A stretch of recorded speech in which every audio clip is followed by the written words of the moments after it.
ladies and gentlemen. We're back here for the second day and starting off with complexity and team vitality. It's going to be, I think, a fantastic game. I really look forward to it. I think it's going to be a ton of fun. Samla, what about you?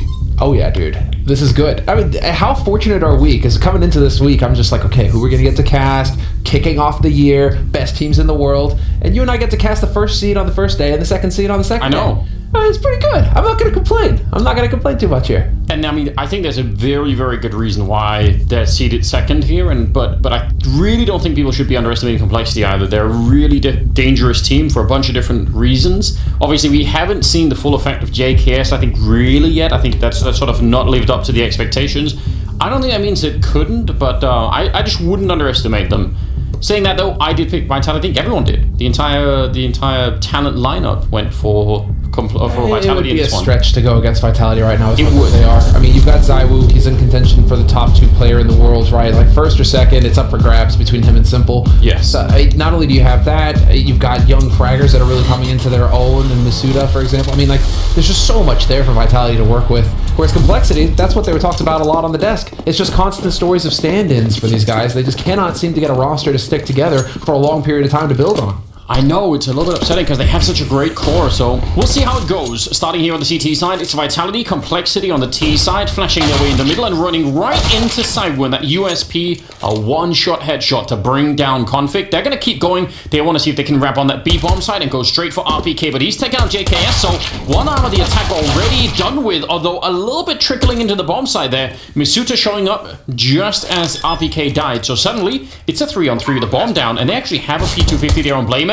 Yugi goes down though, but they can fight for this. Oh wait, they can't. Shots is just executing them, and Apex obtained out Rush. It looked like they should have been in a position to at least make that a bit more competitive, but Vitality too dangerous. I feel ashamed to mention, it's like, we were a little limited on time because these guys really did have a very quick pistol round here, but I mean, Shoxy's the highest rated player on this team. Yeah. He's just flying under the radar, that's the depth that's on Vitality. You've got the insane star power in Zywoo, you've got the young guns that are coming up in their own, but then you still have these rock solid players like Shoxy and RPK that you can just rely on. And so look at how, that pistol just highlights it. Shoxy just strolls in, 2 headshots, super clean, and just rolls right on through. So this is where Complexity, already this backfiring. I think they go Mirage, same reason that Furia goes Mirage yesterday. It's just the pug map now. It has become the map that relies on fragging, and if you don't have a hard roster to fall back on, this is probably your best shot, right, to start strong. There has been this weird consensus that Mirage is played out somehow, that people have done all the strategies. I don't really think, I don't think that's even possible, just from like a theoretic point of view. But but if everyone agrees and no one is coming up with anything new, then it, it's a self-fulfilling prophecy in some sense. So maybe that's also why people pick it sometimes. It's like, we all know how to do this more or less. So that could be part of it for sure. I think it's just pugs. When you're playing pickup games, 90% of the time it feels like you're getting Mirage. Everybody's just getting hours in on this map, much more than like Train, for example, or something. Well, with the stand-ins for Complexity, you might just think, all right, well, we feel like that's all right. Maybe we can get there. Maybe we could get some work done. They're doing fine in this round. They've already got 3 kills. It's down to Masuta and Shox here at the bomb site, and Complexity actually not rushing to try and get the bomb down, which normally at the A bomb site you want to try and hurry up that, but they're doing a fine job. Masuta in trouble, and he's going to go down to Rush. They turn that second round, and I really admire the patience. Those 2 AKs did a lot of work, but I think really the fact that they weren't just rushing in to try and get the bomb down was very, very helpful. The focus is going to be real here from Complexity. And there's a lot of fragging power on Complexity as well. So, again, Mirage playing into it. It's a 1-for-1 sort of scenario now, tied up 1-1. And they actually go for the force buy with the AKs and get it done. So, let's see. It's so hard to say right now in Elite CS. It feels like every match is just so close. But it is worth mentioning, Vitality, number 2 team in the world, going up against Complexity, number 12 team in the world. So Complexity still very clearly the underdog in this match. With the stand-in, they do have that Sisyphean task on their hands of rolling that boulder uphill. Yeah, and I think, from my perspective, watching Vitality, if you go back and look at their demos and how they actually play the games, which is something that's, we don't get the full, I would say, experience of that while the game is actually going on, because there's just so much to cover in, while the game is live. But if you ever go back and look at it later, it's absolutely outrageous what they get up to on any given map. They are so well prepared that just there aren't many teams that sort of get to that level. I hope there will be many more because it's just such an entertaining kind of Counter-Strike to watch. It's really, really worth it. They're on the CT side now, so chances are we'll be seeing just a little bit less of it here, but I'm sure we'll try and catch some of it as it unfolds. How much do you think that has to do with their coach, X-Does? Oh, a lot. There's just the level of preparation that you need to do what they're doing in some of these games. It has to be a team effort. So much work. And speaking of team effort, RPK and Shocks, and then Shocks with the follow-up. He's going to get a headshot on Config as well, and that will shut it down towards Connector. That was looking so doable. They'd made their way into that Connector part, and JKS way out in the open. It Shocks with a quad kill to bring it back for Vitality. And that really had nothing to do with the sort of like tactical finesse that I was trying to highlight here. That was just Shocks. That was just Shocksy? It's the same as the pistol retake. You know, it's like, oh, it's going to be a bit spotty. No. Shocksy showed up to play today. This guy, I mean, it's Shocksy. He's a legend in CS. He's got a long, storied past. Always been at the top. Always been at the elite teams. And, well, star. But, he doesn't even need to be the star anymore. He went through a long period of time where he was trying to figure out his game, having an in-game lead, having to step away from that star player role. On this team, he's made it clear, I just want the frag. I want to just kill people. If Apex gives them that freedom, and this is what we can expect, it's just another layer to Vitality. And I hope he stays with that mentality, because that seems to be, from the outside, one of the things that was plaguing him, in his career, like the middle of his career, was trying to too many other tasks all at the same time. Mm-hmm. Suffering from Nicoitis. Yeah, there it is. Yeah, just got to do it all. The medical profession says. Just got to do it all. Yeah, but this fourth round should be somewhat controllable here. They're playing quite far back. They've lost Apex already. Still just a scout on Saiwu, not the AWP just yet. But RPK is on a mission, and actually Config is waiting for him. So I'm kind of worried about that. Yeah, Config going to be taking out RPK. He was sneaking up over on the A side and got shut down in T spawn. So that's heads-up play. Again, Complexity, remember in that second round when they were slowing down inside of the A-bomb side and playing it patiently? It's rewarding them again here, just allowing for Vitality to maybe make an extra mistake, and they just did. Yeah, and what a call coming in here from Vitality as well. The full-on gamble.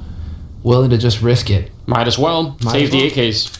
Yeah, if they come to A site, you're in position with the guns, and you have the best chance possible to wreck them with all three there. And if they hit B, you save the guns for the next round. So, this is a great call from Vitality. There was no hesitation at all once they lost RPK. That was the call that made it happen very quickly. This is delicious, though. If you're into some scrappy Counter-Strike, this is what you want. They just keep trading rounds early on, obviously, for a bunch of different reasons. It'll be the CT side that's going to suffer more in terms of economy long-term if it keeps going back and forth like this. But usually, it's just whatever team folds first and decides to go on the really hard eco. They're going to be a little bit behind, and we'll see how that goes. That's great. Config with 2 kills, just the AK-47, and we've been talking about some of the star power and just the brilliance of Vitality. I really don't think, I can't really oversell it to you guys. I really think this team's incredible. But Complexity have some absolutely nuts players on their side, and Config is high on that list. And there are a bunch of games where Config is just, middle of the road, playing a good game, having a good impact, being an important pillar of it. Mm-hmm. There are some games where he just takes over the whole game, and those are the games that are worth hanging around for, because it's so interesting when that happens. Well, this is the beauty of Complexity, of the juggernaut that has been assembled by Lake. The owner of Dallas Cowboys, Dallas Complexity. I mean, they are owned by the Dallas Cowboys, but they have Config, they have the star power, right, and JKS and Config, they have the support and rush, and then they have a fragging in-game leader. I mean, Blame F is up there. He just kills and calls. The guy can do it all, and so it really does feel like Complexity. It's just a tragic series of events, how it's all played out towards the end of last year, going into this year, where they just can't seem to get that fifth man for the roster to build on, because they have everything else. Yeah. Yeah, I mean, I still think the sort of commitment to it, I think is a great sign at the moment. It's worth mentioning, though, Anders, as we get into this, it's like even with all of that, they're still making top 8 in elite tournaments consistently with a stand-in, right? It's really something, isn't it? So just give them a fifth man to build on, and let's get it done, right? Let's see what this roster's capable of. It's gonna come in time. It's a new year. I'm sure they'll figure it out. Again, mid being controlled right now by Complexity without too much of a fight from Vitality. They're not really battling that at the moment. Shock's just waiting in the corner, and he's able to get the kill. He should not be getting a second one. And technically he didn't, although it did create enough of a distraction for both Apex and Cyber to come into it, and that's going to be the end of the round. Shock's in that position. I mean, you would assume that maybe he should have even got no kills, but the trade in there and just the overall confusion, that's a little bit upsetting because that's actually how they lost that that third round as well. It's something very similar. Like they get into middle and then they don't have the smokes or the molotovs or the grenades to clear out. I mean, very commonly this position that Shock switches in will get molotoved out. There will be, you know, many more grenades in window to stop Apex from having an effect, or maybe even a smoke towards where Saibu took that shot from. Just, there weren't enough grenades there for Complexity to block out the Vitality team, and that just cost them a lot. So, the trades continue. We're back now with Vitality winning a round. And Complexity won a timeout. Like, hold on. Yeah. But I totally appropriate from Complexity at this point. You can't just keep force buying and hoping to make it happen. Although, as I say, that Config just dumps his money into an AK and a Kevlar. So they will have the hero rifle here, Complexity, the Soviet AK. But the main thing is, you know, take a timeout and start actually trying to build something. You can't just keep expecting to trade rounds back and forth with Vitality. Vitality are going to get comfortable, and they're just going to start wrecking your face completely. So it's a good time to call a timeout and start trying to figure it out, what it is that you need to be doing to change things up. Config hitting headshots would be a nice thing to start building on. Not going to lie. Yeah, that's a great way to begin. Now look at the Vitality in the middle though. They're checking out what's coming, and that's also why RPK is playing very defensively over here. He knows that there's really no one in middle, so he just needs to stay alive on this A site in case it is going to be an A hit, and then he can try and go for a retake or something along those lines. Now he's actually playing quite deep into the bomb site, and his teammates, they've shown up towards Connector, nearly getting that spray down. Apex is going to trade the one there, and lining up inside of the smoke for a headshot is Rush. 3 versus 4 now, and they're very seriously damaged on the Complexity side, so I don't know about this. They might get the bomb plant, and that might be worth celebrating all on its own here for Complexity, but winning the round, I'm not so sure. Oh, I can't believe he got that kill. And Yugi with a follow-up, taking down Masuda. I might have spoken too soon. There's Config with a headshot, taking down Apex, and now it's all on Saibu. 1 versus 3 taking down Config, but there's much more to do here, and he's in a lot of trouble. It is certainly not going to be a clear-cut scenario because he still could think that Blame F is up in Palace unless he spots Blame F here on the ramp. As he peeks, not going to happen. And you can't blame him. He's expecting him up there. Yeah. But you got to give it to Blame F for the timing. Taking down Shoxy. Shoxy is the key to that retake for Vitality. They slowed it down because he was coming in on the flank, and him just getting bopped like that, Blame F, he just knows. If somebody were to flank, it would be right about now. Turns around and executes him. That's unreal. Yeah, Shock's very frustrated. I can't really blame him. And that's a classic Apex face. So much emotion, though. He's one of the most memeable people in professional Counter-Strike, and I very much appreciate him for that as well, apart from his game and his leadership. But the facepalm meme. There are so many of them. Back. Yeah. You guys know which ones. The fact that no one's created an Apex meme compilation at this point, that should be a video already. No memes this time though. He's going to take down Config with just a FAMAS, and they buy into it. They've got the AWP on side, and if you're on the Vitality side, that's always a reason to buy. Just get whatever you can around it, and maybe it'll work out, although Blameif will take down Apex, almost getting the jump there as well on Masuta. He's out in the open, sorry, RPK, and he's going to be going down. Saibu in a 1 versus 3. Don't fight him. It is not worth it. He's going to drop JKS. He keeps running forward, nearly actually tagging him. He would have killed him if he hit that shot. And now it's a 1-on-2. They need that bomb down, and they need to try and put some distance between them and this AWP. Oh, it flicks right through the box. Yugi's down, and I think he spotted it. I think he knows where Rush is. No, maybe not. Actually, he's looking the wrong way, and that scope could prevent him from ever seeing anything. If he unscopes, it's going to give it away. Rush, though. This is... Oh, he's got the angle. I was going to say, if he kept peeking into that, he would have been dead. They barely survive. So unbelievably close. And it's the fact that it's Yugi with that bomb and connector as well, right? Zai was taking that fight with the exact person that he needs to be stopping that bomb plant happening. The first kill from Cyber, I think, was also through a box. I'm wondering where that was. Yeah, this is Rush at the end, just... It's right eye peek. He's just got that angle. He's going to see more of Zaiwu than Zaiwu can see of him, even if Zaiwu was unscoped rather. What a brilliant start for Complexity. They finally broke the economy. Vitality have to go for a save, and they're up 4-3. That means they've got a very good shot here of just doing a lot of damage. The map 10s are in. Money being made by Config. 3 kills like that. Vitality need to show some respect here, though. That's what I'm wondering. That round spins out of control off of Shoxy pushing ramp and just giving up a kill needlessly at the very beginning there. So they're up a man, and then they start making some plays, right? Start feeling it on the Vitality side, and maybe they start underestimating just a little bit. And it's like you were saying, Anders. There's a lot of fragging power on Complexity. If you start letting your guard down against players like Config, like JKS, they're going to shoot you in the face, and then you're going to lose control of the situation. And I'm pretty sure that's what we just saw right there from Vitality. So the Frenchman needs to kind of rein it back a little bit here and start taking Complexity a bit more seriously. Play some solid CS. No need to take risks here against Complexity. You should win out. They actually have taken a bit of a risk in stacking 3 men in the bomb site, but it might pay out very well. They're about to have another one in there, even though they did just lose Misuta, but this bomb site is so well defended. I think Complexity are under the impression that they've beat some sort of timing and found a weak spot, but that is absolutely not the case. Apex going to take down JKS, and just like that, it's a 2-on-3. The grenade kill there is pretty decent, but it doesn't really save them. Yugi's going to be going down, and yeah, stacking B that early in case it was some sort of an early attack. That was a great call. Out of spawn from Vitality. They didn't have the early information. They went for it. If that had been a fast A instead for Complexity, I think there was nothing they could have done really, and probably would have lost that round. But what a call. 5-4. Yeah, 5-4 building off of this. Taking a look at how the stats play out for Complexity. I mean, I think that they really do need to get as much done as possible on the T side. At least in the last 7 times they've played Mirage, 38% win rate on CT side, and that's with stand-ins. And they haven't had, 6 days of practice with Yugi going into these matches does not mean you're going to get a big build-up. Deep flash for the double spray down, and that worked perfectly. That was set up so nicely. And actually maybe even a little bit shockingly so, because it seemed like they knew Complexity were far back around that corner. I'm shocked that no one was playing anti-flash in that position, because that's not that much of an uncommon play. Finding a kill, though, is Blame F, and that brings it back into a 3-on-3, so fair play. Rush also got a kill early, obviously, so with a lot of time left, this isn't so bad for Complexity. They can just wait around. They can easily get to a bomb site.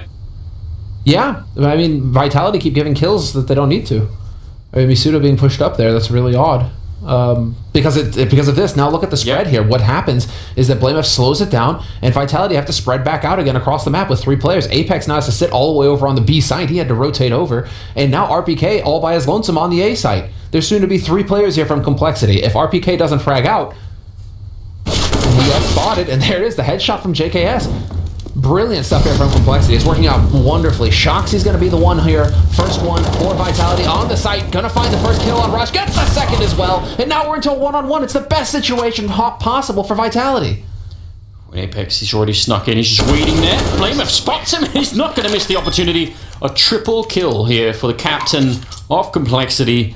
And that's very, very interesting. A lot of money lost in that round for Complexity, but they still end up winning out. I think RPK, he dinked JKS. He was on 1 health after that battle, so that was real close. I think he got him through the edge of the box there, that little bit of wood on the top, So he probably just caught that edge and, not enough. Wow. Still, this is working out wonderfully, but it's working out exactly the way it has to. Need to develop a lead on the T side here of Mirage. Because when they get over onto the CT side, that's where Vitality come into their own. They're stronger on the T side, Vitality. And well, you're obviously not going to have had enough time to really build for that CT defense on Complexity side. So they need to just get kills, although you can't be giving up headshots to RPK. 2 headshots, bring it to a 2-on-3. He's got that low sensitivity, so when he moves around like that, there's a reason we call him the tank. It does feel like that.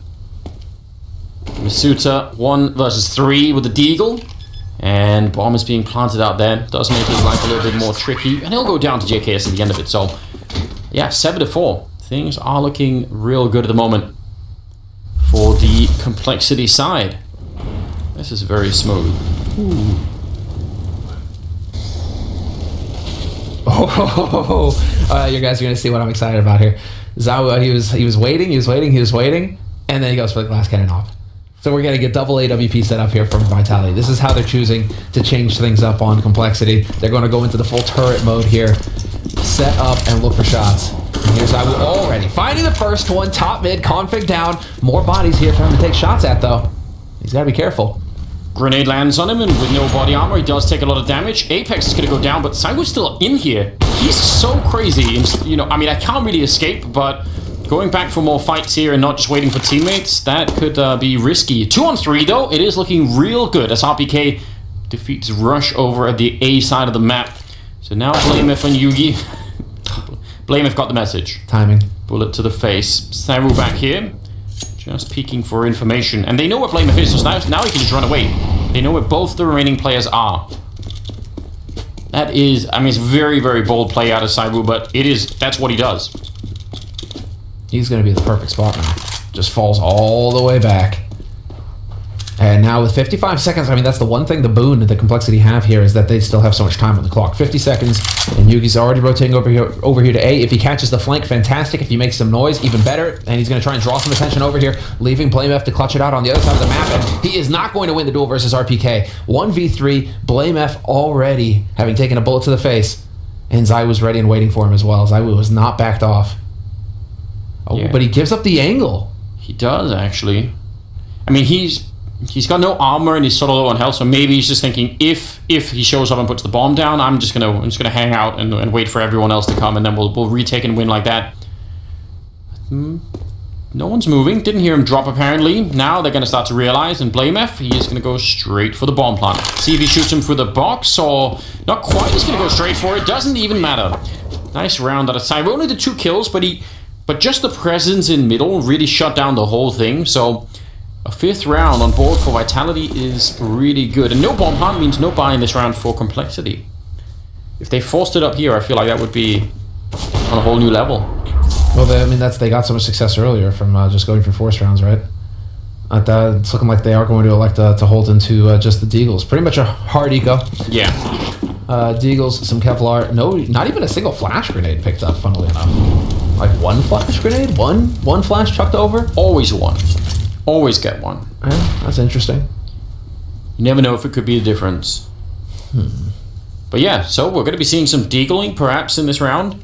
We've seen some interesting stuff coming out of RPK already, but now would be a good... I mean, if they steal away around like this, that would start, I think, to dig in even to like the... You know, some of the mentality of the Vitality side. JKS is going to pick up 1 there, but he's in a weird position now. Fall back just a bit, and the grenade will still chase him down. Get dunked. Yeah. Thought he was safe, didn't he? Yeah. You're going to hold that angle? Okay. I'm just going to go ahead and drop this HE at your feet. Don't mind me. P250 long range. Not going to be good enough either. And so we will have Vitality. Looks like they'll be handling this anti-eco fairly well.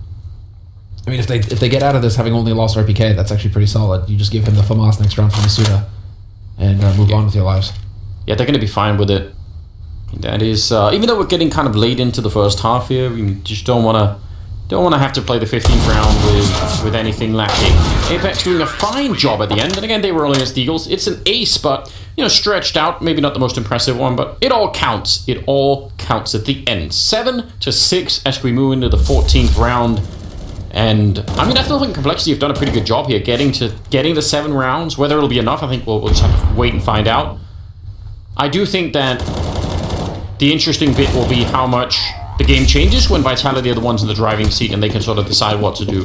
And I have pretty high expectations of the overall level of preparedness for their T side here.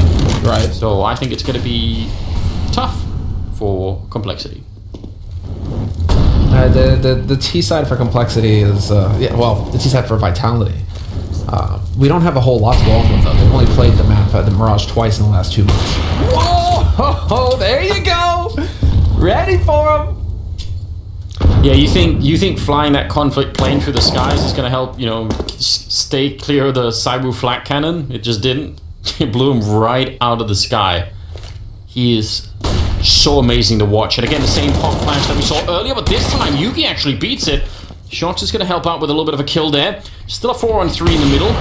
And I don't know, they're taking a long time. JKS nearly catching RPK. That would have been really, really good. And then Saibu shows up for the kill as JKS is preoccupied looking towards RPK. Not connecting this time. Gambling through the smoke. Blamef hoping that he's not on the wrong side. This is a dangerous game. Why are they playing that game? He heard the jump out though.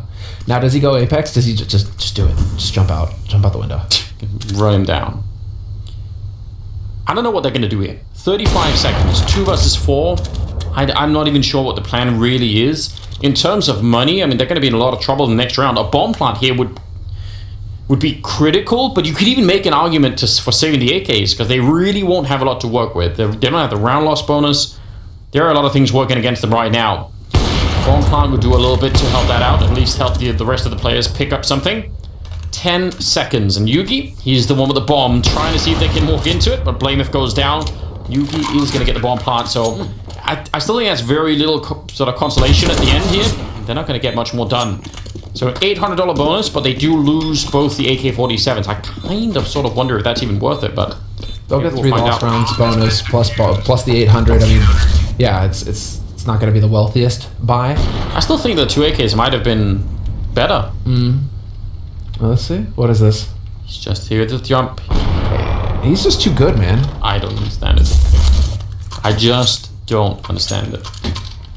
He is it's the peak opping. Although I saw Cuban making a point or this morning actually on Twitter, talking about how the top 3 players of this year are all oppers. That's a good point. And he's like, you know, what do we think about that, right? Is it good that they're all oppers, or should they be riflers? It's fine. There you go, Masuda.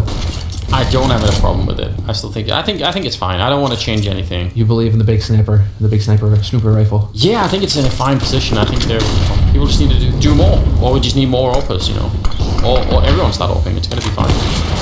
Misuta handling himself very well against the incoming scrappy buy here, and yeah, they're just gonna get shot down again. 3 people very quickly on the bomb site. Very quick rotation coming in here from the CT side. So it looks like after a very, very hard-fought beginning and a very tricky start to the map here for Vitality, they're gonna end up 8-7. So I think that's pretty good. I mean, I wouldn't complain too much about that, and I think they're gonna be doing very well in the second half. We'll find out after the break.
Welcome back once again. Second half coming up. We are still on Mirage, the first map in this best of 3 between Complexity and Vitality here at Blast Premier. And, I mean, the scoreline's pretty pedestrian at the moment. It's 8-7 in favor of Vitality, but it looked like it was going to be horrible for the French side. They really did not have a good start. A nice recovery, I've got to admit, and I think they're going to be just fine. I think this is still all on Complexity to prove that they can match up against the absolutely well-skilled and just well-prepared team that is Vitality. I think, to repeat what I was telling you during the break, I think this is where Vitality just murdered Complexity. Well, let's find out. I'm ready for that. I would enjoy that. I really like watching this French team play. Let's find out how this is going to unfold. They're already in the A-bomb site. They've rushed right up. Nothing has been slowed down, and they're going to win the first fight.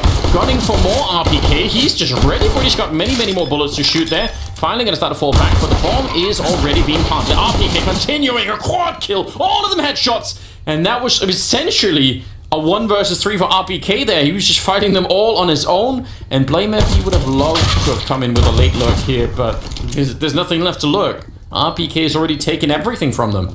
And he's running. He wants that pistol ace. He's kind of low on health, and he's getting... Well, that was Apex giving 9, but RPK is not that far behind. Yeah. Send more people in first. Let him run out of bullets, and then RPK could show up. Teamwork. Come on. Teamwork makes the dream work. Come on, Tank. Let's get it. He's almost there. Right around the corner. Oh, zombie suit up! What are you doing? Oh, man. Oh, come on, dude. Seriously, you're gonna rob us like that? Okay, so, Andrew, speaking of murder. Yes. RPK, he's going away for a long, long time. That was filthy. We have the evidence. This is going to be a quick trial. That's well done. And well, their T-side pistols are brutal Vitality, especially if you've got that kind of confidence, just charging corners and whatnot. But yeah, their T-side on Mirage is way stronger than their CT side. Life is not going to get any easier here for Complexity, I expect, in the second half. It's also a bit of a strange anomaly that they were even able to make it that far into the A-bomb site through the middle and connector without running into anyone. Apex pretending to check the corner without actually checking it, and Config not checking behind him. It's all very strange. Should have been the death of Apex, but somehow he gets to live. I'd rather forget about all of that we just saw. Let's just pretend that didn't happen. Blame F and Russia left though, 2 versus 4. The bomb is going to be going down, and it will be a 10th round for Vitality. Listen, dude, I'm just wondering why that never works out that way for me. You know, I'm just standing in that corner looking at the wall. Guy always checks the corner, right? I know. Why does it never work out that way for us? I feel like it's much worse if you see, like, out of the corner of your screen, you see, like, 2 people sneak by, but then it's the third guy that checks you, and you're like, why? Why? Yeah, why be that person? Like, your teammates have already checked the corner. Yeah. You don't need to check the corner. In fact, you're a horrible teammate if you do that, because if you're that third guy, all you're signaling to the world is that you actually don't trust your teammates. You just think they're morons, and you have to do it. So I'm just saying, objectively, you shouldn't be doing that. You should feel bad. Apex went up with a bomb for no apparent reason, but never mind. It's still a worthwhile round. And Complexity will have to wait out a little bit longer before they really start to pick up anything serious. Yeah. Yugi's going to be ready for that AWP, so we're going to get to see him get in there in the next round. Vitality just continue to play off the MAC-10s. No reason to change it up. That HE is questionable. That's a real unfortunate. Well, there's a double HE over here, so maybe that extra damage onto Masuta could be enough. They're waiting for it. Long range, they're all on the Rebel. Oh no, this could be devastating. There's 3 people that are going to be running into this. Do they have the timing? It's just a matter of throwing them at the right time. They must see them surely now. There's a headshot on one. The grenade's not quite coming in at the moment. Rush, though, finding another one. Beautiful deagle work. Can he get another one? Oh my god, he's going to shut them all down. Quad kill. He still hasn't even reloaded. Finally, he's in there, but this is something you're probably not going to see again, at least today. That's very, very rare. Shots 1 versus 4 now, and I mean, they have everything here. They've got the bomb, they picked up some of the rifles at least, and yeah, just don't give him any fights like that. Just leave him alone. He has to go pick up the bomb, try and put it down while fighting 3 or 4 of you. That's much, much trickier than if you fight him one at a time. Well, you say that's very, very rare, Anders, but why are you lying to us like that? Because we saw that happen yesterday with Honda. Listen, I know. This is what is, I think, so amazing about the tournament we've got going on here, is that normally you'd think it should be rare, but just the level of competition we've got going on. Maybe on a local timeline here, it's more doable. What Rush just did, that doesn't happen every day. Shocks sneaking in 25 seconds. And again, just the time that it will take him to find each of them and successfully win all those fights and get the bomb down. It's just not going to be possible. JKS will take him down at the end, but I'm going to need to see some replays. Just filthy. There you go. Man on your screen there, Rush. Coming up with all of the Deagle headshots. Magnificent round to kick things off here for him in this second half to bring it back and to just put Vitality on their asses. Vitality's maybe starting to feel a bit comfortable after that pistol round. Again, kind of similar to what we saw at the beginning of the first half, right? Vitality looking good. They get comfortable. They maybe start slacking off. And then Complexity just go ahead and show them that there is plenty of individual firepower on this team that you need to take into account. You cannot sleep on Complexity, at least on an aim level right now. He got 4 Deagle headshots and missed only 2 bullets. That's actually wild.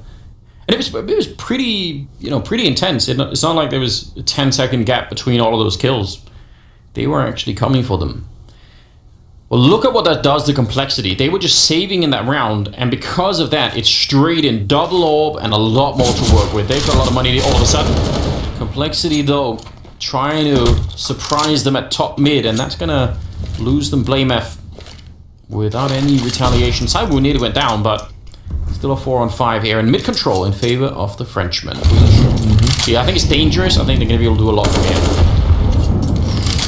Monster HE onto Misuda as well, so they're softening them up.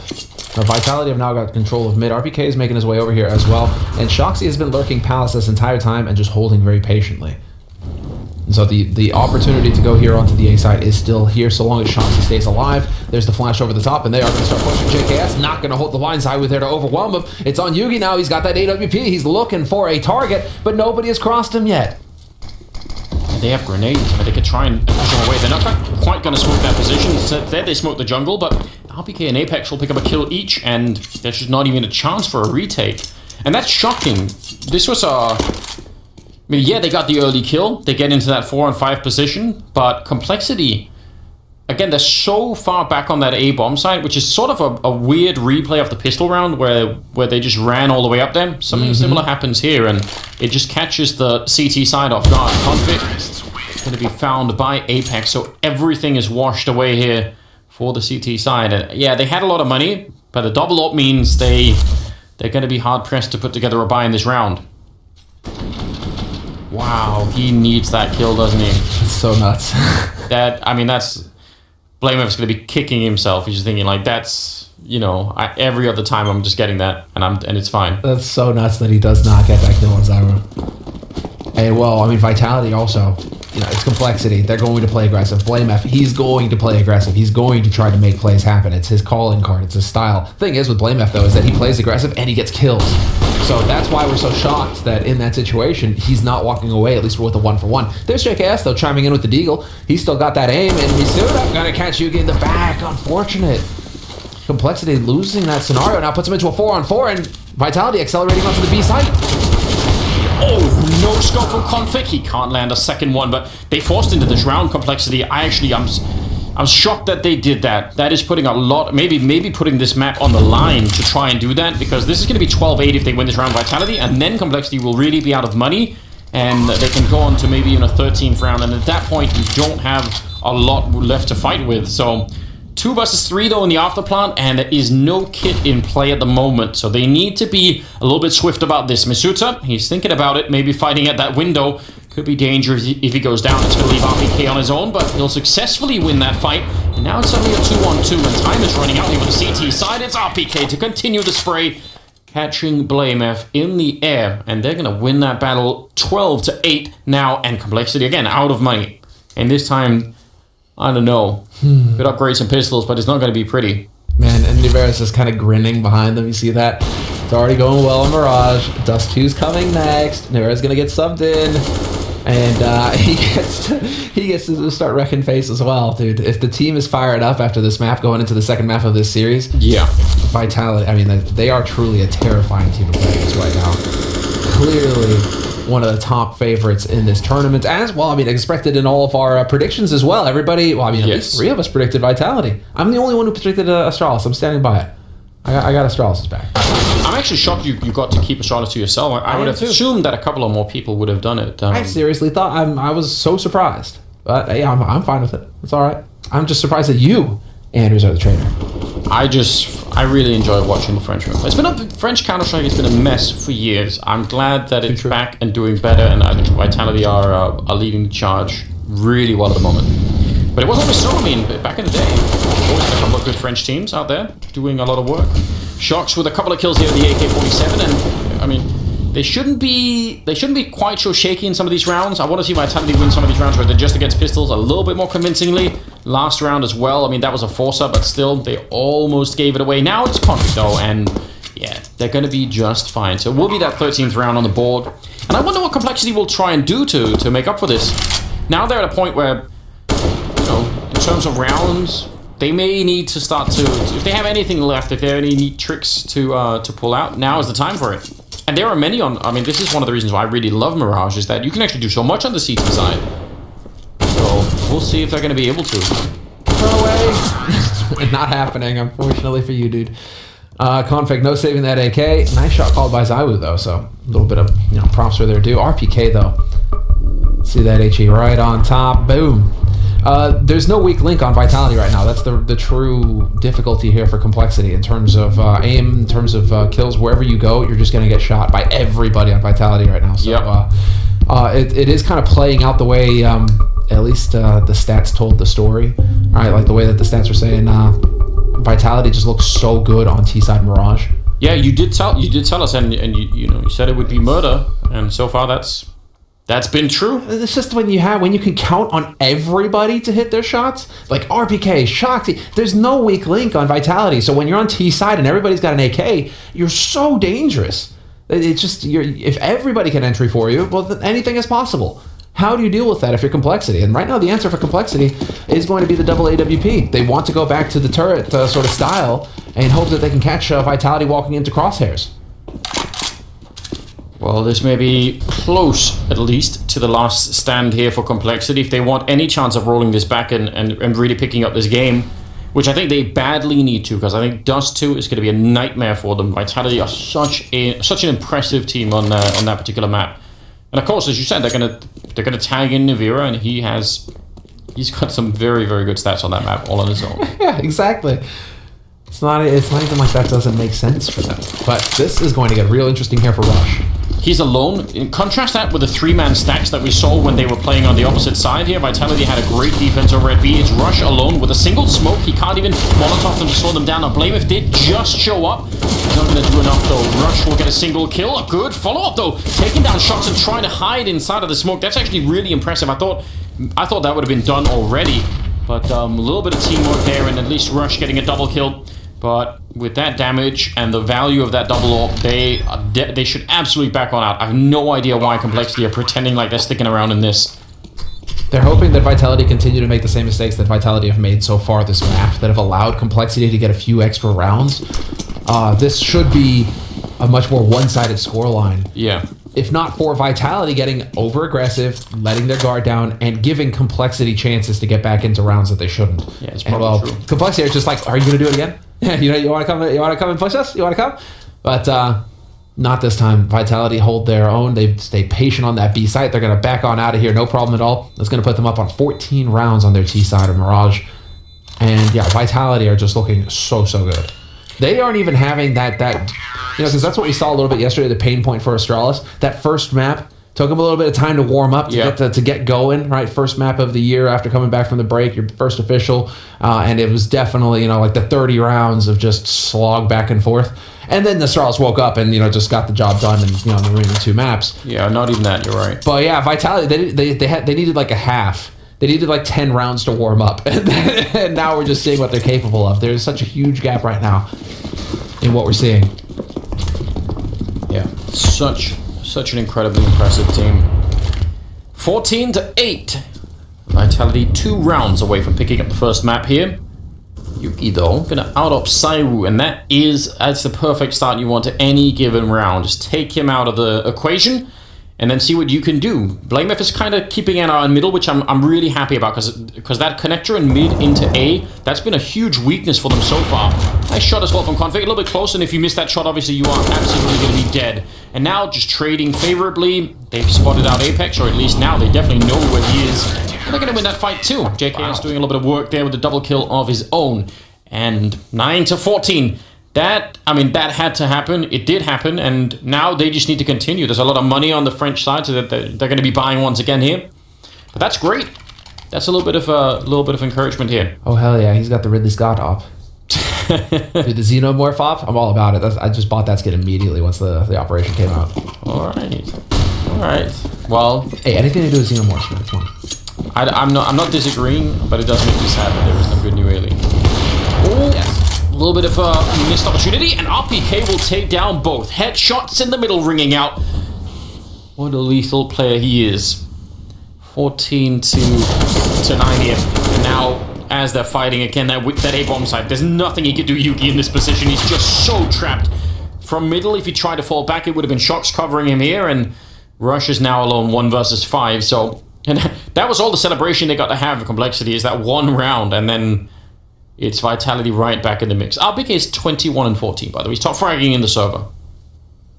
That's what I mean by there being no weakness on this team right now. Truly. It's really, I mean, not only do you have the individual side, but it just seems like in terms of, they are, you look at Vitality and how they interact between rounds, even when rounds are going against them, you just think team, you think unit. And that's just going to unlock the full potential of everybody on it, right? I 100% agree, but what's maybe worth recognizing is that it wasn't that many months ago, really, that there was like the community meme was that the team was just around Cyber and it was just about getting him kills, and now that is just, that died so fast, right? They've instantly proven that even in rap games now where Cyber isn't just out fragging everyone, they can still absolutely do this and be very dangerous. I'm not saying Cyber isn't a pillar of the team or anything, but but they actually just got rid of that much quicker than I would have expected. So it's just that's why I give the number 1 player to Simple. Right. Yeah, because it's like Zywoo, you're on cloud 9, bud. Like, I hope that with your skill that you can do what you're capable of doing, because you've just got this amazing team behind you. I don't even disagree with that analysis. It's so hard to pick, isn't it? They're both so. We're blessed that we have these two players playing at the same time and not 5 years apart. Yeah. So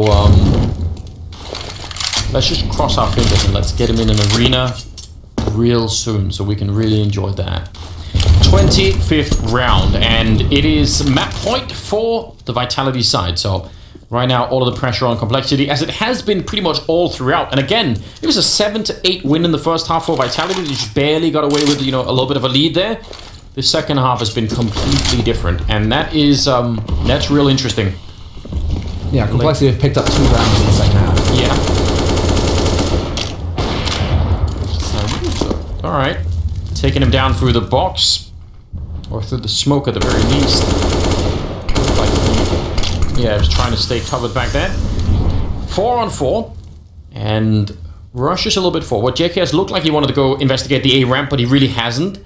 And if Rush goes down to RPK, then there's no one that can really get to the B-bomb site in time. So I think everything is on him right here, and he doesn't even know that it's been spotted. That's the end of him. Yugi's trying to get back with the AWP, and yeah, he's going to get smoked off. If he wants to keep pushing, I respect that, but again, if he goes down, it's just the end of the map here.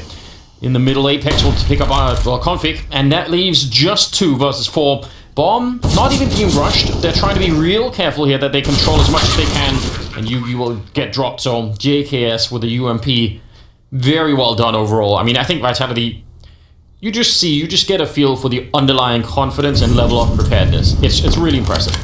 They're firing on all cylinders, Anders. There's no warm-up period for Vitality coming into this tournament. They are showing us exactly what they are capable of.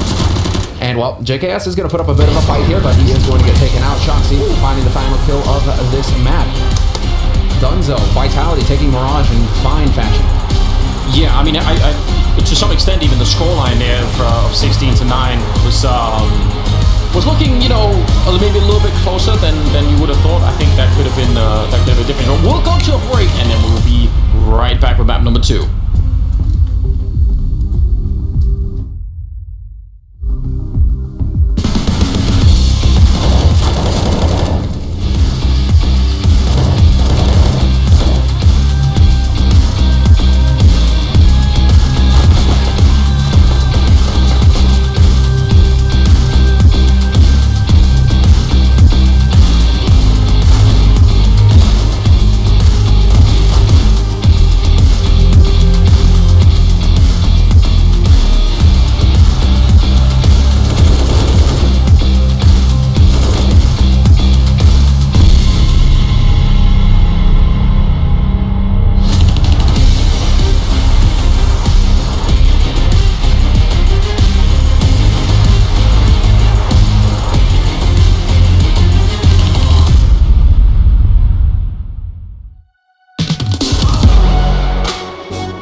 Vitality get it done, and although they were slightly tested at the start, they moved on to their T side, and it really wasn't a problem for them. From start to finish, you felt the confidence from Vitality, you could see the protocols that were in place, but we can't really be too surprised because they are going up against a wounded Complexity. You are correct, and very much like Furia on Nuke yesterday with Honda, when they're on the T side and they can decide and they take the pace, it's fine, Yugi can find his role, but you move on to the CD side, and this is where you're supposed to rely on the protocols, you're supposed to rely on the individuals knowing where and how to rotate, and Yugi was just cancelled on the CD side. He really was, and this is one thing we look at though, is right, Complexity we know as a team that has a huge potential with it, but we've just got to take with a pinch of salt for now. They've just been dealt a rough hand. Yeah, and I think you could see in the body language as well of some of the players that they were not feeling comfortable, they were not feeling, dare say, energized. They didn't really feel, that they were in the game at any point. There was a lot of frustration being shown, and I think it is a rough period for them to be in right now. We talked about it coming into the game as well. The fact that there's always some sort of problems outside of the server they have to deal with. Granted, it's not their fault that person had to get a surgery. Of course, stuff happens in life, but as a player right now, it just looks like they're a tiny bit more frustrated than you normally see from a player like JKS, for an example. So that is one main takeaway from this one. Another one is Vitality. Sure, they won here, but they're showing weaknesses once again on Mirage on their CT side. So if you're any other team out there that are planning to play against Vitality sometime in the tournament, and you can play Mirage, that could be the weak point. That could be where we could pinch in, a knife in the side of Vitality and maybe really hurt them. I'm not convinced by their Mirage as of right now. Oh, okay, so despite the scoreline, he's not convinced, but Maniac, the French side's not exactly the one to pick into Mirage, or that'll play it all too often in the past. No, we really didn't. As I could not find any impact in that round. And for all the viewers at home, it is very critical to understand why. This was a huge gun round for Complexity. They invested everything they had, so Vitality, they got him, with a tricky play. It's about calling the right thing at the right moment, right? When you know there's a double op setup, when you know that is potent on the server, you gotta find a way around it. Often you see a heavy A execute, or you see the heavy B execute. And Vitality, they knew that was coming for them, right? They had an upper hand in this game when it came to calling, especially on the T side. That's something we gotta give credit towards the staff for, of course, but also Apex. We did say a lot of praises about him as of to the end of last year, but that is a guy who didn't, wasn't supposed to be a caller. He just happened to be a caller all of a sudden, and now he's doing a pretty good job. So credit to him, credit to Vitality. Not playing the best Counter-Strike I've seen them play, but still winning convincingly. That in itself is also a championship mentality to have. But then we move on to Dust 2, which is certainly where I expect Vitality to play incredibly well. Not only will we get Nivera back into action, but we'll see them in their way where I actually can say this, I'm happy they're a team that picks Dust 2. Yeah, Vitality have given us confidence. They get away with it. Yeah, they have given us confidence. I think the desks all around the world don't really like the Dust 2 pick for teams in general, but for Vitality, it's starting to be justified by the way they play it. Nivera coming in as well, I think it gave them a new layer of aggression. Just a number out there. Nivera has better stats in opening kill than Zywoo. That's how insane it is. Apex told us in an interview that he does not fear any duel. Even at the beginning, it was the other way around. He was taking too many risks. He was giving away death, so he had to calm down just a little bit. Yeah. But you could see that on the numbers. Nivera on Dust 2, he's going to be peeking down middle every single time. He's going to be a nuisance for Complexity. And now that they've dropped the ball on Mirage, I can't see a different story on Dust 2. Vitality, they have all the cards. Yeah, this is the thing. Like, if this was any other team picking into Dust 2, I might be sat there and saying, okay, Complexity still have a chance. But when it's Vitality, and one man I'm going to have to point out, he had a good game just on Mirage as well, is RPK. This man is the long lockdown. Yeah, and he's good. He's very good. He's playing well, and I think we saw towards the end of 2020 how well he was playing, right? He was getting a second burst of fresh air. It felt like he was playing back to the level we saw a couple of years ago. The man on the screen right here, he's going to be vital for them. You see him here on the 8-bomb side, getting it done with the Deagle. You saw him in the pistol round as well on the T side with the Glock, getting it done with the pistol.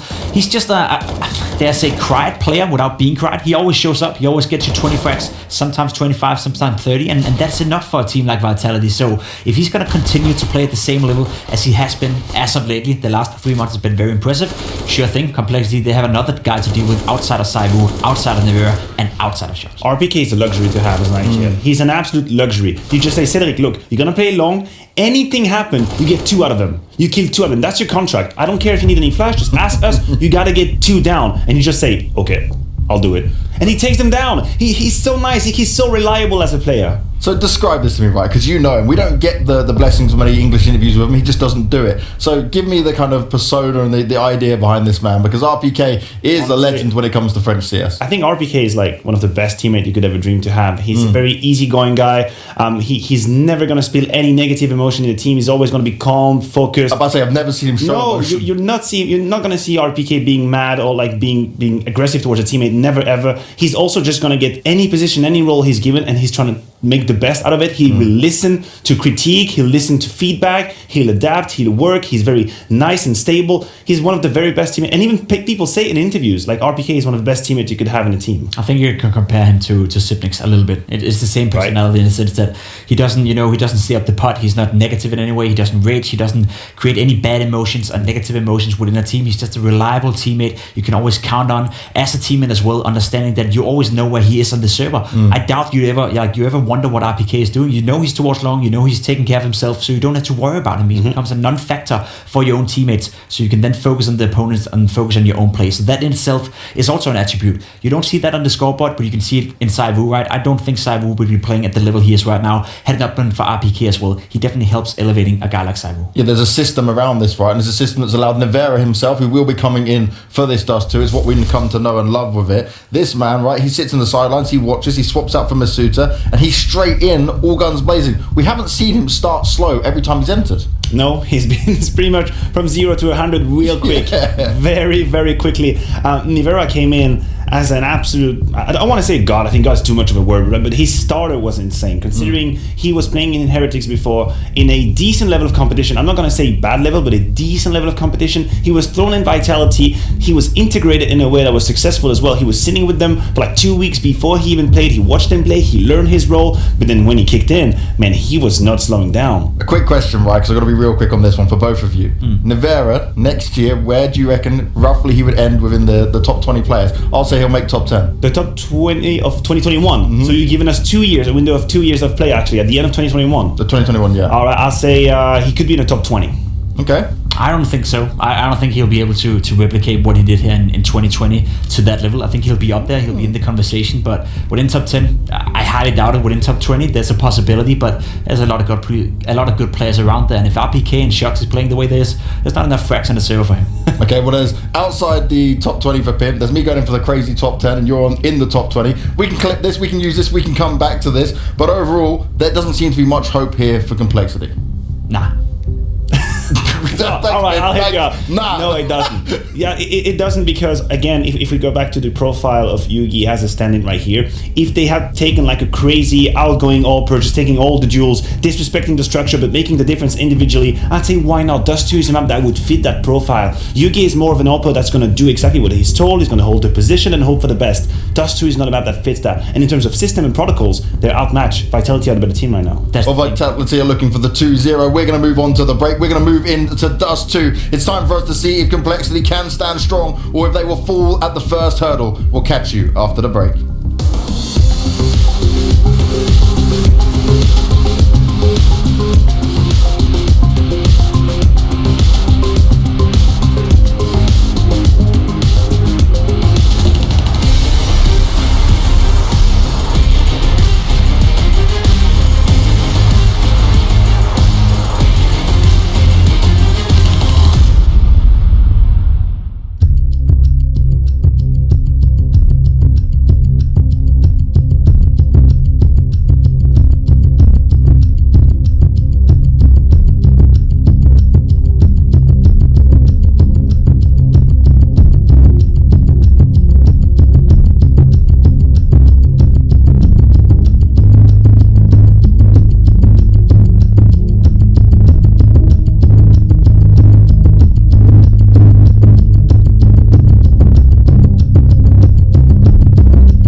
Well, here we are, back with the second map already. It's going to be on Dust 2, which means that 6th man on the Vitality team will be tagged in, we have to assume. Nivira. Yeah, he's in.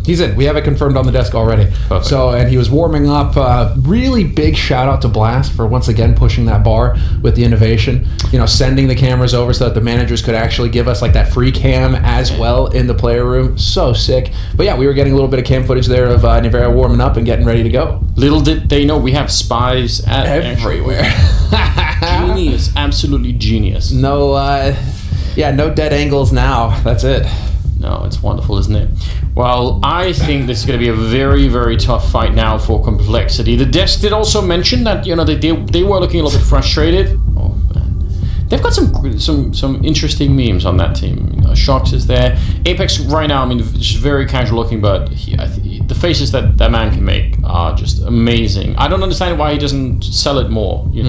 Like if he sold his own merchandise with just all the different Apex faces on it, people would buy it immediately. Well, that's all I'm saying. I would buy it. So I think they are playing Dust 2 now, Vitality, just to give Nivera some time in.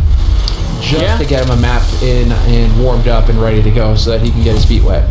Because they had the choice between Dust 2 and Inferno, and Vitality's Inferno is way better. It's like better than their Dust 2.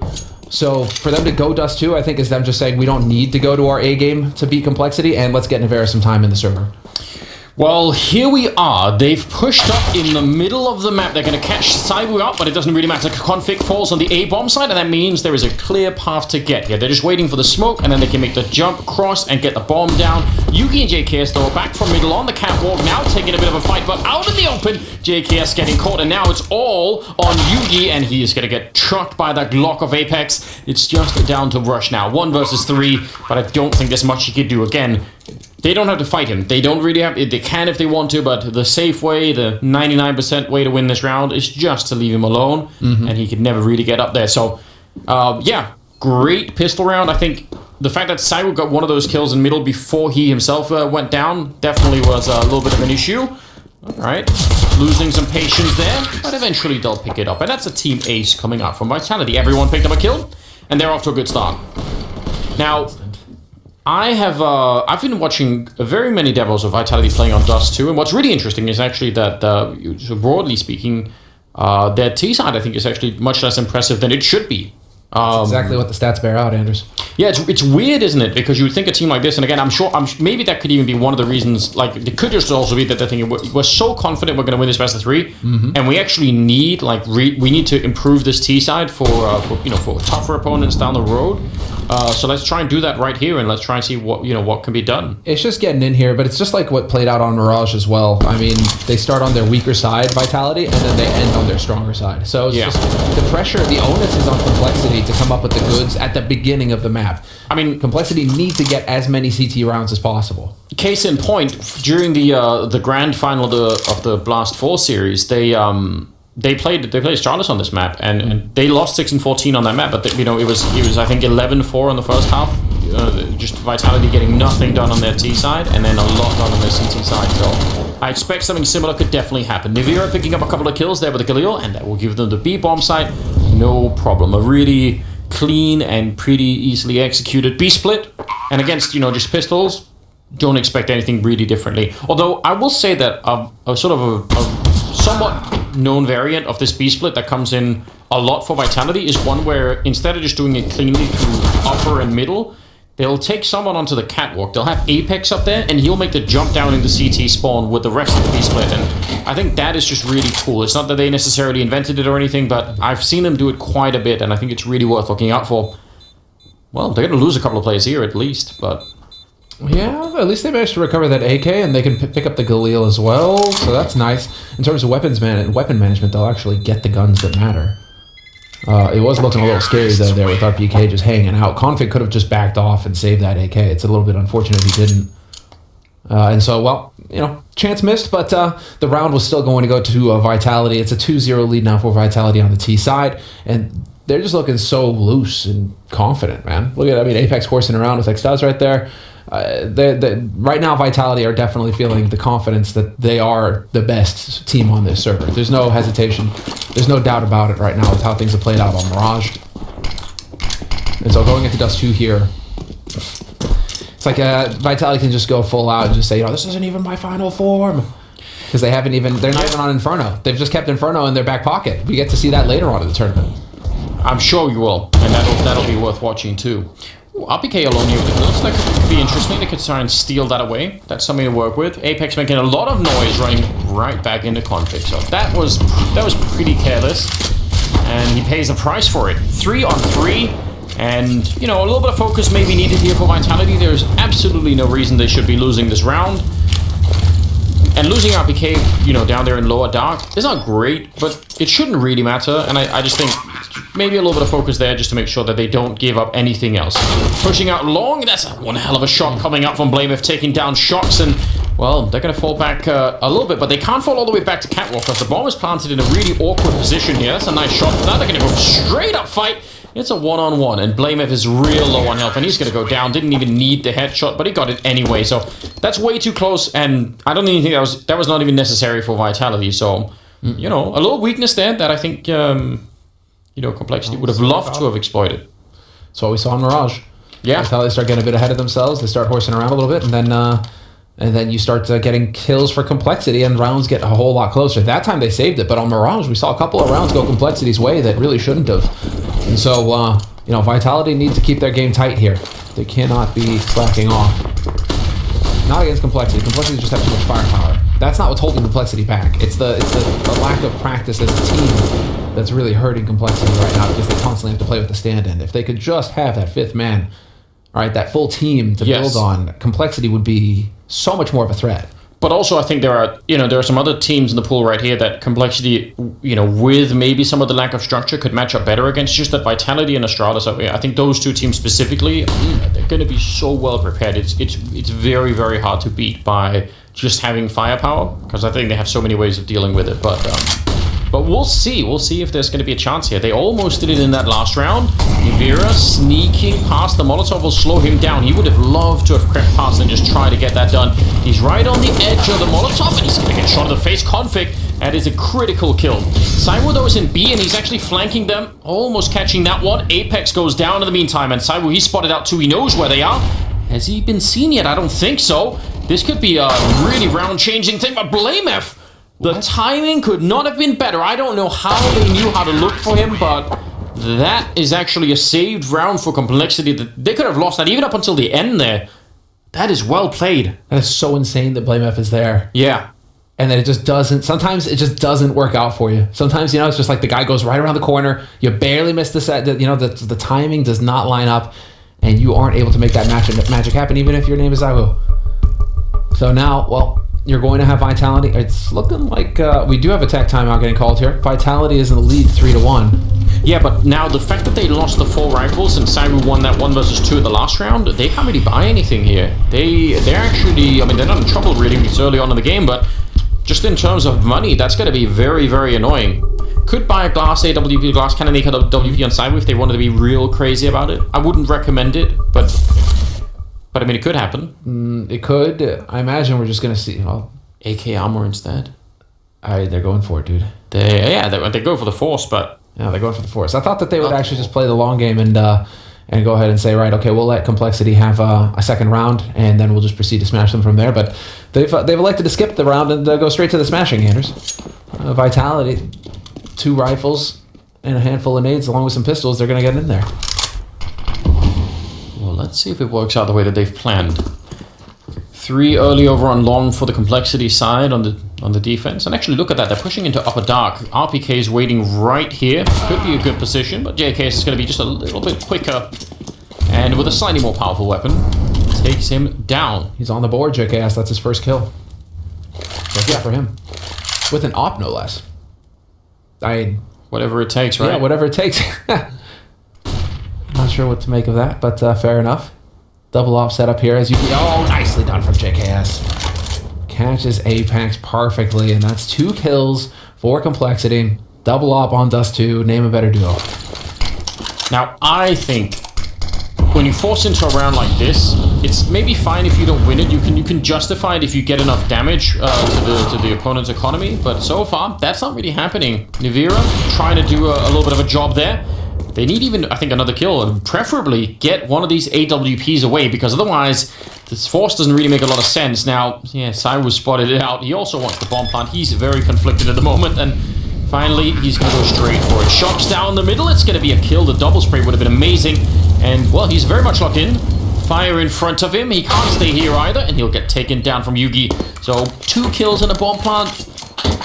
It's something. It's not as bad as it was being set up for. Yeah, getting the bomb plant in this situation is actually a huge win. And I'm glad to see that Cywoo actually prioritized it.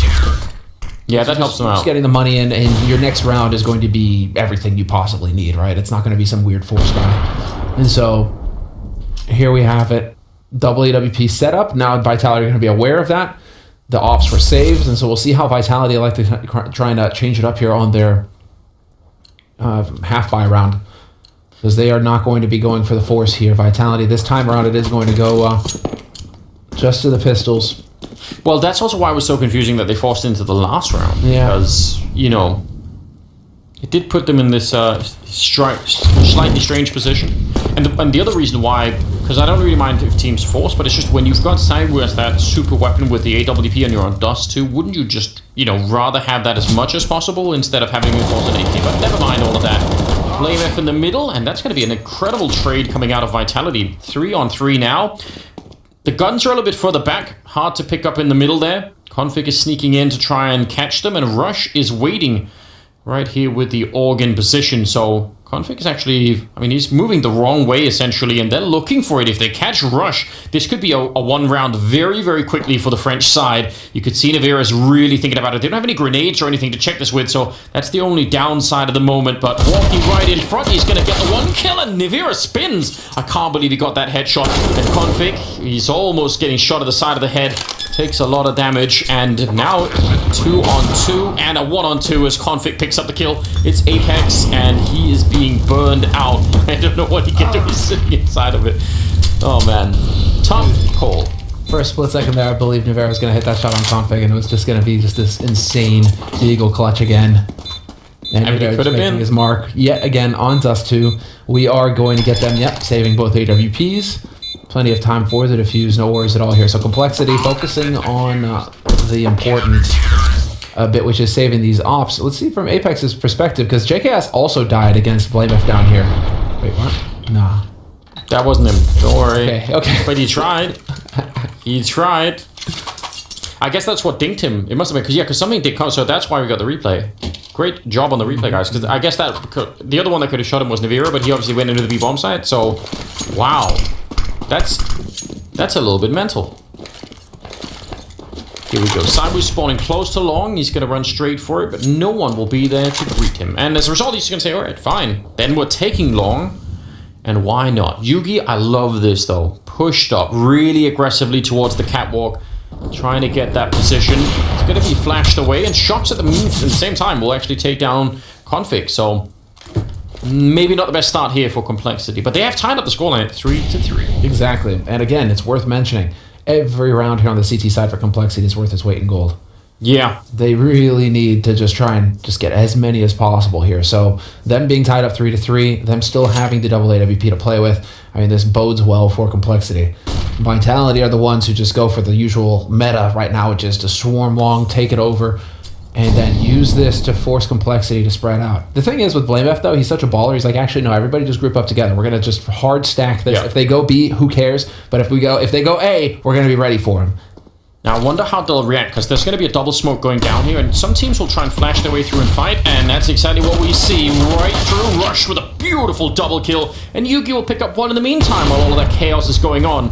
And now they desperately need to leave them alone here. 2-on-3, only 30 seconds on the clock. Let them try and get that bomb plant. It's not worth fighting for, and yeah, that's what they're going to do. JKS, also a great pick up there, and he's going to turn around and get another one. So Complexity actually doing really, really well, but that is, I mean, it's not risk-free. When you throw that flashbang through and you come charging through the smoke, you have no idea what's waiting on the other side. I mean, it's not that it's completely a gamble, but you are rolling the dice just a bit. That was so sick. And they had one of the angles covered as well. So if if you're expecting that flash and you're turned around the corner, there was already an op holding that angle, waiting for somebody to go for the peak to try and protect the guys that did get flashed for Vitality.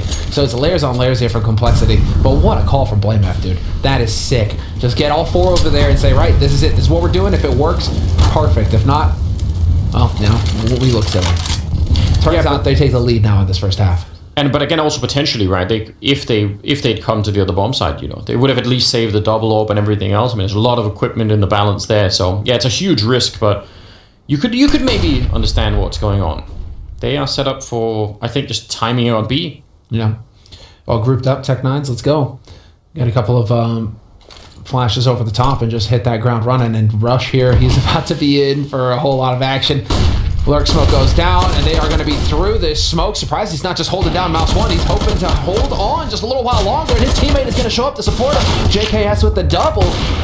And JKS with the AWP right now, just doing work. Nivera, though, again with the headshot, dude. This guy is lethal with pistols. That's a tough break. And that is as far as it goes. But still, JKS, he's really starting to wake up here. 3 kills for him in the round. He had to egos, but he went from no kills to being tied up on the lead. Well, nearly. Config sitting there with 8. He had to ruin it, but he's got 7. Whew. That's some fast USP action coming out from him. That's really, really well done. Now, I mean, Vitality would have been amazing if they could have got a bomb plant, but I think getting a couple of kills here, it's still putting a little bit of dent in the Complexity economy. They win 5 in a row here, Complexity. What a quick boost from Yugi. He's up there lightning fast, just like the previous round. He wants to be here and try and catch someone. Dangerous to stick around too long. Nivira could catch him from lower dark, but he's not peeking it at the moment. In the meantime, again, they take long, and they've been doing that a lot. They just sort of get that pit control with no issue. Yeah, now you leave Zawu over there. He's posted up at the AWP, and we'll see if Config gets impatient. He's playing from the A site.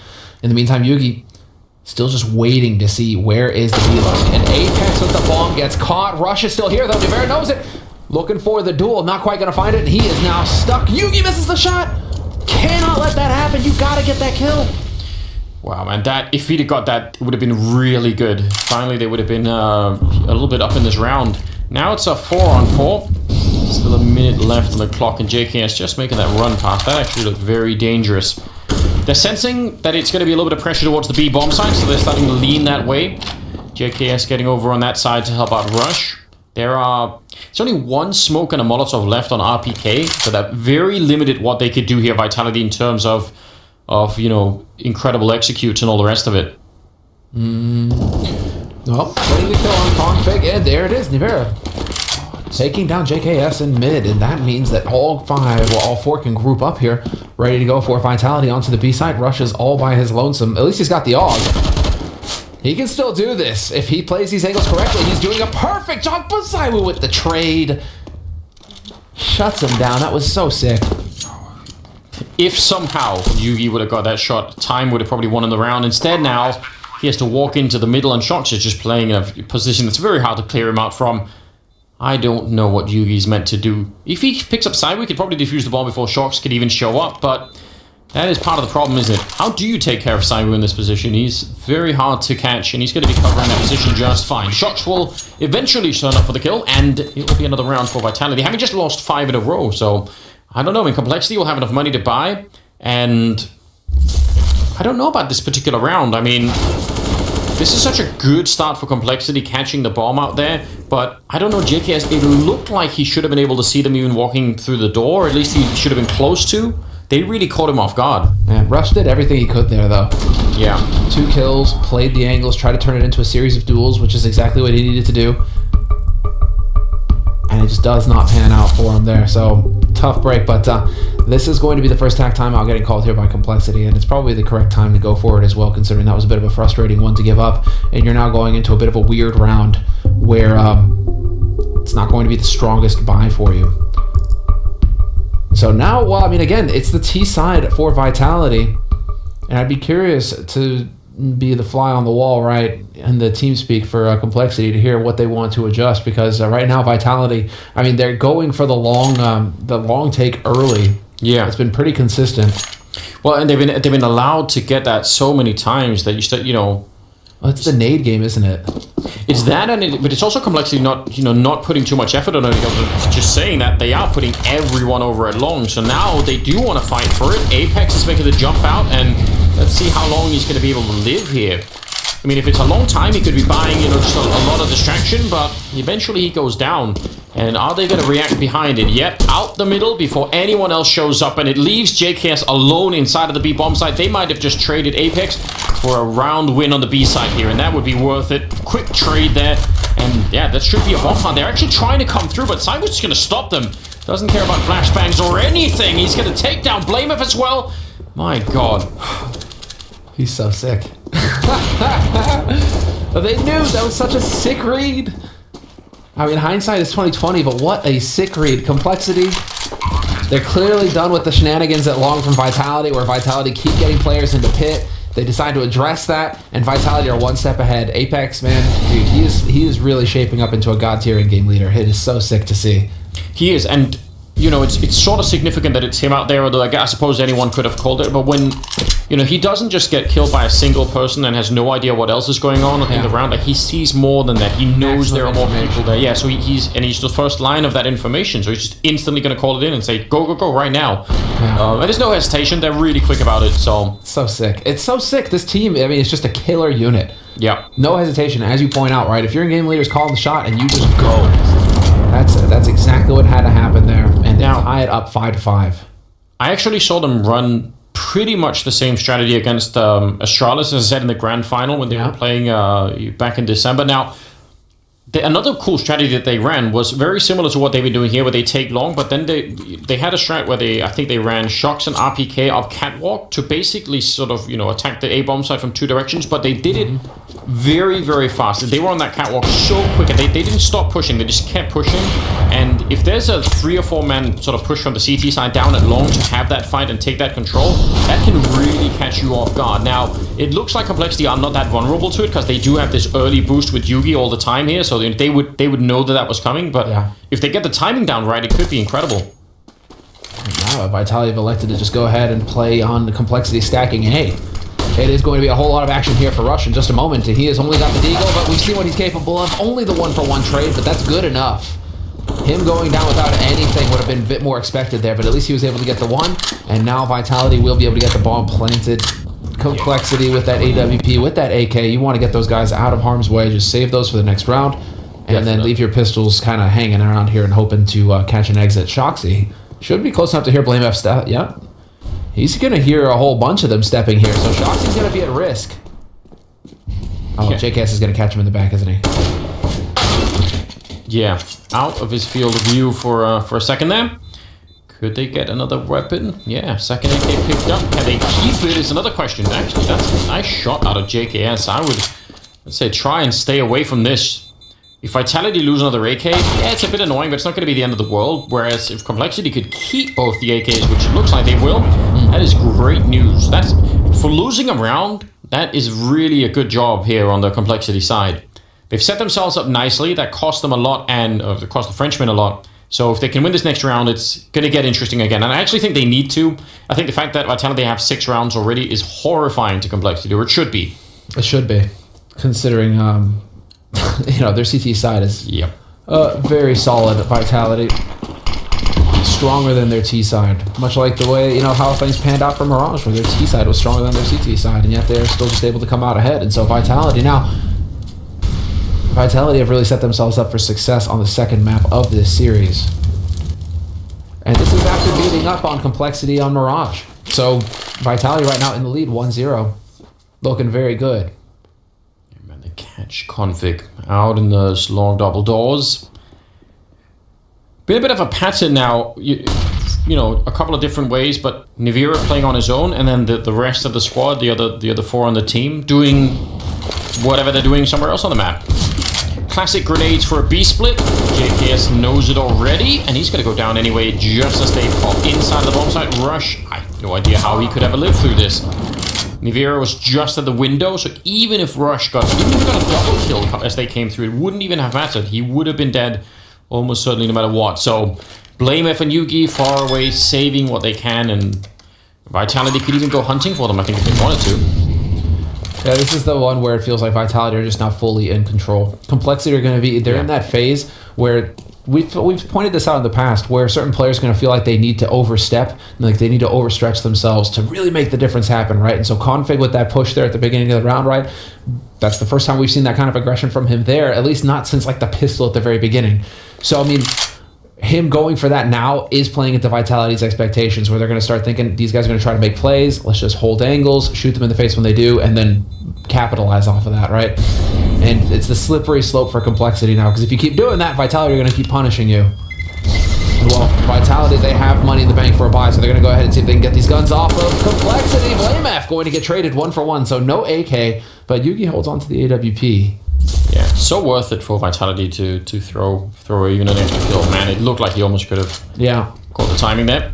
That's such a tough break for Config. Config having a bit of a...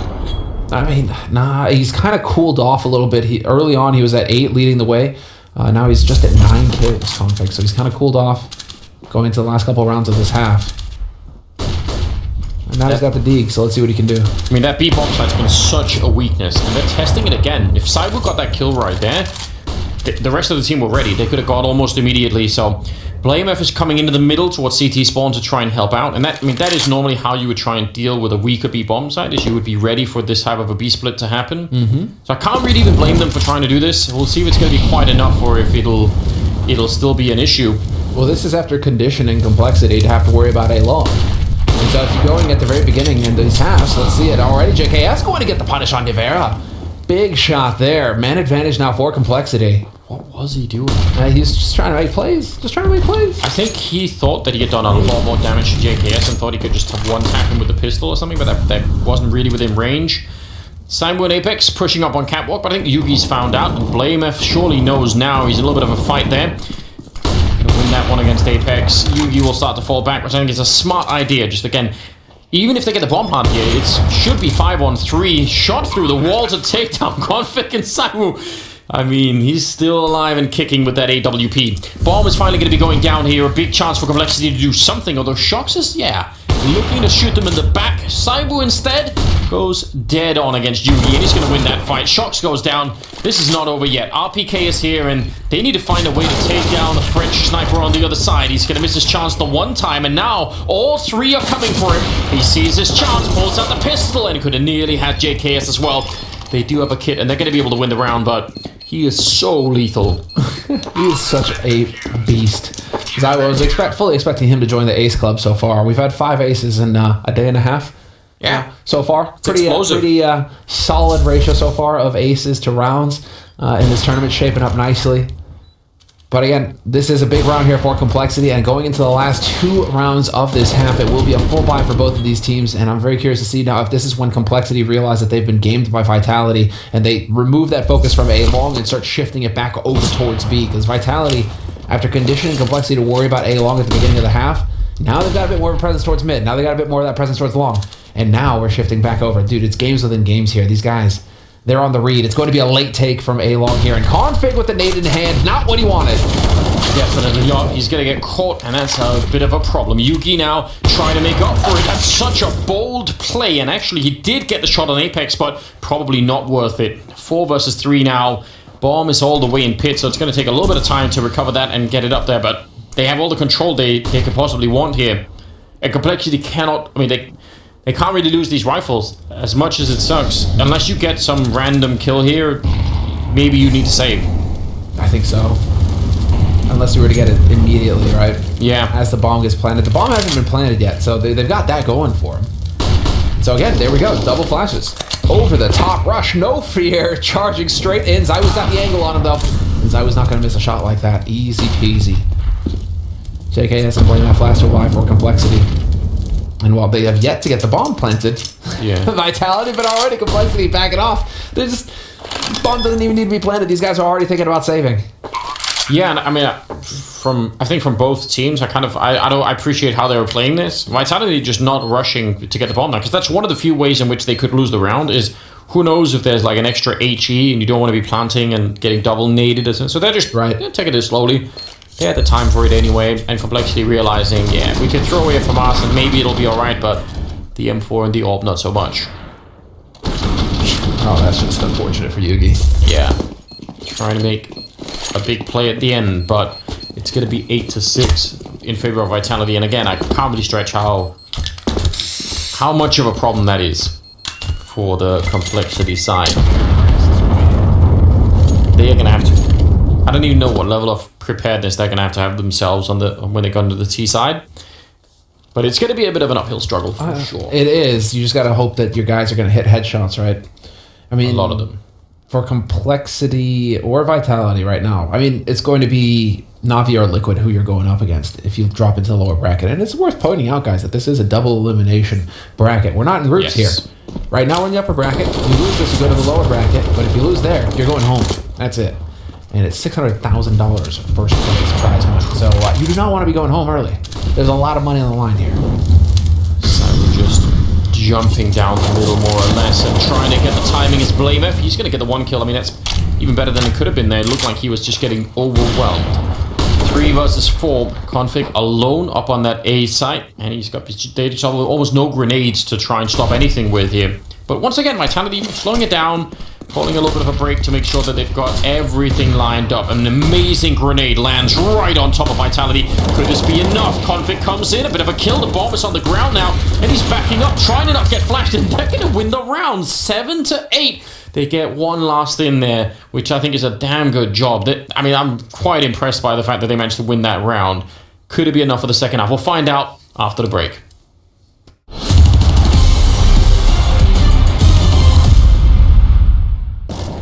One more. Hit that. Behind the molly, I've reloaded. I'm coming in. Yes, Let's go! Easy! It should have been a 2-0 though. It should have been a 2-0. Left-hand dead. That's good. Be clear. Nice boys. Let's go. I don't see anyone at me. He's holding flash! Hey, demon! Oh! Come on, sir! Yeah, fun. Let's go! It's literally like die Joey, die Joey. Nice. Did you guys run the whole way? Yeah! Mais um câmera, palhaço. Palhaço. Tá, vou x1, só toma. Já?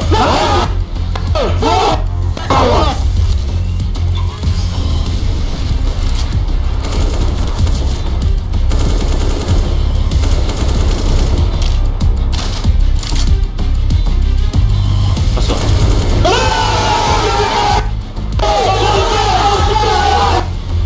Come here now. Two pistol. One left, one splinter. He's slowly splinter. Splinter still. Chill. Oh my god. Russ! Did you see that? Nice job, Mike. Insane. I don't know what just happened, guys. Good job. He ran through the mid-side smoke, and I see my teammate here, and I'll make it split. yeah, that's all I got is flying. I can drop you back. Fucking hectic.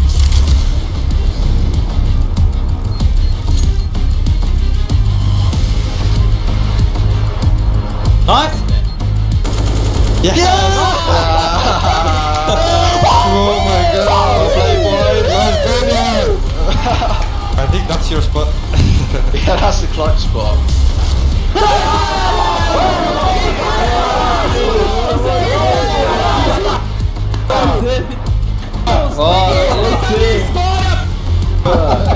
Respeita a minha história! Pausa essa! One more side feed. Try to let T-Croc roll. Yeah, let's do one. I think T-Croc. T-Croc dead. He was holding Ivy. Could be one more. There's one more Ivy. 100 HP Ivy. He was. Out anyone? Out anyone. Keep it dead. Half HP. Half HP. Nice! Sick! Let's go!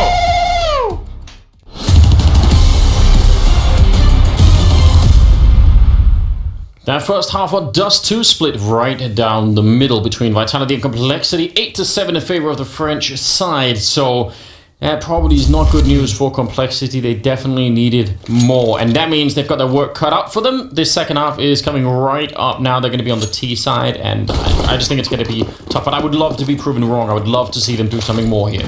I want to know what Bardolph thinks of Yugi's knife and glove combination there. Dude is popping off. He is looking very fresh. Even has the Glock matching as well. Get out of here. I'm impressed. That's very solid stuff. We need Scrawny to do some talking here and, check it out on the skin side. Well, someone will get on that, I'm sure of it. Conflict with the P250 for those clean headshots. Not happening yet, and Blamev has gone down. And now they're trying to get up and wrap behind Long to get that quick bomb plant. Would have been even better if they could have caught a kill there, but that doesn't happen. And look at the patience. Vitality knowing we have to find Conflict before we even think of retaking anything, because otherwise he's going to be shooting us in the back, and that's just not fun at all. Waiting for a little bit of timing here. They don't have any more grenades to pop flash their way around the corner either. Russian Yugi with a couple of kills, but I'm not sure it's enough. Yugi is so trapped in here. He's got low health and 1 versus 3, and they're just going to run him down. So I think that was actually a very well executed plan for Complexity, but just they didn't get the early kills. I'm not even sure there's much to complain about in this round, really. No, it's RPK continues to just hit shots on pistol rounds. We saw it on Barrage where he nearly had the clutch, and then here, as far as the pistols are concerned, he just feels like you can count on him to get you at least a kill a round. And it's so amazing that he just has that level year after year. It's just, the guy never stops. He is the boulder on which you can build your roster, build your strategy. If you can always get 1 to 2 frags from this guy, I mean, that's a gold mine as far as an in-game leader is concerned. So again, with the pistols, RPK, he's getting the kills when they matter. And as far as Vitality are concerned, they're off to the flying start here in the second half. 9-7 on the CT side, and this is their favored side on this map, Vitality. So they got the strong start, and it should be shaping up nicely. Complexity, they do go for the force, and they go for the static hold here, hoping that Vitality are going to overextend once again. Yeah, it'll be interesting to see if Complexity have done some research. I mean, there's lots of games out there to watch if you are Complexity, right? If you're Blamev and the crew, you could have sat down and tried to figure something out. But one thing is knowing, how they might play and what their setups might be, but actually finding a way to break them, that could be a lot more tricky. Config alone out on Long, and the other 4 of them are pushing up on the catwalk. They did buy in this round, and I don't really mind that whatsoever. Trying to put some early pressure on, and you see the weaponry there on Vitality, not really that impressive, so they could do some real damage here. Apex, he's seen the jumping, and they have a 3-man lean towards the A-bomb side. See if it's going to be enough to stop what's coming. It's a default kind of hold here for Vitality, so we need to see. A lot of this is riding on Apex, and Zywoo needs to stay alive. There's smoke going down to block off that molly, and Zywoo is still in the mix. Apex misses a chance at a headshot, though. But there's Zywoo with that M4. He is going to be looking to do the majority of the damage. RPK chiming in as well, but they are doing a great job of trading out Complexity. 2 players surviving as they push onto the site, but the bomb, disaster. Oh, no. It's dropped on the ramp. It fell down. Someone got too close. That could lose them the round. If they would have had the bomb plant, they would have had it already. And in a 2-on-3 with AKs, that's super doable. But 10 seconds left. He's thrown it back up. He's tried to toss it up, but it doesn't matter. That's a nice toss. Well done. Oh, man, but it doesn't matter, does it? No, it's cool detail and everything, but the bottom of your stomach just drops out as soon as that bomb drops onto that ramp. You just know you're toast. It's a nightmare. It should be a rule for everyone. If you're carrying the bomb, you have to hug the wall the whole way around, because it can happen so many different places. Mm-hmm. You just can't participate in any fights. Never go near that edge. Now Vitality, yeah. They're going to be the ones who are sitting pretty. No bomb plant, no money for Complexity. So a hard eco, apart from a couple deagles. Whereas Vitality, fully equipped, ready to rock and roll. And focused on mid as well. They're looking for a bit of that close quarters combat. RPK is just kind of chilling out over Long, hoping to see some action. It's going to be Zywoo here in a moment. And with that MP9, let's see. What? Couple of kills right away. At least there's one in return, but this should be an easy round for Vitality. And already they're a man down. They have a tendency of doing this. Yeah, we saw it on the first map on Mirage. A couple of rounds like this. I mean, I get it. You want to they're showmen, Anders. They want to make it last a little while longer. Although, I mean, that being said, it's still not done yet. Zaiwu is just going to farm the MP9 as well. Just so much money now for this guy. Alright. Config revealing himself, and it'll be RPK. Not quite the ace, could have been. MP9 ace. Sick. Dude, they saved the AKs, the M4, and Zaiwu's got so much money now for the AWP. No worries at all for Vitality on the CT side. They're just in such a strong position right here. Hard to argue otherwise. I think what is impressive, I mean, even at the, in the first half where it was looking like Vitality were kind of taking over the game at some point, they've been keeping up so well on kills complexity. Zaiwu is being the monster that he can be here. He's got 21, so outdoing everyone else, but complexity are actually putting a lot on the board, so that is maybe a little bit encouraging. There's Config with a kill, spins for it. He knew there would be a second man there, but RPK catches him. Rush with a nice trade, and now they've got so much time they can slow this down. If they just keep pushing and fighting, I mean, it could end badly. Zaiwu's out here somewhere. They know it now. They hear that all go off, they know what that means. Oh, dude, he's so sick. He's like, cool, give up on long real quick. I'll go ahead and take a peek if anybody was over here pushing on Catwalk. We'll clear this out and just proceed to get that map control as they focus back on mid. Shoxy and Nivera working together as a duo here. Team Vitality, they are still very much a threat, especially considering the nade count that they have. They've got tools to work with here. They're like, cool, you guys have long. We'll go ahead and take care of your lurker boy. Can't believe it. The timing there, Blame F, he could have been picked a couple of different ways, and he's still not spotted by Zaiwu. I can't believe that it hasn't just even worked out randomly that he would have just seen the gun barrel or something, so that is very well done. And even for the money that he has there in his pocket, Zaiwu's probably not worth it. They're going to back out, and Complexity will pick up the round. Well done. Okay, now with Zaiwu having that much money, do you think they go double AWP here and just go all out Vitality? I mean, you could get that turret set up here going on that CT side again. Yeah, you definitely could. It's super doable. Oh, this is where it starts getting into the fun stuff though, because it's like, okay, now Complexity have found success on A long. Are they going to hit A long again a few more times here to just get Vitality having to focus and be honest and invest nades and bodies on A long before we see the swap the same way that we saw that in the first half from Vitality? Yeah, I mean, partly I think the answer to that will depend on their spawns a little bit, right? If they keep getting some of the close spawns, maybe you keep trying. Config and JKS spawned well this time around for the quick long. They could get that support going in. Apex, looking annoyed at the ceiling. He's had a bit of a rough game, at least this map. 4 and 17. Let's see, 20th round, Config charging out long again, looking for a gap, and there is one in the smoke. He's very low on health, hiding inside, but Rush will be there to help him out, and Apex, save by Zaiwu, and he gets a headshot on JKS! What kind of madness is this? He should have been absolutely dead. He threw his gun on the ground to pick up his teammate's weapon, and Zaiwu is there to save him. I can't believe it. Sometimes Lady Lux just needs to give you a little helping hand there. Little wink, little nudge. Apex with the shot through the smoke. That's outrageous. Yeah, we're going to need a replay. Now, yeah, you can shoot through that at certain times. Depends on the position of the moon and other weird things that no one really knows how it works. Ah! He was so close. Not this time. Yeah, and he's going to make the cross. He's trying to stay alive. Zaiwu ran to the lip of the bomb site and taking down Rush. I actually thought he was just going to fall back, Zaiwu, but he stuck around for that kill too. Blame F and Yugi left 2 versus 4. I can't even justify Vitality winning that long fight. It's so ridiculous. Didn't look like they should have been allowed. Yugi is back here by the car, and there's not much coverage here. You can shoot right through that at almost every angle. And he's going to be alone and eventually hunt it down. Also, no bomb plant, so it's a good shot, but I don't think it'll change anything in this round. 12-8 in favor of Vitality and no bomb plant, so that is... that bomb plant would have been huge for them, actually. Now, so... that's a good shot from Rush, and at this point, Apex should be dead.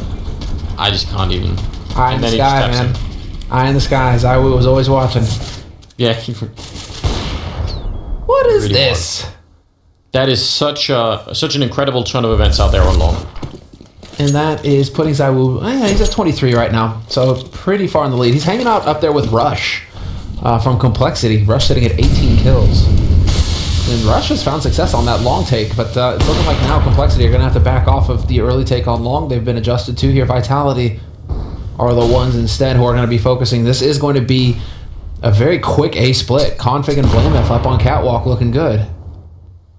And Zywoo and RPK all by their lonesome here on A. It's about to get very interesting. RPK went down. Yeah, now Zywoo's alone on long with just an AWP. He's going to smoke and buy time. I don't really mind this play at all. I don't know what he's meant to do in this position. They are all around him. They're coming from right through this one. They're not going to wait.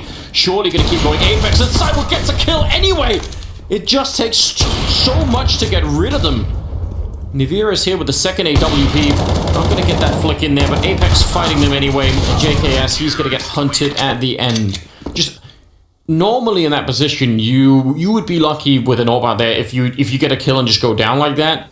But he gets 2 kills and he buys a lot of time. And in the confusion, Apex also picks up another one. It's just so much happening here. So happy we're going to get to see this again. This is actually really unfair. Like, what do you do against this? The guy doesn't even see you. Doesn't care. We need that as a meme. 13-8. Perfect. It must be very annoying because actually the setup for that was so good. They take down RPK as the supporting rifler to the sniper rifle out there. That's a great step in the right direction. And you have him trapped. He can't escape. And it just still takes almost the entire team to actually do anything with it. Well, they're going to go for it again, this time with rifles fighting RPK. Side Apex are kind of close by. Good shot there, trying to follow it up. And the backup is going to fall back. I don't mind it. Apex and Zywoo are going to try and fall into the A-bomb side. This is where you just hate your life if you're confident, because nothing is working. And Zywoo just can't seem to miss right now. Does he get another one? I thought he had it. This is outrageous. Yugi's finally going to put him out, but Shoxy will find a double of his own, and it's all Yugi now. 1v2. Quick rotation coming in here from Vitality means that he is not going to have a whole lot going for him, and he is going to get caught in the open. Does not manage the 360 shot. And that puts Vitality up on 14 rounds on their CT side of Dust 2. And that just continues to play out. They're so consistent. Blamef had an AK, right? So did he shoot him through the side of the box, I guess? Did the bullet go through? Because that felt like that should have been a straight headshot. Or maybe it was a Galil, I don't know. Yeah, he's just as confused as I am. That's the reaction. Like, what is going on? Like, why? Why doesn't he just die? God, do we get the B-Rush finally? Thinking about it. But giving up on it. Looks like they're going to be going out middle instead. Shocks. There's a lot of pressure here. Zywoo, though, on the other side. He's so lightning fast. Shocks is going to miss this opportunity. Nivira, though, and Apex just combining for a couple of good kills. And Zywoo finally goes down. Not that I think it will really matter in this particular round. It's about to be series point here for Vitality. 1 versus 3 for Blamef, and I don't think he can do much. I mean, they're actually going to go fight him, which is a little bit surprising. He's trapped in here, so could just leave him there until time runs out, and then go fight him. He knows. RPK will shoot him in the back, and that will be 15-8. Complexity so far having won only 1 round on their T side here, and I think we laid up the possibility, at least, that this could happen when we intro this whole thing. Vitality are such a hard team to play against on the CT side. They're very, very good at what they do. 27 kills on Zywoo, and the closest rush on 20. So you actually have a few more maps to work with. Out of 7 maps, they have a 62% win rate on the CT side. So it's just, Vitality across that many maps for you to still be that positive on CT side Dust 2, which has that element of luck involved as well. It's just it's so difficult to deal with. And Complexity, I don't think with the stand-in, they have the depth necessary to take on a team like Vitality on a map that they're so comfortable with. And the beauty of it is that we get to look forward to Vitality on Inferno. They didn't even need to play Inferno, and Inferno is their stronger map, Vitality. So we get to have that to look forward to here in the next upper bracket match for Vitality. Zywoo just doing even more work. He's at 29, gunning for the 30, because why not? Why not try and get there? Fire at his feet. Oh, it's not spreading. Usually it'll go all the way into the corner, but apparently shaking his head just works. I don't know. Does it waft the flames away if you do that quick enough? I have no idea what kind of technology he was employing there. 2 versus 5. Rush and JKS, I don't even think they are trying to keep the dream alive, just trying to not die to Saiwu any longer. Rush goes down, and JKS is alone, trying to battle it out. 40 seconds left, and yeah, this has been an incredible performance from Vitality, showing why they were seated this high, showing just exactly how incredibly dangerous they are. 16-8 as they bring down Complexity on 2 maps. That is all that it took, and yeah, one hell of a performance from them. They just continue to impress. And so Vitality, top 2, number 2 team in the world according to HLTV right now, and for good reason. Complexity number 12. It just shows the gap where you've got more than 10 ranks in the world standings, and you got a team with a stand-in. Complexity, they put up the fight. Clearly, they've got the firepower on this team. It's just the intangibles, and it was just not lining up against Saiwu today. I mean, the guy's just too much to handle on Dust 2. Yeah, and I mean, it wasn't even Saiwu leading the charge on Mirage, but no, it wasn't him. That's the beauty of it. Dust 2 took over, and I mean, if it wouldn't have been him, Nivira normally is the one that shines. He didn't really get a chance to. He was playing fine, but Saiwu just did everything. I think 29 kills at the end of it.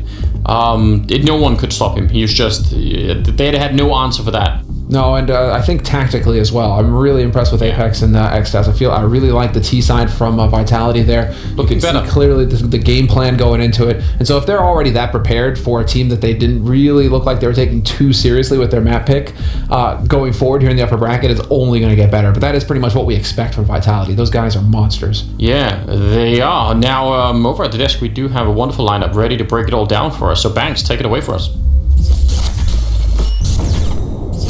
Thank you very much, Anders and Semler, as Vitality do get the 2-0 over Complexity, and they do it in a very convincing fashion, right? Didn't take too much. You were never really scared for them, for sure. But I'm going to start with you on this one, Pimp, because you weren't too convinced by Mirage saying it should have been better from them. Happy at this time? Yeah, happier. I mean, you saw the same picture kind of playing out again, beginning of the game, a big back and forth. None of the teams could really settle. You thought to yourself, okay, here's a real shot for Complexity to make this, I would say, at least competitive. I was never in danger of Vitality winning. It always felt like they were comfortable and in good faith, but Complexity had a chance of making this game more competitive, just as they had a Mirage. Unfortunately for them, Saiwu is just better than the rest of the guys. Vitality is just better. RPK having a great series, and I'm very pleased with what I saw here in Dust 2. Great to see that when you pick Dust 2, as we spoke about, James, you don't like it necessarily that much. Vitality are one of the few teams in the world who can pull it off. Exactly. They're the team that I will accept picking Dust 2 with, that's for sure. And for a long time, I was fully against it. But you know what? One thing I'll say when it comes to this Vitality roster is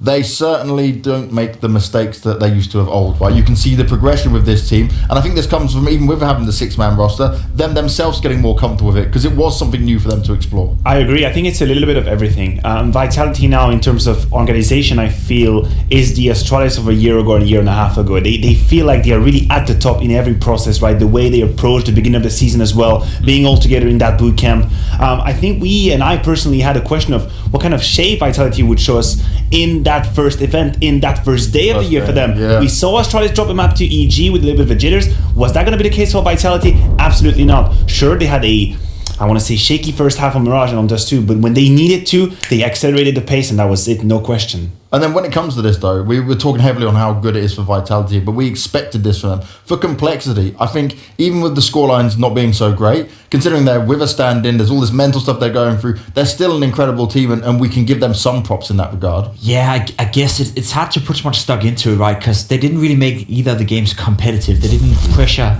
Vitality at any point, but as you said, did we really expect them to come into this match? Like, for me, it was like, if they get blown out 16-2, 16-3, like that kind of score, that'll be too much. You go, okay, this is real troublesome. And you even saw them on the cameras at times. They were trying to keep the mood going, but they know this is less than ideal. I will agree that the positive you can take away if your Complexity is that you try your best, and that is probably the best positive you can have here. But as you said, not losing 16-5, 16-3 is better than at least having a chance of making it competitive.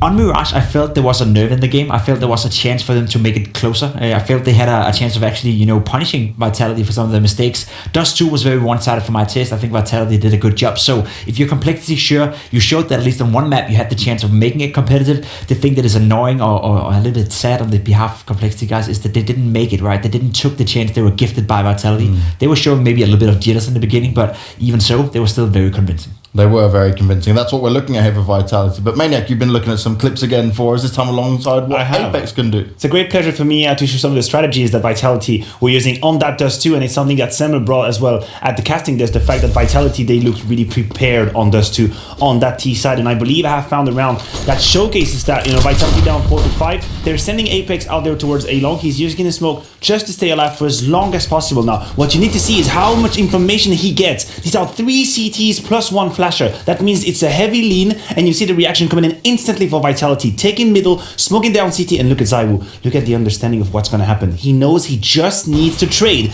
Trade is instant, and then after that, this is genius right here. Avoiding the flash, that's it. The kill, CT spawn, that's what seals the round. And just cherry on top above the smoke. That is pure genius. But this is not only to celebrate Zaiwu, it's to celebrate Vitality reacting on information, being spontaneous, sending Apex out, and depending on what he sees, they change the plan. And that I really like. Well, let's celebrate Vitality some more, because we've got Apex, the in-game leader, joining us for the live interview. Dan, good to see you, my friend. You got a big win over Complexity here. Yes, Happy New Year, man. Happy New Year. Now, when it comes to this, right, we knew Complexity were coming into this pretty wounded, but when you looked at what they had to offer and when you were kind of getting into this game, did you prepare in any special way, or did you just stick to your guns?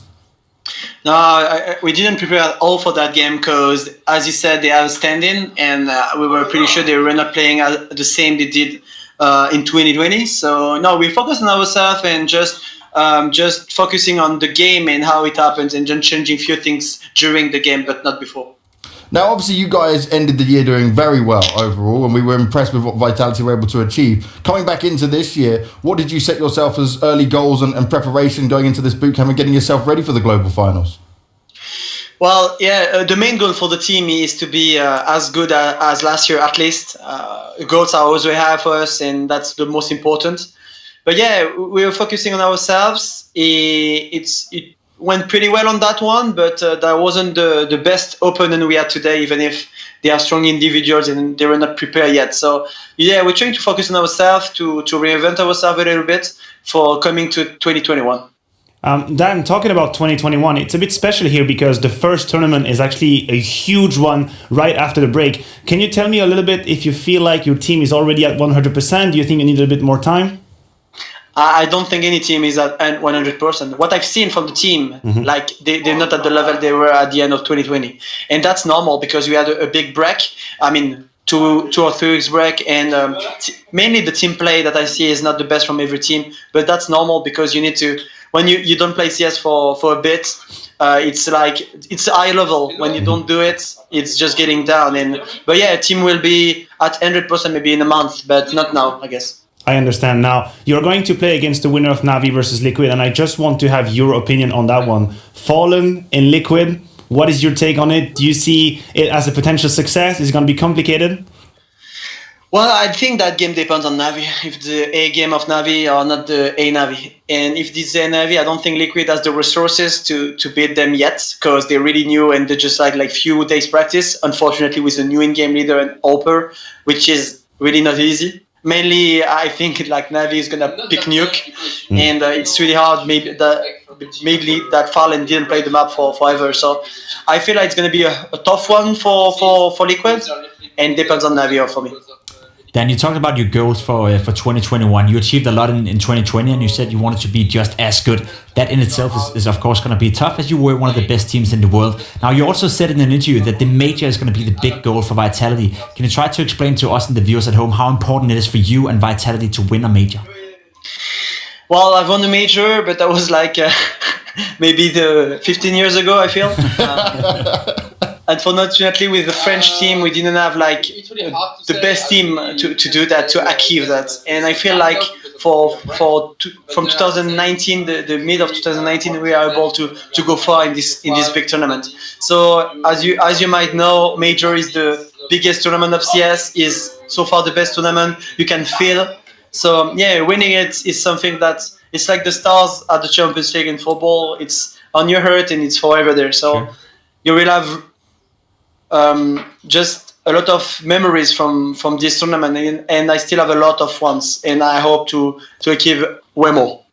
Now, Dan, I've got one more question for you here, because I remember at the beginning when you started to show us this 6-man roster, and you were talking about the difficulties for you as an in-game leader and kind of trying to manage all the pieces when it came to this. How are you finding it now? Do you feel like you've progressed to a level where it's become more normal and more easy for you to work with? Well, at the end of 2020, yes. Right now, it's pretty difficult. Sometimes we are missing something. We're missing some points. Like, for example, our T-side on Dust 2, when we went twice long, we didn't do what we I expected to do, and I had to re-say it again and again. It didn't work out, unfortunately. But yeah, as I said, we will be able to be at on 100% in a month, and not now. We need just more official games to talk more to each other and all the things that really matters when you're at the high level. Well, I look forward to seeing it, Dan, and it's great to speak to you again. We'll speak to you probably very later on in the tournament. Best of luck going forward, mate. Thank you, guys. Have a good one. Now, Apex there, obviously, he's very honest with his answers these days and how we get all the information from him there. And I like that goal in terms of it, right? He wants to be as good in it because they know they achieve massively when it comes to it. But he's also setting the expectations that low enough that when they rise up further, which they certainly have the potential for, he's in a good spot. Yeah, I mean, the major obviously is something special. It doesn't matter if Vitality had a good 2020. I also appreciate the fact that, Apex addresses the idea that no one is going to play 100% at this tournament. And let me be clear, it doesn't. I think in itself, it's interesting to see how teams fare when they are not at 200%. The details are not all polished. Maybe some strats are forgotten. He says sometimes they didn't know what they were supposed to do. But in itself, it's interesting to see how these teams are faring, how the players are making the difference, where the system, the protocols should be the one winning the round, but then it's pressure on the individual. That was one of the things we highlighted with Astralis when they were the best team in the world and more or less unbeatable. Even if they played their B, C, or D game for that matter, they were still better than the rest, right? So if they can come in here and play at 70 or 80% when the rest is also playing at 70 and 80%, they may still be the better team, right? So Vitality, they have a lot of the same similarities in terms of Astralis when they were at a good and at a high. So I think even though Vitality may only play at 80 or 70%, they could still be the best team at the tournament. So as you said, Matthew, it's great that he addresses it, but it doesn't diminish anything. And your dream run, guys, is potentially looking very true from when we started off just yesterday and looking at it. You might get the Astralis Vitality matchup in this upper bracket, but we've got a few more games to see. And what is coming up next is Na'Vi taking on Liquid. Finally, Fallen gets to show his stuff. Now he's been over in the Liquid camp here in Europe. It's time for us to kick into a break, and when we get back, we're getting straight in to the hot match.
And it's time to get our second match of the day underway. We finally get to see Fallen under the Liquid banner. It's time for him to see if he can shine. We spoke to him in our pre-show yesterday, and he told us that he wouldn't be doing the in-game leadership straight away. He said he may not ever do it, you know. He said he's going to stick to warping. I don't personally believe it, you know. I think someone like him will have to try him in eventually. But right now it still stands with Stewie. But we saw a Stewie IGLing, and it didn't work out too well. I agree with you. I just want to put it out there. I personally believe in the prospect of Fallen in Liquid. I believe in that idea. I believe in the structure behind it.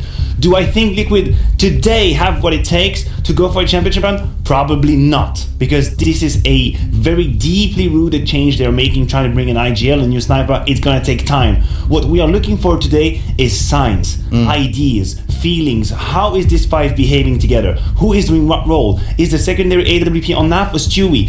Having some of these thoughts, that's what I want to have. I want to see Liquid with an identity, but it's just going to be a first draft. Have you guys forgotten about the honeymoon period?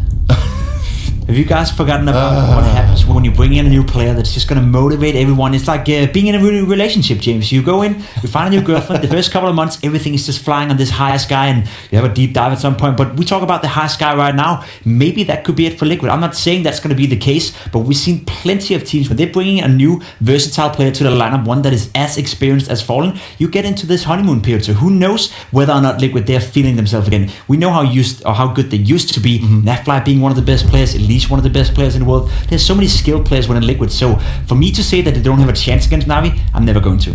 Okay, Pimp, I'll ride your crazy train halfway with you, right? I'll say I can agree in some sort of a honeymoon period, and where I think that will be is in the fun, dynamic, and the synergy that might be between the Fallen and Stewie relationship. Sure. See, Matthew was onto something. We're going to see some signs whether or not that is the case, because I don't know whether they're in a honeymoon period or not. I'm just saying that there's the opportunity for them to be there. So we're going to have to wait and see how they're going to present themselves on the server, and I'm looking out for the signs you're talking about. Maybe Fallen has re-innovated this Liquid lineup. Maybe that was the push they needed to reinvent themselves and get Nafly back to the level he were at. Maybe that's what's going to unlock Grim to feel, more comfortable within the lineup. There's a lot of if with this Team Liquid lineup, but there's also a lot of potential, and that's the potential I want to explore going up against Navi. Well, let's learn some more from the players themselves, because we caught up with Stewie just a little bit ago, and he was talking specifically about Fallen.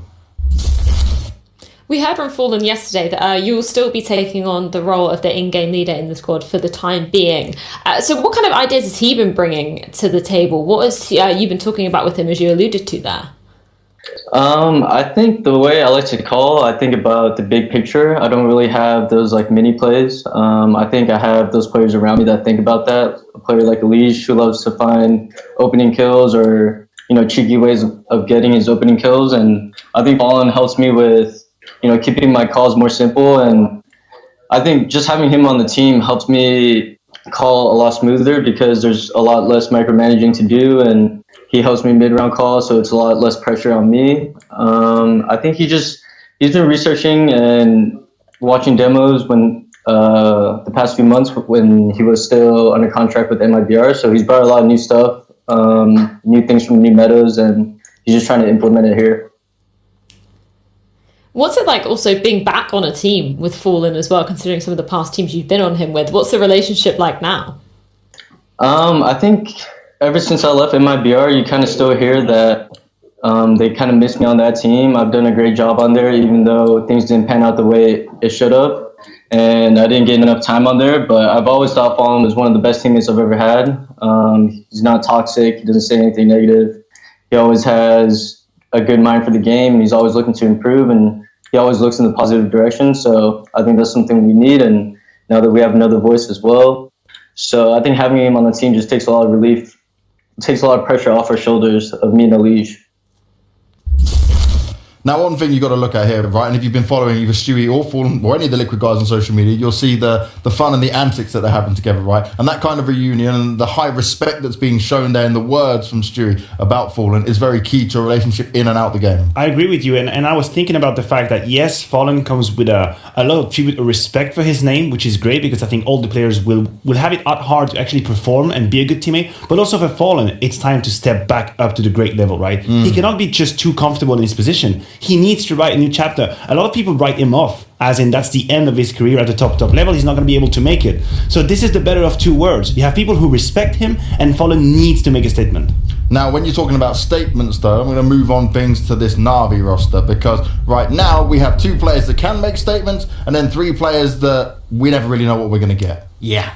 And that's the issue with Na'Vi, right? Because as you said, we have 2 of the best players in the entire world, and I cannot count on 2 hands or 4 hands or a million hands how many times we've said this on our desk, right? We have Simple, we have Electronic, and they're always exciting to watch playing Counter-Strike. They're some of the best players in the world too. You can never not be excited when they're joining the server. But as you said, the other guys within Na'Vi, we still haven't found the perfect iteration of Na'Vi. We still haven't found a way when Simple is activated, Electronic is activated, but also a Boomage or a Flamey for that matter. Now, Bit coming in, could he be the missing piece? I don't know yet, but we saw glimpses of it. Glimpse of it with Bit, right? So let's look at the veto first, because that can be a telling sign of how things will go and what Na'Vi we're going to get out here. But it's also going to be a telling sign on how comfortable Liquid is feeling going up against this version of Na'Vi. I agree with you. There are a lot of questions surrounding Liquid and that veto. They're going to start by removing Train. That makes sense. I think Na'Vi will push away Vertigo. That has to be their natural. Now, when it comes to picks, I don't think that Liquid have a lot to offer right here. Inferno would be my go-to because it is a weak map for Na'Vi. It's a very good map for them. Mirage could be a possibility, but if I had to bet my Swiss money, it'd probably go towards Inferno. It's a very good map for them. They stick it. Na'Vi, Apex alluded to in the interview, and I agree, Nuke is right for the taking. Yeah. You have a new roster of Liquid who's not comfortable. There you get it. And now the third map could again be Overpass. It could potentially be Overpass because it's in the middle of the pack for both teams, or Liquid fancy, get lucky and get Mirage. No, they remove Mirage, but it could potentially be an Overpass for the third map. I'm not exactly sure. I'm not going to put my money because I don't Na'Vi in know. their Dust 2, love? Yeah, maybe Dust 2 for now. Yeah. It would be comfortable for them, right? They used to pick Dust 2.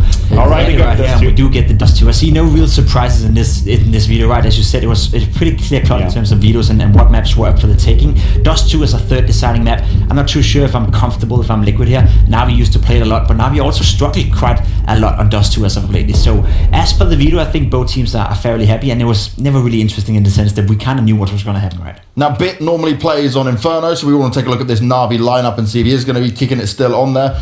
Will he come into play? There we go. There we go. He's there. You like that? It is the one that we expect to see in here, but we've also seen a Na'Vi. They can fight on Inferno, right? But I've never had confidence looking at it. It's been so many up and downs when we watch him play it. I agree with you. And his first performances, granted, he started against the Starlights, remember, so that was not that easy. Yeah, he got dropped by fire. Exactly. His numbers are a bit low, but the thing is, the right-hand side of that screen right here, Perfecto, Flame a bit, this is where there could be a reaction. I think Perfecto is an underrated player right now with the role that he's been given. I think he's doing great, but you're looking at Flamey, you're looking at Bit. You see, where is the future in Na'Vi? Is it really Flamey? Because we have said it yesterday in the pre-show, Flamey can have a good game every 10 or 15 map, and then he's going to take over, but it's been too scarce. It's not been consistent enough. So maybe Bit could be an answer. Because then you have Boomage as Nigel, Perfecto doing the shadowy role, and then you have Bit coming in. But the way is still very long. And I'm very interested to see, as we go through the map pool of Na'Vi, is Bit going to get another map? Because so far it's only been Inferno. Yeah, I hope they're going to try to integrate in some more. We saw with Nevera that he sort of he played his way onto the roster, right? He was doing so well in the first map, and then you had to give him another one, and you had to give him a third one, and that's the progress you're going to continue with. So if Bit wants more playing time, if he wants to be integrated into more maps for Na'Vi, he needs to play well on Inferno. He needs to make sure that the teammates understand that he's a great asset to the team, and he can do better than Flamey, than Perfecto, or than Boomage maybe. Obviously, you're not going to switch out your in-game leader, but the point is still the same. Electronic and Simple, you cannot remove from the lineup. It's that simple. If I can just bounce back on Bit quickly, we talk about teams integrating a new element and how they make him feel comfortable or not. We had the experiment with Vitality and Nevera being overconfident, peaking way too much. Apex said it. He has to loosen up. He has to calm down. Bit has only 10% attempt of entry kill in the match he's played on Na'Vi. 10%. It is absolutely nothing. So is that a case of the team having a too rigid structure around him, telling him you do this, or is it him that has to step up and take his responsibility? When I see a new player being integrated, I want to see him take risks, find his comfort zone. Because if you play just bottom of the pit in Inferno, just sitting down there, you need to feel comfortable, right? I want to see Pit taking risk. Bit? I said Pit. Pit, that's it, Inferno. Bit I want to see Bit taking risks. That's what I want to see. Not 10% duel. Go for it. Make your name.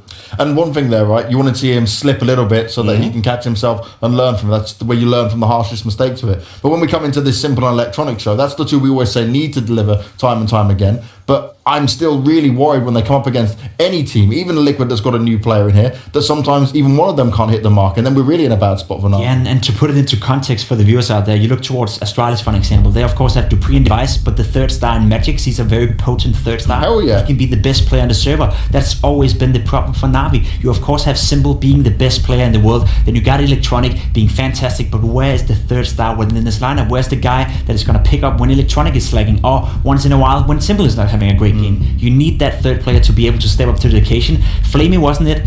Perfecto, he's had a year now, he hasn't really been it, so maybe Bit could be the answer to that. Is it possible though, when you've got players like Simple and Electronic, especially someone like Simple who does run around and take every bit of space he can take? Yeah, I mean, I think it's possible, but the profile that's going to fit that category we're describing, so basically being sort of a star, but without the role of a star, with a lot of pressure, not a lot of guns, not a lot of space. Expected a lot of. Exactly, that's my point. It's a very, very demanding position. If you're going to be that third star player of Na'Vi, you're not going to get the roles you want to have, so you have to be versatile in a way. You don't have to be too demanding, so it's really hard. And I think it's one of the reasons why we struggle to see that third player pop off, because these two, albeit some of the, or if not the most talented duo we have in the history of Counter-Strike, they take space, right? They have to have some positions to have the impact. But what are we thinking though when it comes to these win conditions here, right? Because for me, Liquid has definitely got the unknown side of it. Sure. But the honeymoon period you spoke about could be a factor that comes in. But Fallen, on the AWP side of things, right? He's got to try and match up against a player like Simple. Yeah, and that's the problem, because Liquid don't have an individual who can match Symbol. Nobody in the world besides Sabu can match Symbol. So in that essence, like, you lose out already. You of course got your Leash, you got your Naflight. They are very great players and they can't take over the server. The win condition for me, not only in this game, but for Liquid to be successful is within Fallen and within Stu 2K. Of course, they have to be a great pair in terms of in-game leading, managing the team and working together in that aspect. But remember Stu 2K 3-4 years ago when he came on bursting to the scene, one of the most talented players and one of the most fearless players in the game. As of lately, he's not that successful with the opening duels. If you can activate Stu 2K again, Liquid can be a top tier team. If you can activate Fallen again with the AWP, we know how good Alicia is, we know how good Nafly is. There's a lot of talent within Liquid, but without Fallen playing well, without Stu playing well, there's going to be no honeymoon for Liquid.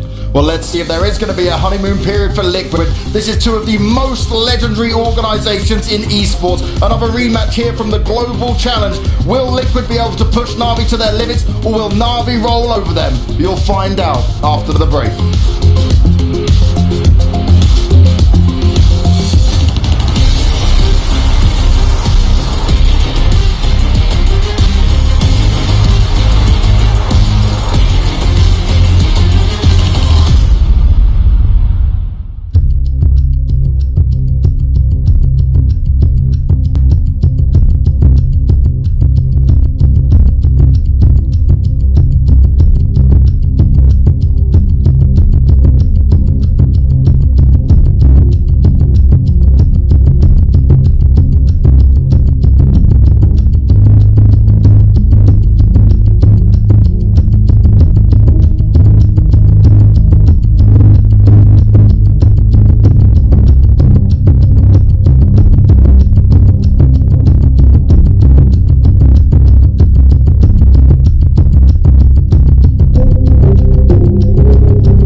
afternoon, everybody. Hope you're doing well. I know I am, because we're about to jump into Na'Vi versus Liquid, and I couldn't be more excited. We've got a big debut on the side of Liquid, and they've got themselves their hands full, I would argue, man. Na'Vi is a first challenger. That's got to be a very tough hill to climb. Sure, it's always been close between them.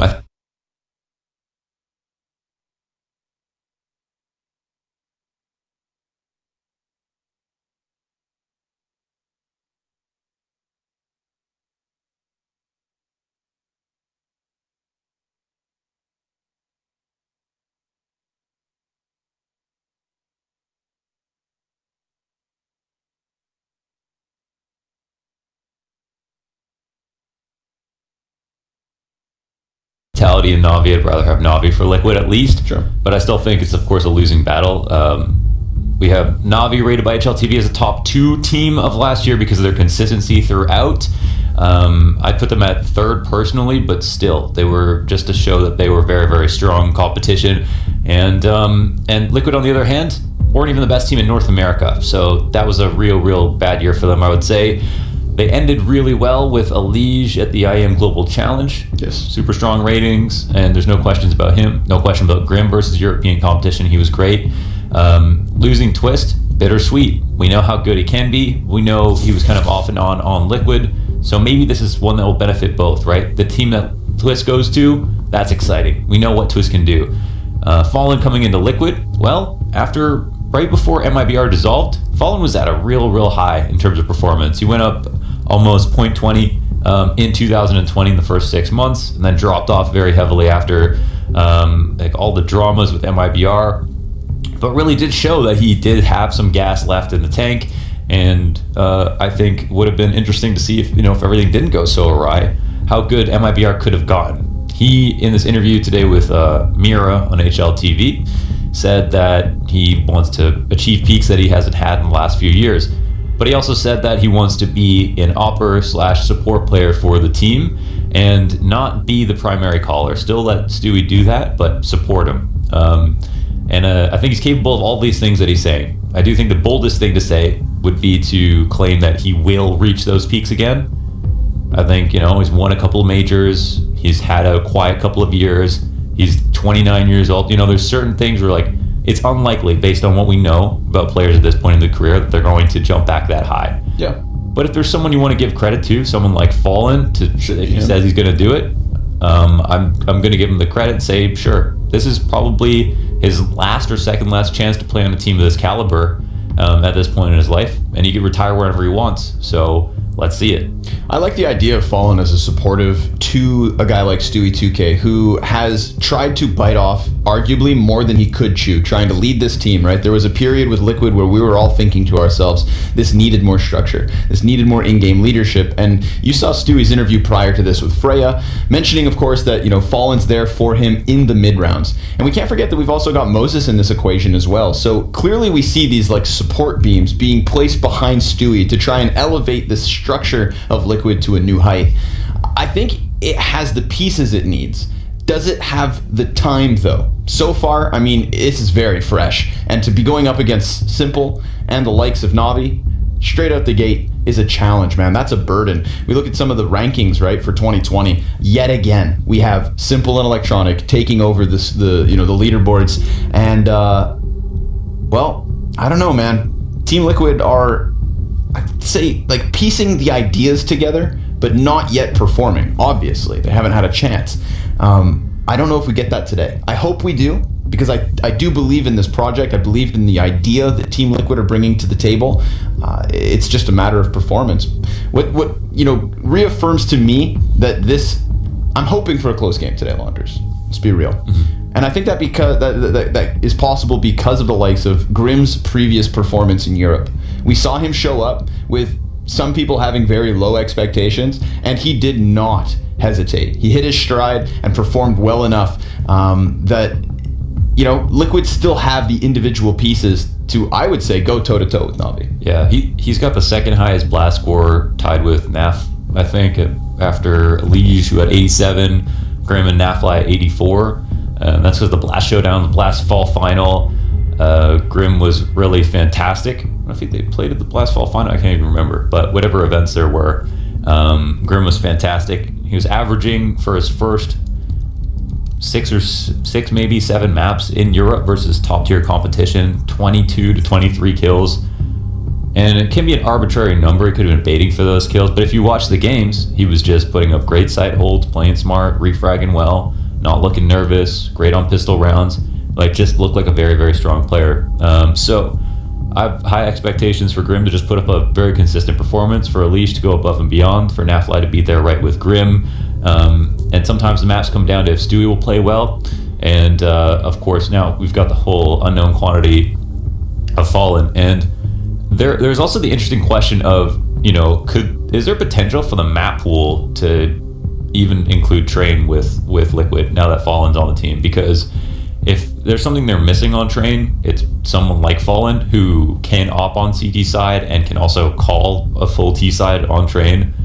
In his heyday, 2016, 2017, I was calling Fallen the best player on Train, period, in the whole world. So I think that's something interesting. Maybe it's a little bit too ambitious to try to get into right now, but for the meantime, what we're going to try to see is if he can improve their Inferno. Yes, video I did today was on Fallen on Inferno to try to answer this question. It's just something, it's the map that comes up in all your most important vetoes. So we'll see what he can do to try to improve their T side of Inferno. And it comes at the start of this series. This is the map choice of Team Liquid. They will take to the T side, and we've got Navi on the defense. Now, Navi's defense on Inferno, we're constantly watching it. Boomich normally over towards Banana, trying to throw themselves behind the sandbags, looking to hunker down, right? Boomich loves to take a good old risk on Banana. Never will you get that for free from him as a terrorist. So as this half goes on, curious to keep my eyes on him. But, alas, a pistol with a lot of utility. 2 smokes, 3 flashbangs. Molly in the mix with Grim, who is currently holding bomb, but Simple goes ahead and throws a spanner in the works. A headshot from downtown, straight through middle. Fallen hits the ground, and now it's the 4 versus 5 with 3 CTs still stacked up at this B bomb site. They've got a nade of their own in the hands of Electronic, and now that he sees this presence, well, they won't hesitate. They're just going to try to gun right through, and bit boosted, easy headshot. Nothing but headshots for Navi until finally Stewie gets some sort of an answer. But unless he's got a 1v5 in store for us, this is Navi kicking off the CT side with a pistol round win. Yeah, one of the reasons it's kind of dangerous to come in with that much utility is for the reason we just saw. Fallen losing a duel to Simple peeking down mid, like in between timing. That's going to happen sometimes, and that can be like $1,000 and a really big part of your strategy out the window without any chance. And then they had 2 more sets of utility, but then we had the timed grenades on Banana, and then ongoing battles between Stewie Perfecto and the rest of the CTs. It ends with Stewie dying, no more kills. But then these late grenades that came through as they came to the top of Banana, plus the 3-player stack that they ran into, 1 boosted and CT spawn, no one dying on the hold. I mean, what can you say? It was pretty much a perfect pistol round from Navi. Yeah, Bits, easy headshot. Player jumps through the smoke. He snaps that one. Perfecto, because of those players close on smoke, had nothing but a shooting gallery ahead of him. So an easy pickup for Navi to kick off Inferno. We get that 3 SMG sit-up. Single flash on Stu. No upgraded pistols. Team Liquid very much holding on to their money for the next one.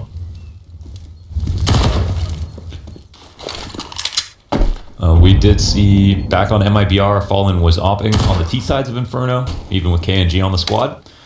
So that might tell you that potential for him to pick it up. Maybe he'll just wait to see if they win around and he can get one dropped. Boomich 1 for 1. Oh, recovery grenade, double. Perfecto from the back. You take those. Some good compensation. And will they continue with the punish? That 1 flashbang ended up working out and at least able to overwhelm Boomich, but the frag grenade really just clawed everything right back. So any chance they had, denied by Perfecto, who's off to the 6-0 start, 2 rounds deep. Shrapnel really hit that second guy. One thing that makes the map scary, so Navi play this map at a top tier level without playing it in a very optimized way. So they don't push a lot, they don't always get the information you need, but they play with the right amount of aggression sometimes, and they just have so much firepower that they can get away with it. They're also very, very quick to rotate and gamble a lot, so it can be kind of complicated to say what's a correct call to play versus them, and it makes your T side very scary when you know that they're always willing to just move and rotate back and forth, staying incredibly fluid. And there's also Boomich, he can be totally hot or cold. Sometimes he'll put up huge numbers holding B and take lots of risk, and sometimes, that'll fall flat and they'll lose the game because of it. So it's really a unique style of Inferno. It doesn't always work, but it's really on Na'Vi to show us which kind they're going to bring today. Apartment's given over early. Liege sees nothing, leaves it to Naf.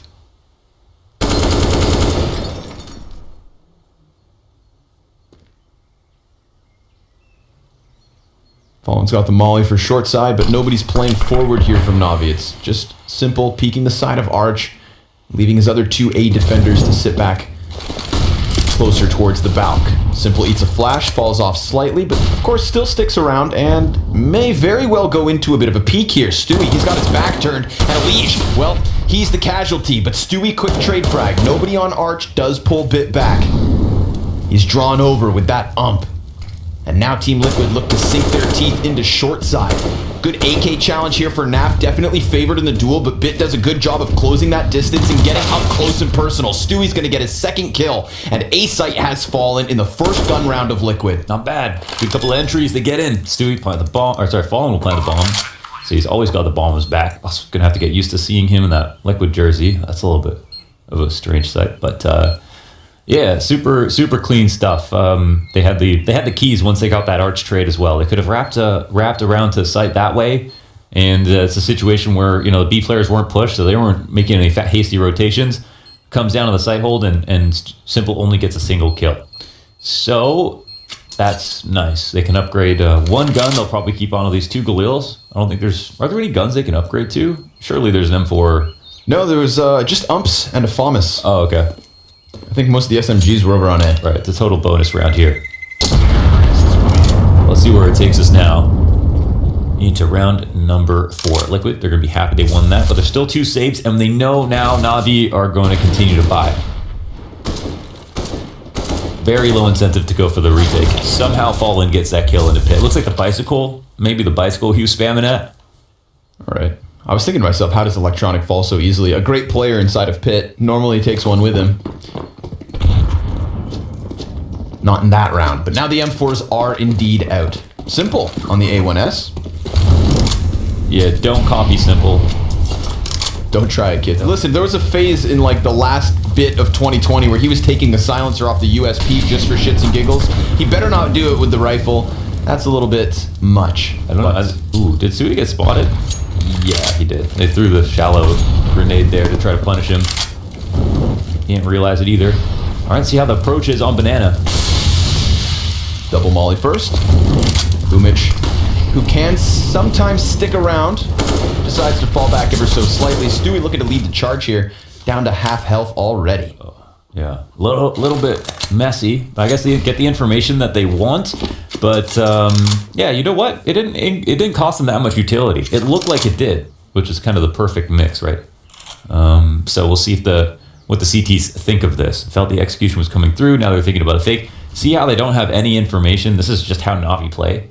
But for the T side, they're scared. They're racking their brain. Like, are we running into a stack or not? Yeah. Flashback to the pistol round.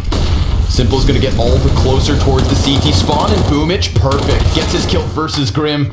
Stewie dealt with the man in the back of the bomb site, so it's Simple who could stop something if he decides to take a chance, and despite his dink into Naf fires back to get that man advantage. 35 health between Naf and Elige combined puts a bit of pressure on Fallen here in the post plant because Na'Vi, they're knocking on the front door. As that smoke grenade's still up on CT cross, they both get closer towards construction. Electronic with eyes behind, but there is no flank in place.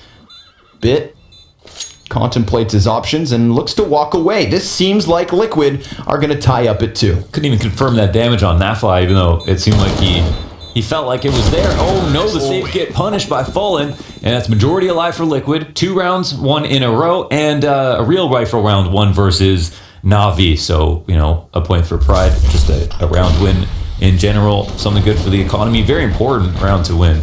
This is a hold that didn't go so hot. 2 for 2 on the trades. It was like just kind of marginally good, but then here's the swing kill, right? Simple stays there. If he wins his duel versus Nafly, then the bomb planter's in danger. It's the man disadvantage suddenly. And look at this. We've got Na'Vi now having to save CZ in hand and Bit. It's the best gun that we've got available. Unless you like the 5.7. I mean, maybe the 5.7 is better. I was going to let it slide, but I was like, oh my God. I had to reread the Wrong. icon. 5.7. I couldn't tell if that was CZ. USP with no silencer on or something. So you're a Counter-Strike expert. What's your hot take? There's not much to talk about yet. Takes too long to build a CZ. Yeah, agreed. Still only has a $100 kill reward as well. I feel like Valve forgot they nerfed it, just haven't brought it back. It's also a weird way to nerf a gun, because like you're always going to take the round win over the reward for getting a kill. Evidence that they didn't know how to fix the problem. Yeah, they definitely made it a Frankenstein weapon. It's got some cool skins though. Really like the CZ. Sag. Poor Boomich over on the B site solo. Only with the USP. But very timid stance here from Liquid, not looking to make any early mistakes. It's the right thing to do. Play it properly. You're always scared. You're always scared versus Na'Vi. Like you never know what they're doing. Oh my God. Oh. Okay, Nav. They were both kind of pre-aiming, so aiming slightly off. Yeah, Bit comes through with the trade, and this is a bit weird for Team Liquid because they know this guy could be in halls. Okay, yeah. Bit. You're up the bat. You've got an AK, and you're not too shy at the moment. Oh, he also gets another kill.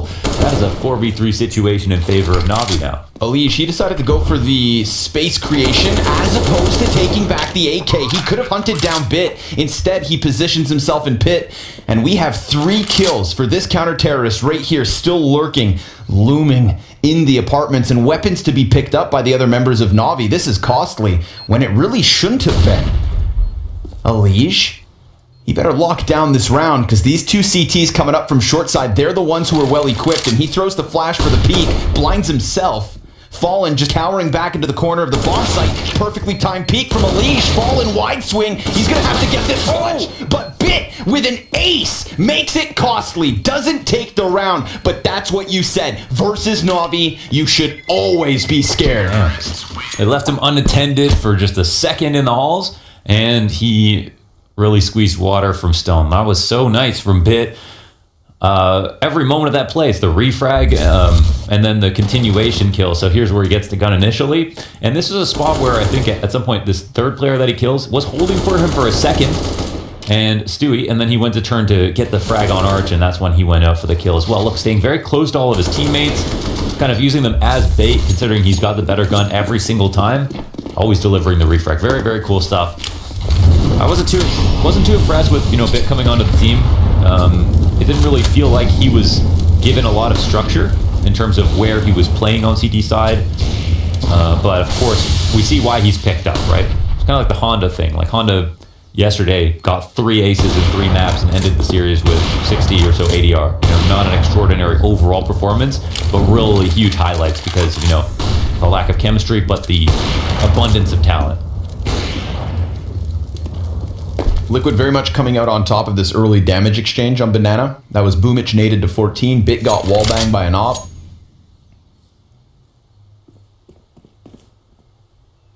And then they fall back off of it, not wanting to offer over an early kill. So we'll see Team Liquid try to take this B site yet again. Stewie, the front runner. Utility starts to get committed. Boomich, low HP, still able to take one. Smoke in front of the site, and they don't actually get that trade frag. So now the damage that they had in their favor goes back the other way. And Na'Vi, they're in a good position, but Grim will pick up his kill. A bomb plant comes through from Fallen. CT's close already towards Tree. Look at the health of half of Liquid, though. This is not a prime position for a post plant. Smoke goes out from Bit. They've got still 2 flashbangs on their backs. Electronic looking for his first kill of the first map. Rounds the corner, straight into the scope of Fallen. Bit can't get that second kill, despite the clean first trade. And Simple, this op far too valuable to take such a mighty risk. He will leave with it. And we've got Liquid now leading 4 rounds to 2. They do surmise the entries. It cost them some HP, but that's kind of it. And it looks like they're trying to hunt down Simple. And I think they're not going to be very quiet about it. They really do want to put the pressure on him to get this op down. You'd be hard pressed to believe he's just going to miss a dry op or dry rifle peek like that. But here it is. Let's relive those entries. Grim coming in, trading out Boomich as well. inside of the ruins. This is really, really well done. And nice. We get an op shot in from Fallen on the T side just to confirm he will be opping in a side of a map that not everybody opts on these days. So good stuff. They're going to be happy about that one. So far, so good, but there is still that op to deal with. Simple. Will he be unleashed? It's the other thing, like, we have some roster moves like, Alex not opping on Cloud9 over Woxic, but, he's not an opper that we know of as somebody who is, like, top tier versus all, like, is he going to outlaw Ziwu, for example, like his former teammate, or some of the other top oppers in the world. But with Fallen, he has the capability to be a, top one opper in the world, on his best day. So that's probably something that feeds into the decision of picking up a player like him as well. It's like potential. It's like, if we give him the right environment, do we get that potential? And I can kind of see what Liquid see in that regard. Yeah, I feel like most of the top oppers have at one point or another given credit to Fallen as being an op to learn from. Just a player in general to learn from. A seasoned vet. With a trophy cabinet to go with it. But we get Team Liquid back into this creep and crawl, trying to avoid the landmine that is Simple's solo op. Currently sits close towards the CT spawn. Stu is going to make contact with it, but he throws down the smoke, so it would have to be good timing, and there was suddenly just a chance. Imagine that collateral. Instead, they're going to round into the bomb site, and early CZ damage. Good stuff here from Bit, but of course, the rifles prevail. And then all of a sudden, Simple's op seems far too valuable again. If you saved it last round, save it a second time. Grandfather it forward as Team Liquid. Early T-side success. We're looking at a 5-2 lead, 7 rounds deep. Yeah, really, really nice stuff. I mean, it's super simple, Inferno. They're not dying early. They're taking some damage on Banana, but the refrags in the site have been pretty good so far. Like, it's not been like they're overrunning the site at all times, but they're at least going 2 for 2 and then having a successful post plant or getting Na'Vi to just save without even trying, sometimes getting the kills after the fact. They're doing a good job of leaving Simple as last alive on a few of these rounds, meaning they're just avoiding where he is. And yeah, they've got some versatility. They're hitting A sometimes, B sometimes. They're not just doing the same thing every single round. So far, pretty simple stuff. And yeah, to be honest, I think Na'Vi style, their CT side of Inferno, I think it should be punished. I think sometimes it doesn't always get punished because of the talent they have, but I think it's on them to try to adapt to what we're seeing, which is just clean, fundamentally sound Counter-Strike by Team Liquid. And the first pause called by Na'Vi, so time to talk things out. What are they discussing at the moment? We got Beth Harmon looking at the chessboard on the ceiling, trying to work out the next pattern. I think we're about to get his longest yeah boy ever. Perfecto. Deep breath. Boomich, turn some lights on. Yeah, let's get the LAN environment going. Do you think you think Bit repainted his walls the Na'Vi yellow after he got picked up, or was that before he got hired? That's why he got picked up, of course. Okay, so it was in the contract. Yeah, he did his interview like, whoa. I don't know what it is. Something about you, kid. I think you've got what it takes. We're back into the gun round. So Na'Vi, did the math. I think Na'Vi are talking about Banana. Okay. They've got to be talking about Banana. Sure. This could sometimes be a conversation just between Boomich and Perfecto. Like, what are we going to do? They just don't want this to be a liability. And that's where they threw Simple. Okay. Oh, is he there? Yep. Okay. Yeah. Sitting on Banana. Op in hand. Yesterday, Anders and Semler coined a new term. The frag grenades down Banana. Anders asked, why don't we call this the Banana Bomb? What about the Banana Flambe? Yeah, that's like Molotovs. Molotovs, okay. The heat. Oh, like banana bombs are actually a thing. Okay, let me get this kill. That's a nice shot on the Stewie. They punish finally. So finally, we get a late attempt from Liquid after they come up after some early grenades. Yep. And Na'Vi are finally still waiting there to try to get the kill. But look at that. Good answer. Yeah. Gets his kill on top of the player, or rather to the player on top of Perfecto. And then it's traded back. So good job by Na'Vi. Both the setup towards Banana to get a 5 versus 4, and then the setup on short A to maintain it as we watch Liquid try to go into the response. Now, it's about dealing what's normally in position. Boomich back behind the sandbags. He didn't get tagged up this time. He has been consistently hit by frags and Molotovs, and now he can play it like he likes to. Oh, Fallen creeping into this though. He seems to have him. And so suddenly we are right back to the 3v3, but there's not enough time to redirect here. 20 seconds. And Simple, smoke in face, has to let them cross over. So a bomb plant and a retake attempt perhaps from Na'Vi.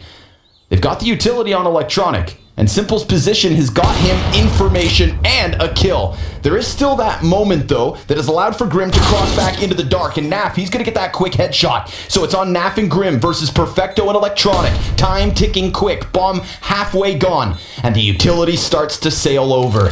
Naf's going to swap into the AWP, shuts back, and holds on. CT's kind of taking their time. It's really going to come down to the wire. Got a stick. They have to. No other option. They can. Naf, he's going to try to challenge, but the smoke's in his face. This was so calculated by Na'Vi. Playing it down to the wire. They get their retake. 5 rounds to 3. Yeah, the late smoke, I guess, is just enough. Just completely blurs their vision. There's no way to actually challenge. Here's the opening kill. We'll relive that on Stewie. And I don't blame Liquid for coming up a little bit dry to the top of Banana after a few rounds where they've gotten away with it. Because every time you don't throw a grenade, that's map control without getting telegraphed. That's one rotation that doesn't come in. So I respect it. It's Na'Vi who just constantly is leaving that open over and over again. So now I don't think they'll make that mistake again, and we'll take this game to the next level finally. I think Grim dying in dark corner is actually what cost them that post plan. I mean, Naf's reposition came back to bite them as well with that smoke grenade in his face and the 2 CTs able to cover. But, you know, when we're talking milliseconds on that defuse, Grim could have very well been the anchor. Instead, goes for the challenge. Electronic scared him out of the corner with a few shots to the wall. Got the duel he wanted, and the round Na'Vi needed.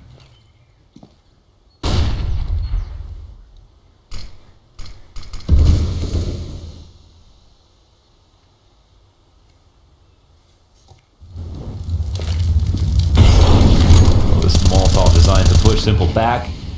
Any Opper that wants to sit around the porch. It's a bit shallow. And there's a smoke down on lane as well. So they throw a follow-up one just to make sure that no one can press up. They immediately jock for top bracket control. The CTs are not here to re-aggress, even though that should be something that's on their mind. Again, just tons of control here for the terrorists. And Elysian, he'll start to clear out angles, look for Electronic maybe on the bike, players on site, anyone in graveyard to make a mistake, and he's getting really close. Yeah, he's climbing the monkey bars. Simple trying to keep this angle into apps. He sees the elbow. Nafly arguably lucky to be alive. Electronic gets the better of Fallen. Elige finds Simple. And Electronic now resides inside the smoke, but Elige blasts him away, and Grim simultaneously killing off the rotate in the form of Bit. Big moves by Elige. Getting Simple off of the bomb site. If Simple gets that kill onto Naf, then maybe things look different, but sure enough, Electronic can't do more. Honestly, what just happened here, right? Like, because the Electronic kill, who even just came through the smoke? Oh, I see. He was very, very exposed. Crawling. That's one of those moments where you think it's like... I thought he was totally covered, so... I thought to myself, I'm like, damn, Elige, homing missiles in that AK, but no. The only thing that was in that smoke was Electronic's head. Yeah. I'd really like to see a situation here where there's like more kills maybe on the brackets supposed to like all on the site like this, because just a consistent thing that's happened. But yeah, as soon as things don't work out too well over on B, they take it back to A site. They still got that in their back pocket, and Na'Vi need to find an answer for that side of the map as well. I think on the bright side, they're usually keeping their Opera in the right location. Like Simple had the right read in the last round. This round now, that's something that's changed a bit.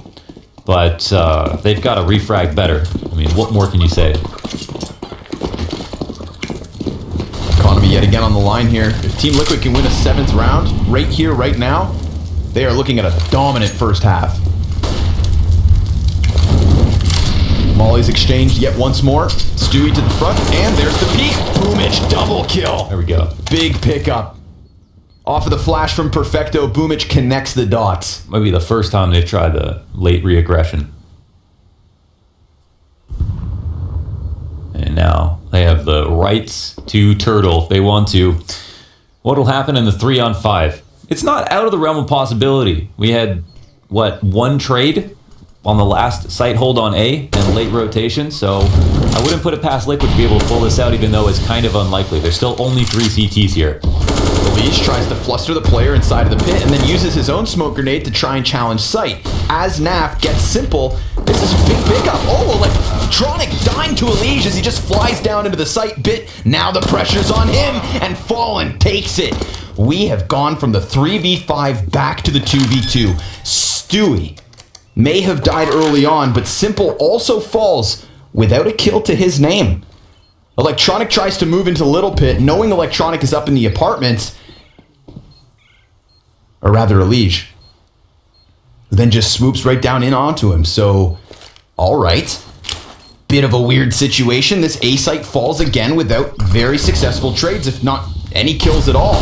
And now Naf, he's blinded, but doesn't matter. Fallen, he's performing excellently. And this crossfire closes what was a 3v5 on the A site. Oh, they didn't clear Naf out properly. They had the flash thrown. He was full blind. They jumped up on the scooter, specifically to get some information probably there. And here's a Lige to jump out and get the kills on site. It's kind of dysfunctional with Na'Vi right now. Here's a situation, it's 5v3, 3 players on site, and you can telegraph that they could potentially lose based on how bad their A site holds have been.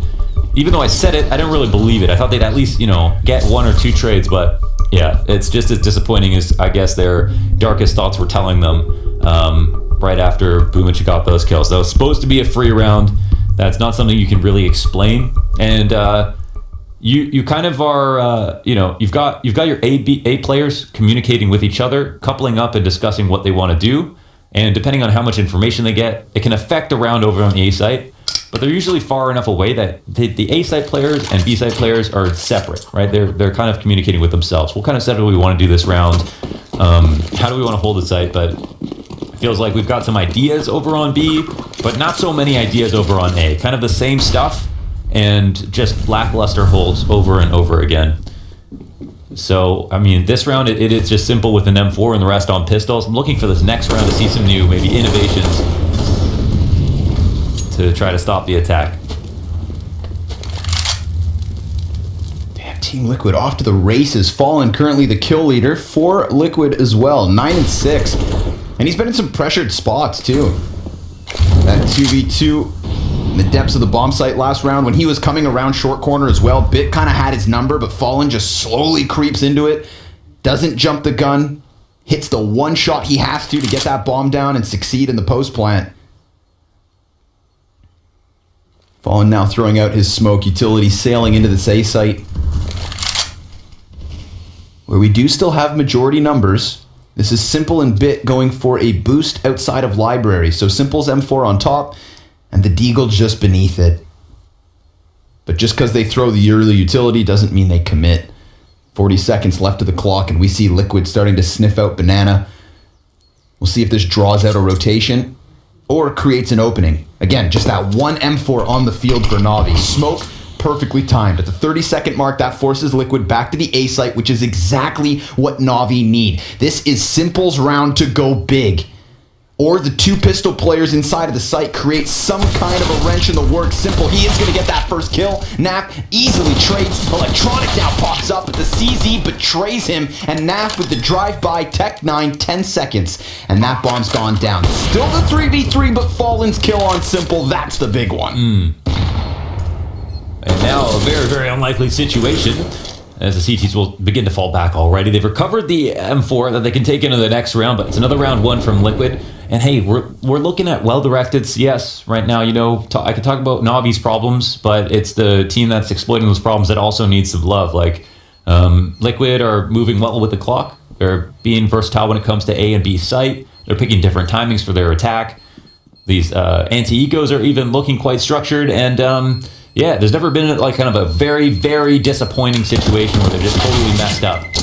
And Elise does die with the extra damage from Boomich, so that's a nice win. Small victory. But it's a jovial Team Liquid right now, which you do love to see. Stewie did say that the Fallen is one of the best teammates he's ever played with. He said he's not toxic, has never said anything negative really on the team, and I believe every last word. From every time I've met him to interviews that he's done, I've really never seen Fallen be like the kind of guy to add to a negative atmosphere in real life or in game. Always seems like things are going well, even during the lows. Good to know.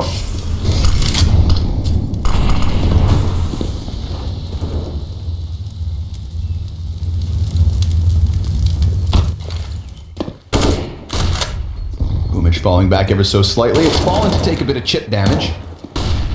Boomich. He ignores the call of the void, doesn't decide to peek around with what would have been 3 players looking back at him on banana.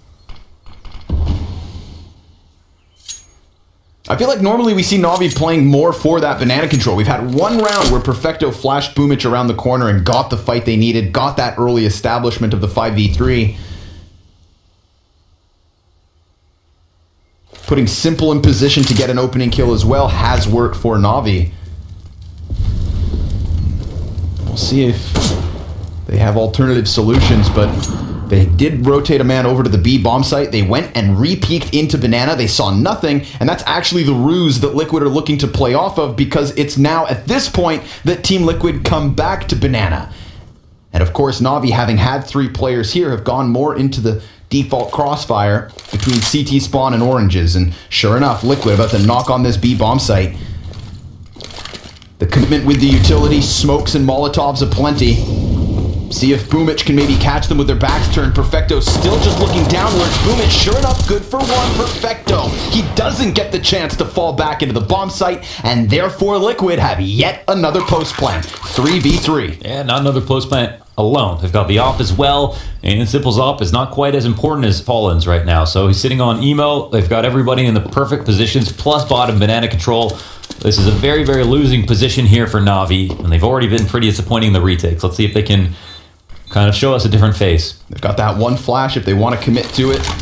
Simple throws it forward. Sure enough, 2 CTs rounding it. And Fallen, he fires the op, so they know that's back in the corner, but a nice flash by Naf. Grim perfectly peeks into it. Simple will take one down, but that's all they get. A parting gift for Na'Vi as Team Liquid with triple the round count now. 9 rounds to 3. Fallen, dying to the bomb, but so be it. This is an excellent T-side from Liquid. They're happy about it. They're looking very, very happy about this. So here's the 1-for-1 trades, both players going down. I like this. I like that top corner, like that Zipic spot on top of second oranges. I think he plays it the best. Perfecto only getting 1 for this one thing. And yeah, a pretty funny situation. But I mean, things are going well. Things are going very well. Yeah, it's ideal. I think overall, like, we've had a few rounds now where it's been both B players get a kill each, and then Liquid win post plant. Yep. And then, like, yeah, Na'Vi never have high odds in the retake because they're always starting off so far away. Like, the execute always catches them off guard in some sense. I don't know. Yeah, they've just got to change that. Otherwise, they're just going to continue to be impressed by how easy these rounds look for Liquid. So far on Fallen Watch, 10-6 on the match so far, tied at top with Nafly. And I thought it was one thing that's interesting is seeing, you know, Nafly take over halls where that would normally be Twist. And I can't think of a better person to really just fill in for that spot than the next guy on his team, Nafly. It seems like a role that matches him perfectly. Always kind of on his own in the first place. And a very hard man to find, very hard man to kill.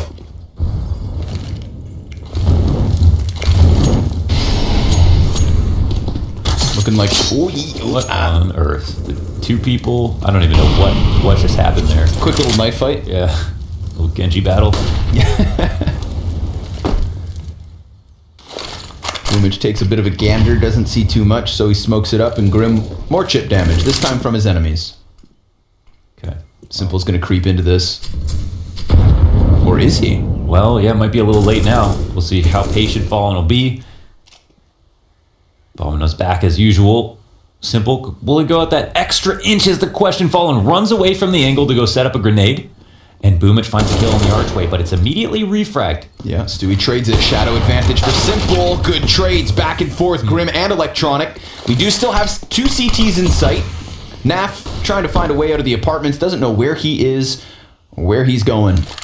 Recommits to it. Walks out around the balcony, and sure enough, he has a bit of an angle, but he drops down. Now that should have been an audio cue called. He still gets the headshot. Stewie clears Electronic. Another 2v3 perhaps. Perfecto, so close, but Liquid take 10. Okay, nice chemistry in the 2v3. Well done on the entries. And yeah, their entries have been really sick.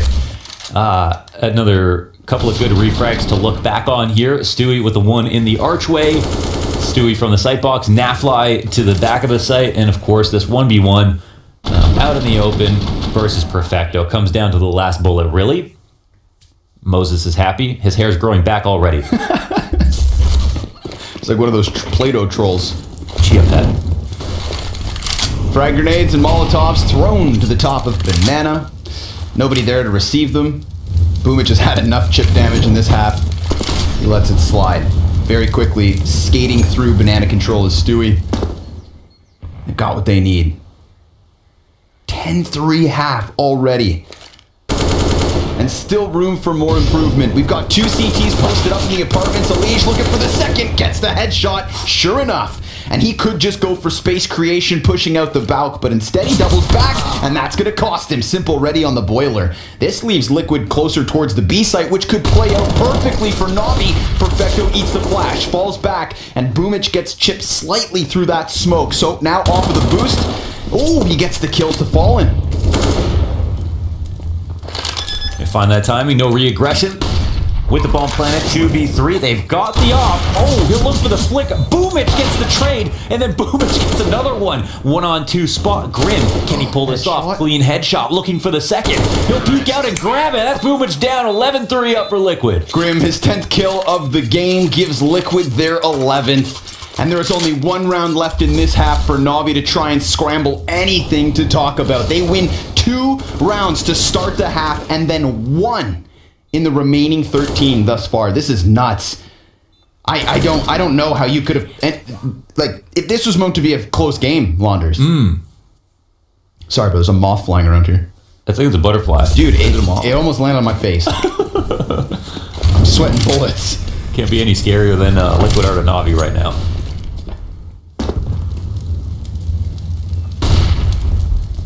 What were you going to say? I can't remember. Okay, that's all good. Sorry. Frazzled over here, man. If it's got more than 2 legs, it's not my thing. See, this is real sports. Yeah, right. Little boost over the half wall from Stewie, clearing out Banana. Nothing being offered. Navi looks scared. Yeah, I mean, this is just how they play. Not a big fan of it, to be honest, but sometimes it works. Stewie's going to chase him down, and the MP9 prevails. Grim over the boxes, dies to the Deagle of Perfecto. This is low HP for the 2B players. Elige, wild spray, and lots of damage coming back the other direction. But it's a 3v3 turn 3v2. Nap, he makes the difference. Team Liquid are tearing them apart. Simple doesn't even get a damn chance in yet another retake attempt. We've seen them walk away, but Electronic instead, he has to walk right into the fire. 3 players ahead of him. He doesn't have a kit currently on him. He's hoping the frag could finish someone off, and that's an excellent way to try and kick off a 1v3. Swapping to the AK as time is beyond the halfway point, and nobody's even going to challenge him. It is Team Liquid with a commanding 12-3 half.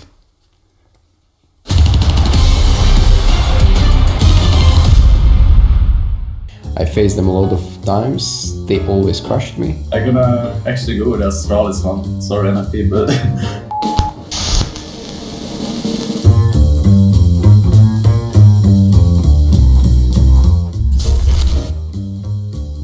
USPS. I tried P2000, it's bad. P2000, superior pistol. USPS for the precision. P2000 if I could have armor all the time. That's why I don't use USPS, because it's a silent killer. USPS, because I feel like it's more accurate and it's quiet. I'm gonna say USPS right now, because it's just statistically better than the P2K. Having the bullets isn't worth it. You have a silencer, you have better standing accuracy, better crouching accuracy. USPS is better hands down. USPS today. Honestly, because he got a silencer, so it's sneaky. Well, I didn't play against NIP back then, and we played against 2018 Astralis, and obviously, like, the level of play gets, like, better and better. So I'm gonna pick Astralis just because, like, I feel like what they did at, like, the peak of, like, CS, where like all the top tier teams are out there, I think I'm gonna say 2018 Astralis. They were just so godlike. 87-0 NIP, because they're the OGs. They know that they did it and they were stronger. 2018 Astralis. I think that is more remarkable. I faced them a lot of times. They always crushed me.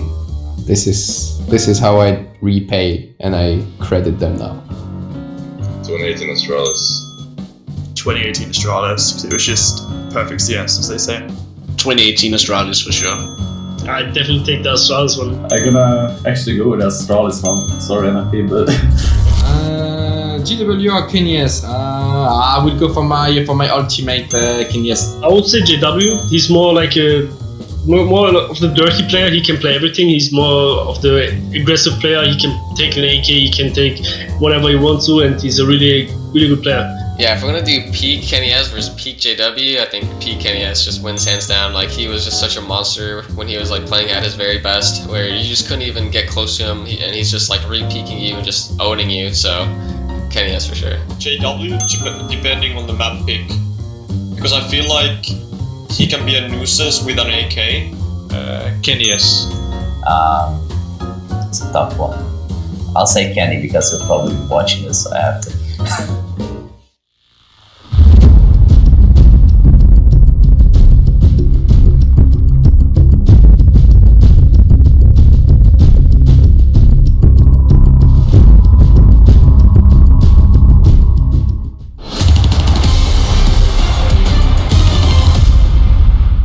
Well, that's a hell of a debut for Team Liquid's new 5-man roster, a demanding 12-3 lead after the first half of Inferno. It is their map pick, and Navi not throwing too much at them, Launders. Kind of sitting back and waiting to see what happened, but blink and you miss it.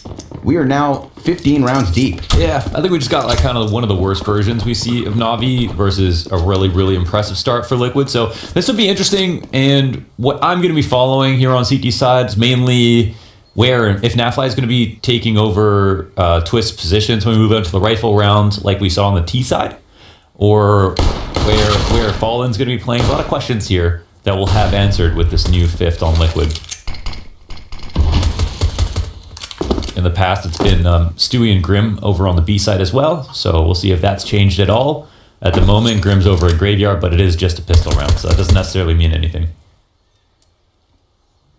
Already Navi being given a bit of space here towards Arches. I've always felt like Grim would be like such like a pit anchor. I feel like he'd be such a good pit anchor. But also, I mean, he's also been very, very good on B. You are right. You know, new positions from Nafly could mean we get a bit of a change up from Liquid. Mm-hmm. Jostle around the pieces and see what you make of it. And Moses said it himself. He's not going to play with anybody who's not willing to learn more spots. Okay, Perfecto wins a duel in Halls. This is telling for Navi and Liquid. They'll rotate now to turtle up in the site, but it's only with 2. And Grim, he gets gushed immediately. 14 health, all he has. Naf, 1 frag. And maybe Grim can take someone with him, but not meant to be. 4Ts take over the A site. Alish very much serving as a trigger to that execution from Navi. The moment they find him in the apartments, he was getting aggressive with the CZ. Mm-hmm. Died, and then they sprinted into it. Yeah. Electronic's just gonna sit and wait. I mean, it's impenetrable, right? It's such a strong position, and like in this situation, Electronic wants to let you know that he's there, because then he's not gonna peek you again. And then, but in your when you're holding as your Grim, you don't want to let anyone know you're there until you're ready to fire off, because you cannot leave. So the approach versus Grim was absolutely perfect. Whoever was in Hall saw him, dueled him a little bit, didn't peek him after that, and then every time Grim peeked up for a kill, no one was there, and he let everybody come up lane to approach, and Grim was also substituting for the pit player. There's no one else to take attention away from him.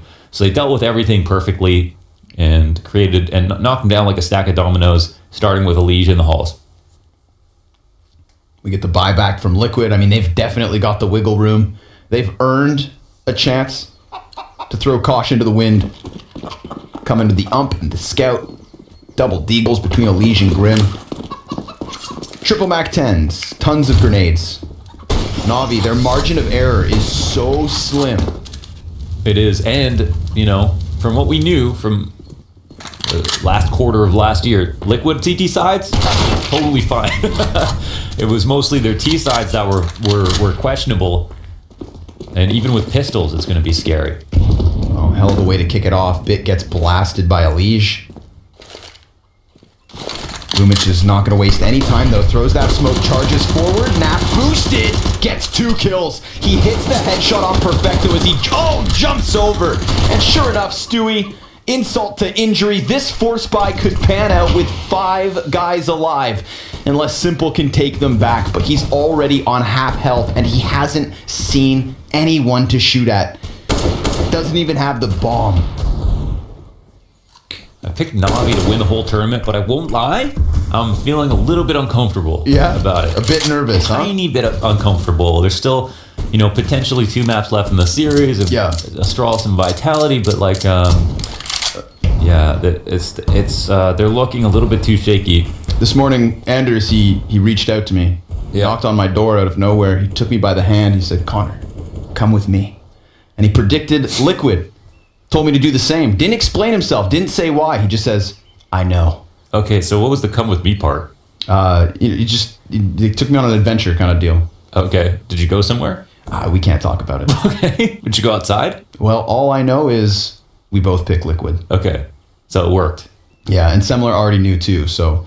Like your water with ayahuasca or something? Yeah. Classic Anders. It's Moses himself who warned me, actually. He said, "Don't trust Anders all the time. Take it from me." But it seems like he may be onto something at least today, because... No, it was probably Moses who told him, pick Liquid. Hot damn. Hit me with the zoom and the baboom. That deep dig from Elige to kick off round 17 and his give head Liquid just went boom. All of the momentum right back, Londers. They stole the 2 Mac 10s. They're still going to play that Scout. And Navi, well, they're putting a lot of stock on Simple, the solo AK. Yeah. Got a little sip of water. We're into the rounds. We'll see what happens. That's a tilting one. I think mentally, Navi have not always appeared to be the most mentally resilient in situations like this. Doesn't mean they can't win, but most teams are gonna be a bit shaky. Buying decisions are not gonna be great. Might force up into the end of the game and just think about the next map. But they also have a chance to just win this still. Of course, the charm of the T side is a little bit cheaper, and even though it's not so fun to peek into all of the CT angles, at least if you get the 2 kills on the 1 AK, sometimes that's it. You win the round right there. And we'll see. You get the free Mac 10s, but at the same time, that's the Achilles heel for Team Liquid, the weaker parts of the hold here. And at the moment, we've got 2 SMGs sitting inside the B site. No rotation here from the CT side just yet. Boomic does his job though, and has fallen part ways with a Molotov. Simple gets tagged out by that first scout shot. Fallen's form has been on point, and it just primes Elige to topple over that first piece. Now Elige walks out 3 Ts and electronic through the smoke. That is a big pickup. It all falls on Grim. He has 4 Ts all around him, but he's just going to go ahead and play this silently. They're coming in onto him. Bit, sure enough, jumping Tech 9 kill, and the A site falls. Despite Fallen and Elige combining for that first kill, it all goes awry. I'm actually excited now because Grim is playing Pit. It seems like he might be playing Pit. This is, for anybody who might not be aware, he was playing in B before. I think Stewie was the weaker B player, personally, based on what we've seen. Grim was great on it, but Grim's just been consistent everywhere. But I like the idea of Grim playing Pit on CT side. So we'll see when we get good guns what's going to happen, but that's an interesting adjustment. Now I think we see, what was it, Nafly? The Nafly over on the B side this time with Stewie. And in the past, it makes sense because Nafly would come over with an op sometimes, or Stewie would op. But I guess that was mostly Elige actually would rotate over. Ooh, that second kill on Fallen, a bit of a cheesy one. And easy pickup by Bit, just joining his teammate. The problem here for Navi is even if we get these back and forth affairs between the force buys, Team Liquid are already so close to the finish line. Mm-hmm. So Navi can't even afford these back and forths. Yeah. But Team Liquid can't afford very much of anything in this one. So Naf's saved weaponry, coupled with a Deagle and 2 P250s, tidbits of utility from Stewie. Let's see if Na'Vi hit another speed bump or if they start to get this game back on track.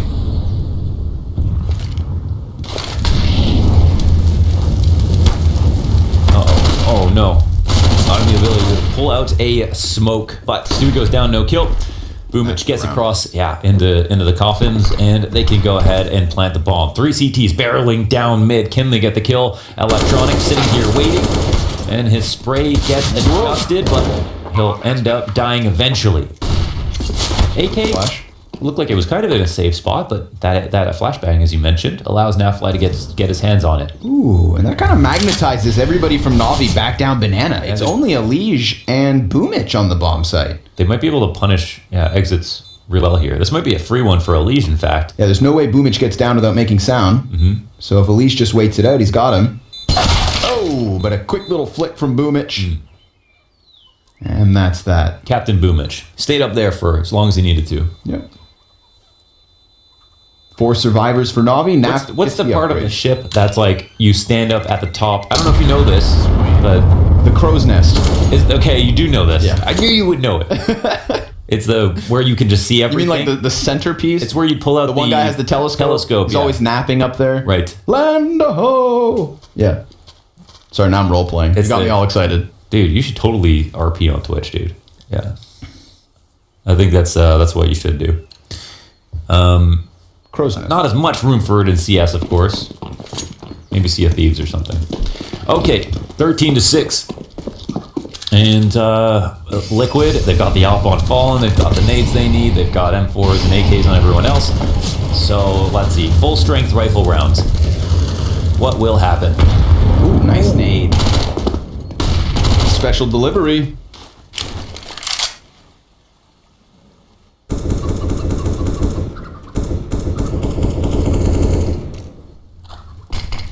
And then a smoke grenade and a Molotov. But utility goes both directions, and Simple tries to get a spray kill, doesn't find anything for it. Another round, this is kind of what we had in the first half, where Team Liquid were getting the better of the early damage. Constantly on banana. And they got top banana control, and that's big. It's a critical kill, as well as Fallen's op shot from the side of the smoke. They know bracket control has been attempted to be taken over. And meanwhile, Liquid still have eyes on banana. Lots of information here. What's even bigger for Liquid is those 2 kills come into players who still had full health. So the fruits of their labor yet to be picked between Boomich and Perfecto. See if they get finished off, or whether Na'Vi can just smash through this short side of the A site. Elige, he's going to go for the flash as they were about to commit by the looks of it. Stewie, easy pickup into the spine of Simple. He rounds the corner at the bottom of mid, and now Boomich kind of panicking here, understandably. Elige is going to extend around the corners and misses his shot, but at least it's information gained, and the bomb is given a chance to run all the way towards B, where sure enough, Stewie lies in wait. A quick little redirection, and look at this. Team Liquid kind of scrambling off of the A site. Wait, Boomich's sound cue of running up speedway. But no time. They can't plan. Okay. All right. Well, God, that was actually really cool. I was so ready to get excited. Yeah. Counter-terrorists win. 14th round for Team Liquid off the back of that one. They just don't stop winning. Damn, man, this is wild. An 8-round lead. This is a big one. Honestly, like Liquid are about to end this game with just near perfect, like a perfect game almost. Like everything is working out very well. They look well balanced. T side look good. Entries look great. Op looks fine. Like strong map from Nafly, especially.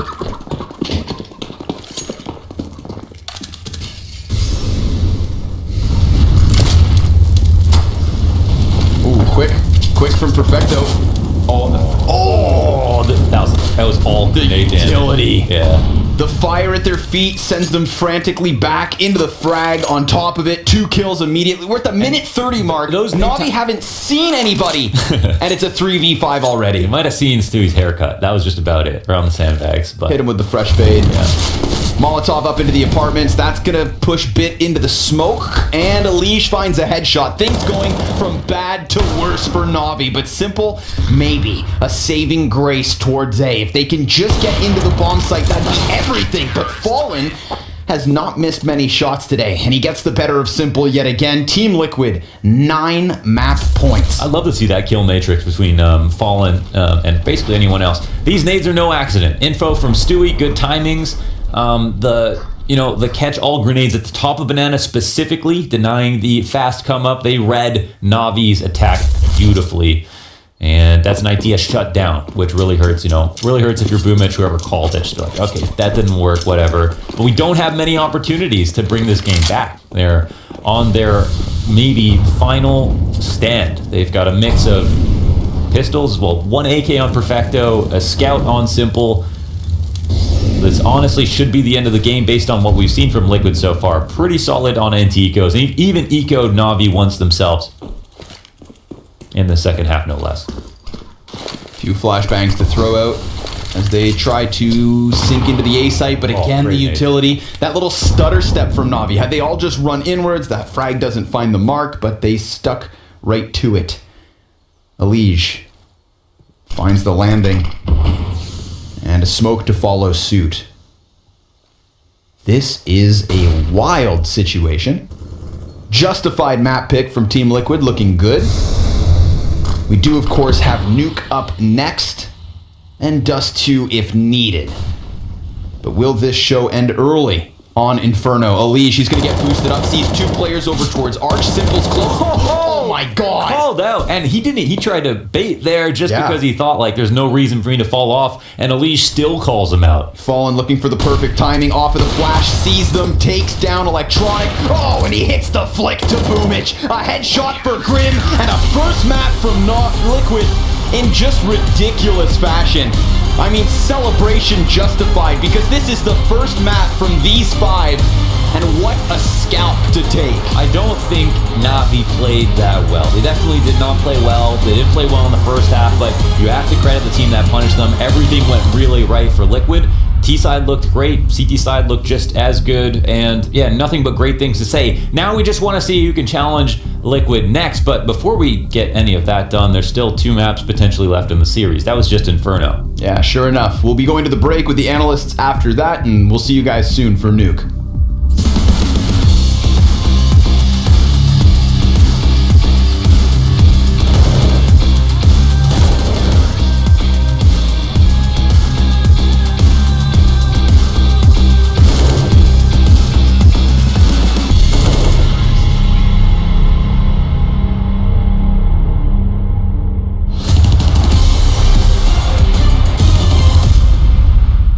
It is the Blast Global Finals, and we've gone ahead and rolled out something fresh for you guys. This is CS Money Dream Skins.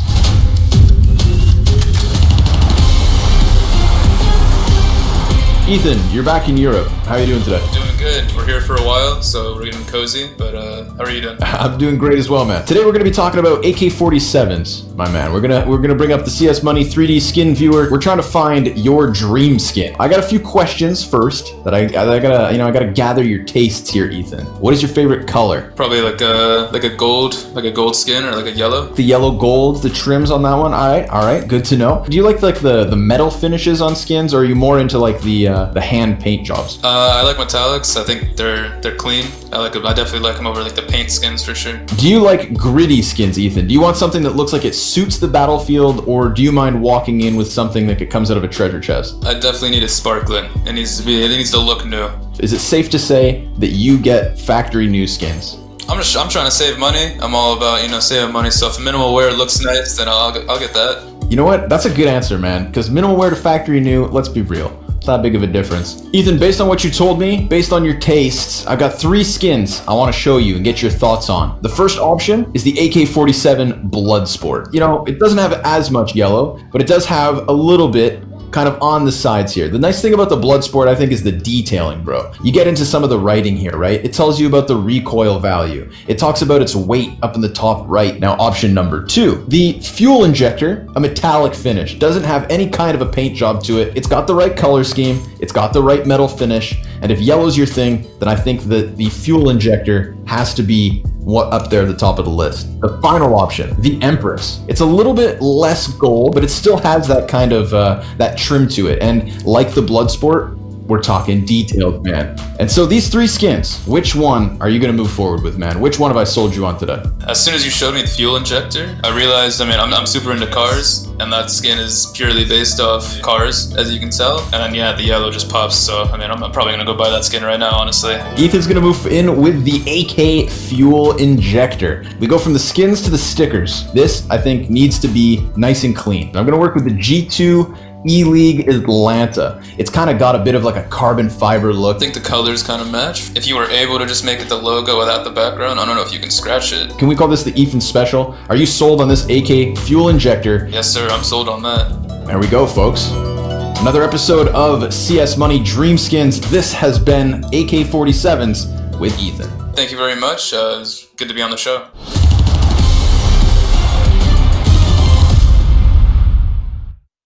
Just smoke on his body, I think. Flash. Flash for him. Thing in that thing. Resucking back. It's one. Two. He kills teammate. Okay.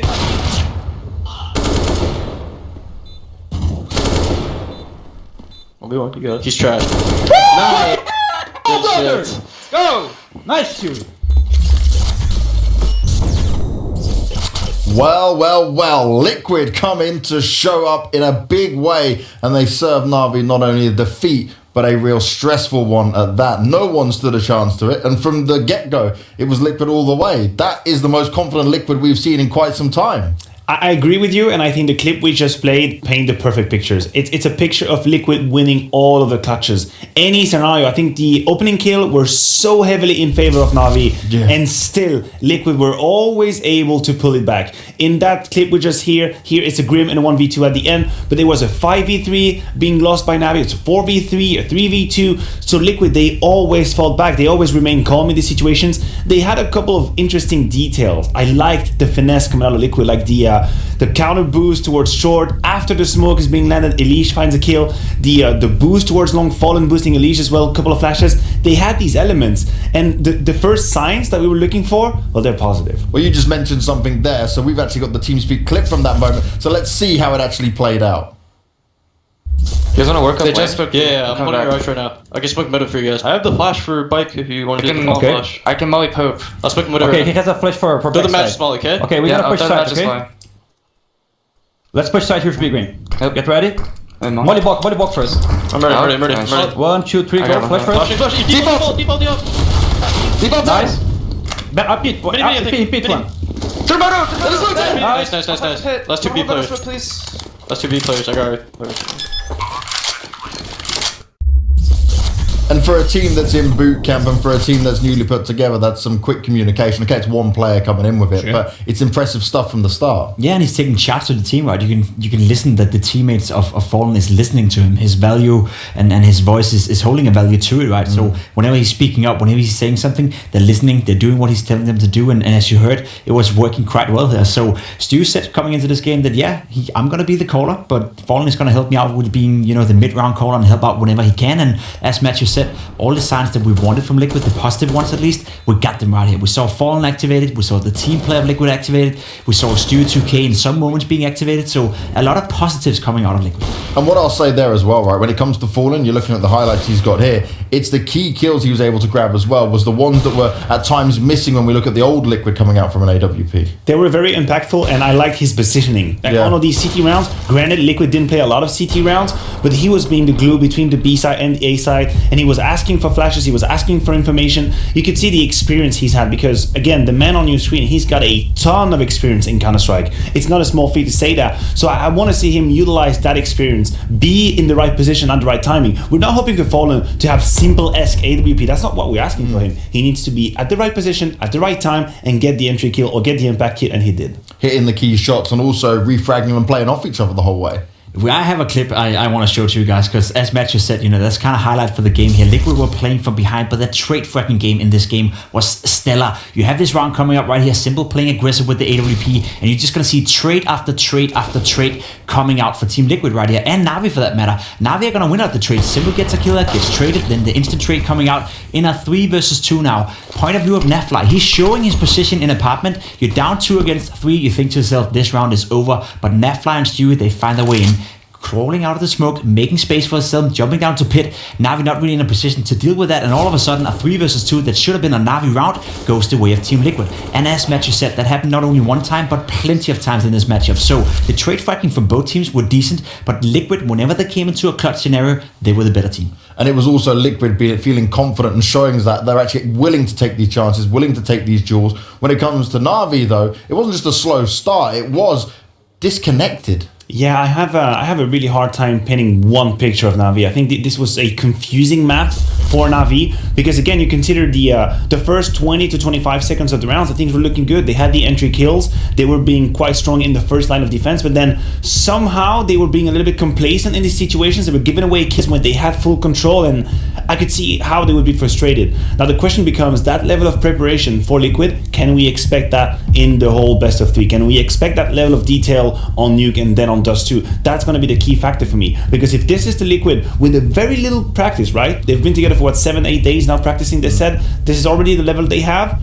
That could be scary for the rest. And I know we're highlighting Bit here, right, with 9 kills, but I mean, no one else did any better in sense, right? They got a few more kills, fine, but you can't pinpoint it on him. This was just a awful performance from Na'Vi in a way that I hadn't seen in a long time. We've seen bad games from him, right, where maybe Simple doesn't perform and someone else steps up, but there was no one else able to step up. No one, and you're right, it wasn't Bit fault, it wasn't any particular player within Na'Vi, but we often stand up here and we praise Simple, we praise Electronic, and we praise them for being fantastic Counter-Strike players. In this game in particular, none of them had a great game. Simple finished with a below 60 ADR. I can't remember last time I've seen that. Minus KD as well. Electronic didn't get anything done either. So your 2 main stars, your 2 main assets, to your lineup, didn't really function here. Liquid shut them down. Sure, Simple wasn't having a great game. Sure, Electronic wasn't playing well, but it's down to Liquid as well. With the trading, with the flashing, with all the team play, they just couldn't get it going. So we gotta give a lot of credit to Liquid for making it tough for the Simple right here. 100%. And Liquid deserve all the credit, but it was their map pick. We're going on to Nuke next.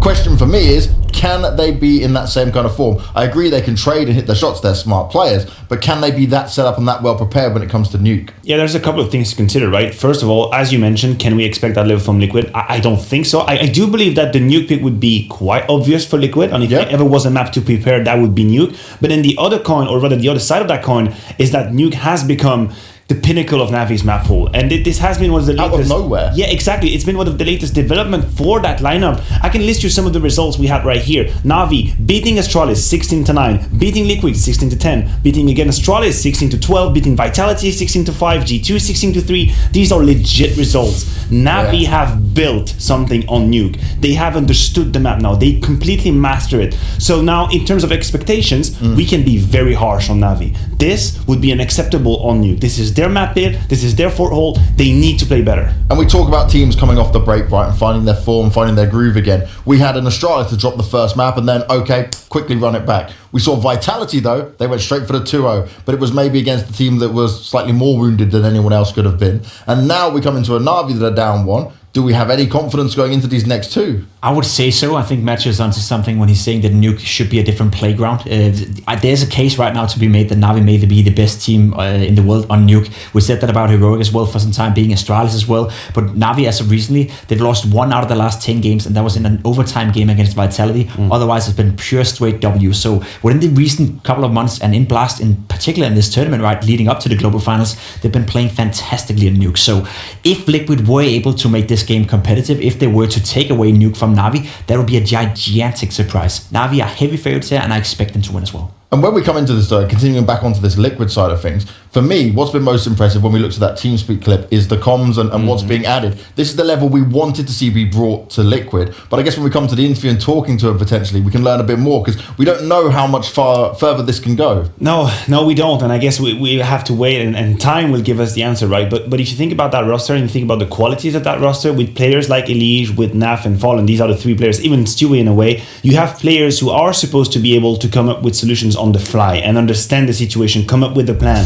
Fallen typically is going to do that. Stewie said in an interview, I'm the IGL right now, but mid-round call, he's going to help me. He's going to help me find solutions and play simple Counter-Strike. I expect these players to be able to figure out a solution, which is why, and I go back to Jacob's point, if you have your trade game that is activated for Liquid, you make sure that you always go 1-for-1, you create these 3 versus 3, these 2 versus 2, and then you let the experience speak. You let the experience kind of shine and find the solution. That is a blueprint for Liquid moving forward towards 2021. And we were also talking about dynamic duos, right? And I got to mention Elise and Naf, that really shone in this side of things. They were saying Fallen can pick up a kill here and there, get the opening kills quite a lot, but overall it was those two who were able to just rush forward with mad amounts of confidence. And I think they're going to be vital as well on a map like Nuke. Without those two playing well, there's no chance Liquid even makes it competitive. I just want to follow up on a point when it comes to Fallen and being able to be the mid-round in-game leader and all that kind of stuff. Everything he did on Inferno was fantastic. We even heard a clip of it. To put it into context though, Fallen in the last 12 months of his entire career, he hasn't played much top-tier Counter-Strike, but on Nuke, a map that he never played with MIBR, there was never a map they wanted to play with that iteration of MIBR. He's played it 4 times the last 12 months. He doesn't play Nuke. He doesn't know how to maneuver the guys on Nuke. So all the asset he was on Inferno, that's going to be a different story here on a Nuke, right? He can't be that guy coming in with the mid-round calls. He can try. They've been having a little bit of practice, but you probably have to lean more towards your 2K, to your Netfly, to your Leash if you want to win here. Well, let's see if they are going to get the win here, but we also got to announce that Flamey is going to be back into the server. The substitution comes in. We know how this goes down, and Flamey is the man to lock it down when it comes to a lot of Nuke action. Yeah, he's the one that has the experience. He's the RAM player. And for Bit, I think the story continues to be harsh. Poor guy coming in, first game against Astralis, gets beaten down, now comes back again. First game against Liquid, they get absolutely rolled over. So it's complicated for Bit. Let me put it this way, it's not an easy starting to the top level. Well, we need to see Na'Vi come in hot if they want to be able to take us to a third map, and maybe Flamey can be flame on when it comes to this matchup. We're going to a break, and when you come back, we're getting the turn up in Nuke between Liquid and Na'Vi.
Why am I spawning right in front of you?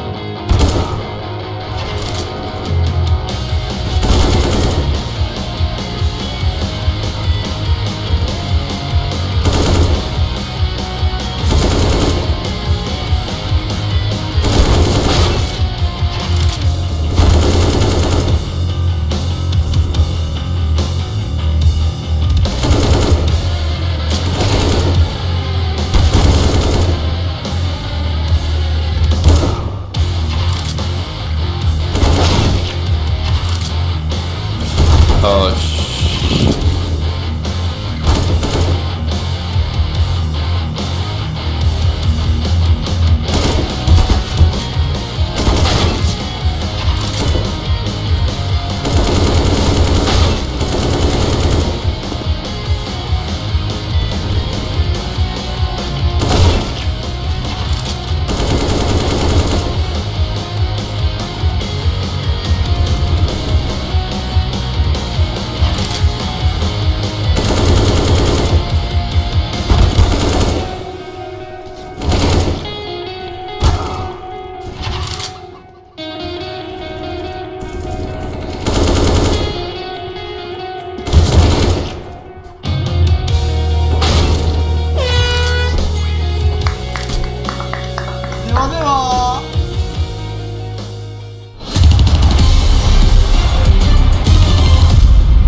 hell of a first map takes us to Nuke. Navi's map pick, and a map that we know they can do great things on, Launders. Do you expect more of the same from Inferno, or do we get a better looking Navi here on Nuke? Yeah, I think this is super lopsided in favor of Navi, even though we saw what happened on Inferno. I think what we saw in Inferno is a little bit of an anomaly from Navi, because even though they can play that badly sometimes, they don't usually get stomped out that hard. So it was both a very strong map from Liquid and a tough map to watch for Navi. But on Nuke, I mean, Simple's the best Nuke player in the world by a huge margin. Flamey's been very, very good on ramp in the last few times. Ever since Bit's come on, I think he's really stepped up to the challenge, showing a good side of him. On Nuke, Bit wasn't very good on Inferno, and that's been a consistent thing. Fallen doesn't even play this map. Like, he's played it 10-20 times in his whole career, basically. So he's not got great stats in the times that he's played it. I'm not expecting a lot here from Liquid or from Fallen. All right.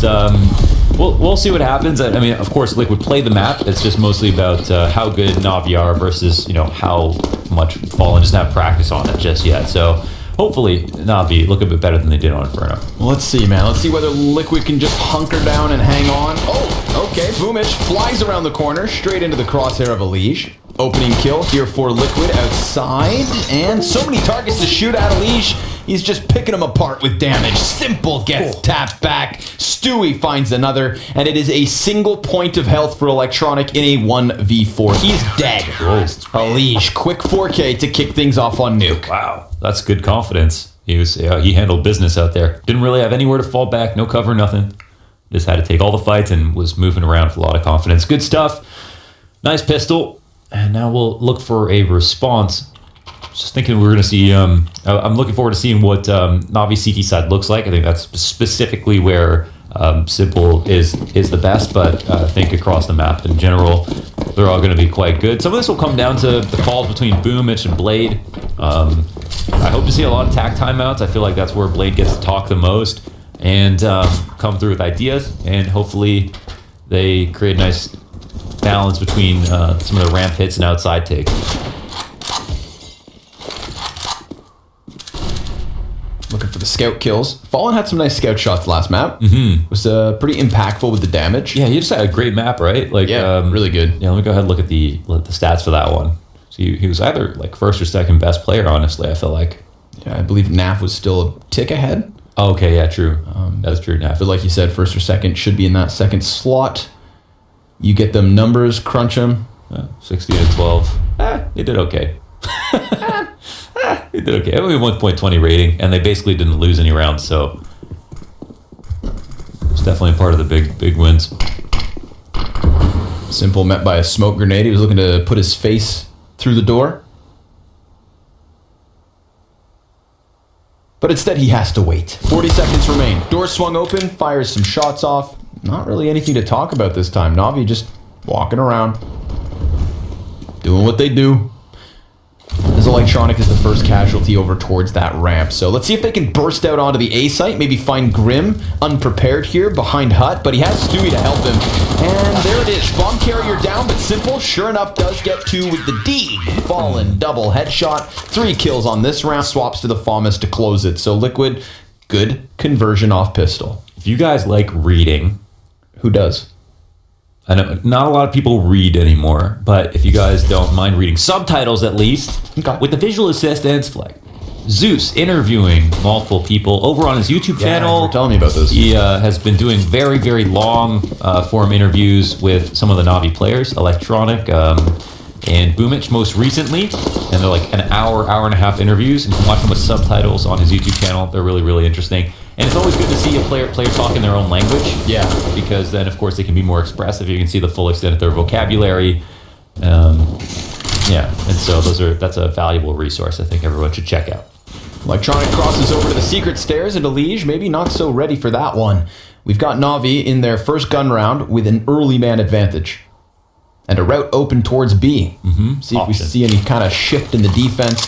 What's the protocols?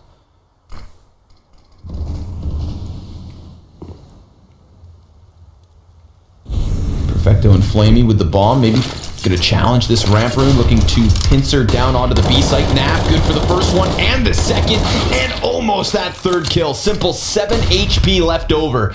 But Stewie's very quickly hot on his heels, and sure enough, that's the bomb now dropped. So all that success that could have been made by Electronic is now worth nothing.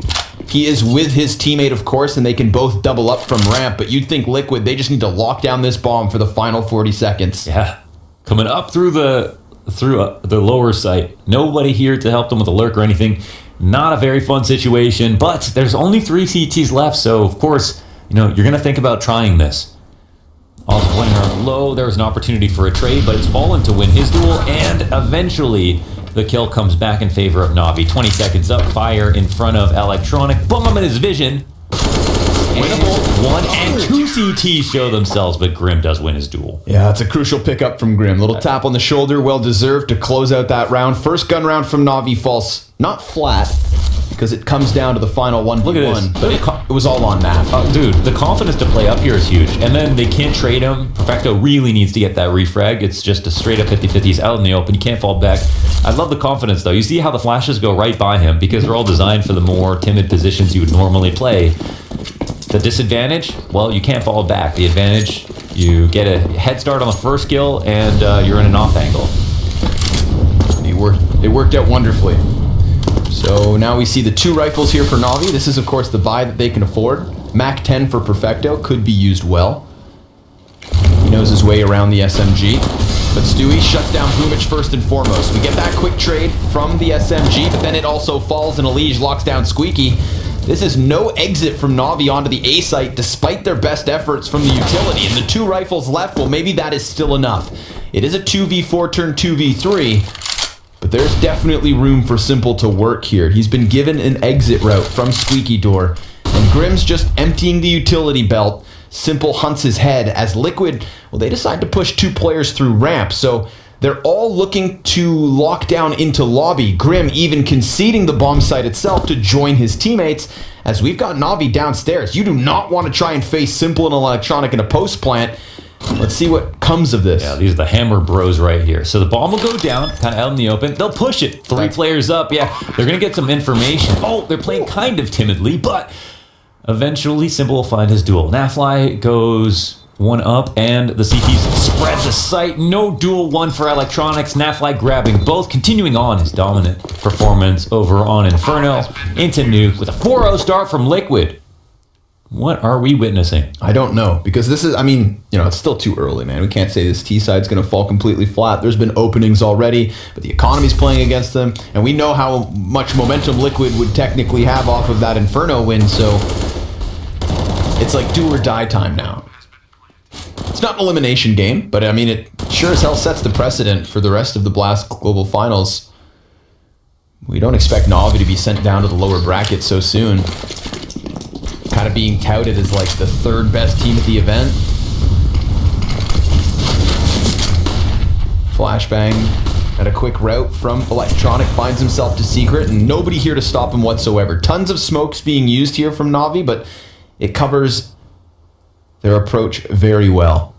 Electronic is very much further in front of the rest of the pack.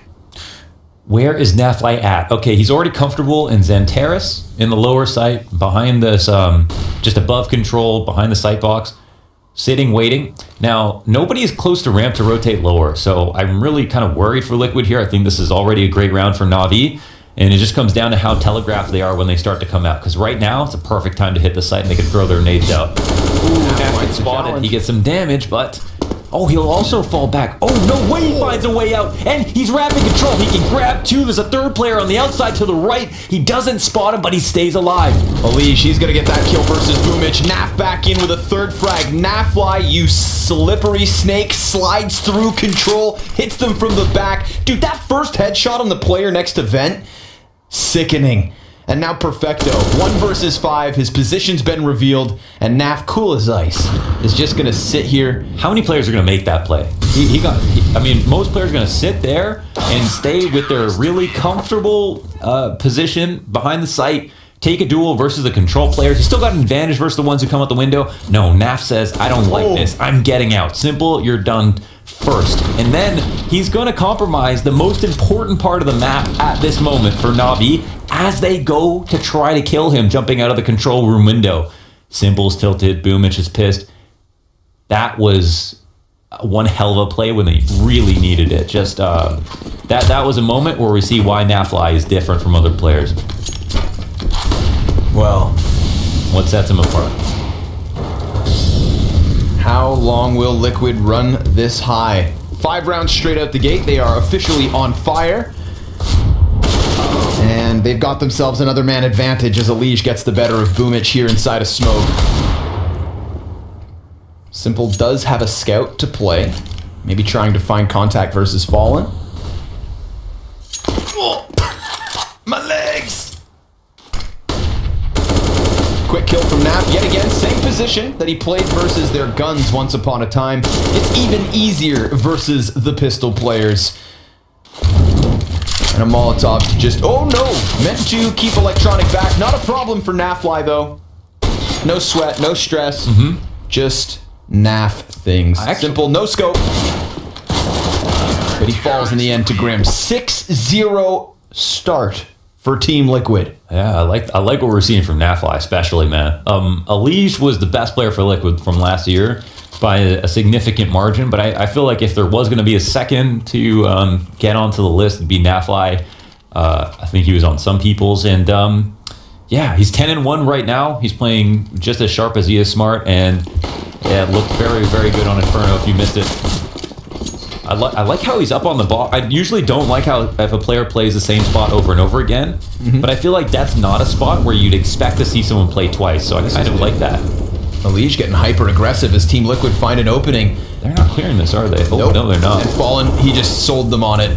Taking that player off the silo, primes Elige. This is 3 kills straight out the gate for Liquid. A 7-0 start. Unless Simple and Perfecto pull off the 2v5, and it goes from bad to worse. 1v1 after 1v1, the engagements being picked apart by Liquid, kill after kill. And yeah, there's damage there. You can see it. Any of those frags could have been an opening back the way of Na'Vi. But Simple, had he not lost half his health, could have maybe had more of a chance here. He's going to have to really milk this attempt if he wants to stop Liquid now. This is early momentum.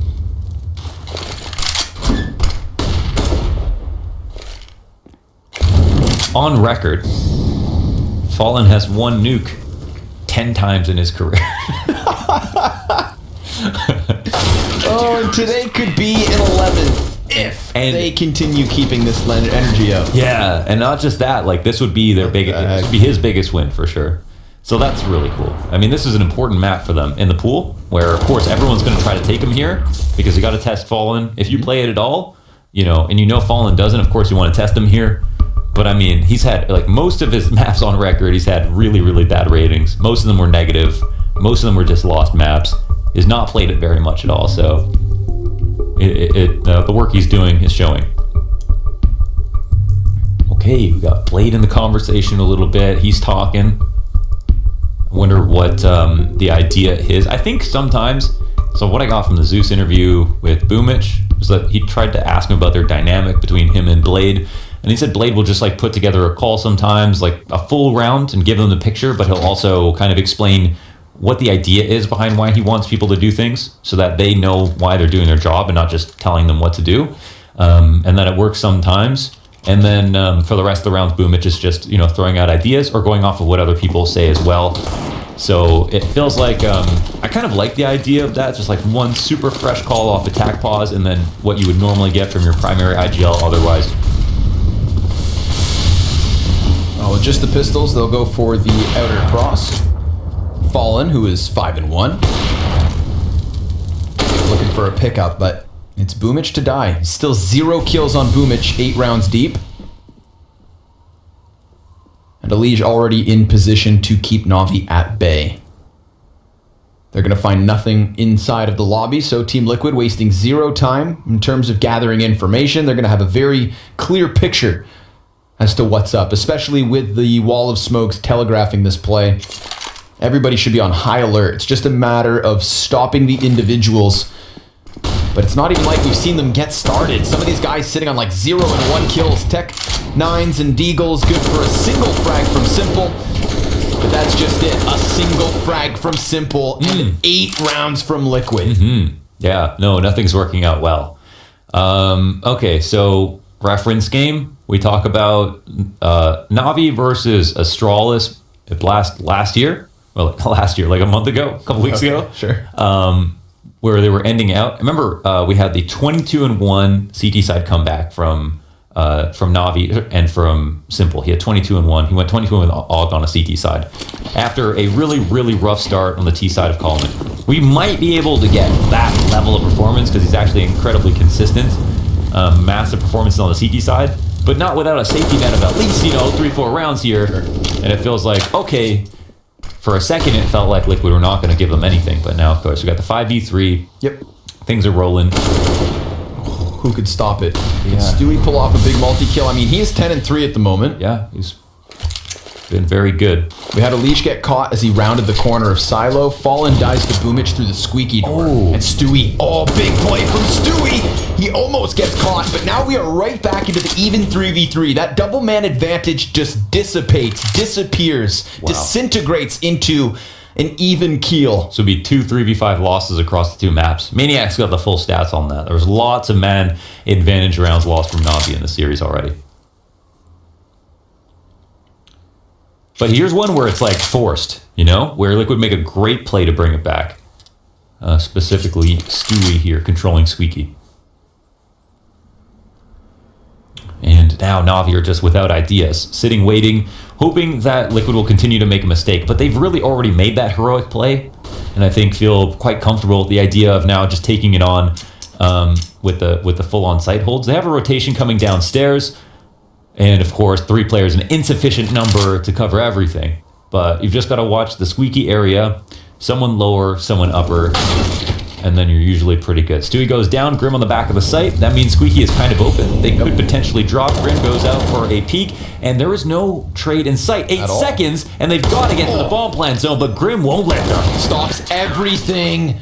Grim, big 3K from the back of the site. Finally, Na'Vi have what looked like an opening, and they had to deal with Grim, but that disjointedness, Mohan, between the first kill and Electronics, kind of slower peak from Hut. Yeah. He was low health, and then that last man was just so far removed from the play. Look at this, Perfecto, sideline. No trade potential whatsoever. He takes his next duel on his own terms, and then Flamey comes in late with the clock against him. That's just bad. 9 consecutive rounds for Liquid. They need to stay way tighter there, right? Like they had no choice but to take A site or drop together, and they didn't do that. And then once they got to the A site, they need to make sure that they are just making sure every angle that gets cleared by one pair has a guy immediately behind them. They just were not in that position whatsoever. And you're always going to give the advantage to the CT, he's incognito. He's waiting around. The T's the one's running. He's the one who has the advantage on the first fight. Yeah, you can't expect to win the round that way. And 9-0. Wow. Now I just want to see what Train would look like, even though Liquid have no practice on it. Right? Like you said at the end of Inferno, it's like this is a great start for Liquid, but it's a matter of like who's the next to test them. We just want more sample size because this is an incredibly curious situation from Liquid. Success this early versus a team like Na'Vi. Yeah. And, Inferno's one thing. Like, I know you've questioned the CT setups of Na'Vi on that map, and it was still a closer game. Like, but what is this? Yeah. Who would have expected going from Inferno to Nuke for things to get more lopsided? And as you said, we've seen stellar CT sides predominantly from Simple. That could turn the tail back the way of Na'Vi, but they need something. Something in this half. And Elish, just an easy pickup. Electronics given a bit of a chance, but Nafi combines with another kill. Nafly is 12-1, and Boomich will be his 13th kill as these pistols do not pan out to the favor of Na'Vi. Og in position, Simple answers with a single kill and a chance at a second, but that gets cut away from him, and we've got double digits on the scoreboard with a goose egg for Na'Vi. It's not even fun at this point, man. They're just, they don't even have to try. Nafly's just been stellar on ramp. Honestly, super impressive from him. 149 ADR, 14-1. Is he having fun? I can't tell. Yeah, it's just who he is. It takes a lot to get him going. And he's playing with so much confidence. I mean, he's just always out there in the open, deep off angle. He's punishing your pre-aim every single time. You'll love to see it. Gun round back in from Na'Vi. Looked like Boomich wanted a bit of a contest out squeaky early. Remember the last time they had guns, they caught Elige over by Silo, and Boomich found an opening kill versus Fallen in Mini. Of course, still clawed back from a 3v5 for a round win from Liquid, but at least that was like the most successful opening, the best start in a round for Na'Vi yet, and they can't find those early kills this time in round 11. It feels like we're missing a lot more like outside presence, and I think this is something that happens sometimes with Na'Vi as well. They're throwing some nades here. They tried to go through with a lurk from Electronic last round with just a pistol. That got caught off, but I think a little bit more. One of the earliest rounds they had some success in was getting Electronic into lower, punishing Secret. And here they're kind of doing the same thing. They've got a lot of damage off on Fallen. They haven't actually pushed into the Secret just yet, but they've got significant control now, and they've caused a disruption in the CT side setup. So we'll see what the adjustment's going to be. Nafly having some pressure put on him, and he doesn't get to shoot back. Best time to kill Nafly based on what we've seen. Yep, he gets caught with the grenade in hand, and Elige will answer. There's still a player back by Garage, but Elige can't get the better of Electronic. Man advantage held on to here by Na'Vi, and more importantly, they've got footing down to the B site. We could very well see Na'Vi in their second post plant of this map. Fallen swings the doors wide. He's low HP, so Simple kills him. Grim and Stewie on for the 2v4, or Na'Vi have finally done it. They have finally put a round to the damn scoreboard. 10-1. The fire is extinguished for Liquid, but it is still a very hot seat that Na'Vi find themselves in. Yeah, that's nice. Okay, they get the outside control. They get the kill. Electronic has had not a great series.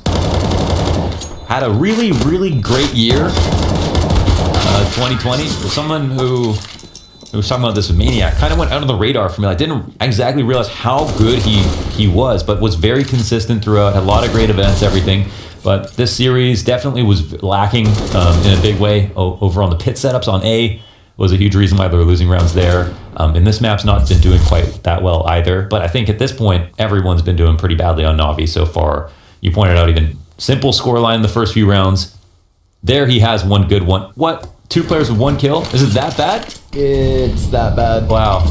2 ops though. 1 round loss, and Team Liquid come at it with a different look. We've got Fallen downstairs already working towards Secret, and Nafly taking a deeper angle with this op. That's cool that Naf changes up, right? He gets caught with a flashbang, sees that 3 players were coming at him quick, and now he looks to just topple them as they try to set up towards ramp. If they try to set up towards ramp this round. The second time they've killed him, it's like the only time they've killed him holding ramp is when they've done it when he hasn't had his gun out. This is cool. Fallen's also posted on a deeper angle in Secret stairs.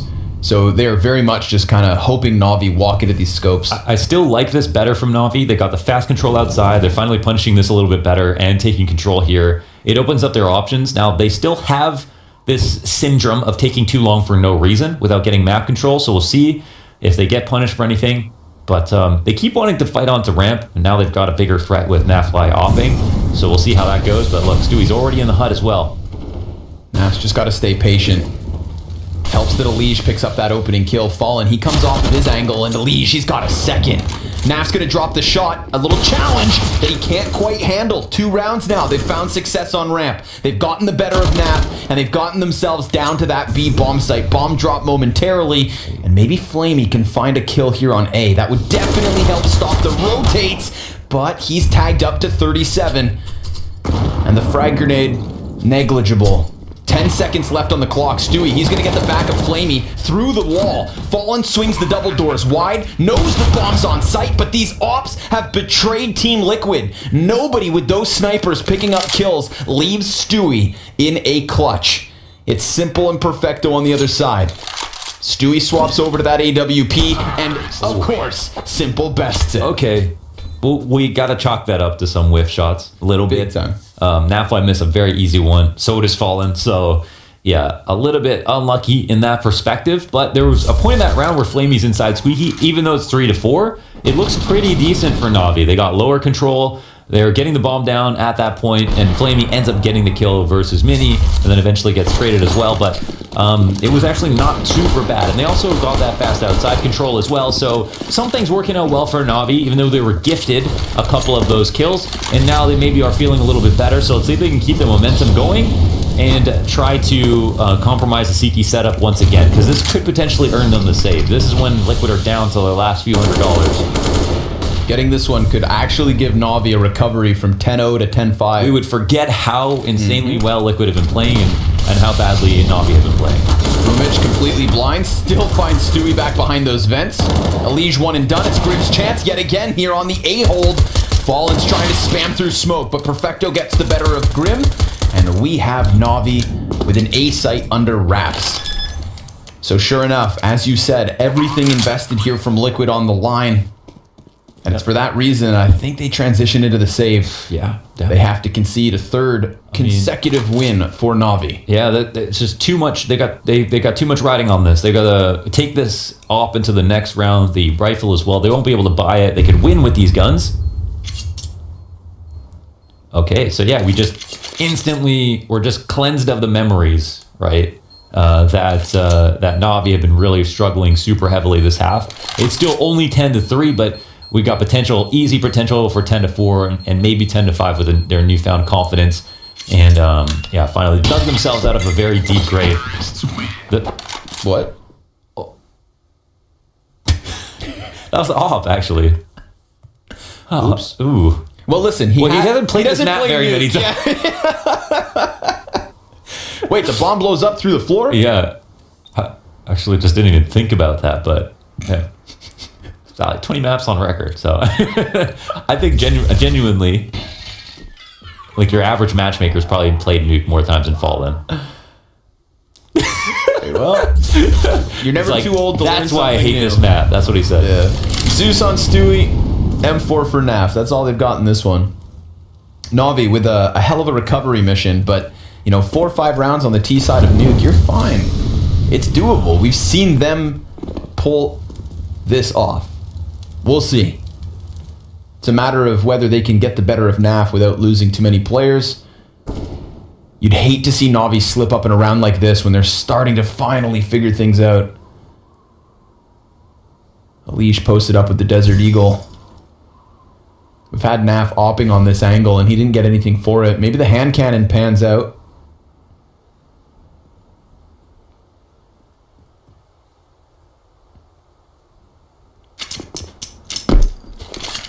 I just want to say Pantanen so much. Yeah. I don't know why.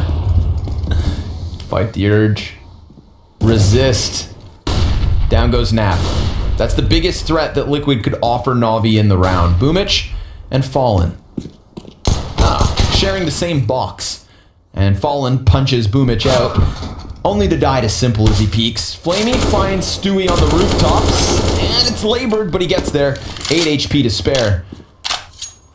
25 seconds on the clock for Na'Vi. They'll get that bomb planted down on B. Grim, he's gonna get caught. Yeah, sure enough, Flamey getting better of the angle, but nice 1D from Elige. He can save that AK if he walks away with it. I like it, taking it to lower quickly again.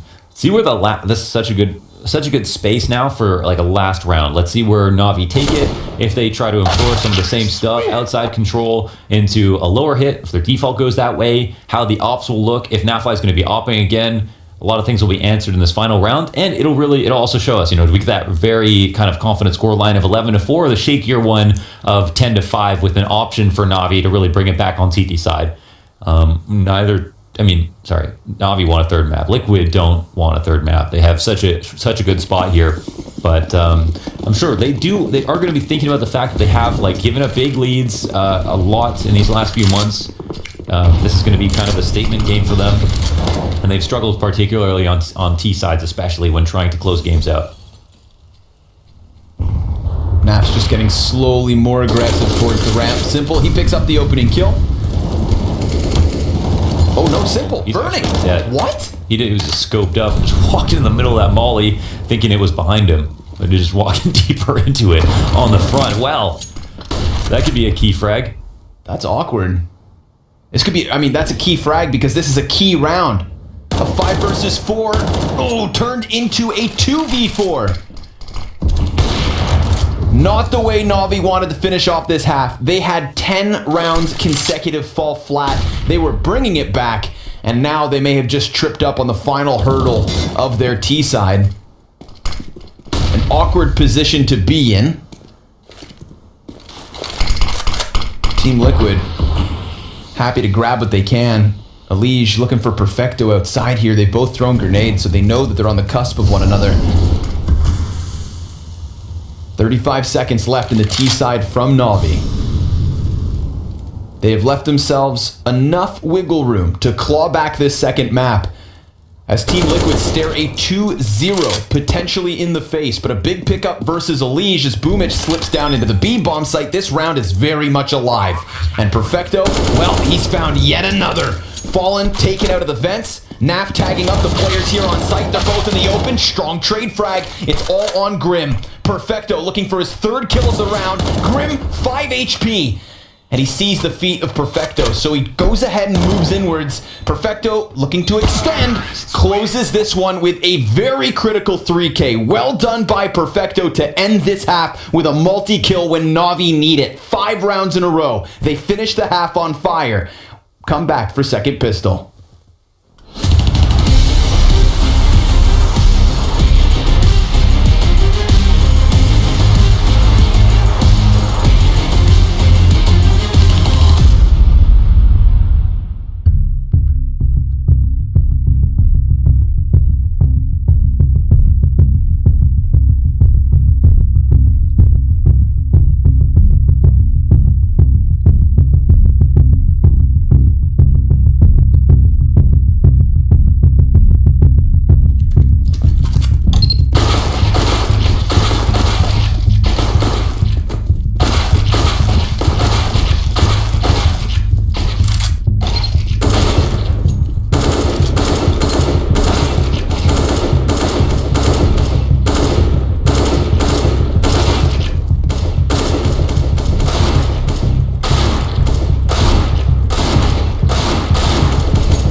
For the first 10 rounds, we were looking at a total blowout in the favor of Team Liquid in what would have been a shocking 2-0, but simple. The guy we expected to come alive on a CT side if they only had a few rounds started his show early. He finished that first half 16-11, and now he takes to the side of Nuke that we know he can perform on. So I do not think that Liquid or ourselves believe that this one's over? No, definitely not. Yeah, it's great to see that Simple carved out a CT side, and that even allowed his teammates to get more kills. And he got a critical round that allowed them to buy, and then the following round things opened up, and they got a little bit lucky with a couple of op shots that got missed. That turned the tides completely. It would have destroyed their economy if they lost that round, and then who knows where the story goes from there.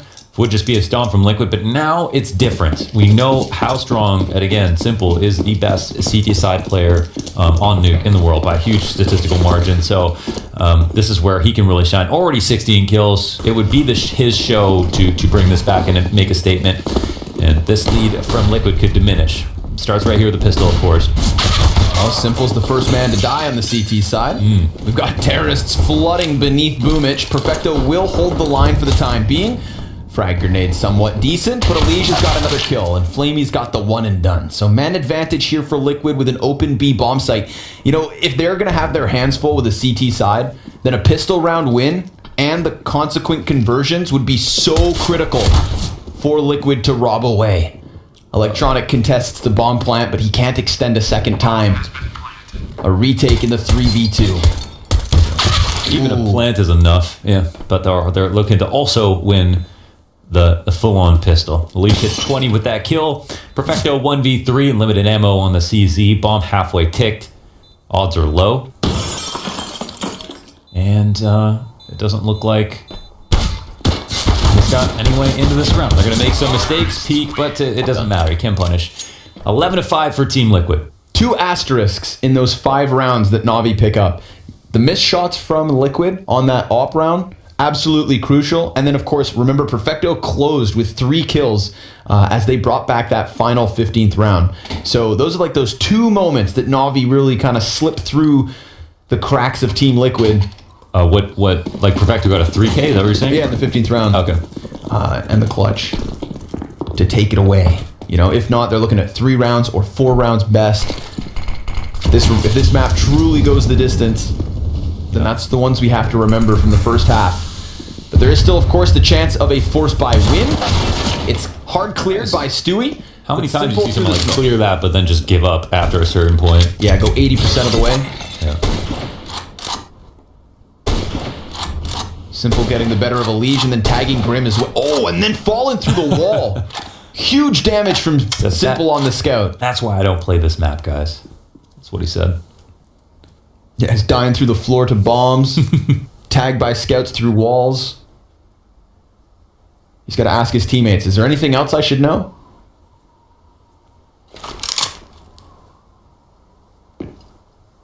Just wait until he accidentally goes to the wrong bomb site in the middle of a retake. That's going to happen. That's the full nuke experience. Well, I think Na'Vi have better odds, at this point. They're such low HP for Liquid, even though they've got good guns. More than likely someone dies and you'll have to refrag, and that refrag potential is not very high.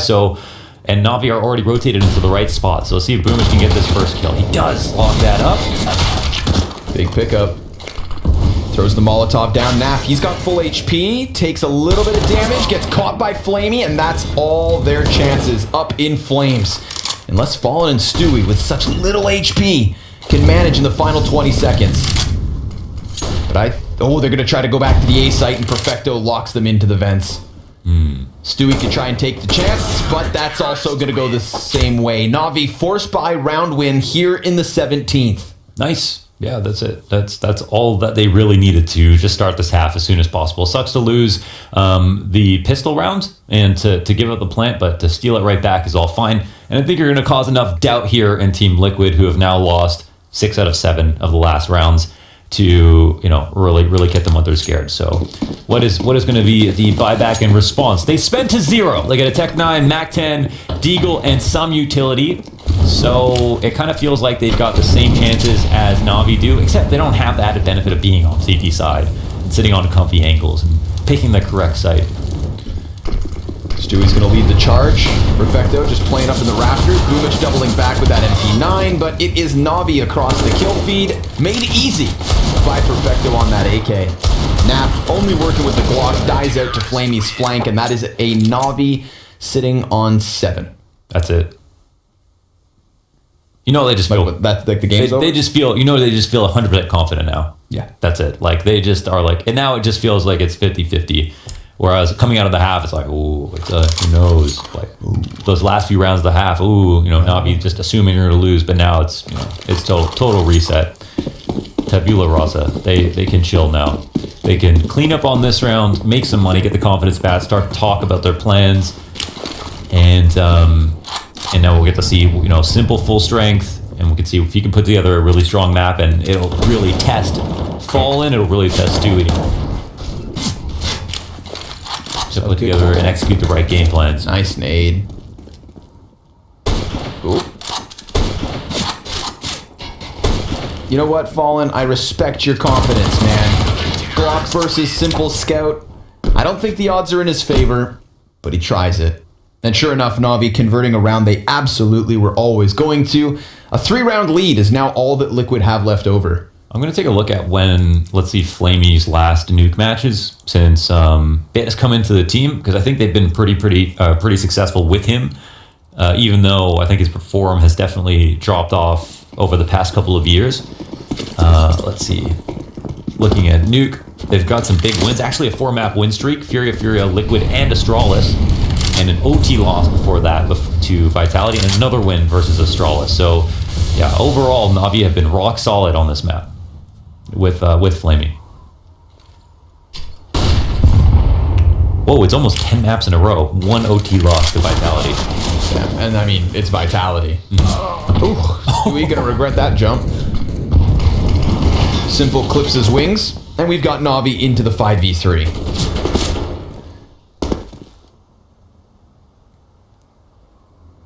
Liquid starting to freeze over. Navi walking across the bodies. Molly goes deep, and Liquid go down. Obviously, Navi already in position. Flamey's the front runner, and he's successful in chopping down Grim, but there is still CTs here to challenge. 2 of them over by the double doors. Nav's going to get inside the control room, and that does help alleviate a little bit of the setup. Simple now scoped in, dies. Nav fly. Damn, dude. I think he actually pre-fired that too. He's got 3 kills. Electronics makes some noise, but he'll get refragged, and there's a second player. This is all on Fallen. Oh, and he gets the info. He can go upstairs if he wants to. It's a long way back for Perfecto. He can make his way to Heaven. Fallen can plant front sight. He can get into HUD if he'd like to. He can play underneath Heaven. Let's see what he reads. And the peak comes out. Perfecto wins the duel. Fallen does not expect that rotation. And, yeah, guess it'll take some adjusting. Get used to nuke. But it wasn't guaranteed the round in the 1v1. Yep. But he probably had slightly higher odds than Perfecto there. Yeah, he plants front sight. He can either commit the bomb or come off and still have a moment to get the aim up. The fact that Perfecto wasted no time. Yeah. He doesn't even know what to grab. So frustrated. Chairhead. Yeah, unlucky. Okay. That's one of those rounds that we're going to have to keep close by. Remember, they had a chance despite going down into the 3 versus 5. Like, Perfecto got there fast enough that even if Fallen planted front sight, it would have still been a pretty hard duel because he's slower. Yeah. So, yeah, just a really fast and good, confident rotation situation there where Fallen shows himself and then Perfecto immediately starts running, not just walking back. Runs. Yeah, he doesn't assume it's going to be a fake. He just commits very, very hard to that rotation. So, a very nicely played round from Perfecto. I think this is definitely a highlight map for Perfecto, and it really feeds into his really outstanding clutch statistics from the beginning of this year. Notches one into the belt there in round 20. 2-round lead, all that Liquid still have. So that dominant 10-0 start into a dormant follow-up. Smoke got interrupted. Yikes. The Molotov. So it looks like they won't be able to cross easily. Player in secret. Simple here to spot the cross as well. Babysitting this with 2. And they're met by Smoke as Flamey stops the ramp aggression. Simple knows that they can double back here because Electronic calls the fact that they haven't pushed through his smoke. And another op shot connects here for Navi. They should be happy to go into the op though. You know, only $100 a kill. This is really Simple not really wanting to get these. And obviously he's not even favored versus all of these different pistols. But they cannot get the kill. Oh, Perfecto. Taking Damn away near. some money. Yeah, talking about that $100 reward. Watch him get 15. But no, sir. 3 kills for Simple there versus the Pistols of Liquid. They have a 1-round lead at this point, and Na'Vi have all the momentum in the world. They are officially on fire. They lost that second pistol, only to then bounce back with the force buy. There has not been even a bomb plant in the last 5 rounds. Was there not the pistol round wasn't a bomb plant? Sorry, in the last 5 rounds. We're 6 rounds. Oh, gotcha. Attack pause called here for Team Liquid.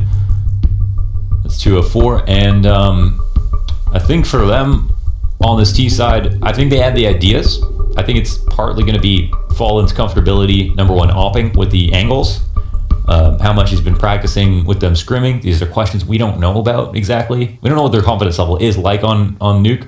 I'm sure they've impressed themselves already with the first half, but here on the T side, it's just going to be like on Inferno. What was so good about their Inferno was just that their executions were just as good as their plans. Like, they did a good job of picking what sites to go to, but then the refrags, like how they're entering the flashes, everything looked so good. So it depends if they want to go with something as methodical as that, or if they just want to try to go out for a default and punish these different positions. But Simple's winning in the default so far, and Electronic goes unnoticed, pushed up under Silo.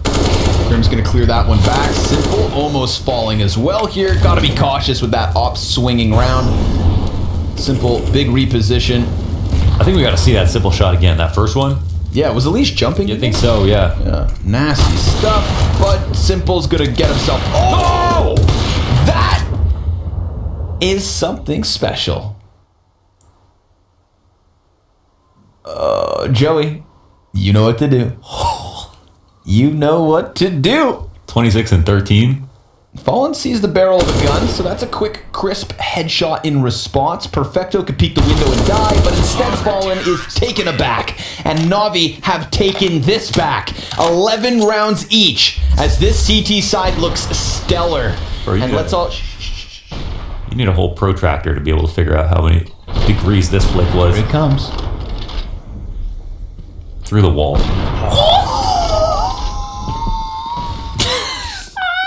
That was some JW off screen.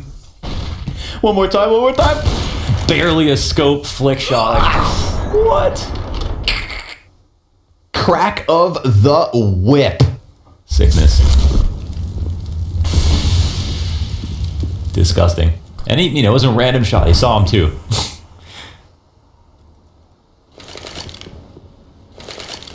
That's good stuff. Tied up off of that.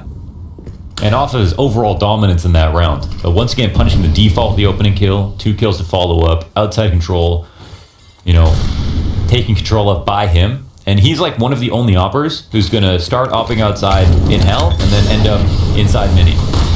Perfecto, going to get overwhelmed here. Oh, quick A burst. Looking for the angle. Simple will find a kill, but it's just been one and dones until he showed up. Gets that man advantage. Electronic just saw the player out from Squeaky, so easy pickups here. Good recovery coming out of Na'Vi. That element of surprise. And a headshot the other direction. Fallen, we saw you in an attempt at the clutch. Let's see if he gets himself the victory this time around. He does have an exit route. Yeah, he could try to draw vent if you want to, but he, of course, knowing that Flamey's alive could mean that that's someone at ramp. And this is an interesting reroute, actually. So he's encouraged the rotation downstairs because everyone drops vent when they're in front of Squeaky.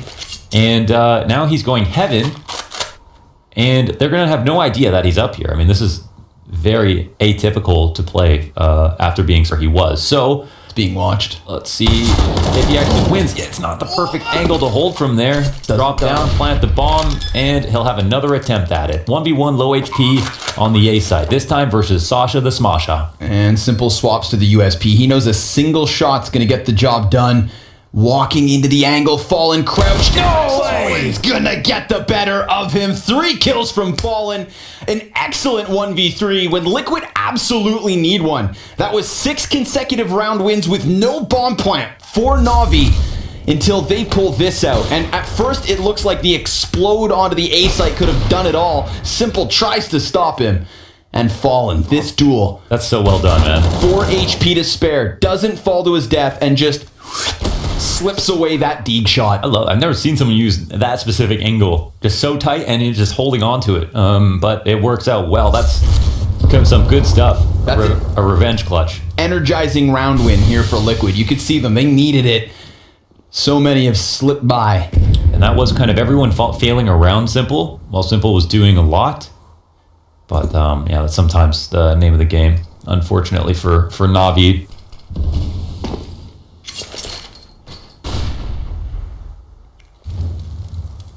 But seriously, he could still carry the rest of this half. He could actually carry entire Na'Vi for sure by himself on this map. If there's any half that he could do it in, it's this. He's got 28 kills. Yeah.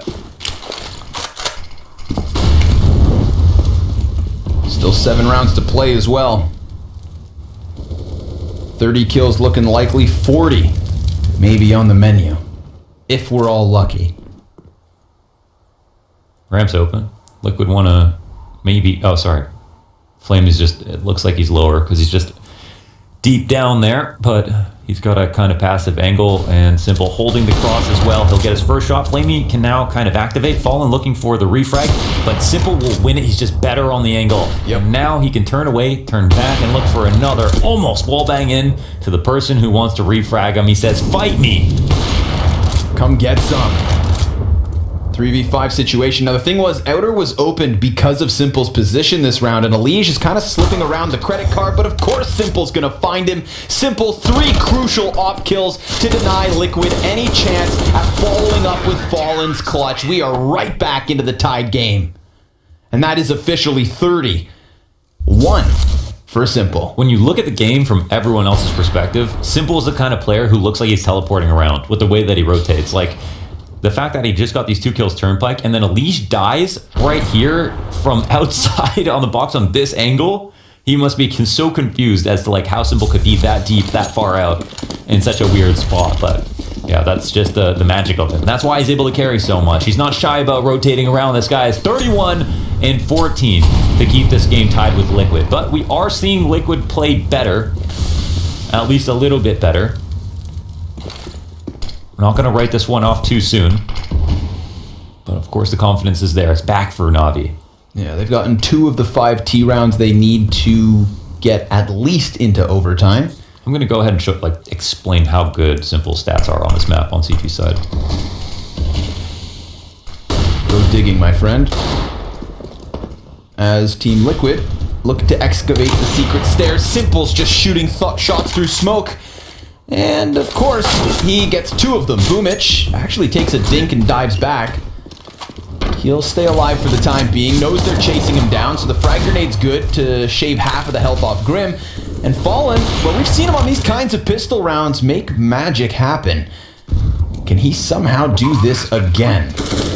The Undertaker is near. We've got Grim now caught by Electronic. Fallen's gonna come over here to try and get the trade kill with the Desert Eagle, down to 5 bullets in the magazine and 2 CTs to aggress him.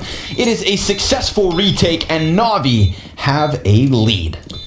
In 2020, 23 maps versus top 10 opponents, 1.28 rating on this map overall for Simple.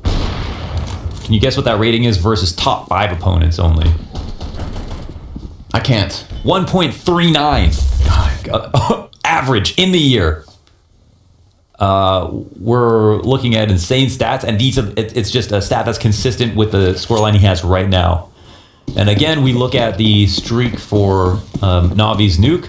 1, 2, 3, 4. 1 OT loss to Vitality. 5, 6, 7, 8, 9, 10 wins and 1 OT loss in their last 11 matches.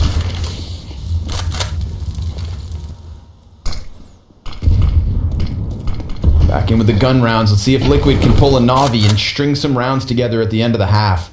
Problem being is they need to find a solution to Simple.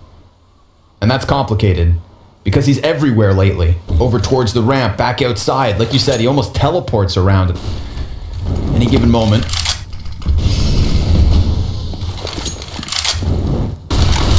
Stewie grips the ledge. Frag grenade at the feet though. Boomich is going to try spraying through this. Simple will find the opening kill. 5v4 here for Na'Vi yet again, and a great spray from Flame. Never sees a soul. Takes 2 kills And it leaves Naf in a 1 versus 5. He's already down to half health, so this one is over. And Navi slowly but surely racking up those rounds as they are now 2 away from a win on Nuke. That was a beautiful play from Flamey. It's just all about that's similar to a play of playing on Cat, holding B on Mirage, and then when they jump out of the halls, spraying down the cross on the site because you know they're going to cross to clear out empty pillar, even if it's through a smoke. This is Flamey recognizing a timing as soon as that smoke comes down. Here's where they're going to be. Yes, he's very fortunate to get 1, even 2, but he knows where he's aiming. He knows relatively the right time to do it. I don't think it's a coincidence that he puts together those couple of kills. I think Liquid need to do a better job, though, of smoking this cross properly, because it's not as if Simple is playing in secret or front red and killing them. He's playing back outside, and he's still getting those kills on open lines. That should be step 1. Okay, for your T side to come out to try to deny some of those open lines. And I don't know, do they want to duel him? Because he's already shown that he's out off Simple, or out off Fallen on this map. He's obviously much better than Fallen on this map. But, you know, if you're not going to out off him, just try to use your utilities and not have to fight it. Take it into the mid to late round, but don't lose the default in that way. I do like the outside stuff. I mean, they can get away with it. We can see, you know, on the mini-map right now, it's Electronic who's back here waiting for the mini-wrap. No one in secret at the moment. It's not a bad idea to go outside, but you can't just be getting offed.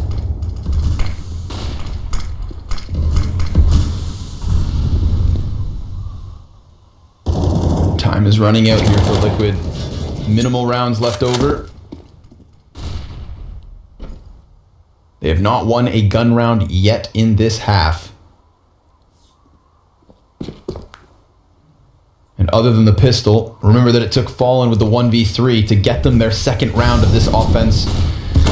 But an opening kill from Grim gets the better of timing, and it's on Simple. So this is a big pickup, not only because of a man advantage, but of who he's taken down. A second even. Boomich over towards Decon. He sees 3 Ts and shaves off the first one, even getting a bit of damage onto Naf. But they take over vent control, and they come up onto the A site, where Electronic gets the one and done. Naf sits inside of the vents, and he gets the better of Boomich, pushing Flamey into the clutch. Oh, well, unfortunately for Navi, Simple cannot die first, and that was Grim with a couple of beastly entries into upstairs, one through Squeaky and the guy on the back of the side as well. Honestly, this was kind of sketchy. It looked like they could have lost at a couple of different moments, even after getting those 2 confident entries, but they clean it up at the end. It's 13-14. They'll take it all day. I think the guy outside that we aren't seeing, who is disrupting the smokes, is Electronic. He's throwing his molly in a different way and a different timing every single round.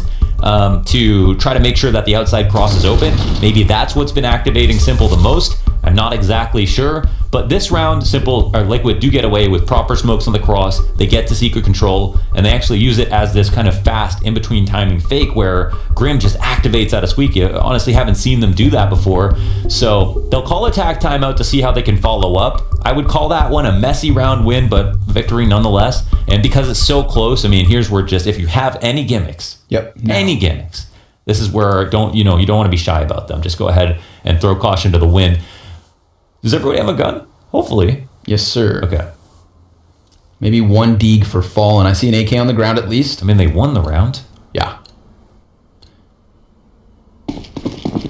Fallen's just going to be relegated to the Deagle. Nap keeps his $2,000. Remember, last round was also kind of predicated on Simple missing a shot as Grim came out from Squeaky. That 1 bullet could have made a world of difference. For sure. So we'll see if it happens twice. Definitely still higher odds for Navi with the win. How good they've been on CT side and how solid Simple looks. 34 kills for him. They welcome this hut play. See, this is Simple. He's got this battle of like how he knows they're trying to avoid him. How can he have impact? Where should he go? What should he do? He walks away for a moment, then comes right back as they commit into the A site. Simple toying with the corner, but it is still successful kills here for Team Liquid. 5v3, and this shifts the feet of Navi into the save. No money. You just said it. It's like this internal battle for Simple. Where do I go and when do I do it? Had he just remained in heaven, then maybe he gets that deep kill into Hut. Instead, he checks out doors, but only for a moment. He walked away for like 2 seconds. We don't know if they threw any kind of nades outside and if that's why he moved. But yes, that's exactly it. And obviously, ridiculous entries on the 2 other riflers as well. If either of them stayed alive, Simple could have taken another peek from heaven and maybe had impact on that retake. But then there was just no chance with no kills between Boomich and Perfecto. That's solid for Team Liquid. Very scary. And this means that now, Fallen's got an off in his hands. They'll have their full utility. Same thing for Na'Vi. And it is coming down to the wire. Round 29. What is going to happen now? Nobody knows. I couldn't even tell you what Liquid strat's going to be. I'm not sure what they're going to try to do. I really feel like upper is one of their safest options. Like, if I was calling this round, I would probably try my outside default again, look for the outside cross smokes again, try to get secret control again, find out where Simple is. At least, that ephemeral knowledge will only be valuable for a couple of seconds, but then either hit downstairs quickly with a ramp split, or of course potentially ramp mini. I think the things I would avoid are wrapping into hell to hit upstairs. Probably would avoid another upper exec like we just saw, just because it's just such narrow margins that it rests on. And you got to assume that Na'Vi are going to be a bit more prepared for that this time. But yeah, I feel like nothing feels that safe. I don't feel like they have any huge, easy potential options that are just guaranteed. That being said, with the upper hits, Boomich 9-24, not a great half so far. Maybe they want to try that again. Comes with a full first tier execute. They feed into the fear of Na'Vi that it is going to happen again. Try to bait out some grenades if possible. Don't use too much utility, but make it seem like there is a lot. Electronic gets dinked inside the mini. They won't have confirmation on this, I think, but this is such important damage. Where is Simple in this round? Currently still floating around heaven. He's still up in heaven. Okay, yeah. Going over towards ramp, kind of swapping spots with Flamey. Yeah. And this could be the right call. With these guys inside of lobby, I could see a ramp play coming out, but we'll see. There's still plenty of time to decide. They're just going to do this. They're just going to go for it again. Simple committed here with... What's the difference? Perfecto, he's playing up in the rafters. There is no heaven player. Flamey could run up at a moment's notice, but the op is not a part of this bomb site. Boomich trying to get on this side of the smoke. Simple, he will get that kill. Yeah, they go towards ramp, and it costs him the first body. 45 seconds. Molly spreading to the feet of Simple. He dies in the fire again. That's what they need. Team Liquid on the cusp of finding 15. They can exit down to the B bomb site, but don't think for a moment that this round is yet over. Boomich is inside of the vents. Electronic has the cross from control, and they walk right into it, but Grim, he picks up a critical kill. And Team Liquid, with low HP on 3 of their 4 players, have just secured a 15th round if Na'Vi don't commit to the retake. And look at them walk away, Launders. Liquid could actually close this. Damn, they actually waited just long enough, not testing Simple, not giving that extra kill, trusting the Molotov to let it do its work, and I guess Simple didn't have the nades to deal with it, or just thought he was outside of its range and felt like he could just take a duel in just a few seconds, but the Molotov was just perfect. What can you say? As if he had a second there to breathe and perfect line of sight, he hits the shot, and he'll probably hit another one. But the utility makes the difference here for Team Liquid, so that's a very good sign for them. Another situation where, Simple's correct about where they're going. That's definitely what he's best at on this map. I even thought, from my perspective, it looked like they were going to try to hit upper again, but that fake does not work versus him. But they still neutralize him and only leave him with 1 kill. And here it is. They test other things all the while. Damn, Flamey not able to deliver either. Look at this Molly spread. Look how late that spread is. Yeah, it goes all the way to the corner, too. But yeah, just a good Molly, basically. That's a crawler, if I've ever seen one. All right, here it is, round 30. Na'Vi facing overtime or defeat on their map pick at the hands of a fresh-faced Team Liquid. Quick drop down into the mini, costs Stewie his life. Good trade from Elige. He predicts the peak, but Electronic gets the better of him. Inside of the A site, Perfecto trying to find the timing. Fallen, Naf back at it too. 1v2, and Electronics now down. It falls onto Flamey. Team Liquid, in their debut match, have gotten the better of Navi. Off your feet, you've got Liquid celebrating a huge victory. First match with Fallen. They take the win on Nuke of all maps, and that's after Navi showed that they could stand up against that 5-10 scoreline, came out super strong. Simple was at full strength. Not everybody else was on the same page as him, though. Lackluster Inferno, and this is the grave they dug for themselves, but what a standout performance from Team Liquid. Damn. I think we talk really highly about Liquid on Inferno, largely because Navi were not playing well enough, and maybe the story is similar here, but at least in the second half, we saw, a supernova Simple, and still Liquid taking it over the line, so pretty impressive. Remember, that also gets kicked off with that 1v3 from Fallen. He loses the clutch versus Perfecto, and then gets the better of it on Simple within that A site. 4 rounds or 5 rounds to close out that second half, man. 4 to be precise. 36 kills for Simple. An awesome showing, what we expected from them, but not what we expected in terms of a series result. James, Maniac, and Pimp, what do you guys make of that? I make of that a lot of strength coming out from Team Liquid. When it looked like they were going to be down and out of it, it looked like it was going to be Na'Vi pulling us to a third map. They certainly managed to hold strong, and my oh my, Simple gave it everything he had, but where the hell was the rest of the team? Yeah, I'm just catching my breath. This last round was insane, and I want to say that because Simple hit Supernova mode, because Simple had this crazy performance, and because Navi was able to fight back from that 0-10 deficit, that makes this Liquid victory that much more impressive. Because we thought that they were done for. We thought that it was just a momentum at the beginning, and then Navi would just claw back, close the second map, move on to Dust 2, and that could have been a different story. The fact that Liquid, today, with only 7 and 8 practice, or day of practice together, can actually come up with these hits at the very end, these inside hits, the pincer moves, Greens with the opening, Fallen with the clutch, everything coming together. This is a truly, truly amazing result for Liquid. Yeah, it was like spotting the weakness, right? And it's not just a case of taking down Simple, it was finding that openings in the upper bomb site. Yeah, and you can see how Simple constantly were trying to run around and be basically everywhere on the map, right? He was towards ramp, then he was towards inside, and he even read it right, he was at ramp at 14-14. Unfortunately, he missed a shot and got Molotov'd out. Great patience by Team Liquid, waiting for him to be Molotov'd out, but overall, Simple did everything he could in this game in order to get the victory for Na'Vi. As Matthew said, this is a giant result for Liquid.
third and final BO3 of the day between Evil Geniuses and Furia.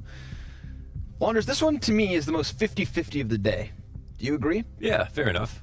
I think the stats history gives that, there's a good reason to believe that. I think in the past, it was kind of like EG started out the year really strong, but then Furia overcame and then clearly became the top player in North America, and then came over to Europe, and then they were kind of the best team to come out of North America into Europe, most successful in both regions. But early on, EG did have an upper hand versus them, and they were the top of the 3 best NA teams. And I think specifically in their history, it makes sense to not be sure who you think is going to win. EG have a lot to prove coming out of last year into this one, and I think that alone makes me curious as how hard they're trying, because I really believe that when they first made their appearance here in Europe at the end of 2020, that they only lost 2 series, very close games, and ended up having to go back and couldn't come back for the rest of the tournaments because of travel complications. And I thought that that's the same thing that happened to Furia and Liquid as well, except that Furia and Liquid, since they came back, got to prove that they could get used to things and achieve more. And Liquid started winning a little bit more, finished strong at the Global Challenge. Furia finished very strong, winning the showdown, the groups and whatever, getting far in the fall final. But EG didn't have that chance. And I think they're every bit as good, so I expected them to do the same. So I feel like they've got to be fired up now to prove that they had a lot more to show at the end of 2020. Okay. And for that reason, I'm expecting a lot out of EG in this series. Yeah, this is a big head-to-head in terms of our North American region, right? When we were in that online phase back at the start of 2020, this was the matchup, EG and Furia. So to get it yet again here at the start of 2021 is pretty cool. And side note, I think this is actually one of the closest things we will get to a LAN experience since everything went online. Why? Because both of these teams are boot camping and stationed in Serbia at the moment. This server that they're playing on is also in Serbia, hosted there, which means everybody on the server has a max of 5 ping at the moment. They might be able to throw water bottles at each other. That's how close they are. They could. Halfway through the game, EG is just going to kick down the door, start yelling in the Furia room. Who knows? But it's just nice. It's just nice to have all these technical aspects of the Counter-Strike kind of, I'd say, nullified to the maximum potential for this matchup, right? We want nothing but crisp headshots, no latency. Get it out of there. Yeah. Now, all that being said, we've got a very strong win streak. So even though it's been the last 4 series that have gone the way of Furia straight up, it's also been 2-0s. So that's 8 maps in a row. Whereas right before that, it was actually a 4-map win streak for EG. But of course, the later results matter more.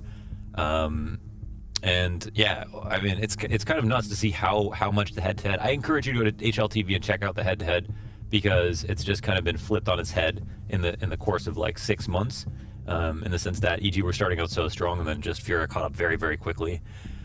The maps that we are going to play on, I think are, what is it, Inferno? What are the maps, do you know? Sorry. Starting Inferno? Checked out. I mean, I guess I could just Inferno, Mirage, and Nuke. Okay. Yeah, so none of those maps are going to be a surprise. It's been Inferno and Nuke in basically every single veto that they played. Nuke not in all of them, but in most of them. And then we also sometimes see Vertigo, which was avoided this time, as Maniac pointed out. So, who did you pick to actually win this game? I chose Furia. Okay. Yourself? There'll be 4 reasons why Furia will win this game. Art, Honda, Vinny, Yuri. Wow, what about Queserado? Well, you only said 4.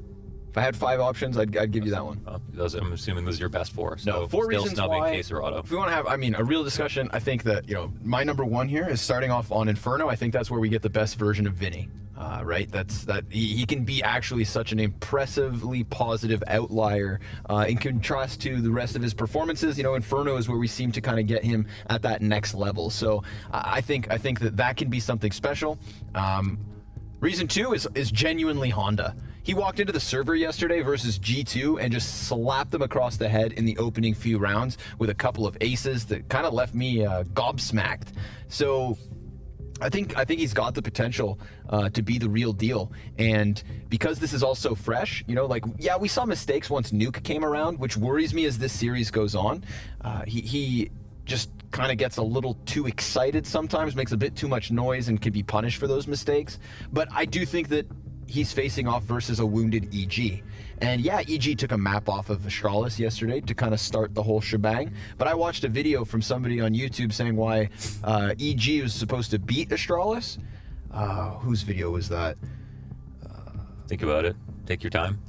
I think it was yours. Oh, was it mine? Yeah, so, EG, I don't think we've seen enough from them. Mm-hmm. I genuinely don't. And then reason 4, the head-to-head in specific, I think I just like Furia when it goes to playing versus Evil Geniuses. I feel like they've got them figured out. And I don't think that Honda is a hindrance. And you don't think Honda is a hindrance? Yeah, like he doesn't hold back Furia. The fact that he's new to the roster, I see, it's not hindering them in any way. Sure. Yeah. Maybe. Yeah. Overall, his stats weren't insane. Like the series yesterday, it's just that it's kind of surprising. Like he had 3 aces in one series, but still had like, a 60 ADR series or something like that. So it was really, really up and down. But of course, we can see that with some time, things will get a lot better. Now, that being said, I mean, like how much practicing is he going to do on all the maps with them, considering Junior is still their 5th, I think, for the future? We don't know. I mean, I guess for the stint, like for however long Furia are staying in Europe this time around, it'll be Honda playing. So a lot of questions to be asked in that regard. Don't know the answers to those. Well, hopefully we get some answers, Launders, when we come back. Because we're going somewhere. We're going to a break, ladies and gentlemen. I hyped up the server, and then we had some little tech issues. So join us in a couple of moments. Don't go too far. Refresh yourself, and get ready for what is the final best of 3 here at the Blast Global Finals.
I hope you guys didn't miss us. We weren't gone too long, and we are now ready to jump into the action. Momentarily, Launders, we will be starting off the first map between EG and Furia. It's Inferno. Let's focus our conversation onto Inferno specifically. Based on what you saw yesterday, what are you thinking with Furia on Inferno with this new edition of Honda? I didn't see anything. I was jet lagged, so I Casting with my eyes closed. I took a nap. Oh, sorry, Furia. Yeah. Oh, okay, sorry. They look really good on That's what I Inferno. said, right? Yeah, sorry. I thought you were talking about EG versus Astralis or something. Oh, okay. Yeah, I was like, I missed that totally. Did you see that by any chance? I didn't. Were you sleeping too? I was also jet lagged. We were also jet lagged. Yeah. The most NA excuse ever. Yeah, right? EG's. Yeah, every time, yeah. If it's not the players, it's us. Yeah. Jet lagged. Oh, man. Furia looked great. I thought that they did a lot of stuff well. I think their Inferno, I thought it was overrated a lot for a lot of the first half of the year. I didn't see why they were picking it so much when they had other maps like Mirage in specific, which they always kind of left to a third map. But as the year progressed, I think so did their Inferno, and they showed that they're a real threat on it. And I think, yeah, I was very, very impressed with what we saw pretty much. I don't think there are too many takeaways except for we talk about Honda, the fact that he's playing B. That's something that's kind of interesting, and that he was playing B very well. It was a super solid anchor on that site, and it feels like they're pretty comfortable with him. So I think they fell off slightly. Honda ended, he got the opening 2 aces and then ended something like 17 and 18 in terms of kills. So there was questions about like where he went, but when we were watching, he made some slight mistakes. I mean, he could. I don't know. I doubt they've scrimmed against EG, knowing that they're in the tournament. So that's something where Honda might not be used to might not be used to this team either. Yeah. There's a number. I just have so many questions. We haven't seen anything yet, so I really don't know. Yeah.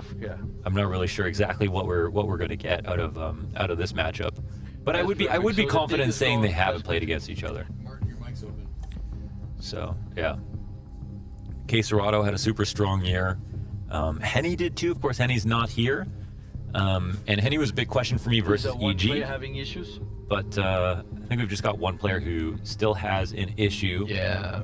9 out of 10 at the party. Okay. One guy can't get in. Forgot his ID. It's not bad. We still started the party, I feel like. It's like that one time we were in London. We were with Prius. We were trying to get into the casino. And he's like, oh, I didn't bring my cards. Like, DJ, you look 13. What do you mean you didn't bring your cards, bro? And then Paula gave him an ID, and it worked. Because Prius looks just like Paula, apparently. Very close. Why is Pimp taking pictures of us? Maybe he's the real observer. He likes to watch. Just like DJ. Keep an eye close on the action. Still hanging around, despite this game not yet just jump into the start. It's Stanislaw that we're waiting on. Not that it makes a difference, it's not his fault. But I'm just trying to keep you guys as well informed as possible. Yuri was a top performer in their series versus G2 yesterday, 86 ADR. Definitely the best player on the team from last year as well. Very, very strong performances from him.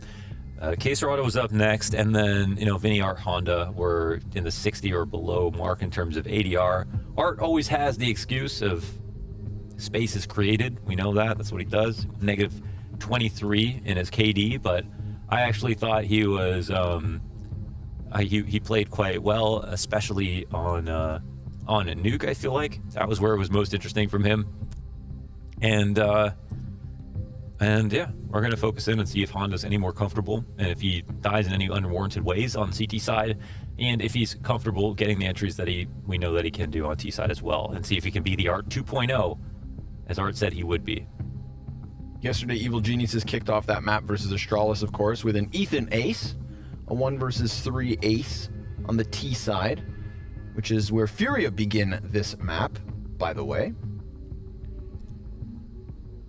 It was cool to see EG come back to He was one of my win conditions. Ethan? Yeah. I mean, I think he could have a huge 2021. Yeah, he's like one of the best banana players in the world. I don't care if he was competing in NA for most of the year. I think the way he plays banana is clinical. What else were the win conditions? Inferno, yeah. That had to be on the docket. Yeah, I can't remember the other two. It's where we begin the series, of course. Inferno, Mirage, and Nuke. That Nuke does scare me, being the decider, as somebody who had predicted Furia. It was Stanislaw and Zeus. I think one of the things I said was that they have always had the best veto of any North American team versus Astralis. Like, even though we talk about Liquid Astralis a lot, it's really been EG who have, like, actually done anything versus Astralis most of the time. Like, I think it was at New York. They beat Astralis in a best of 5 in 2019. They also beat them in a best of 3, like, right before that. And they had positive map win rates on most of the maps in their veto, which almost no other team in the world had. So EG were actually the real threat, I think, versus Astralis, but they weren't the strongest team overall compared to Liquid. So they never got as far in tournaments, and like didn't end up winning as much. But I think that was another win condition, that, like, you know, they're really strong Inferno. They can play Overpass better. Liquid were basically giving up, you know, Inferno or Overpass every single time they played against Astralis or a Nuke, and that wasn't always the case with Liquid. So they were very strong with EG, so they're very strong from that perspective. Launders, I could sit here and listen to you talk all day, but I'm going to throw us to another break. Okay. We've got to swap out Stanislaw's hard drive.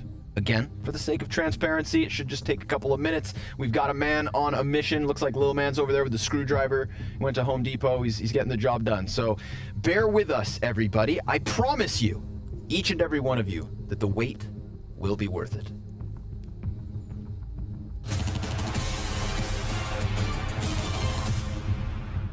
It is the Blast Global Finals, and we've gone ahead and rolled out something fresh for you guys. This is CS Money Dream Skins.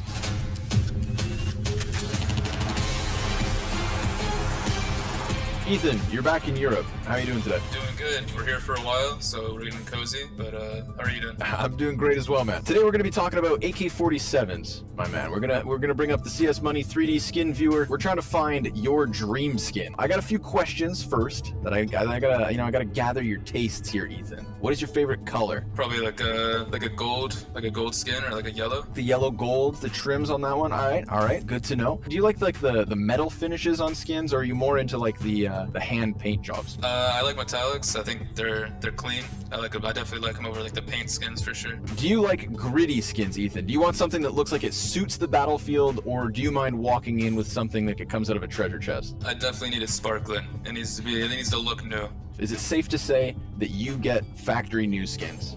I'm trying to save money. I'm all about, saving money. So if minimal wear looks nice, then I'll get that. You know what? That's a good answer, man. Because minimal wear to factory new, let's be real, it's not that big of a difference. Ethan, based on what you told me, based on your tastes, I've got 3 skins I want to show you and get your thoughts on. The first option is the AK-47 Bloodsport. You know, it doesn't have as much yellow, but it does have a little bit kind of on the sides here. The nice thing about the Bloodsport, I think, is the detailing, bro. You get into some of the writing here, right? It tells you about the recoil value. It talks about its weight up in the top right. Now, option number 2, the fuel injector, a metallic finish. Doesn't have any kind of a paint job to it. It's got the right color scheme. It's got the right metal finish. And if yellow's your thing, then I think that the fuel injector has to be up there at the top of the list. The final option, the Empress. It's a little bit less gold, but it still has that kind of that trim to it. And like the Bloodsport, we're talking detailed, man. And so these 3 skins, which one are you going to move forward with, man? Which one have I sold you on today? As soon as you showed me the fuel injector, I realized, I'm super into cars, and that skin is purely based off cars, as you can tell. And then, the yellow just pops, so, I'm probably going to go buy that skin right now, honestly. Ethan's going to move in with the AK fuel injector. We go from the skins to the stickers. This, I think, needs to be nice and clean. I'm going to work with the G2 E-League Atlanta. It's kind of got a bit of like a carbon fiber look. I think the colors kind of match. If you were able to just make it the logo without the background, I don't know if you can scratch it. Can we call this the Ethan Special? Are you sold on this AK fuel injector? Yes, sir. I'm sold on that. There we go, folks. Another episode of CS Money Dream Skins. This has been AK-47s with Ethan. Thank you very much. It's good to be on the show.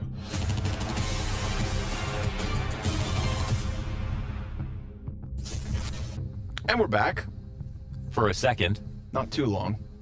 That's right. We're just here to let you guys know that things are going to need bigger amounts of time to fix. Launders. Looks like Lil Man maybe broke the screwdriver. Now it's wedged inside. There's sparks. I've got reports of maybe a small fire. It's not looking too good in the EG camp. It's not actually, it looks fine. They don't seem too stressed. Are we going to another break or? We're supposed to be, but I gotta wait for the call, man. Oh, okay. Can't just send in the artillery until the troops have cleared the field. They need to like screw in another. Can we wait? Let's just get. Oh, okay. I thought Low Man had SSD in his hand. Maybe just googling the problem. We've got one last-ditch effort, okay? There's a commando out there on the field who's trying to throw a Hail Mary, Launders. He's running across. The artillery's all around him. We may have a fix. We've got 2 options right now, guys. We're living, blue pill, red pill. He looks like they're about to get started. Blue pill, red pill. Stanislaus in the server. It looks like it may have worked. Nice. Wake up, Cirque. Stay awake. Oh, wake up, Honda. No. Whoa. Wake up, guys. Wake up. Everybody yawning. Stay sharp. Jet lag. Of course. NA teams. NA casters. I'm still surprised that nobody else has adopted the Vinny gloves. I have a gamer sleeve. Like that? No, it doesn't have the gloves, though. Yeah, I mean, the fingerless part. That's the cool part. I think you're the only person who thinks fingerless gloves are cool. I know Sponge also wears fingerless gloves. Are those mittens? Well, that's what I mean.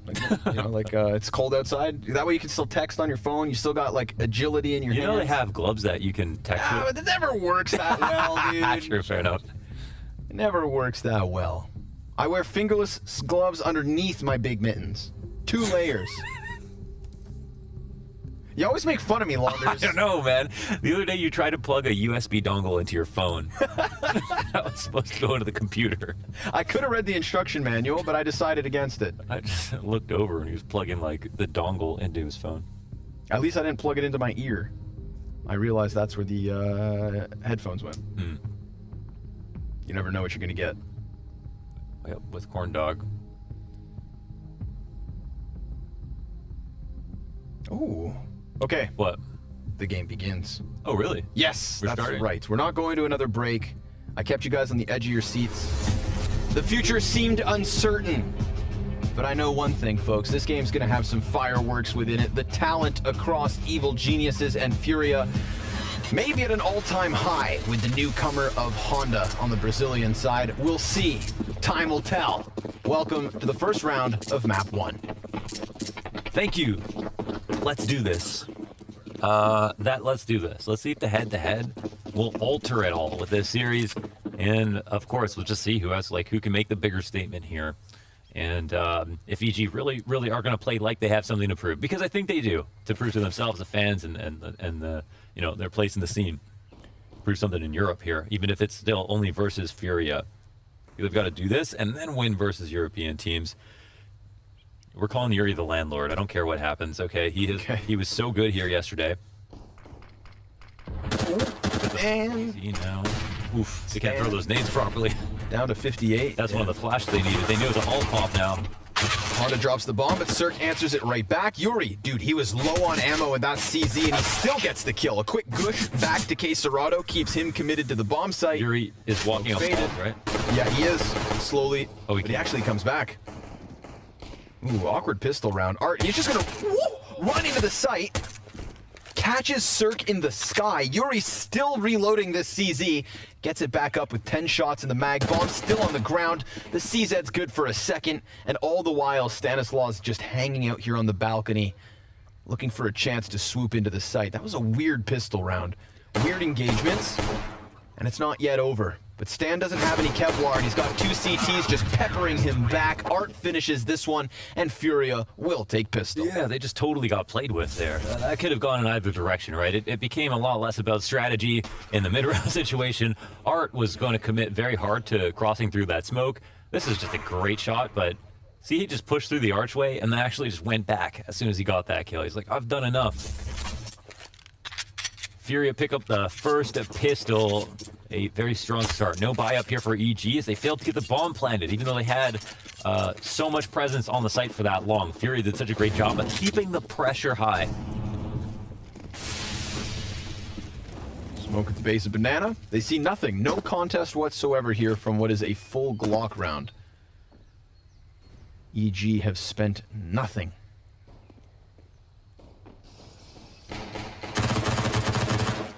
All right. Punished for the peek, the shoulder peek into the smoke. And Yeah, Furia can just chill. I mean, I think they struck such a good balance between, the way they were taking banana control, how much presence they had. We contrast that with our game earlier. You can see why I have so many gripes with Navi, and like always bring it up when we're casting. It's just like, yeah, no, this is, Furia will play this map well on CT side and get the amount of information they need, and sometimes a little bit too much, but definitely never too little. And that's what I think is very good for them when we're watching. You see, they always have the information they need at minimum. Of course, this is just an anti-eco where they're hunting around for the kills, and the T's are trying to do a decent job of avoiding them if possible. But it doesn't seem like they're going to get the wool over Furia's eyes. Tarek could get one awkward situation here, but he will blast away Yuri. Of course, 2 more CTs peek him from alt. Breeze with a Glock frag of his own. And a chance to maybe topple yet another, but then he gets sandwiched from Furia on both sides. 2-0, only losing 2 bodies in the process. Perfectly clean. No plant again. And we'll see what happens this round now. They're going to buy up. They've got the full utility kits. It's only going to be an AK buying situation here on the T side. I'm super looking forward to for the second half for EGCT side on this map. But very confident on the T side as well. I think they have some really cool executions that I'm looking forward to watching. And Stanislaw at the helm of it all. Up there was Zeus. I always really love to tell the story of how like Stanislaw and Zeus kind of patched things together and come together for the sole cause of winning, even though they had some differences previously on Liquid, way back in the day. I think it's rare that you see people get past their petty differences when it comes to some of these CS storylines, and I think it's really cool that the 2 of them were able to do it. Oh, nice shot, Crispy. Quick headshot onto Honda. Yuri's got that. Oh, wait, hold on. Oh, Honda's playing A? Yeah. Honda's playing arch side. Bit of a difference, but Yuri comes out from the corner. Double mow down. And a third. Yuri doing everything from the back of the bomb site. K-Sorato's coming in to help, but Yuri barely needs it. He finds the last headshot, too, with the USP. Nicely done from Yuri from the back of the site. Man, he just does not waste any bullets. The spray is absolutely perfect, right? I mean, it's just close range position, instant double headshot into the spray transfer. The perfect amount of strafe right there. Cirque had no chance, and I think gets the first dink off as well as the second on this USP. So sick from Yuri. Tarek turning his back over just cost him pretty hard. And a pause off of it. Yeah. Oh. Over to Yuri. That's sick. The hype is there. You'd love to see it. I think, I wonder, Honda was in B like every time, every round, right? Yeah. Because you got the ace there, you got the anti-eco ace. Okay, so did they really just switch spots? That's quite interesting. Oh, it looks like not. Maybe it was just that one round. Maybe for the 3-man A setup. Yeah. Yuri off to the races. 7-1 to start the day. Art gets wrecked by Breeze, but there's so much grenade damage that Vinny is able to mop up a couple kills. Flashes to his side as Stan eats it all, blinded by the light.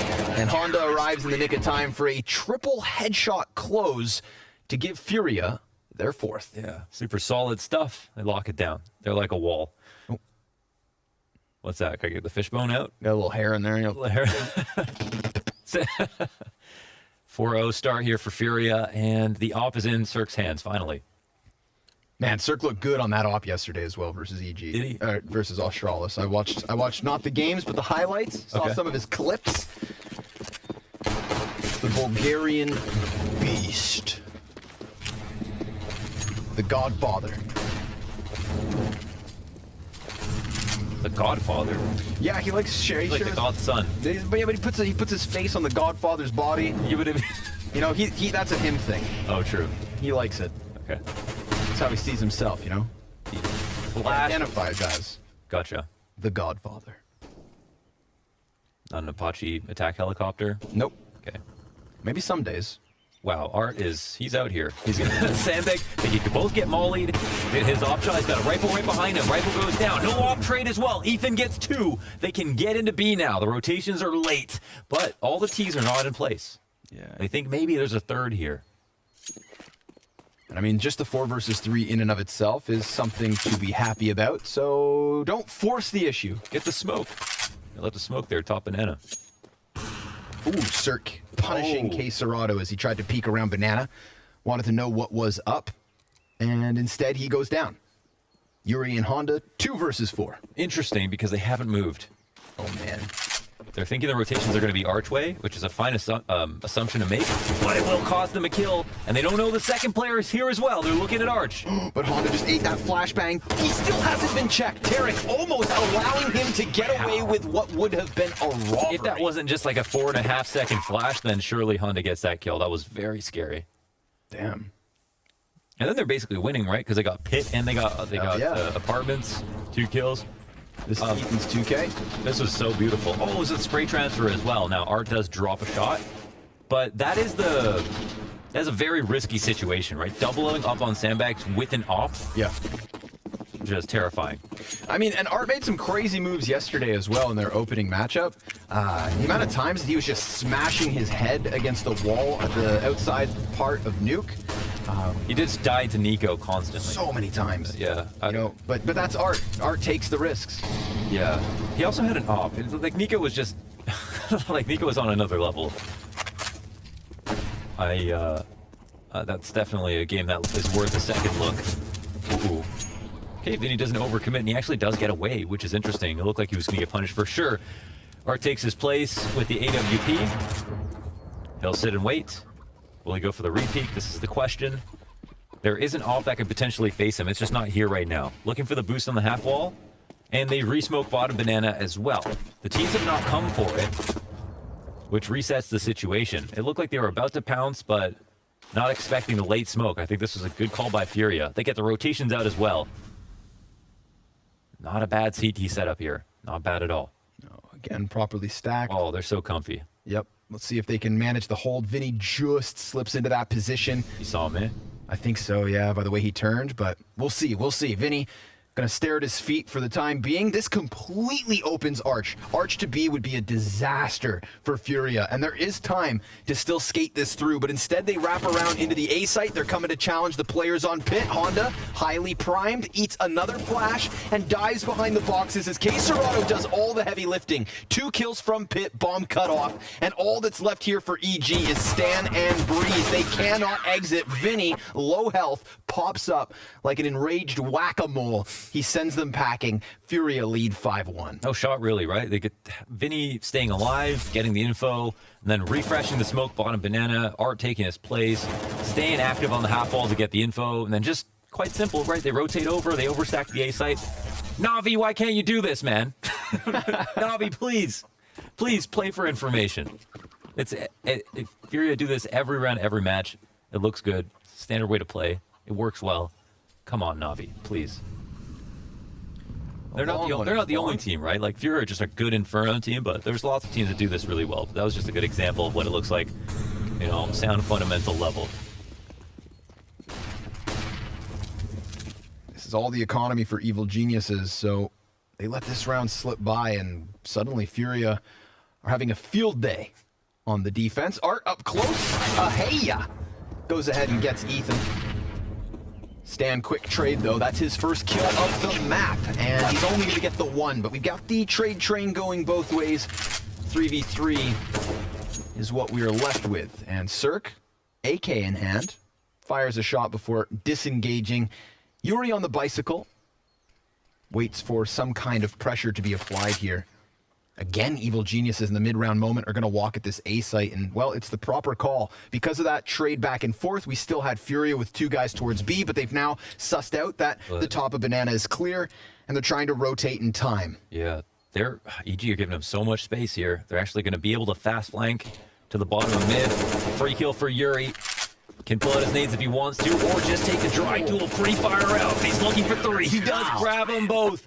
At the end, that's beautiful. 1 in pit on the site as well. Yuri is a rock. Really done. Really well done. Really done him in. Really done him in with that one. 3 kills from pit for Yuri. Couple of wallbang headshots in the middle of all of that. He hears the player drop as he goes for that second peek, so re-engages Breeze instead of this final frag and never even shows himself to Cirque, knowing what was up. Great start for Yuri here on Inferno. 11-2, 7 rounds deep. It's nice. They had no suspicion about the pit player at all. coming out onto the site. But even at that point, because the amount of time they took at top of mid, they were already getting flanked, rotation already come in. There was a moment there where even if, I mean, Yuri does get 3, to be fair, but someone could have been drawing a distraction over on the archway. They had about a 15-second period where Yuri was alone on the A site. Would have been easier to trade. Pistols up for Evil Geniuses. Complemented slightly with some utility at least.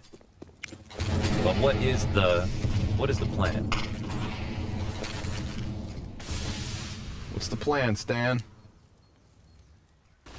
For now, try to work these pistols. Any red flags on the play yet, Launders? For EG? For anybody. I mean, I just think Fury are playing very well. Like, I really like the way they're playing. Okay. If it's not broke, don't fix it. So far, Furio just gonna sit back and relax here as they allow yet another attempt at this A site. Art's gonna hit this off shot, and Furia have taken their 7th. 7-1. It's hard to play against. I think the number one thing that is winning Furia rounds is how quickly they retake banana control after EG shows some presence. Yep, agreed. It's not that EG are not fighting them on banana at all. They're trying. They're trying to cross the half wall. They're trying to go for info.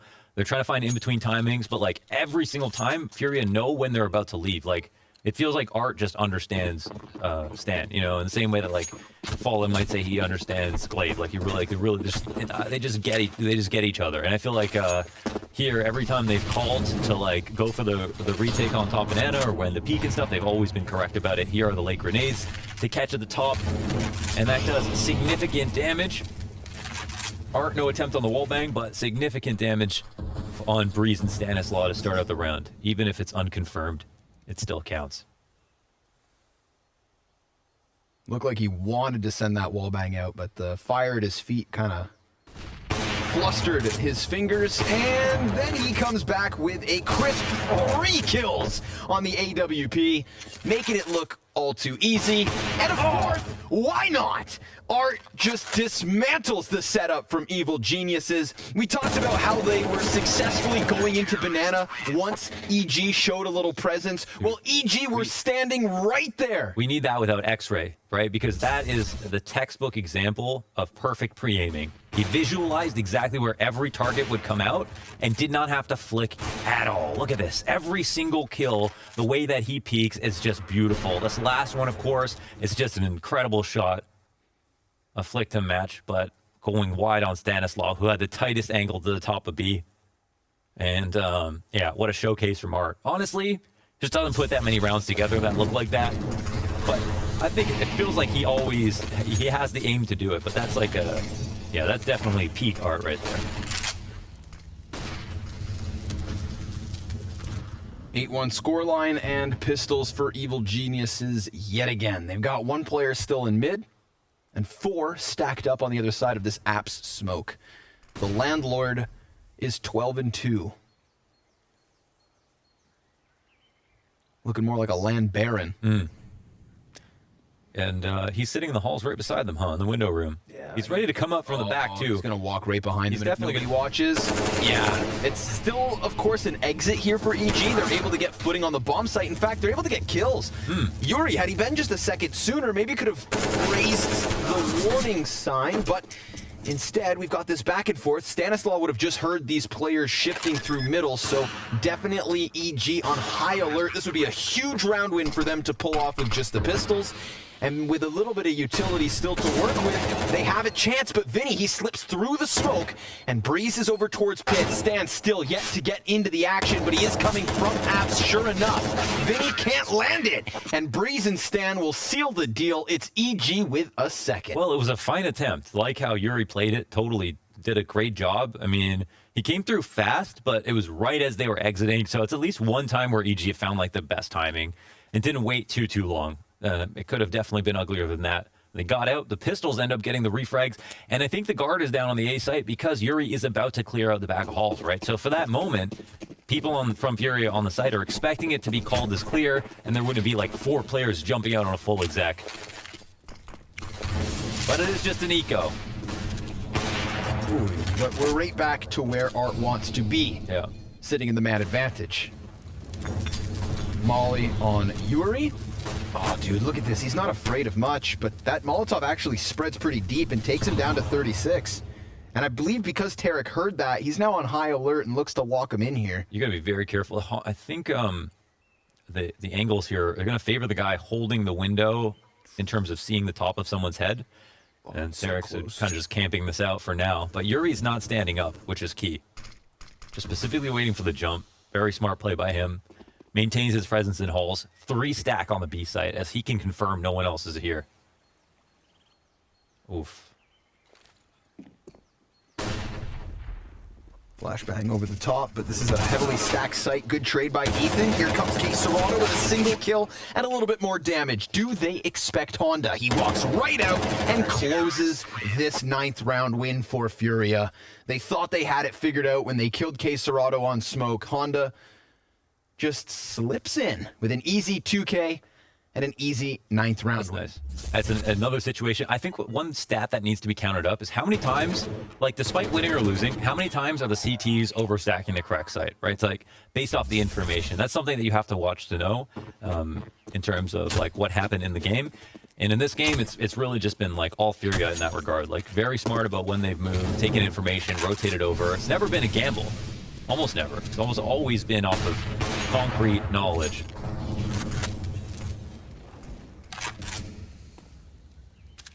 See, again, bottom banana control very quickly. You get to tell someone's going to try something up at the top of mid. Tarek gets battered down to just a couple of health.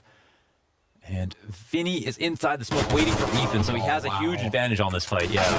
But it does get traded back by Stan, who's just sitting in his spawn. Good position to recover. However, of course, Art's still so close that the audio offers info. And Art's looking to strike him down off of the back of that. But there's 2 T's still in the tunnel. And with Cert getting the op pick, it's Art to try and answer. Art, oh wow, honing in on the right side of things. Throws the flashbang as the fire spreads, and he is fine. But he'll still use it to dodge back, taking a little bit of damage in the process. A frag sent forward towards Cert takes him to 79. It's a 3v2 advantage for Furia, but A-site's somewhat open. Yeah. Well, there's this one player here who might not get smoked out, who could potentially get some information, but they'll subvert him and go through the hall. So it does open up the potential for a post plant, which is nice. But Tarek's damage earlier on in the round from Yuri might count for a lot here. 2v3 already, and he's incredibly low. Flash to possibly prime the peak from Yuri. 14-3. A fake flash here trying to grab the attention. That does get Tarek to turn around, but he's also aware of the fact that that smoke soon fades. 3 HP for Tarek's not ideal, so easy pickup, and then Art gets the better of Cirque with the AWP. I believe he peeks from apps. I love seeing that from Yuri's perspective because it just showed how, like, first of all, Tarek was focused on him, and then the other player was also thinking about when he was going to peak, and Yuri just never actually peaked. Never did anything. But he did. Oh, sorry. Yeah, like he never actually committed to the peak, but he did do so much. He never pulled the trigger, just slowly squeezed it. I'd like to say also, Art, because of that frag highlight from the beginning, one thing I love about how smart of a player he is, because you always can see the danger meter going. It doesn't always look perfect the way that he's approaching, like how he's fighting sometimes, but he knows exactly when he's got to peak something, when he knows the next fight is going to be over here. And today, we're both seeing like that game sense kick in, but also the crazy plays met with amazing shots as well. He's 14-4. Damn. Do they walk through this? Honda's ready, if so. And there it is, but nice shot by Stanislav. Honda not able to get the bullet out. Case Serrano, almost a second off of that one, but here comes Yuri from the pit, and he's not able to hold back that array of duels given by EG. So we talked about the 14-4 of Art.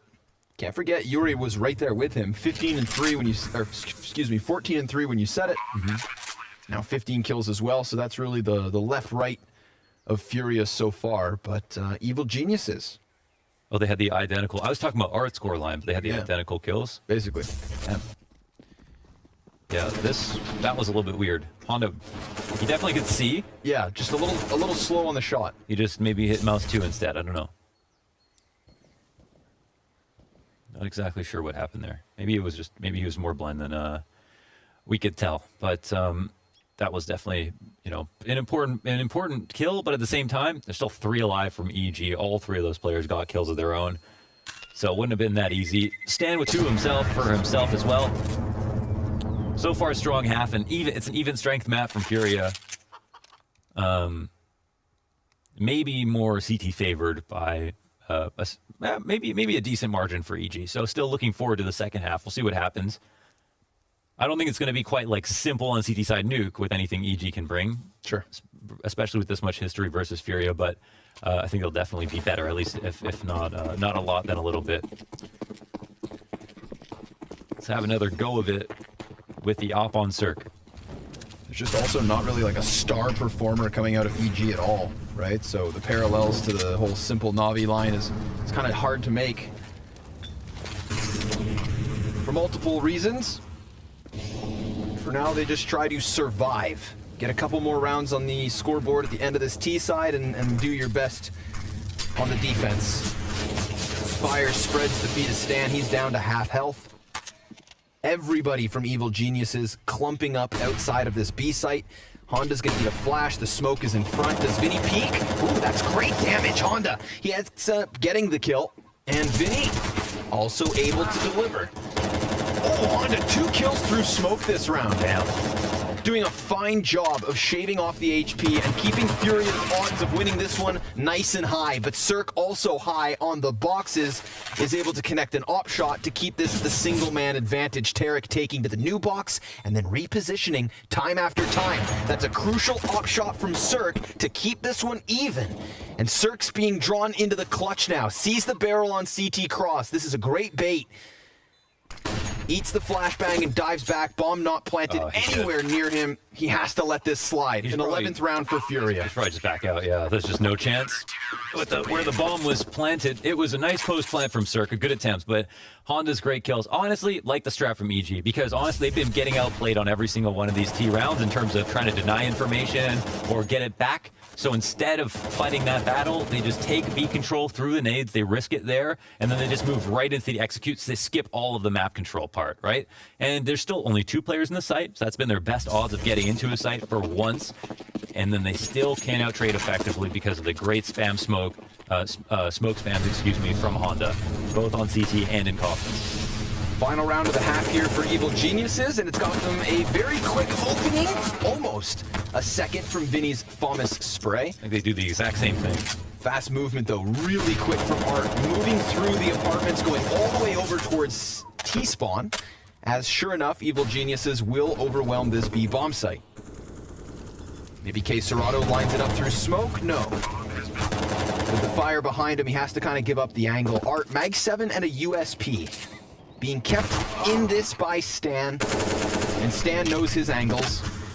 But because it's the final round of the first half, Furia, they're going to have to test this 2v4, whether they want to or not.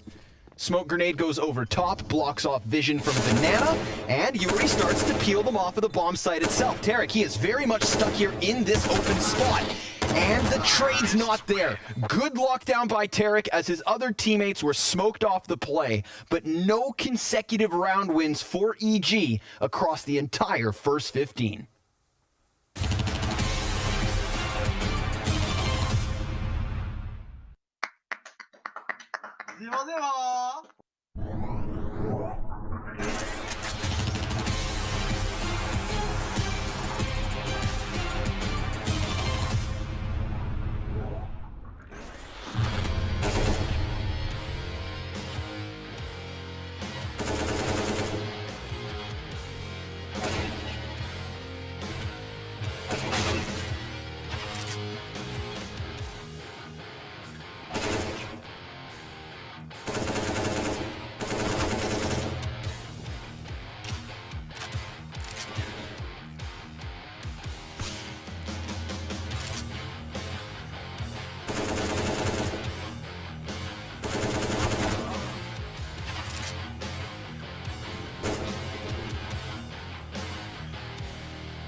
Okay. Why am I spotting right in front of me?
A lopsided scoreline to start off Inferno, but a little bit of life from EG towards the end. Do they have what it takes to recover from an 11-4 on the CT side? Launders? They can do it. Yes or no? They can do it. Yeah? I don't think they will, but they could. They've got a good CT side. I'm looking forward to it. Same. I want to see more out of them. This is a good head-to-head that I thought would give us some close rounds, Mohan. And there were some close ones, but they just, majority, ended up on the side of Furia. So, second pistol coming at you live. Such a good first half from Furia. We can at least talk about that. Like, if anything, Furia definitely deserved a lot of credit. They moved really, really. It was hard, it's so hard to play against the way they were moving. The reads were so good, the sets were so good, Art was just hitting shots, and they can win a half without him going positive. What about when he goes 14-4? Okay, they go for the half-wall boost to kill Tarek. He was just supposed to catch the fallback. And they don't over-rush it either. They would have ate that grenade if they just ran through. And now Ethan moves up to try to get some damage off. He'll eventually fall back. They'll eat the flash. They'll also not overcommit. But look who's in CD spawn! Of course. Of course Art is. How? When did he do that? I don't know. Maybe he started the round here. Sometimes it feels that way. Breeze is going to be up inside of the boiler, and look at this. So far, so good, but Art, he's still behind them. Get that money. As K Serato gets the headshot onto Breeze, Art activates, doing a bit more damage, but it's a 2v2 nonetheless. And Furia, they've got a little bit of an advantage in terms of HP. Ethan, good angle. Oh, but he misses his first chance. So back to the new box he goes. 6 health. A single shot will take him. K Serato puts it between the eyes just to be certain he's dead. And Stan now on for the clutch. A frag grenade that could have banked him a frag had it hit the mark, but instead Vinny hits the headshot, and Furia hit 12 rounds. Wow. I actually did not even realize Art was that far out. And I guess no one else did either. Look, he just blends in with the walls. Yeah. Oh, man. He does look like he loves the place. That's crazy. And he gets the $1,500 for the knife kill, as well as like a really important kill in that round. And such a crazy position for him to be in, because the round looks viable without him there. If he's just on banana, they do the boost on banana. They're already doing a cool thing, is what I'm trying to say. And then they have Art as well, doing some other crazy stuff. That when did he exploit Art like that? That was really sick. Okay. Well, it won't be an easy road back. And because he gets that knife kill, he can spend his money how he wants. So he goes ahead and grabs that P90. A weapon we saw Honda put his hands on yesterday. Art said in the article that Honda's Art 2.0. So Honda read the article and said, all right. P90 it is. Start with the P90 then. I don't personally get it, but hey, man. It's got a lot of bullets. Sure. It costs a lot, and you get a lower kill bonus as well, not the SMD kill bonus. A Galil is less expensive. And people are calling the Galil the AK. Or sorry, they were talking to Galil at $2,000 M4. Yep. But again, run and gun potential, 50 bullets, 6 consoles. 50 bullets. Yeah, lots. You can jump. That's factual. It's like a garden hose, essentially. But instead, it shoots bullets. And we've got Furia very much clumping up outside of the B site, ready to get this party started. Ethan and Tarek hoping they just walk away from this, but that is not the case. Tarek with a C7 and Ethan the 5.7, both getting away with a pistol kill somehow, some way. P90 now, rattling off rounds. 8 seconds left. Tarek, he may just run right through this, but Yuri takes him down before he ever sees a thing. And then Cirque also shooting away. Breeze gets the better of Art. It's a man advantage for EG. This would be a huge way to alleviate the pressure of having lost that last round. I like this post plan. They can both attack on construction simultaneously to damage in. Now looking for the time delay, but still halfway through the bomb. CD can rush them down. They eventually get the kill. And there's still enough time to defuse, I think, even with 10 seconds. Is there? Oh, yeah, okay. Oh, yeah, okay. Yeah, it's coming down to the wire somewhat, but nice find. They're good, yeah. It was the heat of the moment that had me convinced that bomb was ticking faster, so solid retake, EG. I mean, like 4 HP makes the difference here, 3 health specifically for Cirque. And he had to go to the CZ. But he moves, right? He doesn't stay back and try to fight his own 1v1. He's like in there to try to commit, and that's good. Recognize how much time he has left over. And it's round 1. Nice hold between Ethan and Tarek to get the kills with the pistols that they did. And I love the counterplay tactics when we have the post-plan situations on B now where people are waiting for the spams when you try to put the bomb down. So Yuri was immediately looking to where someone would put through shots into construction. People aren't playing games these days. It really comes down to the smallest details.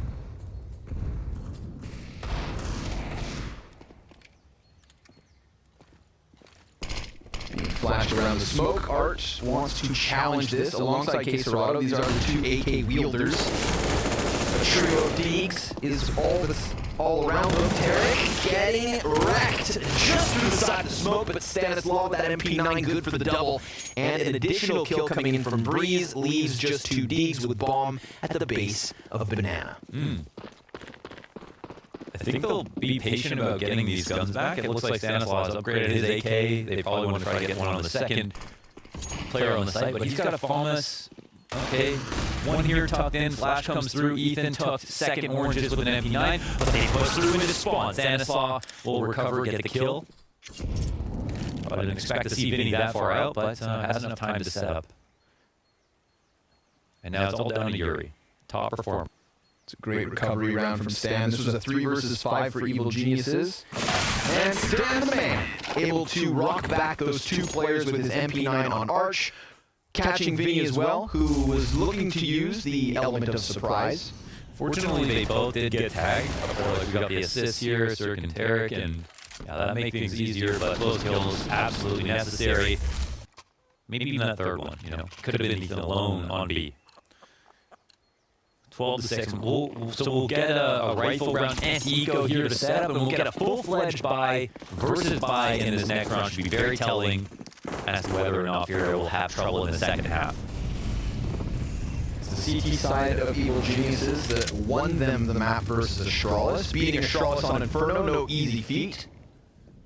They had 9 CT rounds in the second half to close that map. Look at this mini-map, Navi. Please, look at this mini-map. Replicate it. Replicate it. Either half, both teams. Whichever one you want to take. Here are the ideas. Those footsteps being heard by Ethan calls that this movement forward on A site is inbound. Vinny with his new Glock will sit back as the rest of his team look to just bully their way out through balcony, but they may get bullied themselves by Breeze. Up close and personal off the FAMAS, good for 1 kill, sends them scattering back the other way, and Ethan, easy pickup as Vinny emerges through the smoke to his own demise. No flashbangs, nothing, just the Glocks to work with here, and they still pick up 1 kill, almost a second, Stan barely alive, but he gets there with the spray, another 3K to his name.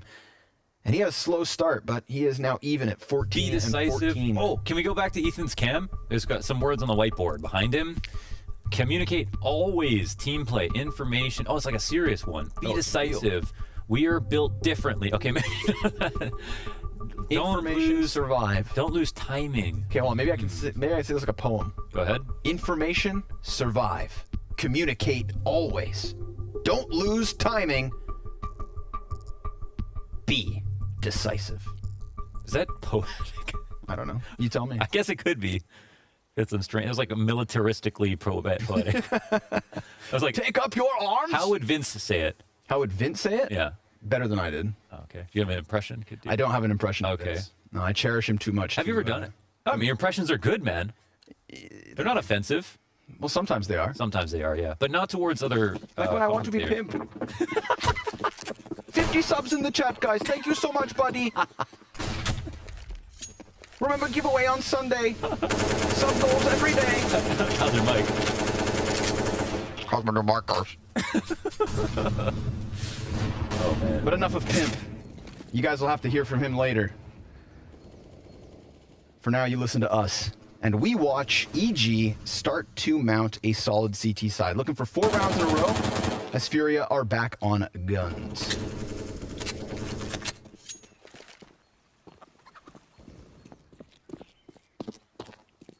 Well, Furia got what they wanted. It's also a strat to go for... Something that's cool that they were willing to try is taking Banana and top mid at the same time.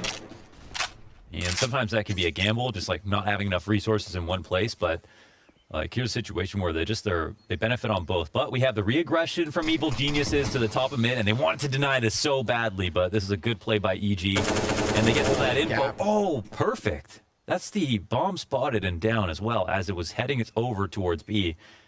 This is going to create some paranoia in the Furia camp. Dude, Stan on a serious comeback. Yeah? He was like 0-6 at one point. Now he's the top fragger for EG. Yeah, so, unfortunately, that could be a bad thing, huh? Yeah, absolutely. Yeah. But so could this! A perfect flash coming in. Allows for Vinny and Art to pick up a couple kills. Honda, he's going to challenge up from balcony. They don't even need this A site, but you can see it drawing the attention of EG. In fact, it's drawing Furia back into the action as well. Everybody's here towards this A site. 8 seconds. K Serato, he gives it up. They concede. Oh, Honda, he needed that next kill. Or Furia just had to keep going to the B site. Damn, that was it. Yeah, that was it. And hey, such a good job on delaying the late smoke as well. You see that the Furia were actually intending on coming back towards top mid. And then as soon as they were thinking about it, they had the smoke land right in their face and they had to reroute. So that's a confidence victory for EG. That tells us a lot about, their odds of maybe winning in this map, even though it was such a bad start. Really getting shades of that last series in this regard. Adverse since the pistol. 4 rounds straight here on the CT side. Mixed buy in this round here, round 21. Oh, damn, Tarek. He's going to get punished. Hearts behind it. Super low HP for 2 of these Ts. But a 5v4 nonetheless. Yeah, I think the 5v4 is one of those situations where it's like, who would you rather be? Because you know what? Like, that's a lot of damage. That's a lot of damage. They still are fighting for top banana control as well, not playing scared. It's good stuff from EG. The information has been king for both these teams. I feel like it's unconfirmed damage, though. That's the difference. Yeah, but will it matter? Well, I mean, they've also only got the Deagles as well. Mm-hmm. It's getting hot swapped out. Honda going to hang on to his. Yeah, he's no Kevlar. True. Okay, so the double pit setup plus an arch rotator, 1 player back on the B side. That means EG, this is kind of a gamble stack towards A, but they went and got info at top banana, and that's why Stanislaus made its way over. It's the 2-player pit setup that's going to have to prevail. Cirque at bat first, and he gets wrecked. The unarmored Honda with the Deagle kill, but Yuri on his head, and now that's a chance for Breeze. He whips it back, K Serato kills him, and this HP for Furia could still cost them the round, but at least a bomb plant comes into fruition. They're not going to try it. And they go ahead to walk away. As you mentioned, that's where the unconfirmed actually matters. If they saw the health bars, they might have attempted it. But here, they just think 3-2 players with the bomb down. Let's not even try it. So that's a round 1 back for Furia. A very unlikely situation. Good opening kill from Art. it looks like here. Yeah, Tarek runs right through. Flash the support, but he's playing anti. One person's running up, looking, one person's playing anti. You can't always trust flashes, but sometimes you've got to make plays like Tarek makes. Like him and Ethan, they've just got a good combination, right? Fire and ice. The way that Tarek is always running out, spraying, crouching while moving, and that's like Tarek's Counter-Strike. And then you have Ethan, always never crouching, always standing perfectly up. You know, ideal crosshair placement, very smooth with it, a little bit more reserved, not at the same level of pace as Tarek, doesn't create as much space as Tarek, but, you know, guaranteed to win that first duel. Very likely to get the refrag. And for that reason, that's why they're usually super strong. I mean, from Ethan's perspective, so far so good on the banana plays. And I think, you know, Furia, they win kind of a lucky round here, at least a little bit. They didn't have full guns. They were lucky for that retake to not have been attempted from EG. They got that great 1D from Honda. Yeah. What is that? He had no armor, man. How does that aim punch not mess him up? Yeah, that's true. Yeah, he got shot up like. Yeah. That's why Cirque should be so frustrated because. Oh. Aight. They clear front runner in terms of utility damage. Honda has 1 utility damage. The hot dog shark at 382. Buy up from EG, 3 players early on banana. See if they get as aggressive as the last one. Double molly goes down deep. Art, he has to move forward. That's a clean pickup, but Quesarado blinded and somehow through smoke gets Ethan back. That's a bit of a saving grace. Stan, he's just going to sit here towards library. Yuri not going to peek this at all. Maybe Vinny does, but no, Stan. He holds his ground. And that leaves EG in a comfortable 4v2. Strong couple of kills. Now, will they be able to kill this pit player twice is the question. And I think, you know, Furia did struggle a little bit yesterday with the CT side versus G2. It was a troublesome first half and then a strong closeout, and then the second half, Fury on the T side, Honda fitting in was a question mark, somewhat absent, but a really great last round. He dies now without getting a kill. Quesarado is confirmed to be dropped out of halls. They don't know if he's on pit, air, and lane, but they're being careful to try not to die. But they can be as careful as they want to. Quesarado can still get the kills. It's 1v2. Bomb can get planted on the site. Quesarado taking way too much damage to that Molotov. But maybe he just wants to play on hard mode. He banks the nade up and over. Stanislaus sitting on 16. Both CTs walk in. This could be a huge ace for Quesarado. Stanislaus already out. Tarek's right there. And that's enough for EG to hang on with. If Quesarado doesn't lose half of his HP to that Molotov, I swear to God, he is on for that ace. Yeah, for sure. You think he's the kind of player who would win that, especially if he did the hard part. He got those first 2 kills. That was beautiful. But the damage will be remembered. The fact that big play by Stan. Now they don't have majority alive. Stanislaus locking it down. It felt like a moment where Stan was just going to leave his post for a second, go back in the library. You know, could have very easily caught a bad timing there. But just as it says on the whiteboard, don't get timinged.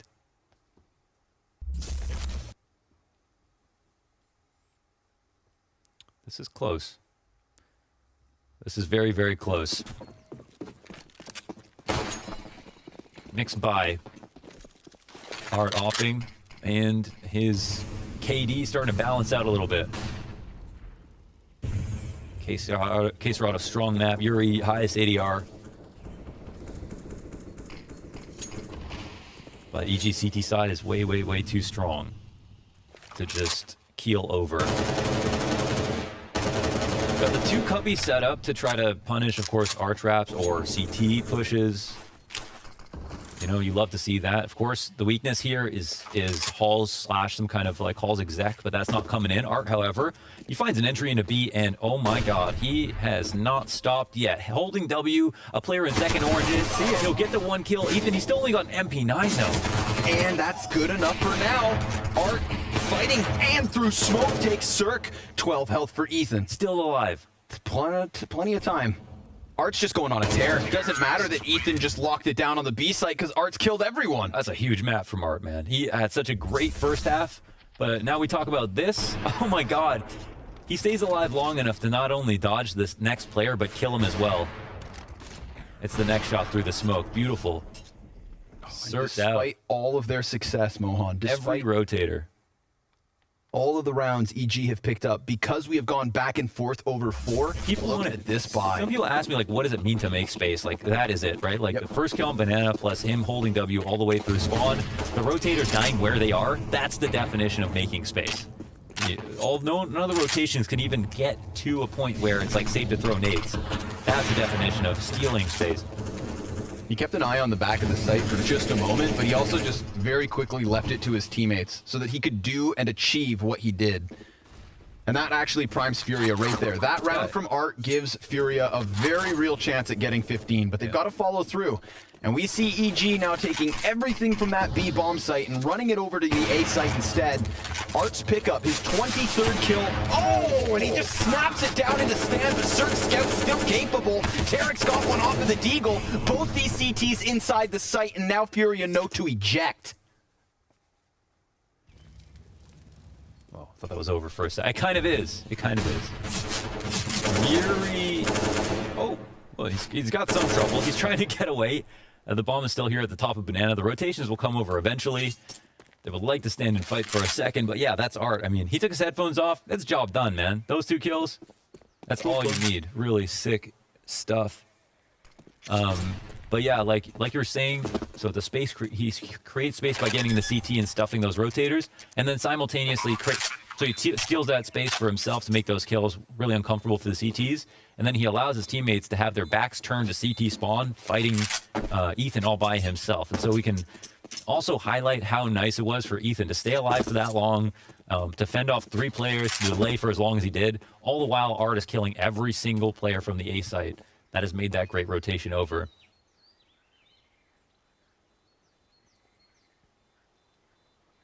Another frantic moment, though, on that A site, right? Within all that chaos, you could see a world where EG somehow walk away with it.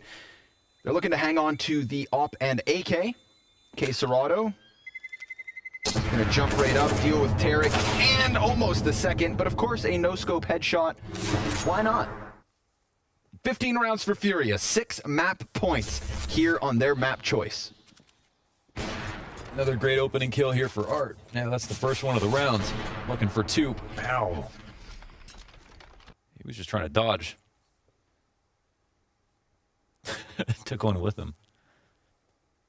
The Furia howl. Do Panthers howl? What do they do? I feel like they... like silent creatures. They should be. That feels like, yeah, true. Oh boy. Ooh, Art is blind and still somehow Ethan is dead. There's knives out, nobody knows where they are. They're all clumped up together. It's like a sweaty dance floor from 2019. Yet, all the while, Furia stays standing strong. 5 guys alive, 1 weapon here for EG to work with, but it's all fallen apart. It was that back and forth in the middle of this second half. We had 4 rounds in a row from Evil Geniuses, but then the 21st and 22nd, they went back and forth, and that just kind of made this upset in the economy. EG could not reel back from it. Force Wars not panning out for them all too well, and everybody from Furia is just going to continue on to this A site other than Art, who sure enough dies. Bomb plant for Library side with 2 members of Furia on arches. This is such a tough retake, and it's just not going to happen. Furia will close here on Inferno in a convincing 16-9 fashion. Okay, it was a commendable comeback by EG. It looked very interesting for a little bit, but they couldn't keep up with the fact that Furia were too even strength in both halves. They faltered a little bit, but as soon as they needed to adapt, they did. And they looked so damn strong in the first half as well. It looks like this rivalry will maybe continue to be more one-sided, but it is only the first map of the series. K Serato, Art, and Yuri all getting above 20 kills by the end of that first map. And I've got to give some props to Stanislaw. I think on an individual level, he had a bit of a rise that then kind of, I think, injected some energy into the rest of the team. We saw them performing for those 4 rounds in a row, but the economy and that lackluster first half, that was a recipe for disaster. We'll go ahead and throw this to the break with an analyst desk after this, and map 2 coming soon.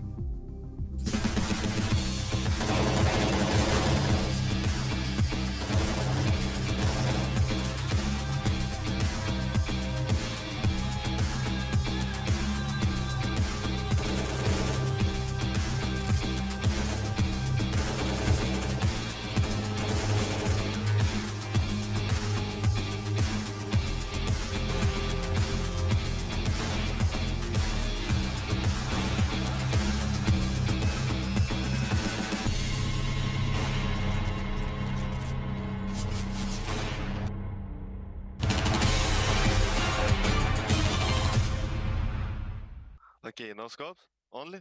Let's go.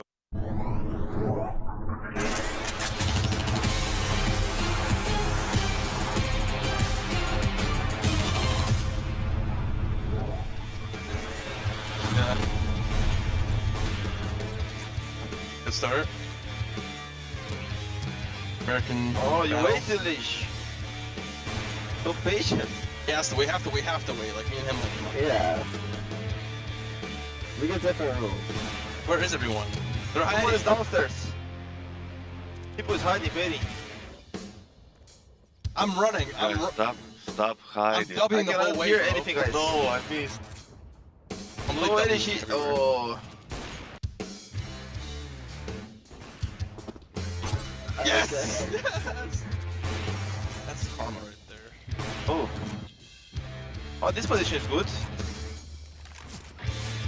Oh, my life. No.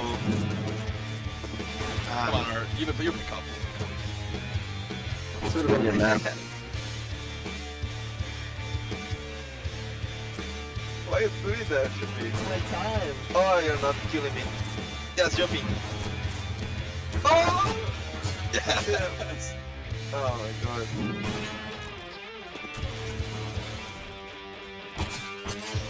Man, this guy is knife waiting. How much a lead? What do you Guy's not mean? an offer.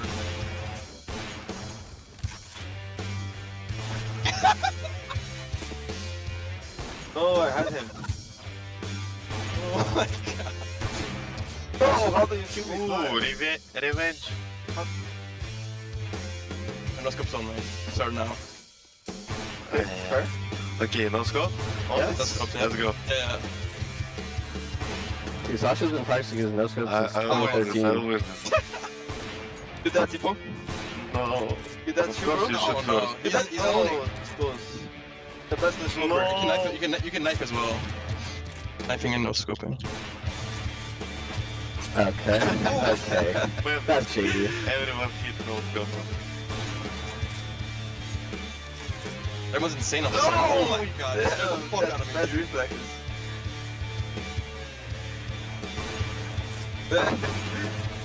You still can't be Nice shot, Sasha. Get off, bro. Oh my god. Oh, it's fun. You two are dead. Oh! Not hit. People is go. No, Simple.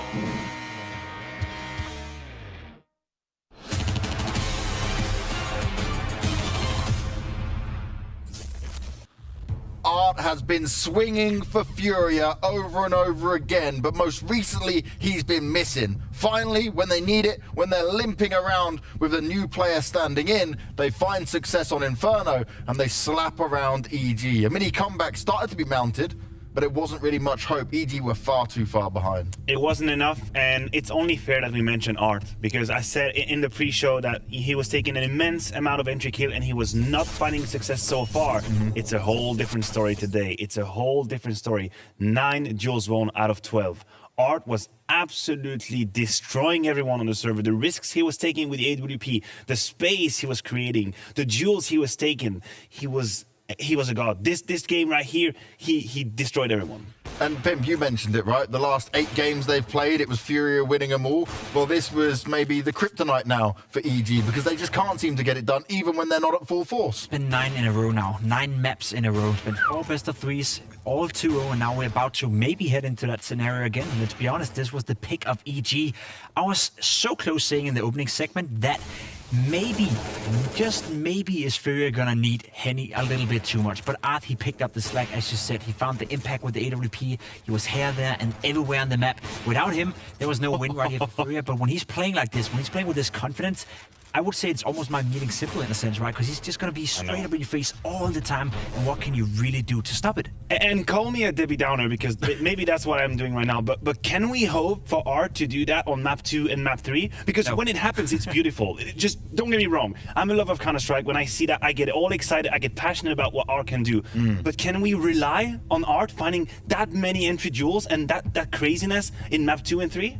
I think it really depends on him having a good read on the opponent, right? If you've got a team that can reinvent themselves and adjust, then he may struggle a bit more with it. But a team like EG, who I'm not saying they're not reinventing or adjusting, but he seems to be able to do this. Like I mentioned, he's almost like their kryptonite, and it's becoming a big problem for him because Stan's normally the one with the master plan, and those plans aren't working out. Right, I agree with you. I mean, obviously, we have to give Art a lot of praises. Yuri is also a name that I want to mention. I want to mention Yuri because if we go back to the first half and the dominant start of Furia, I would argue that Yuri is the main reason why they were able to start so strongly. He had so many holes on the A side because I think that EG was having an actual decent... Look at this. This is the first action where Yuri gets activated. It's 2-0 in the game, and he's finding that crazy quad kills, beautiful spray control, repositioning with the USP, then from the pit, staying alive. In all these positions, in all these rounds we are watching, Furia was not in a good position. EG were actually positioned to win the round. I think EG did a decent job at the start of this game. The way they were approaching the A side, their pincer move were correct, but Yuri dug Furia out of complicated situations time and time again. He was responsible for the good start.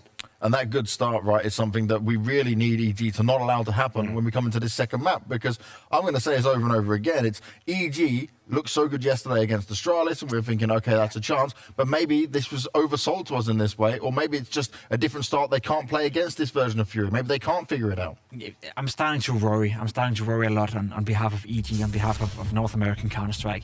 Evil Geniuses are, to my understanding, a team that is supposed to be up there with the best in the world. Of course, they qualified for the global finals. Just being here in itself is a statement to how good you are, but you gotta perform, you gotta be here when you're at the tournament.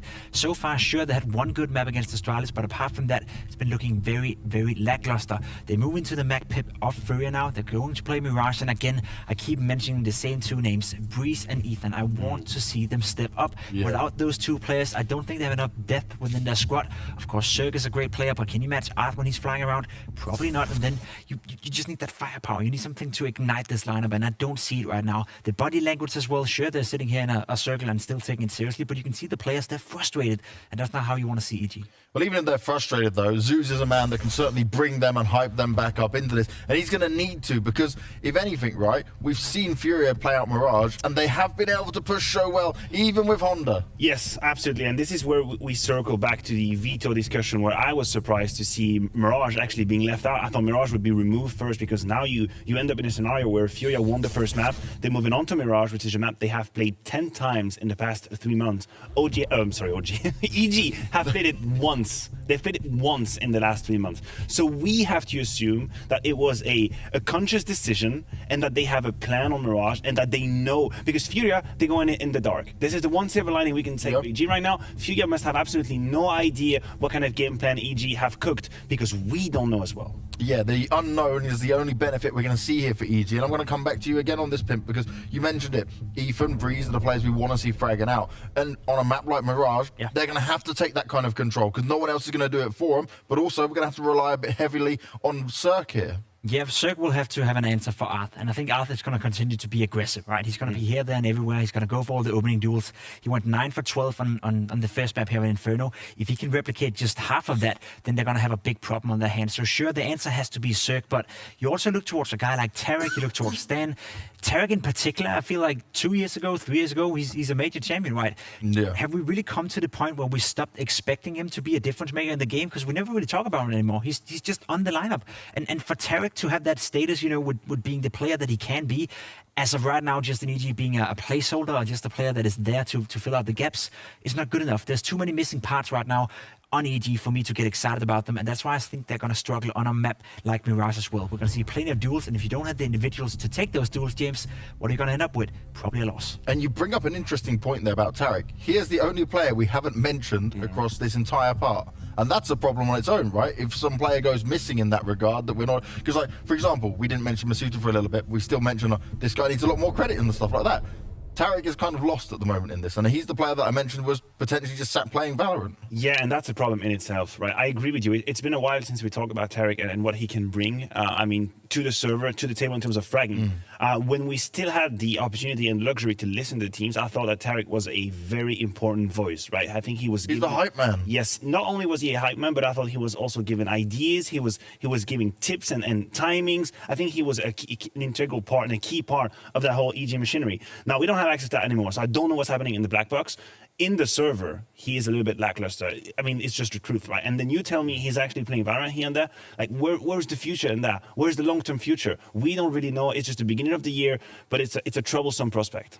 And I was really hoping, right, after what we saw in the Astralis game and them going forward now into this match, that, okay, you had a big break where you decided to leave Europe and not come back. Now you've come back and you've taken an extended time to take a boot camp. I was expecting more. I think all of us, to be honest, all of us were expecting more, right? We look towards EG, we know what they've been capable of. So to see them not do well, to see them not really justify them being at the tournament so far, it's simply not good enough. They have another shot here on Mirage, but they have to do better. And when we're looking at Honda, I'm going to bring him up just one last time here because he doesn't have to be playing like crazy, but he's still holding his own. I'm still impressed despite him maybe not putting up massive numbers or acing. I agree with you. And what's really interesting is that it is not through only sheer aggression. Because we know he can go and take duels. He's shown that. And he's a little bit hyped up and he stands up his chair. He goes to his teammate, high-five them. That's all cool.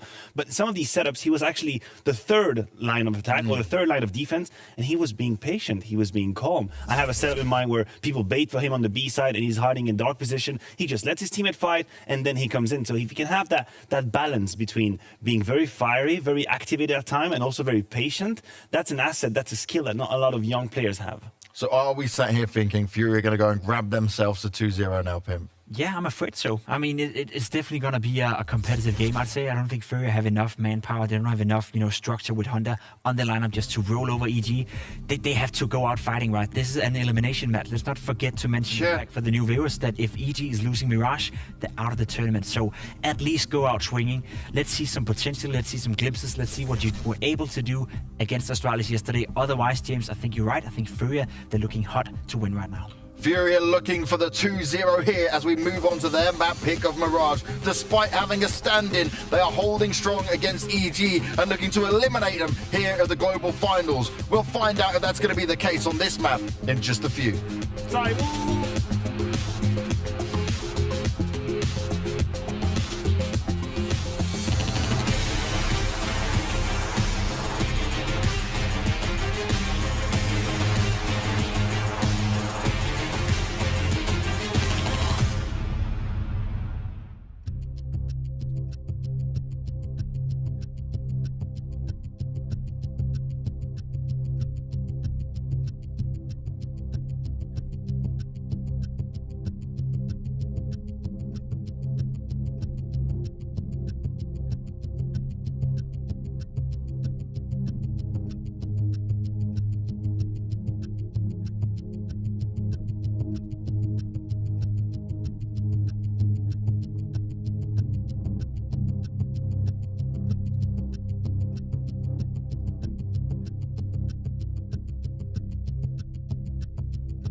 Potentially watching EG get eliminated from this event would sting Launders. For them to come back to Europe yet again, to have only 2 best-of-3s separating them from elimination, and a chance to make a run at the $1 million event. Yeah. It's tough luck, but let's go ahead and take a look at the tournament overview before we jump into Mirage itself. Opening games across yesterday and today.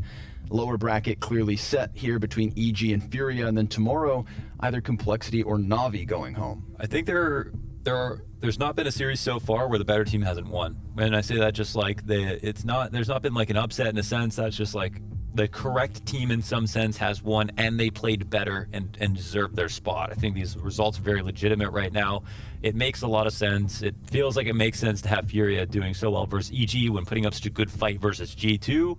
Which is, another level of competition, Vitality winning. I guess Liquid was one of the most surprising wins. Yeah. But they genuinely did play like the better team. Exactly, spot on. Yeah, I was going to say, like you said, better team won, and I think that today we did see the better team itself, right? Outside of Simple's ridiculous performance on Nuke, we didn't really get that team praise for the CIS squad. But Art and Honda here on screen. Everybody's settling into what could be an explosive second map. Do you have any particular thoughts about Mirage between these teams? Anything you got to get off your chest before the pistol gets going?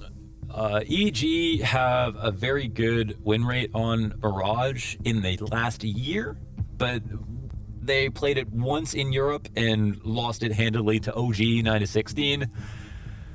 I don't even think they even played. Did they even play it one time versus EG? That's actually an interesting question. Or sorry, versus Furia. They played it once versus Furia in the entirety of 2020, even though they went head-to-head so many times and lost 16-8 very early on. So we'll see what that means. This is a new one. And should be a very, very interesting one, actually. I think this history of this map for Furia has been one where they've always just been good at it. They never banned it. They always ended up playing it, and they usually just won it. And then they started picking it, and now it's involved in a lot of their vetoes, and it's just one they feel very comfortable on. Yeah, one that they played versus G2 yesterday. Yep. It's the map that took them to that third. Honda's 1v2 in the closing moments. That round 30 bomb fake in apartments. Yep. The missed smoke into window. Yeah, that was a thing. So many highlights, so many lowlights, so many interesting and fun moments to look at. And now Furia 1 day more experience with Honda. We're gonna see what they can bring to the table after talking about what happened. Honda shaking off maybe some nerves from yesterday. Sure. Can he be even better? There's a possibility. No aces yet tonight, but there is still plenty of time. P250 on Yuri, they're going into the very rapid B-split. A B-split with the bomb through market. Art's gonna pick up that headshot. Stanislav still inside of the site. And there's Vinny with an answer back. That's a strat. They literally just ran down mid, into window, broke open the grate. See, this is exactly what happened at EG yesterday. I told you, you can't just trust that grate to keep you safe. If you don't watch it, it's useless versus a team especially like Furia. They did still lose one of the terrorists as they went into the market, so EG were able to shave one off before the real hit got going, but Vinny looking for the 4K, and it's fresh. Looking good in that lime green Glock. Yeah. Sick stuff. You like how fast they move. It totally caught them off guard. The rotation came in to kill a player who was coming into market. They didn't even see the first two. So that's how quickly Furia moved. And what we saw was a lot of, on Furia's T sides, Honda getting into the window. That was like the number one thing that happened over and over again. And he's got to set the pace right here, being the first person in on the first round of this series as well. Tons of mid play yesterday. Lots of times as well, leaving a player inside of connector as an anchor when they would rock bomb back. So whether they're playing in middle Furia for the mid control for splits, or even just to get that one guy to anchor, there's going to be a consistency in the mid plays. Also, the fast cats can be a Furia specialty. Yeah, they're doing a good job with the fast cats. I think that's an important point. They were bullying into B. They were doing a lot of cat splits. They did a lot of window room control, a lot of cat splits. If EG want to play slow, play pass, and play calculated, then they're going to get run over, I think, versus this style of play. I think Glaive said it best. He's like, if a team tries to go for too much information versus you and you sit back, eventually you'll lose. But we saw what happened when they tried to play against Astralis on Nuke, remember? And Astralis, when Furia tried to bring the aggression on T side, they brought just as much on CT side and destroyed him. So, yeah. I think, you know, in late stage Counter-Strike, it's become more about information than ever, right? Not necessarily just about solid players in good positions waiting around. Every little advantage in terms of information means more than anything else in 2021. 2021, a new year. And top-tier Counter-Strike is coming at you hot. Day 2 of the Blast Global Finals. $1 million prize pool. Yeah, $600,000 for first. Hell of a way to start off the year. I think that, you know, I think this event kind of serves as two purposes. One, it sets the precedent for the start of 2021, but I also like to think of it as kind of like the nail in the coffin of 2020, right? Like, this is the culmination of the circuit from last year. Yes, it's after the player break, but you know, we'll talk about it as kind of like the end of one year and the start of another. At least that's how it works in my mind. And it's for that reason that it's, you know, we expect to see some names in those finals, but now after today's result with Liquid besting Navi, you know, you said it yourself, you picked them as kind of like the champions from the start. Things are looking a little shaky. Maybe they are on a downwards trend at the start of the year.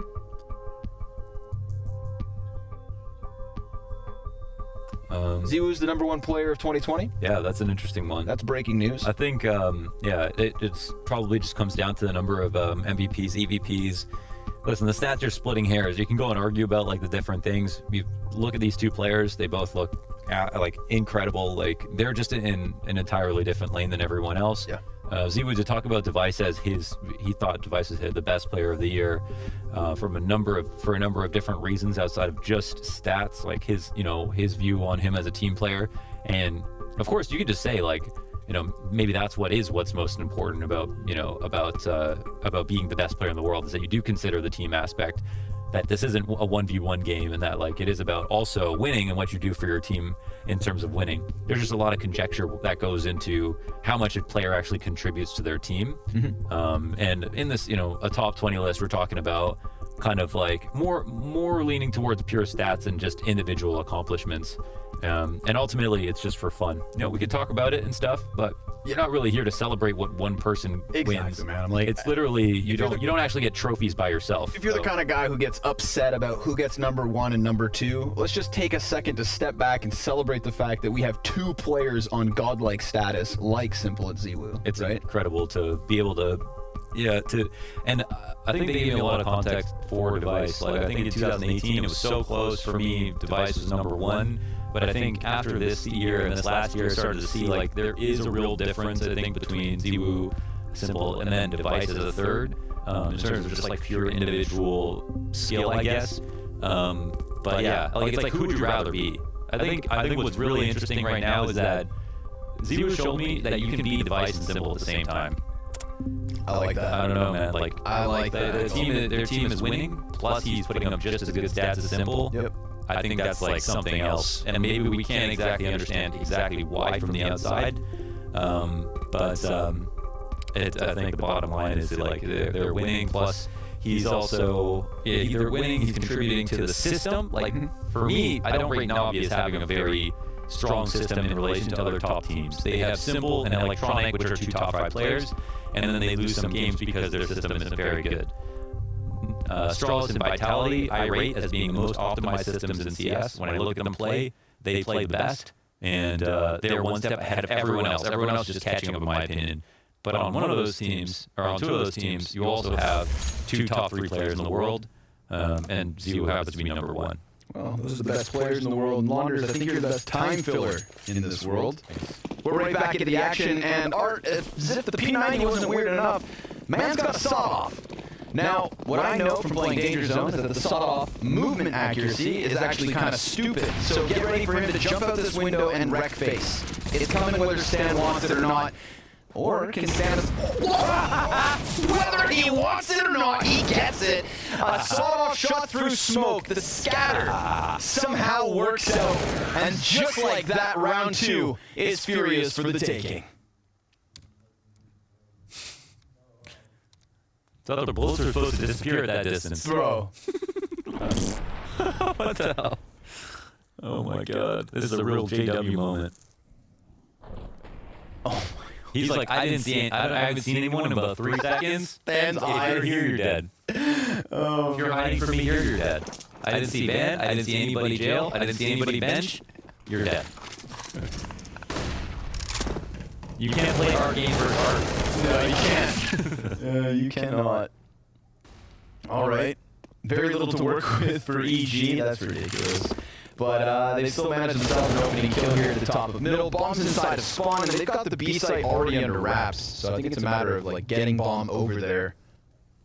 Yuri's going to take a deep position. It's a scary spot where like if he goes too deep on his own, he could die and lose this AK. But he wants more and more answers. With this, however, angle, yeah, it's like you win. He's posted it now. Yep, round's over. The risk was like crossing this doorway, and now you're super comfy. And they have info early enough. Last remaining CTs all get melted down like a cheese string in the microwave, Connor. Oh god, I thought we left that in 2020. Some things don't change. Derek not going to find himself a kill either. So single casualty for Furia. They will start with the 3-0 lead and immediately back into the bye. Comes EG and op on Cirque. That's what I like to see. Was Cirque too quiet last game? I'm going to say yeah. I think everybody was kind of quiet for EG. That's true. I kind of didn't notice Cirque, which I don't like to be able to say, so I'm just going to check. On Inferno, yeah, just 60 ADR, and negative 13-18, not too great.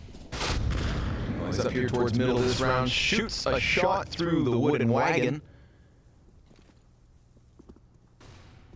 And there's the walkout from Honda. Denied by Ethan, who's back on ticket, looking for another. Vinny, out in the open, exposed and scared to stand, cuts back Case Dorado. Art's here in middle, looking for some kind of recovery, and maybe he makes that happen on connector. Oh, sure enough, Tarek's gone down. Now he could just jump into the window, and no, almost topples Breeze, but it's on to Vinny and Yuri, looking over towards the ticket. Cirque jumps up, drawing the attention as bomb has to be recovered. Yuri disengages thanks to the molly. Mid on the clock, and a man advantage here for EG. This is interesting because Stanislaw has not rotated yet. They could try to go over towards B, but he's not moved. It looks like Yuri's going to try a little bit harder to sell this fake. He's not spotting anybody peeking him.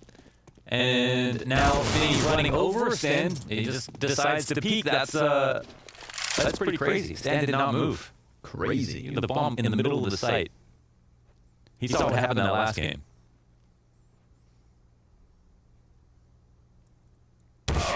And Cirque seals the deal. Off shot from Jungle will give Evil Geniuses their first round the moment they buy guns. See, it is scary though, right? Like, you could even see bomb and not rotate. That used to be like the rule of thumb. You see the bomb, you rotate. That's the only time that you're supposed to like guarantee it everyone, including your anchor, leaves the site to actually move. Regardless of communication, you know, if the bomb's in a certain spot, that's when you go. But versus Furia, no, not necessarily. First time that's called. Don't think they really need it, but maybe just gonna take a quick break. Not seeing anybody talking actually, just chilling for the meantime. And yeah, they can do everything they want to try still. So early on, I don't think that's a red flag to lose a round like that. We'll see if they go back for some mid control, or if they attempt to go for a full on. Honestly, I think it'd be rarer to see the full on A exec. More common to see them do some kind of mid to cat split or B hit. Okay. Well, we'll see what's in store for us. Timeout comes to a close. Now we've got the op on Art. See if we get some fireworks between him and Cirque. Jumps out middle with the smoke up. 2 players pushing into Palace, both dead. EG try to take the initiative, and it's costly. How amazing does that look? They have 2 players there on the default, and they killed 2 players pushing into halls. Just such a crazy way to get called out. That's supposed to be a guaranteed trade at least. Vinny, though, caught in no man's land. Yeah, but this is Stanislaw, who they think is the B anchor. So they've made their way over towards this site. Noise is being made by them, and it calls the attention of the CT to come on over. Caserado expectant of some kind of threat, and Breeze is sitting here tucked in the middle of the site. He's been hot and cold. They'll need him. That they will. We get this fight. It's damage. It's costly, in fact. Molotov at the feet of Cirque. That's going to burn him back. Breeze has picked up the kill and a second. This was supposed to be an easy round for Furia, but they walked into Breeze and he cuts them down. Head spotted. Art can't quite snap onto it yet, and Stan, well, he's already back behind them. Evil Geniuses, a critical recovery. Yeah, they weren't exactly ready to hit A in that 3v5, but they definitely still should have been able to win the round. This is one they slow it down. So they're actually in a default, even though they had 2 in Palace. So we just don't know what the strat was. If they were going to try to go for a connector split, that seems most likely. But since they didn't have everybody at A ramp ready to go, they decided to reroute, and then they got punished just going over towards B. There's not been any rotations for EG. And I think that's been key for them. They thought for sure that would just at least get them out of the site. Ooh, big pistol push, at least from Art. He's going to put down his smoke, gives him a little bit more room to work with. And Ethan falling back has been spotted. But of course, EG, they've got bodies in position. Cirque looks like he hits a collateral, deals with Honda, tags down another, boosting a player inside of Sandwich, but that fails. So it's somewhat delayed. Ooh, there's your head. Ethan gives cover as needed. Another couple kills are his, so this one looking very efficient for Evil Geniuses. We are looking at a game tied at 3 rounds each. Good flick from Cirque. He is on point at the moment, and Tarek to close this one. So 6 rounds deep, tied 3-3. Yeah, we'll go another rifle round now and see where it leads us. Solid round with a couple of good shots hit by Cirque, and the buy-in is there. I don't know if there's an op on the ground for Art or if he's just going to go for like a MAC 10. Looks like Galil gets picked up by him, and so there'll be some concessions. Not full grenades to work with, but you don't need full grenades on Mirage T side to win a round. Let's see if they'll try to keep it simple or do something slow.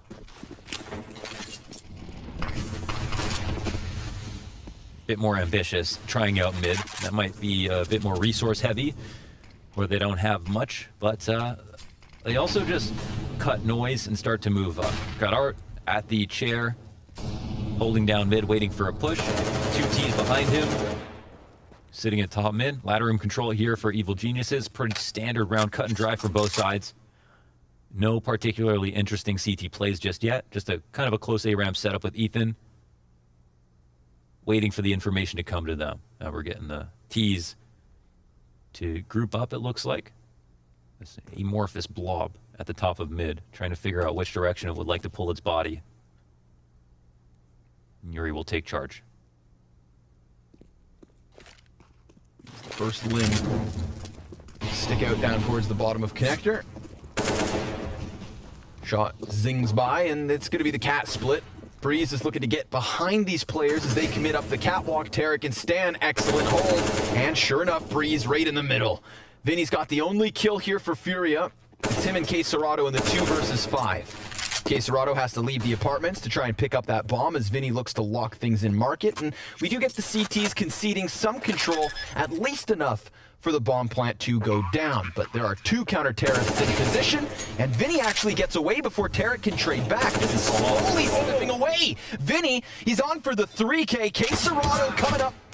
He is now looking for the clutch, but Ethan's got him from apps, and EG find their 4. Wow, nice shot from Ethan, man. Barely showed his body at all, and nearly a tragic round with the 2 kills from Vinny on the corner. He didn't peek wide enough for Tarek to trade him, and then as soon as Tarek tried to trade, he just went 1 step too far and fell off the bricks. Very awkward spot. You can see that Tarek is tucked in right here, and he can't actually try to peek and look. He just tries to stand right on the edge and falls off. Doesn't look too pretty. But thank God there was a 3rd the whole time. Oof. Yeah, that's a crazy shot. That was a headshot, too. Clean by Ethan. Caserado could have actually delayed if he had gotten that kill. So, small lead. Yeah, small lead now. 2 AK buy for Furia. Stellar defense from EG, looking to set themselves aflame. Cirque pops vent, Breeze finds an opening. That looks just like a little bit of smoke spam coming in from Catwalk. Getting the better of the player on chair.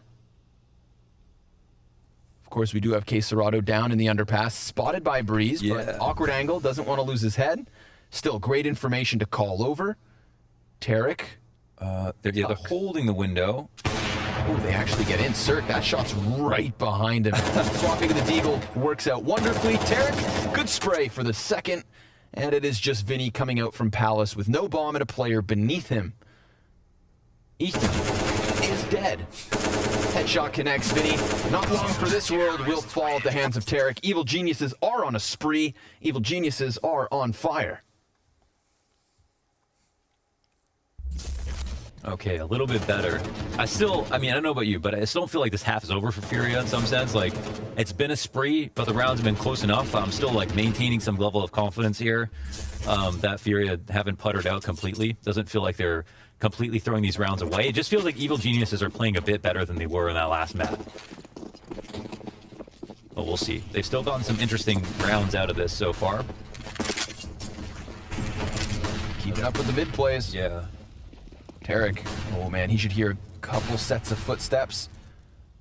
And he's still going to toy around with the side of this smoke. Definitely hears this utility usage, so mid is very much compromised.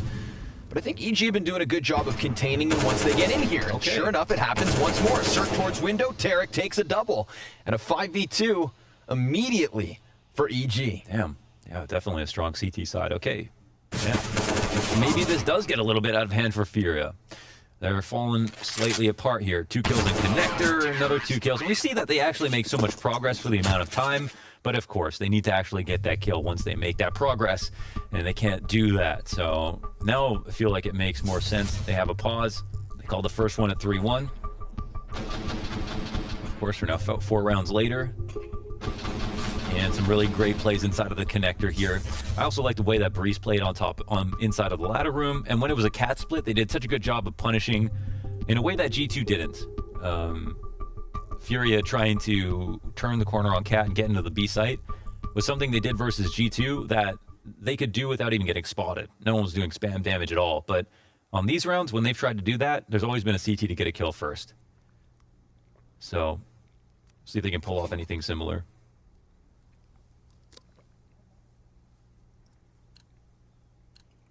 Shouldn't be on this round. Single AK, triple Deagles. Furia's T-side starting to fall a little flat. Still time to recover.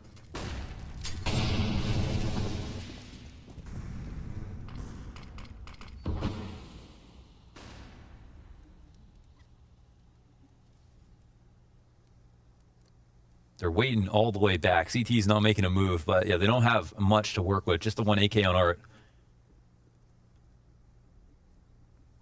Let's see what happens. No mistakes to be made. The main problem on the CT side for like when you're comfortable pushing or peeking is just the player who plays in connector, the top connector. It makes sense that sometimes they're unwilling to play there. They want to go full passive, but they're just such an important part for only having one person. Mm-hmm. You got to watch the window, ladder room, top connector. It's a bit scary. But so far, definitely Tarek has done an admirable job. And he is willing to kind of stay here and fight all these different angles. Yeah, normally he's had Cirque to kind of help out a bit, but still on his own is good for the kill. It's great damage done, but 15 HP is what he's left over with. Kind of concedes the corner of jungle. Honda having a hard time getting up into that window. But we'll go ahead and jump through it. 25 seconds on the clock.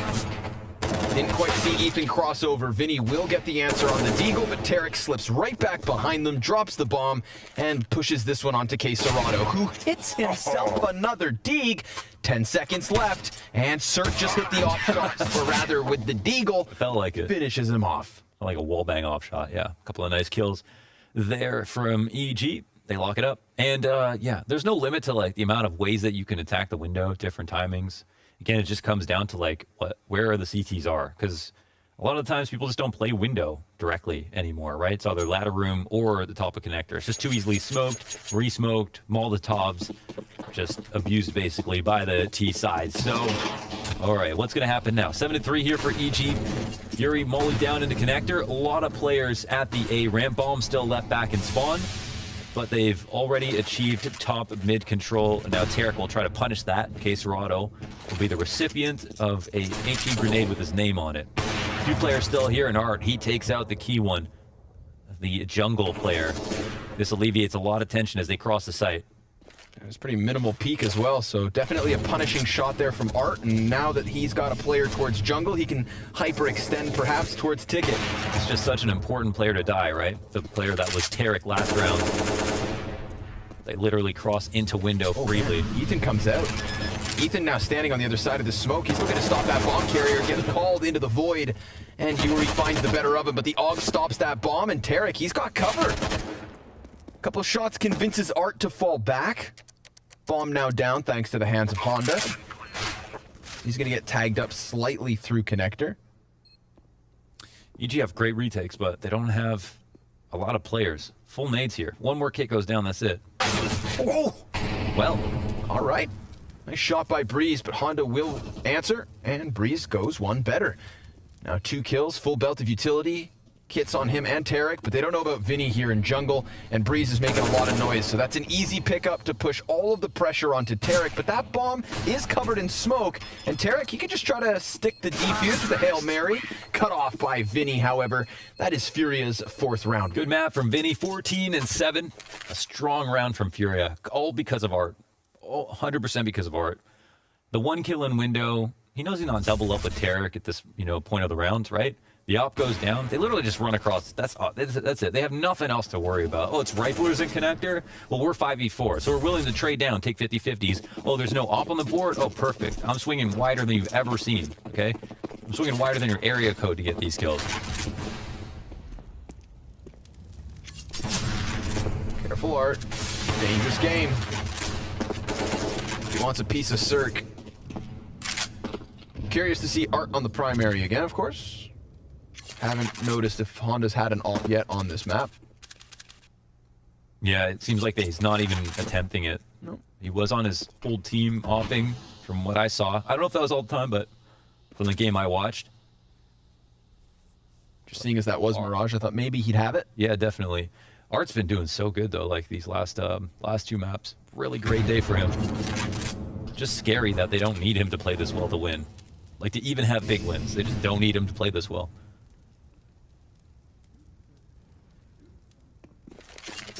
All right. Now the pressure will come down in connector. There's no one to meet up with them on the A site.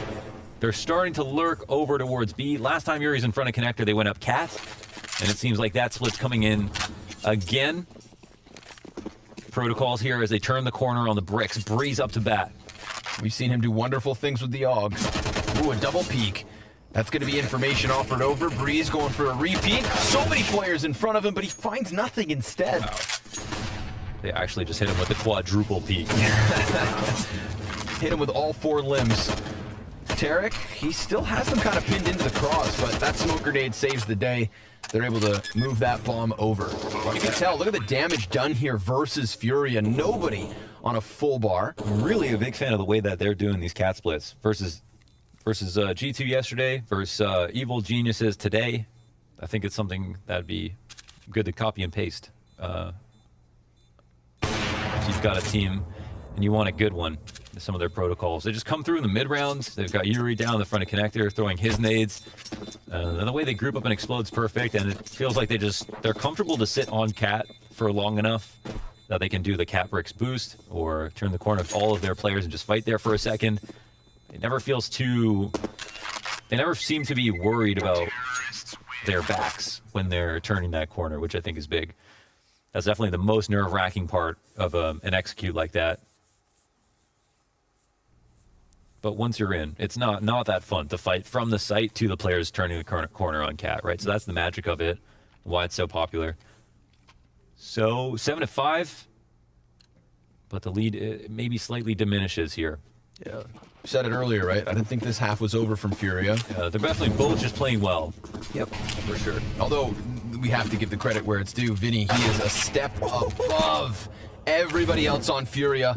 Art's gonna get the better of that off duel, but here's Ethan with a trade frag and Tarek all the same. Back and forth affair on the A site.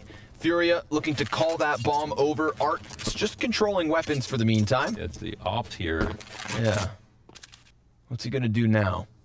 What's EG's play? Do they want to move somebody off of the B side? I mean, they have such deep control thanks to Stanislaw. Yeah. Vent's not broken. I think he's, they're a little bit worried, right? They've so many times, if you do some kind of play like this, Furia will be rotating back.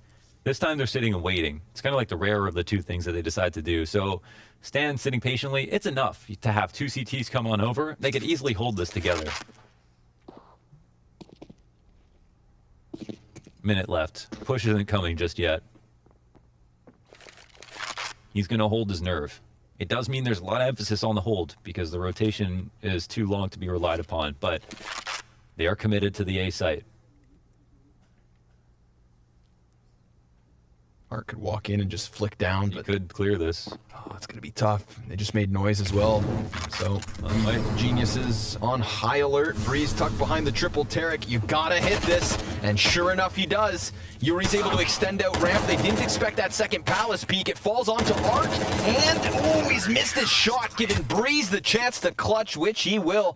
Holds it on his own. It was kind of like a clutch, just because how far Stanislaw was away. Yeah, if it was just a 1v1 there, Stanislaw was that far away. Art gets the bomb down. You better believe he's going to win that 1v1. So nice hold here between Breeze and Tarek, and they're playing setup within smoke, so expecting the execute, not really worrying too much about mid. Love the confidence of the stack, and it pays off. Art frustrated with that one. It was a great start from his perspective. I mean, he definitely did a good job. 4v5 round win for EG. Art, aggressive as ever. Throws the off closer towards Cat. Breeze is here to receive. Off the flashbang, but it doesn't quite find the eyes of Art, and then Yuri is able to hold off the angle into connector. Stan, he would have just heard K-Serrato jumping around in here. A smoke towards the murder hole. Yuri crosses over, and Stan hot on the heels of K-Serrato. Excellent flash, but K-Serrato doesn't want to take that chance. Whoa, Vinny's posted up in the middle of the A site, waiting for the CT players to come in, plus window room control as an added benefit. Ooh, he looked away.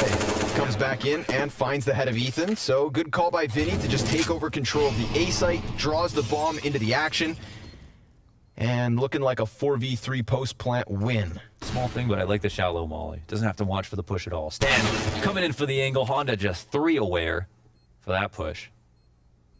And Cirque now just looks to hang on to the big green. No green on that fade. No, sir. Clean cut. Ooh, he might actually die, yeah. Honda just wrapping around the opposite side of the map. A 6th round for Furia. Nicely done by Vinny again to get that space. Yeah, he has been kind of a martyr with their A-side hits. Yeah. Early on, it didn't look great, though. As I think you pointed it out. Like, he was dying a couple of times there, just out in the open on the A-side. But here's what it looks like when it looks good. Control LCT spawn. Space created for his team to come in from behind him. Nice awareness here from Honda. Unfortunate for Stan to not get his kill on the B app. But look, we are 1 round the difference on the second map. It was a great start from EG, but Furia is still playing well. And not a great buy for evil geniuses.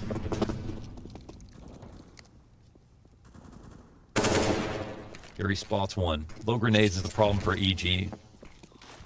The longer the round goes on, the more losing it is, I think. And so the antidote to that is to try to push for some information. Tarek will find some. Oh, he takes the left click.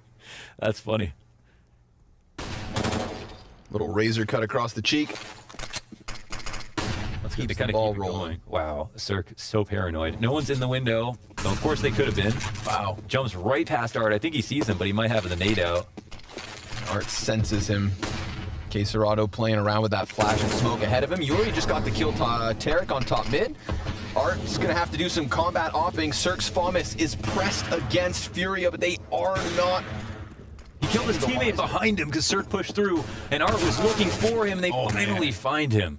Ethan's going to take to the top of Ticket. K-Serrato gets killed by that one. Not a double kill, despite his best efforts. 35 seconds, and they don't know where Stan's at. And Stan almost catches Art and then walks away before Yuri would have been spotted, but at least he has the info. It looks like he's just assuming it was going to be here anyways. There's a chance. Yeah, he's on his own. Deagle shot would be huge, but Art's going to seal the deal. Fury, a hell of a recovery, considering 7 of those rounds came in a row. It's an 8-7 half for EG nonetheless. They take to the T side after the break.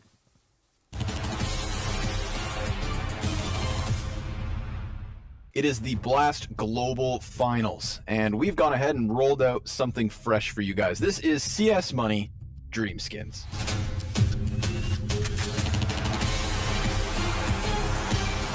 Ethan, you're back in Europe. How are you doing today? Doing good. We're here for a while, so we're getting cozy, but how are you doing? I'm doing great as well, man. Today we're going to be talking about AK-47s, my man. We're gonna bring up the CS Money 3D skin viewer. We're trying to find your dream skin. I got a few questions first that I gotta gather your tastes here, Ethan. What is your favorite color? Probably like a gold skin or like a yellow. The yellow gold, the trims on that one. All right, good to know. Do you like the metal finishes on skins, or are you more into like the hand paint jobs? I like metallics. I think they're clean. I like them. I definitely like them over like the paint skins for sure. Do you like gritty skins, Ethan? Do you want something that looks like it suits the battlefield, or do you mind walking in with something like it comes out of a treasure chest? I definitely need it sparkling. It needs to look new. Is it safe to say that you get factory new skins?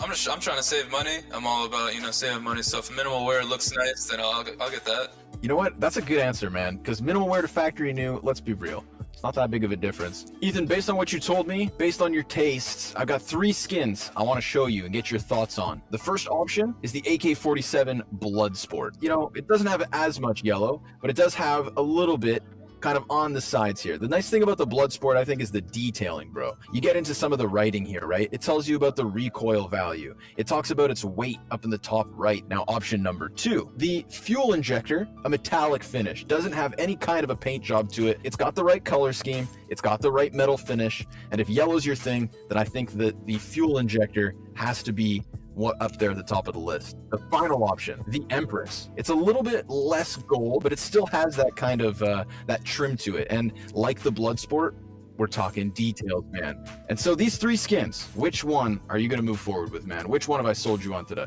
As soon as you showed me the fuel injector, I realized, I'm super into cars, and that skin is purely based off cars, as you can tell. And then, the yellow just pops, so, I'm probably going to go buy that skin right now, honestly. Ethan's going to move in with the AK fuel injector. We go from the skins to the stickers. This, I think, needs to be nice and clean. I'm going to work with the G2 E-League Atlanta. It's kind of got a bit of like a carbon fiber look. I think the colors kind of match. If you were able to just make it the logo without the background, I don't know if you can scratch it. Can we call this the Ethan Special? Are you sold on this AK fuel injector? Yes, sir. I'm sold on that. There we go, folks. Another episode of CS Money Dream Skins. This has been AK-47s with Ethan. Thank you very much. It was good to be on the show. What would my skin be if you were to craft me a skin? An AK-47 black laminate covered in G2 Atlanta foils. I gave that away after G2 got 3-0'd in the DreamHack Masters Spring Europe Finals. Yeah, it's actually true. You did. I remembered your skin, though. Nice AK. Yeah, thank you. Okay, 8-7. And if you missed it, streak of rounds from EG and rounds on either side from Furia. But they won some of the last rounds. They made the adaptations they needed. They kept up with EG, even though EG looked very strong.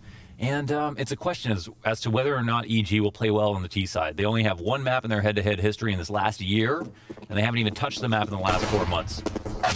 Stan drops down into the B site. Yuri makes quick work of him. Honda with a headshot as well, but Tarek takes it back a bit. Then the rotations arrive. The cavalry is here.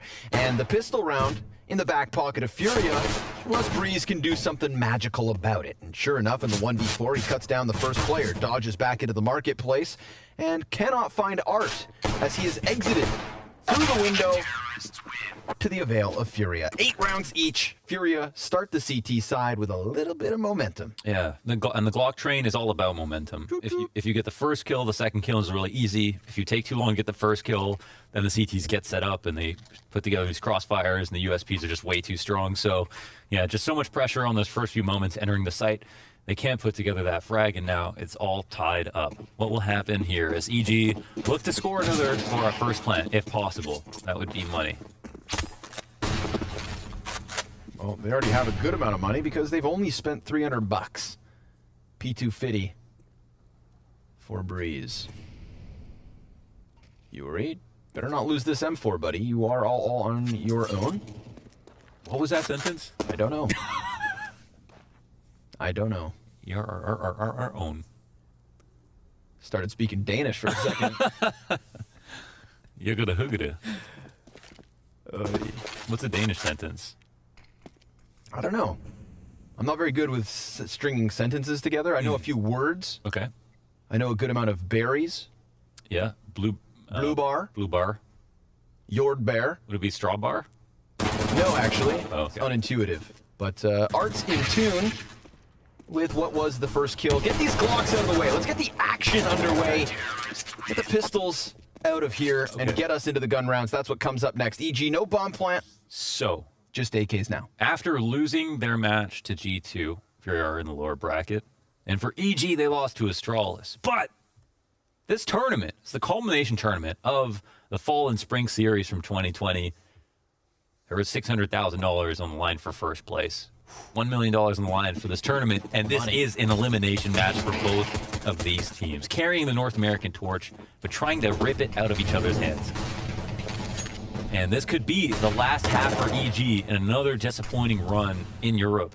Coming here, maybe just for this event, not sure. They would have come to Europe twice to play a total of like 4 BO3s.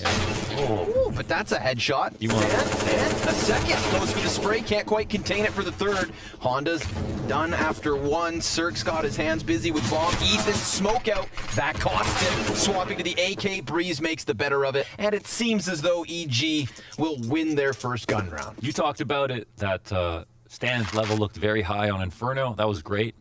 And then I tried to be a negative Nancy and say, well, that means that bad for the whole team. But, you know, it means the world here in this round where he gets the entries, makes it 2. Nice awareness from Breeze for the refrag and CT spawn. And now the map is all tied up and we get to see a little bit more maybe about the mystery that is the Evil Geniuses T side on Mirage. CT sides were the name of the game on Inferno.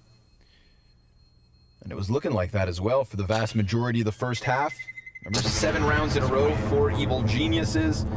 Only 2 to start the defensive half of Furia. So I think Honda will be playing A on the CT side here, and Art is, of course, like one of the most notorious ladder room players in the game. He is also having a really, really great couple of days tournament-wise, so we'll see if he takes the op into the ladder room, and if he plays off of Cat, or if anything changes, and where Honda will fit in to this Furious CT side. Oh, Honda's actually going over to B. I'm curious. Wonder if that changes when we get ops, because right now Art is actually just sitting over top connector side. Have to keep our eyes on it. Queserado jump spotting with the MP9. He sees Stan, who then wastes no time moving inwards. Honda's over towards the corner, and Queserado, he's the man with the kill. MP9 gets him a second, but as he swaps over to the sidearm, Stanislaw with the sideline, Art with the slip by, is now standing out into the open, drops Stan, and can't quite catch the bomb planter. Tarek, crucial headshot coming in towards mid. Yuri's going to try to crank up the aggression here. He's got the 1v1 with Cirque, and Tarek's coming to bail him out. Yuri, good movement. He's not going to have expected this. Cirque completely caught off guard. He saw him? I didn't. But he knows Tarek is coming from that way. Mm-hmm. The 1v1 begins. 50 seconds left. It's a huge mind game right now. Where is Yuri going to rotate to is the question. If Tarek knew he'd get respect, he'd go ahead and put the bomb down immediately. But he has the opportunity to end the round early, and he hasn't made a footstep since getting up Cat. Oh, Tarek is right there, and Yuri's got him. Big plays from Yuri. His 18th kill to clutch in that 1v2. The way he slipped back into market completely caught Cirque unaware. That was sick. And then it almost looked like Yuri was going to be a victim of a similar situation when Tarek gets onto the bomb site.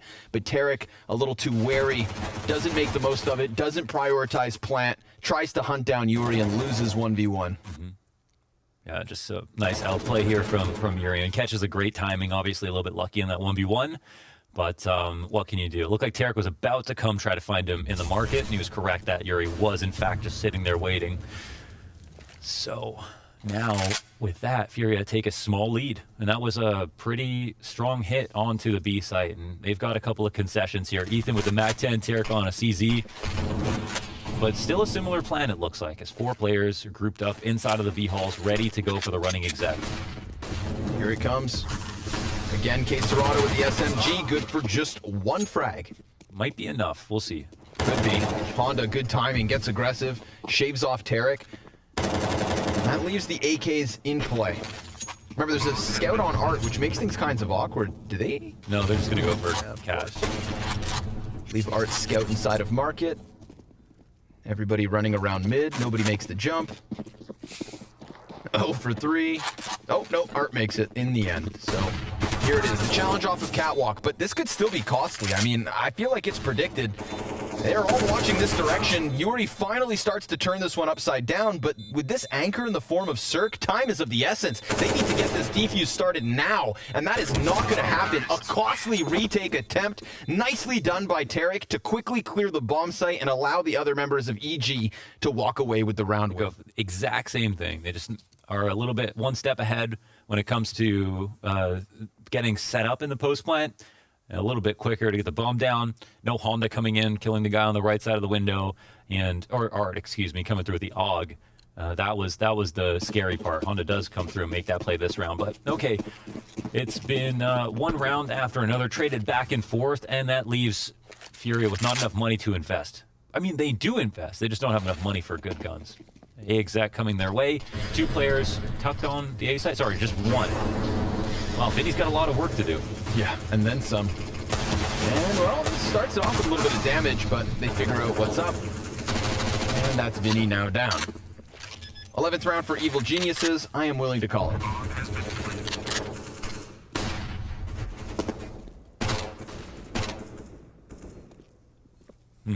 Okay. So in this economic game, of course, it always never benefits the CT side to be going back and forth. It's just too costly to keep up. So this is a really great sign for EG. Calling looks strong so far. The executions are good. They came close in the round. They lost even on the one time they entered into the B site. And of course, it was Yuri to have to 1v2. So that seems like a great reason to try it again. Even though it's a bittersweet memory to think about how you lost it, you were set up in a good position upon entering. So let's see if there's more B hits in store. It does feel like people are leaning B more and more often now, as A retakes are very possible, as well as A holds. These close A ramp setups that are way more common are super strong as well for dealing with A site hits by A ramp, by Palace. So stuff towards mid, stuff towards B, starting to come back into favor a lot more.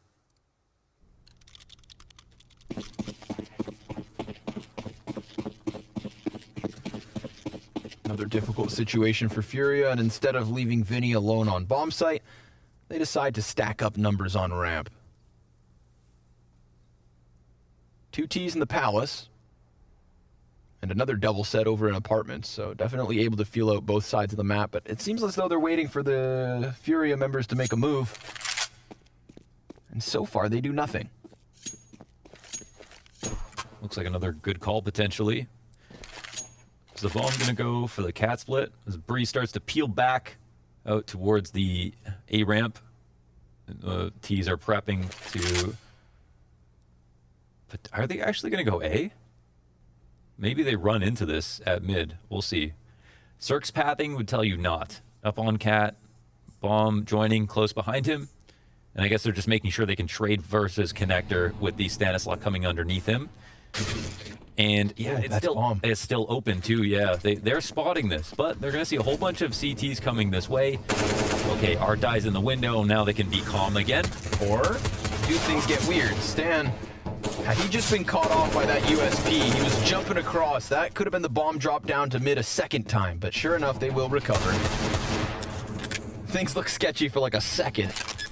But Evil Geniuses still get what they want. An easy bomb plant in the 4v3 and a 12th round guaranteed. That's the whole reason I hate that.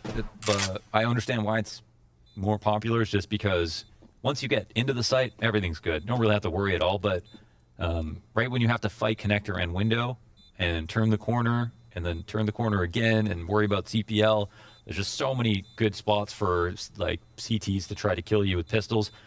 But it was also a really, really strong one dig from Art that got them the first kill. So small casualty, small price to pay. And Furia, well, they saved some money in this next round. I think they've recycled armor a couple of times. But EG with a small lead, just trying to bring it to a third map if they can. If Furia would be so gracious.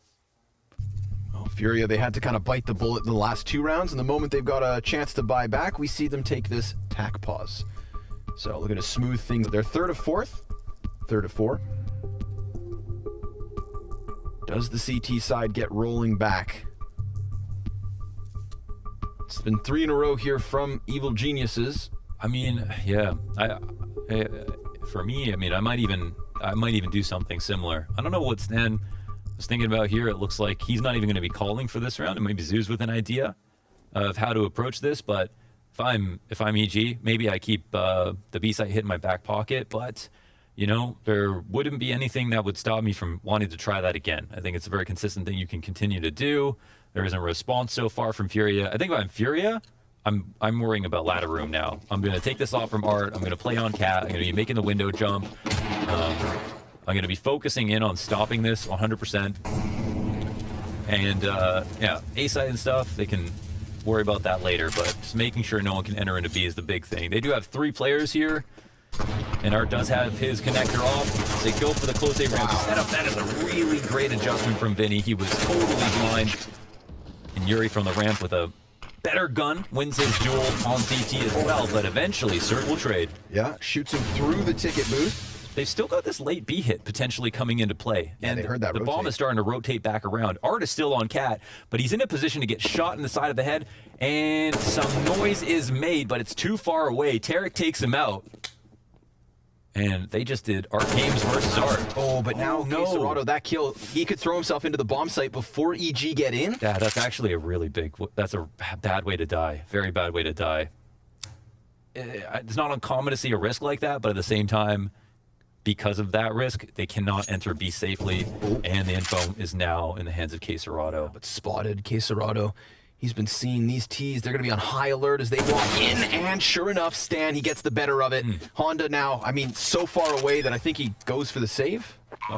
No kit on the play currently. Could be one inside of the site, but as he walks around, Stan's ready for it. And that's all he needs. A 13th for EG. 3 rounds the lead over Furia. And this CT side is getting ice cold. They have not enough money to come back with another buy. Looking like a 14-10 for EG. Unless the half buy or force works out. But this kill from Stan, that's a huge recovery. Once Vinny, luckily, finished off that kill with the M4A1S. And another round, or another moment, where Furia could have came back, of course, was when Caserado bettered Tarek. But dying at Van to Stan. It was a nice shot from Stan. Yep. Stanislaw with 2 crucial recoveries within that 23rd round. And just a great map. Just a great map for him overall. So many critical moments he's showed up, as well as on Inferno. So holding B once again. The pistol spread the map quite evenly. More so towards A. But Caserado so deep inside of the B apartments. We'll see if Stan turns the corner. He might take a risk now. Caserado knows he can wait, and oh my god, are they actually going to pull this back? Cirque does get a kill. Ethan gets another, but they've upgraded on 2 players, right? Yeah. Caserado, there he has it, a second. And they've got another B-Apps player from the CT side. Yep. Ethan shoots 1 shot, and now on goes down. But Caserado, 3 kills to his name, no armor, getting close. And he's now on half health. It's Honda who has to close this clutch. He's got the deagle, and he sees him. But a headshot from Cirque. 4 headshots from Cirque gives EG their 14. Yeah, Cirque is awake, man. He's actually gotten a couple of very, very important kills these last couple rounds. And honestly, it felt like he was low on confidence in that first half. I won't lie. There was a couple of moments when he was in a smoke, and I was like, man, he's not playing with it feels like he's playing a little bit too slow here. He's giving up too much respect, but now I think he's definitely warmed up. And we'll have a first hack timeout called for EG. They talk about how they just narrowly avoided defeat in that round. Could have gotten very, very ugly. if Caserado had gotten one more. And it was already incredible that he had gotten the 3 that he did. Don't get me wrong. I'm sure you're appreciative of that. But man, it was close. I feel like we're always seeing Carrick in these relief moments. Like, right after a round, like, almost lose, like, super close. But yeah, nice patience from Cirque, very calm. Honda a bit upset about that one. Yeah, he would have been a freebie. He got 2 deagle shots off. Oh, look, he's got the up on this one. Ooh, nice little speed boost here from Breeze. Runs through the fire to try to play the better timing. And wow, that's how Vinny dies. Yuri's going to have to come in big with recovery, but there's 5 terrorists already out from ramp. He turns his side to them. He can just peek out and stop it. Oh, there's one. Yuri, a second. And there are bodies right ahead of him. In the meantime, they've lost jungle control. Caserado gives the cover he needs. It's the Tetris man and Cirque, who's already low to 32. The frag goes past. High-octane gameplay from Yuri. Absolutely under pressure here in the 25th round. He recovers it, and Cirque can't quite manage. It all falls onto Breeze. The tag team between Yuri and Caserado delivers such a huge wave. They haven't even had to have Honda come into play just yet. Breeze to get the opening kill of the round. Create all that space coming across the A side. Is last alive here as he posts up in the jungle. Honda's right behind him, I think, up on Cat, and will off him in the back. Incredible from Yuri. To think a 3 versus 5. They just totally forgot about the idea that someone could be on the site besides the undervalve player. They didn't see him cross in, and they immediately went for the bomb to go down. This is an oversight. Though it can happen, they just believed that they had enough info that no one else had crossed in yet. And Yuri, he didn't bait anyone. He just played it cool for himself. His teammates got in. Oh, it's never too late. Double op setup comes out from Furia. Actually so sick. He didn't even peek Tetris. Vinny close A ramp by himself. Ooh, Yuri dropping shots. Luckily, Vinny's here to recover. Yuri dies out to Tarek. Vinny now close ramp. Can't manage a second kill. Stands on the recovery. Art, if he peeks this, Cirque's got his number. And the shot's landed, but it's not a frag. Luckily for the side of EG, Tarek can get it better, but Caserado has a double. And then Breeze gets his head shot through the smoke, pushing Honda into the clutch. The op slips through from connector. Oh, they're coming off to the A ramp. He hears some footsteps. Is he going to take a peek? They know that he plays B. They post up on the A ramp. A player crouched. He can't go far enough to see him. He doesn't know what they're going to do. Listen, this is your first time watching Honda in a 1v2. He's been very, very smart about his approaches. I wouldn't be surprised if he's able to get the info safely, and he is taking the best route at fighting this. Looking for the first player on Tetris. The second is going to peek in a second, and he's holding a right angle. Honda, talk to him. 1 versus 2 in a crucial moment. Denies that 15th round for EG. And when he was on top of the staircase, I'm like, man, there's no way he gets out of here. But he crouches over, drops the bomb carrier, knows that second player has to come back, and trusts his instincts that ramp peak's coming. Sits on the angle, waits, nails it. Zero doubts. That's beautiful. Definitely, like, the weirdest part about him, so smart in the clutches, insane mechanical ability, like just in the anchoring positions, like spraying down people, using the deagle. And then all the middle stuff is where it feels like there are some flaws, lack of experience and stuff. But it's still great to see that, you almost can't teach someone how to be a better clutch player. That's just something you have or you don't. Some people are smart, some people are not so smart. And, the same thing with mechanics. It's like teaching someone to run faster. You can get some edges, but ultimately you're going to be gifted mechanically or not. You can teach yourself, but from the outside it's tough. So he's got that on lock, which is great. And it seems like the team aspect is only going to come. 14-12. They keep their hopes alive. And that's definitely going to scare you if you're EGL. It's the 15th round, it's safe to follow up, and you know that Furia are going to feed off of that. It's got to be reassuring that a player with such little experience, his weak points can be ironed out. His weak points will be improved on as he gains experience and confidence. And those are the kinds of clutches that definitely bolster him. So let's see it, Furia. If you're going to lose this map, at least go down in a blaze of glory. Evil geniuses fall silent here in the 27th, nowhere to be found.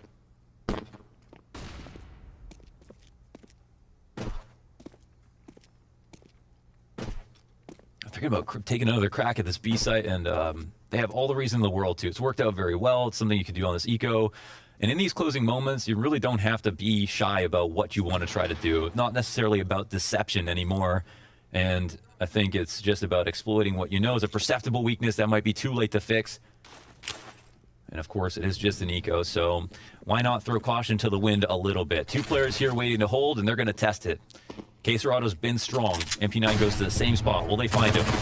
He's able to take 1 and a second. This time, with them not having much to work back with, it just gets dismantled, totally shut down. 3 kills easy for Honda, a 1-round difference. EG still in the lead, man, but this is all their money on the line. I feel like man of the match right now for me, for Furious, it's tough between Yuri and Queserado. Okay. Like, I've seen such insane stuff, and especially when they work together. That one round where Yuri stayed on the on default, and Queserado from CG Spawn covered him on all these different fights. These two have just been playing at like peak levels this half. Well, we did see 7 CT rounds in a row in the first half from EG. And we got 5 of them on the T side in the second half. But Furia, their adaptations, their resilience has been enough to keep things close. Now is when it matters. Whoa, Art, dangerous game. He actually does that for information. This guy's insane. And he gets away with it relatively unscathed.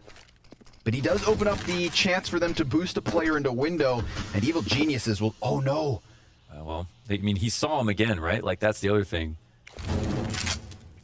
If he doesn't realize they can get into window, he's a fool. Honda, are we offing? No, he's actually off to the M4 on Cat. I think that's also what's been very scary is how they've used Vinny alone on the A ramp, and he's rarely been punished completely. He's actually been very instrumental at holding, whether it's versus Palace or A ramp. And again, this is just the prevalent idea here. It really opens up the Cat player to, or sorry, the ticket player to peer into Cat and the bottom of connector freely. Palace is still a concern. They've got 1 player on the back holding A ramp. They're trying to pry open mid. The connector split is on the way. Yep. But look at Art. He's making the wrong rotation out towards B, and they haven't pushed on. No, he watches. Any B presence. Okay, they get the kill, but there's still 3 leaning here. A lot of pressure on these 2 players on the site. Yuri, he's going to get drawn back, and Stan gets the better of him, finds that tight angle as Yuri was trying to finish off that fight with Ethan. Oh, what could have been? Stanislav versus Art, though, a close bomb planted in the nick of time, and Art's gonna try to give chase, misses the shot back, but that's confirmation on 2 positions, comes in, gets Breeze, Honda, Kate Serrato, a kill apiece, and now they know where Cirque is at, but Cirque is fighting strong. 2 kills to his name, and a bomb straight in front of him. Cirque versus Honda yet again. Cirque won last time in this heads up, and now Honda, he spots him, and he's sticking this defuse. He's gonna get it! He sticks the defuse! The balls on this kid! Beginning to end. That's for 14. Tied at 14. The money. They can't afford an op. They can't afford full grenades off of this. He sits on it. He runs to the bomb and doesn't think about any other decision. That's it. 5-second defuse. Right in Cirque's face. The nerve. The nerve to stick that defuse. Damn, another closing moment clutch. And he did this exact same thing versus G2 on this very same map as well. It's definitely not nerves holding him back. We get EG going into the full-blown execute. 3 players in position for Furia. Vinny goes unchecked, and he can only get 1 kill. But half of the damage done to Cirque, that's what they need. Art toying around with the idea of taking a huge risk, and he gets shut down by Cirque, who's pissed about that last clutch. Here's Yuri in with another answer. He's been instrumental in these mid-round A moments. And now another 3v3 set to unfold on the A site. Breeze hangs around in sandwich. Ethan's back by Tetris, and we get a reposition from Cirque from Palace. Flips all the way back around onto ramp. Honda still a part of this equation. Flash comes over. That's Cirque confirmed. And Honda getting all the closer as Yuri tries to find another kill. It's EG with 15. Round 29. Finally, EG are able to take it and guarantee overtime. And I have to say that because we aren't sure if Fury are going to take him there. There's been so many clutch plays, and you can say because of the clutches that EG have had a better T-side overall. They're getting closer in the middle of the round. They're getting the bomb down a lot of the time, but there are some moments where Furia are able to shine despite that. And that's what's scary for Furia. But what rules them in is the fact that they do have such insane individual level that it seems like any one of them can bail them out with just a 3K out of nowhere. And doesn't mean they need to have good guns either. Yes, it is kind of a force-up situation here. 2 M4s, an MP9, and 2 Deagles, but I'm sure that EG are worried.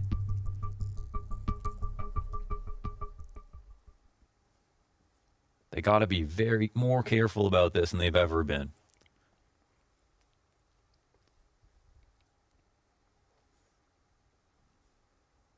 I can only assume that something towards cat split might be the case. Something they did do a full A exec, and they've got a couple of players facing this way. Let's see if they try something quick or not.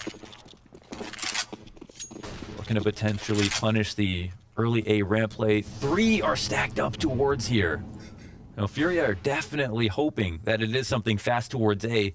And with 2 players balcony side, they're thinking it's not going to be as much towards connector. So right now, the read is really good for Furia. It's looking spot on. Vinny's playing around with nades, though. Careful. Tarek's already out, extending around from Tetris. Ethan, immediate kill. Tarek actually burns one. Yuri caught on the ladder, tries to give chase, and it's nothing but a failed hold on this A site. Everything falls around them, and that was everything Furia had to work with. 2 Deagles between Art and K. Serrato. Oh, they stood the test. Damn, that actually worked out so well. They're going to close this out now. Art and K. Serrato coming in for the retake. Not a chance in the world. Art is taking a long way around via Palace, and K. Serrato has no choice but to take his time, clear out of these angles. But we're already halfway past the bomb in the 2v5. Yeah. We're thinking about next map. Yeah, Nuke up next between these 2 teams. And Nuke, one of the maps that we saw, of course, between Furia and G2 yesterday. They tried their damnedest, but Nico definitely had Art's number. We saw some shaky moments as well from Honda on that map. So as the bomb pops off and EG take their 16th, it is a BO3 series with elimination on the line, going the distance. That's exactly what we want. Couldn't ask for much more. Great to see EG have a little life in them. Can only imagine what it would have felt like to go home after a map like this, after 2 series like this, having to go up against Astralis and their big rival of Furia, but now they'll have a chance at redemption on map number 3. That's it. Nuke up next. Question marks, of course, still on this series. Somebody's going home tonight, and of course, we'll find out who soon enough.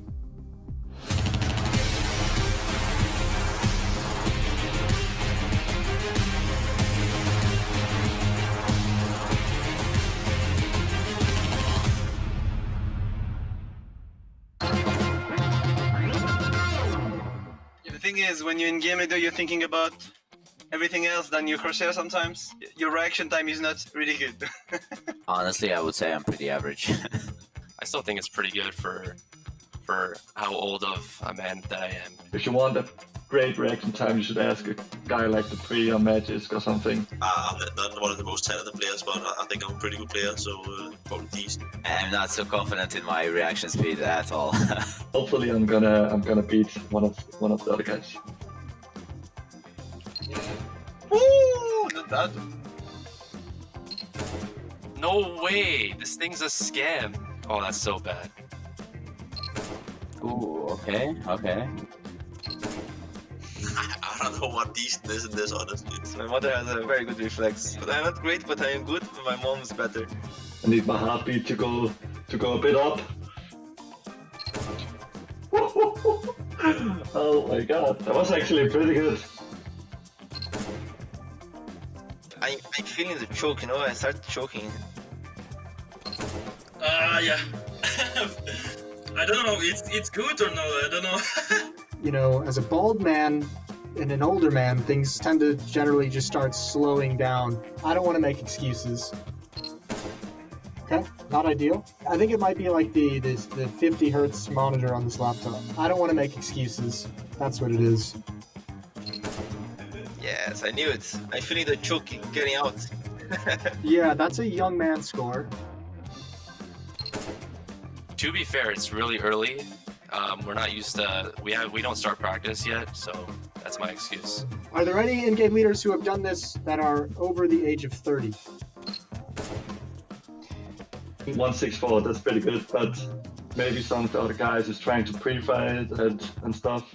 So if they hit a really good one, yeah, maybe they are lucky, but this should be easy for me. At the champ time or what? I'm pretty sure it's like just better. Ooh. Whoa. Alright. I'm already satisfied now. We'll take that. That's average. It's different conditions. I don't think I'd be taking part in this kind of a competition. I wasn't really fully prepared. I don't want to make excuses. It's admirable, you know, on a laptop, on a trackpad. I'm pretty pleased with how things turned out.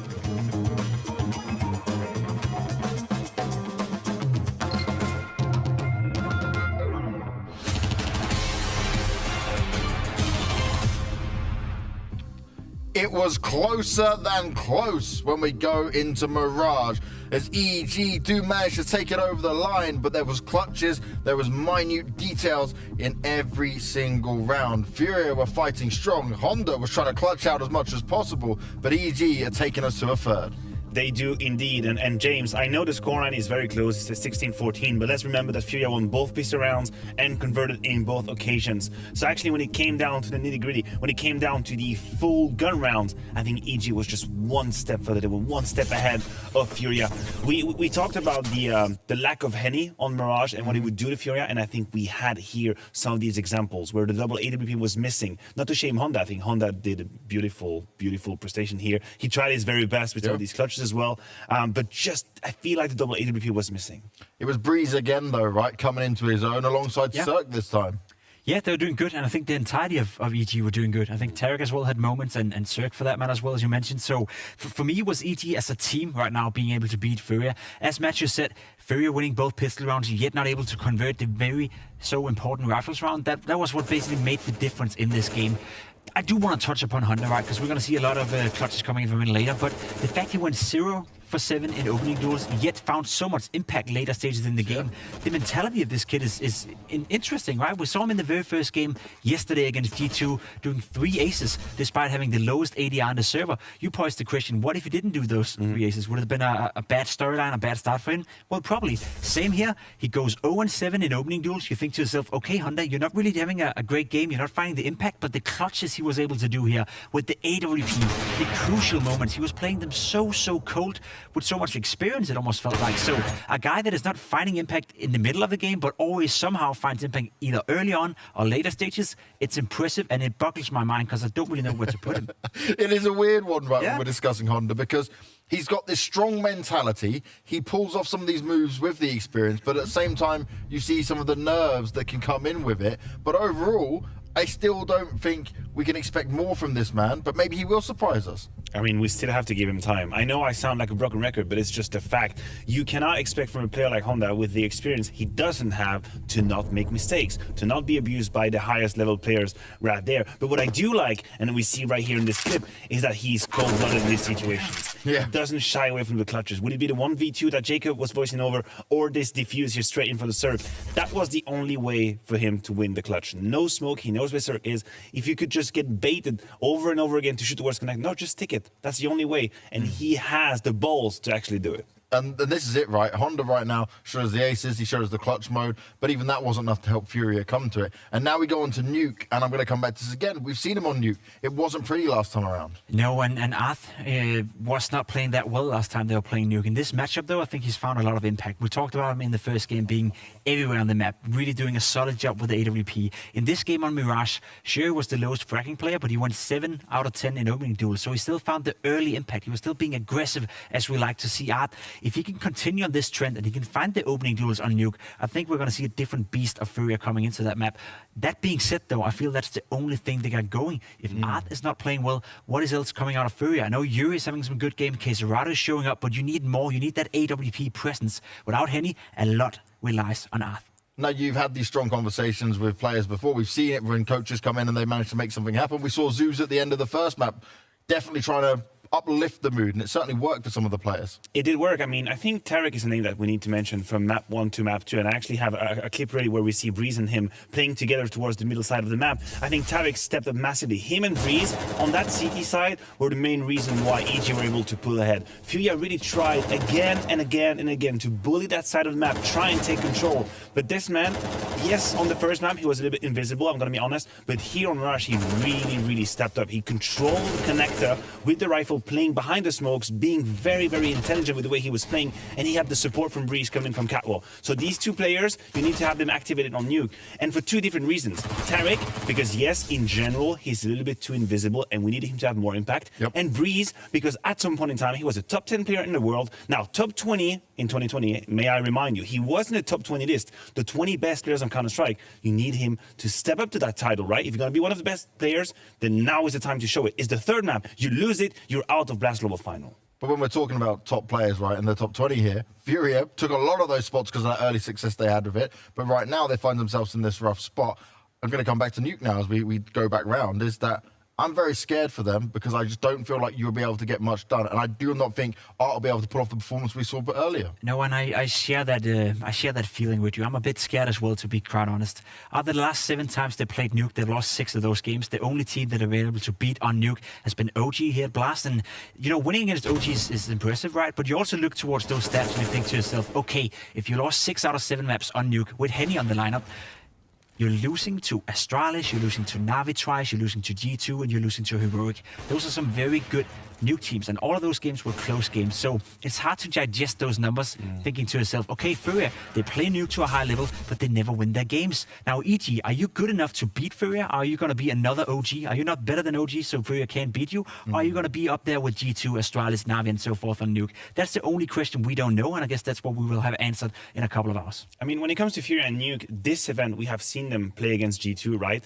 And the problem was definitely the CT side. This is where they absolutely crumbled, and G2 did a phenomenal job at pushing them into these very uncomfortable positions where they take control of Secret and then they wait out the mistakes. They wait out Furia to be a little bit lost in translation, right? And this is where you have Honda in the mix. He doesn't exactly know what he's supposed to do. So far, it seems like they are posting him towards ramp, where he doesn't have to move too much, but he's going to need it. He's going to be needed in these clutch situations to make decisions. And G2 abused these mistakes. Now, can EG play to that level? Can they go deep in the playbook like G2 did? That's the question for this map. And this is a problem I have with EG, because an eye test, what we've seen just across the games we've had, which isn't a big sample size, it's not been impressive. Because, yeah, okay, they beat Astralis on Inferno, but then Astralis just did the wake-up tactic, and EG were not ready for it at all. And now we see them in this game. I expected so much more.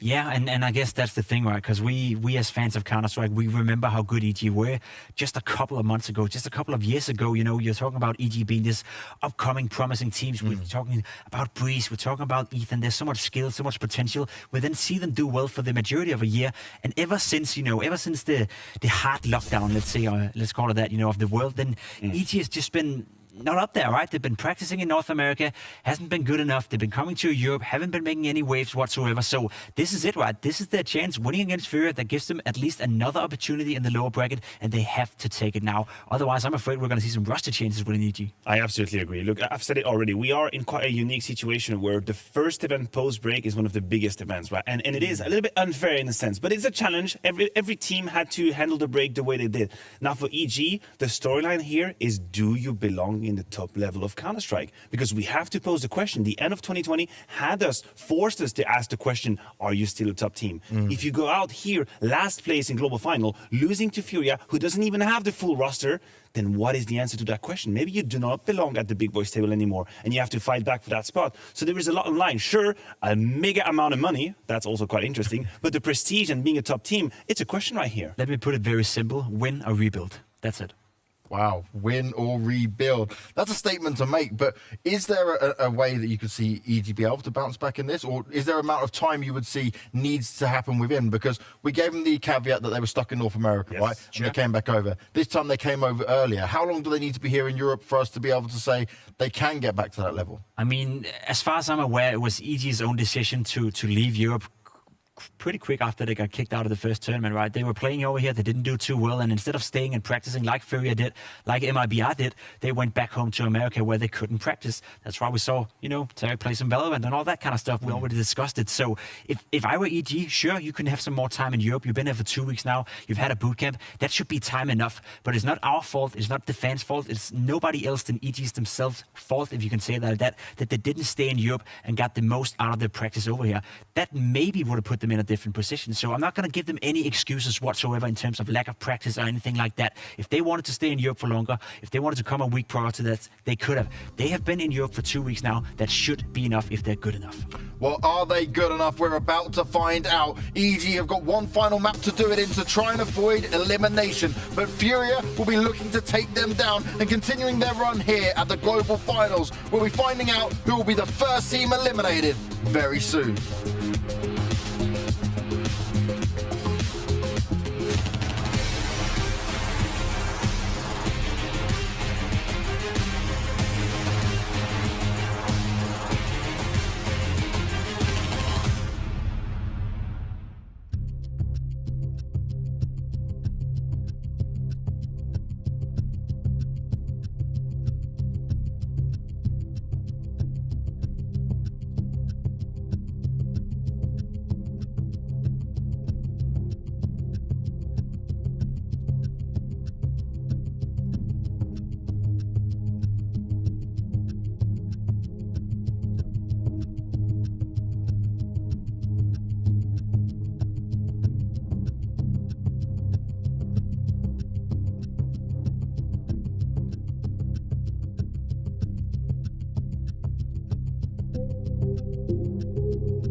When the stakes are this high and elimination's on the line, I think it's only justified that we head into the third map, Mohan. It is Nuke up next. Does this map in particular raise any concerns for you? For who? It's your question to answer. Just concerns. Yeah. Yeah, I think they should add the railing on the outside of the catwalk back. They should put the hut window in again. I know you actually missed the hut window. Huh? You missed the hut window. I did, but I think it's actually... It's better that it's removed. I didn't think that was true at first, but we're so far from that point, but it was nice for movement and stuff. Yeah. Created a lot of action and cool Nice. 1v1s, but the window being gone now is much better. It's much better. It is actually just dysfunctional to have the mini peak punished in that way. No one knows what the hell we're talking about. No one's played Counter-Strike for that long. It's true, man. Yeah, the hot window has been in the game. In my day, there was a window here. Yeah, but do I have any concerns about Nuke? I've been observing. This used to be a window. Used to be a window. Now it's a wall. You could fall off the top of the hut without jumping, strafe into the window, perform really cool 1v1s, and play that on some movement maps, but you can't do it anymore. So whatever. It's cool. I'm over it. I think well, I don't know what we're gonna see on this map. If we look at the match history between these two teams, when it comes to Nuke, it's a map that it's less played by EG recently, just because they don't have that many maps on record right now in their match history. They lost it to Furia the last 3 times, got absolutely stomped at IM North America, 16-4. Lost again, 12-16 there, and at Pro League 8-16. So only one map in the double digits in their recent head-to-heads.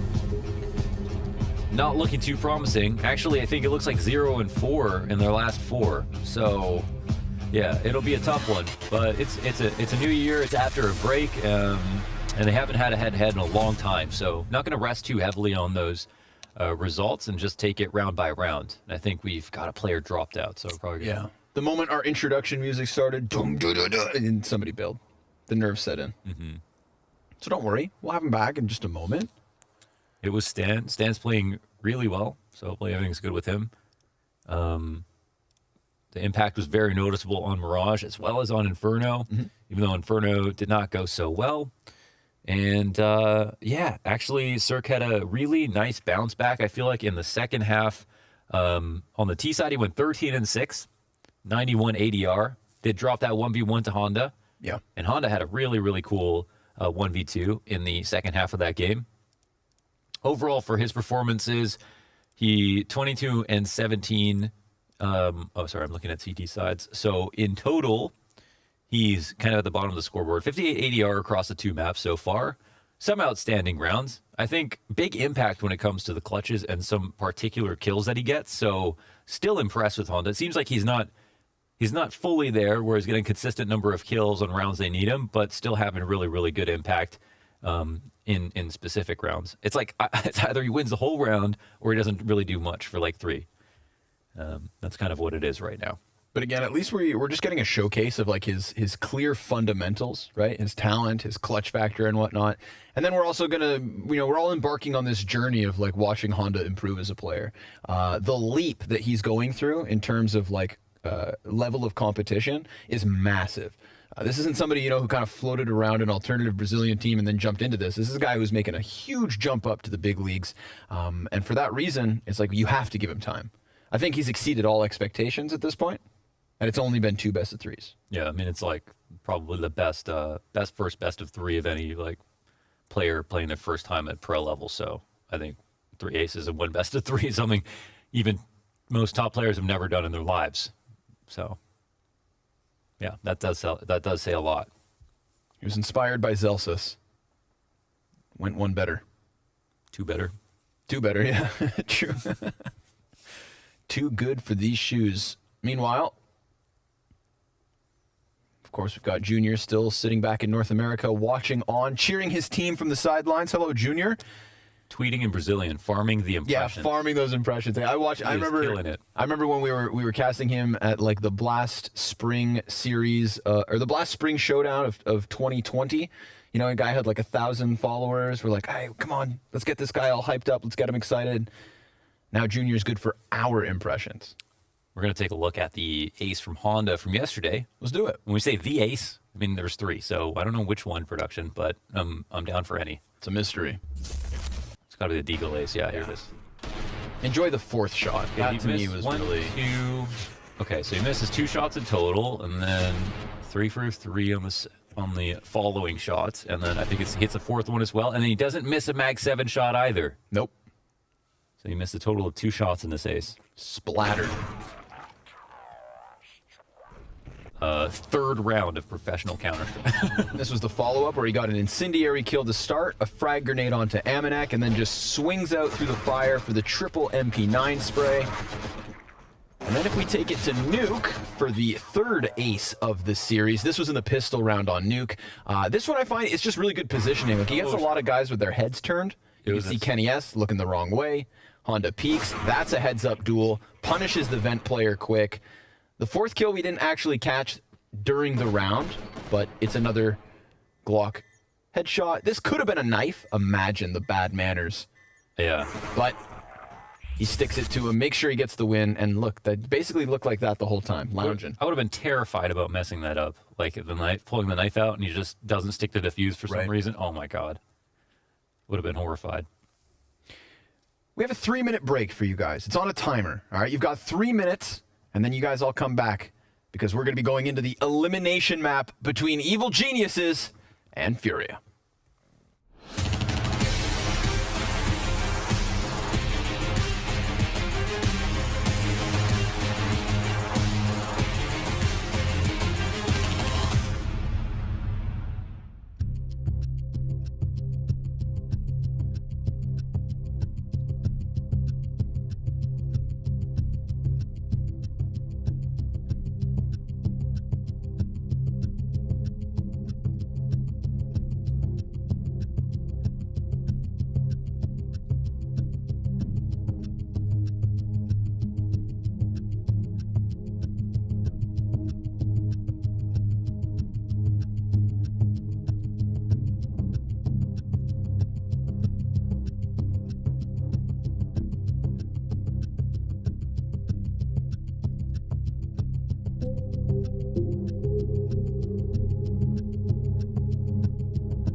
I told you we'd be back, and we are.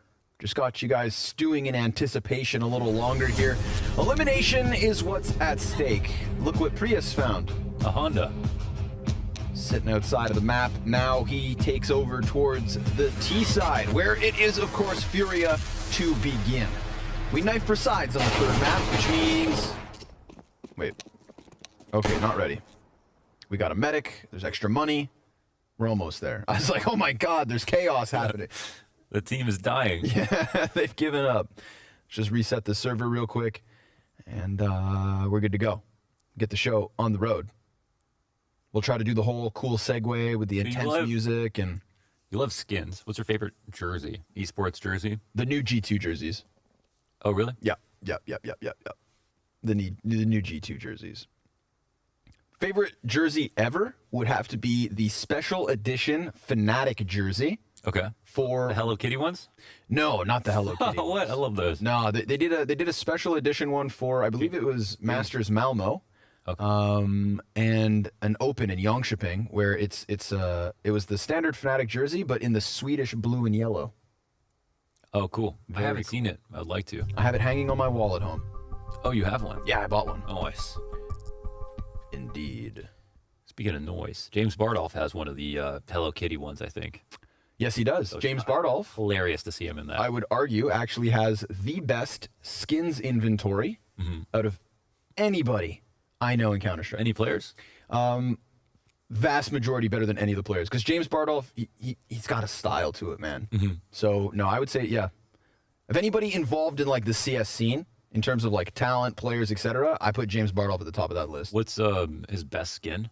Well, he's got a really sick, or had a really sick, I don't know, he's changing it all the time. He's got a good combination. He's got those the red leather driver gloves with a slaughter skeleton knife. He has an AWP print. Wait, isn't this like the one I sold Kenny S? How much is the slaughter skeleton knife? Buddy, you don't even want to know. No, really? Yeah. Oh, man. Put it this way, James Bardolph has more skins than he has shoes.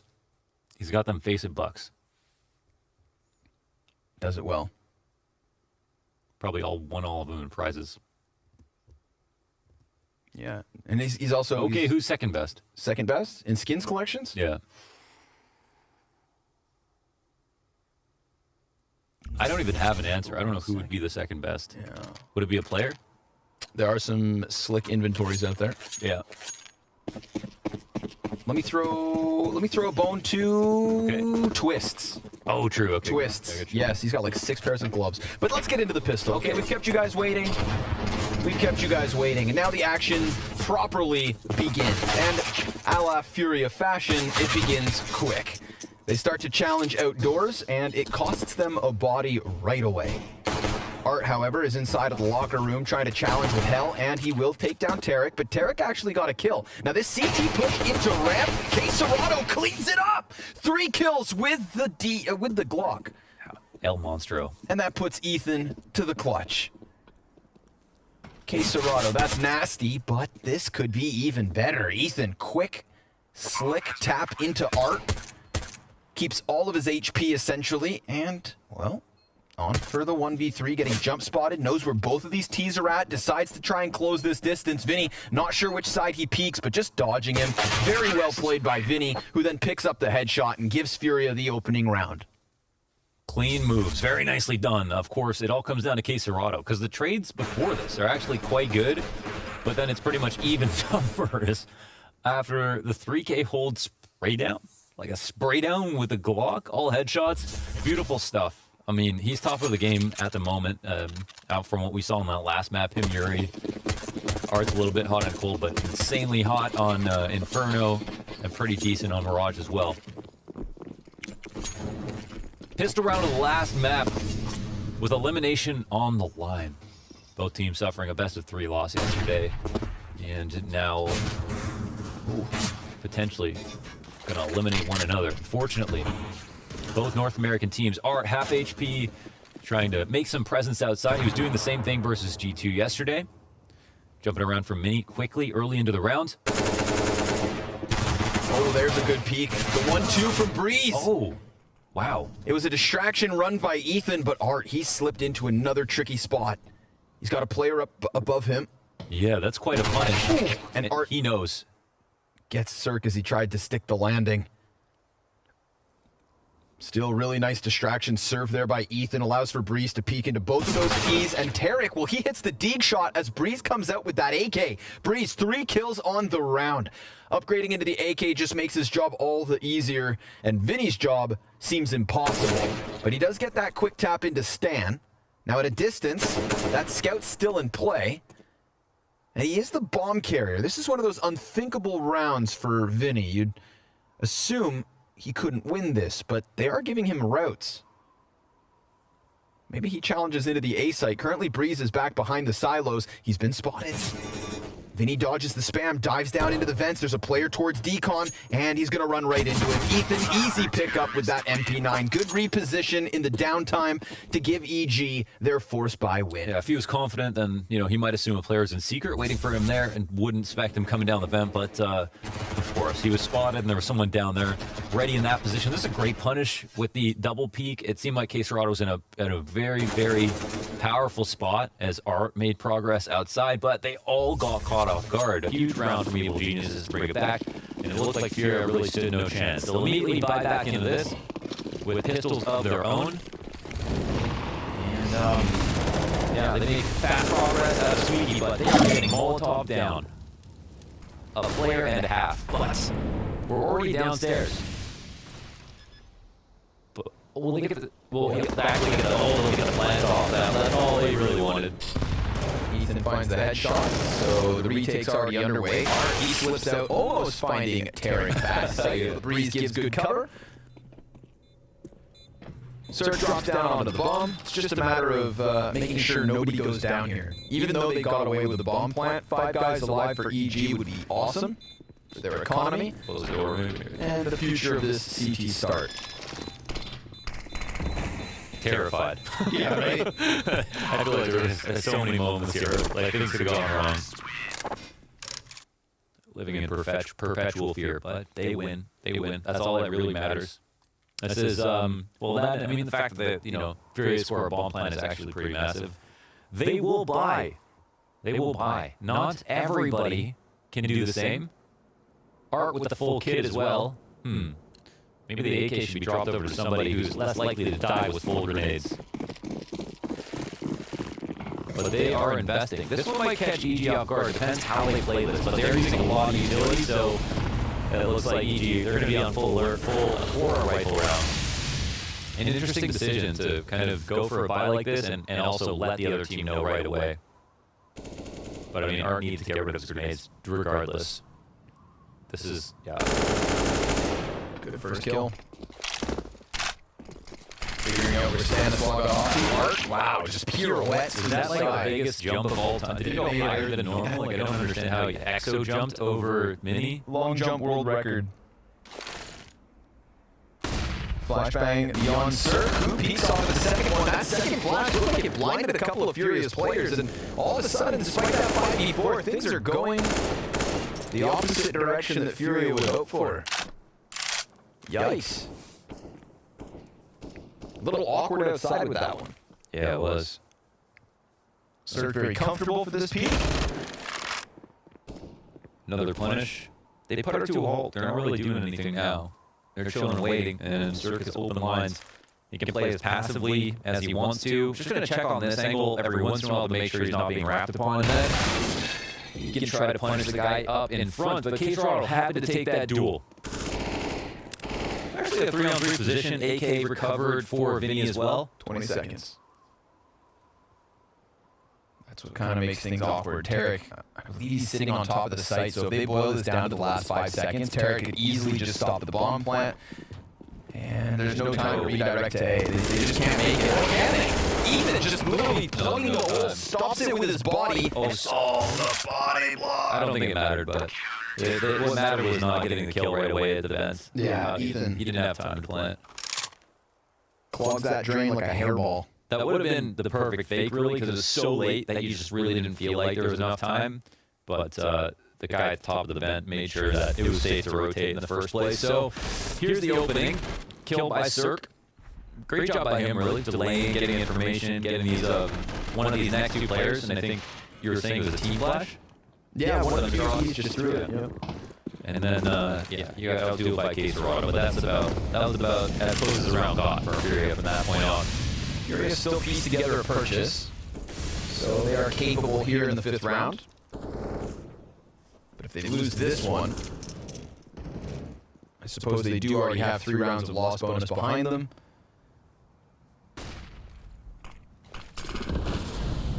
Evil Genius is looking to stabilize the CT side early on.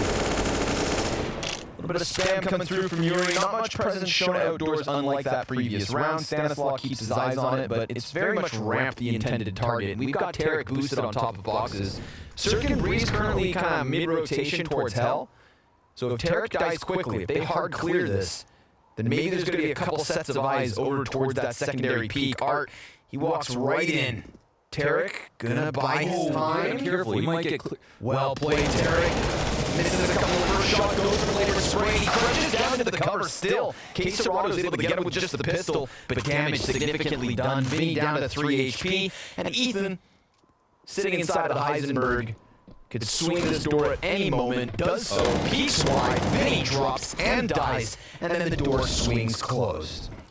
Okay, bomb immediately gets planted. Ethan can swing the door if he'd like to. They have control of the back of the vents now. It comes down to Stanislaw. Oh, Ethan! He'll come back and see him over the cusp of the staircase, leaving Caserado in a 1v3. You might call him a 1v3 specialist, but not versus Ethan.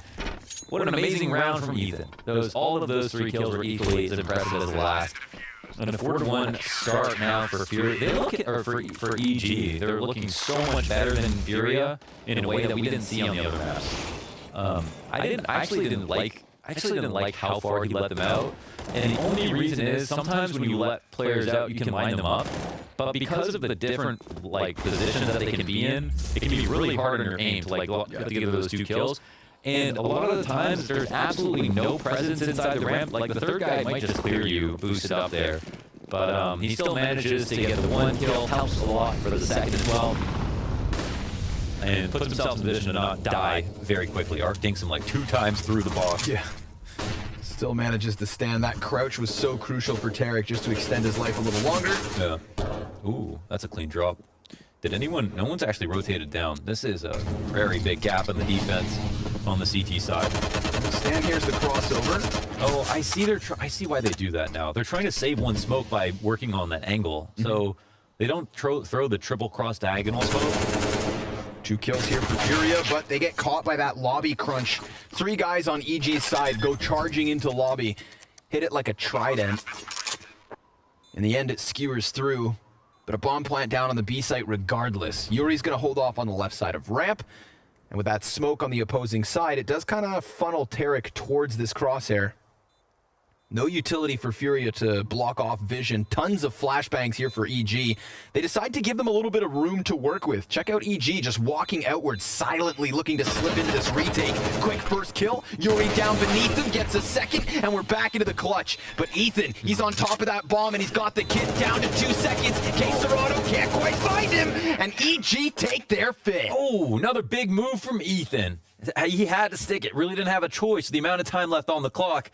And so that gave Caserado the keys to open the door and go for the spam, but there was enough smoke to remove the points of reference to allow him to guise the point at which the bomb was planted. There was no idea there for Caserado that it was more to the right.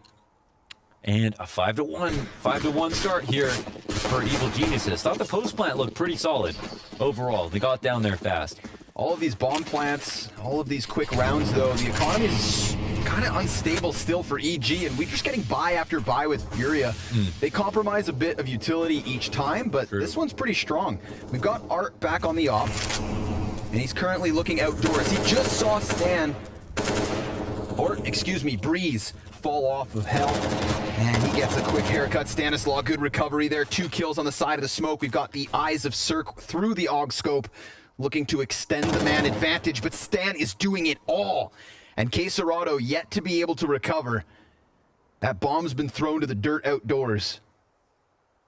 A silent walkout here shows the head, but nothing can be done about it. Cirque, there's a player down beneath him who hasn't quite looked up yet. Honda will find that frag, and now it's back to the 2v2. But Evil Geniuses, they can rely on the information gained by Stan. That bomb was in his possession. It gets covered in smoke, and the fire doesn't hit the mark. So now, a 2v2 post plant. Yeah, they could. I guess they'll just plant upstairs. They can watch heaven if they want to. Anything works here. The CTs have rotated over, however. They know the bomb's planted front sight. They know that he is also back there. Now, they should be pretty confident about where the last 2 players are. That's 1 dead. Another shows himself. And Tarek finally settles his scope, looking for the nade in between the bomb site. He gets a tad bit of damage off, but not nearly enough to matter. And Will he win this 1v1? He's already low on ammo, low on hope as the time ticks down.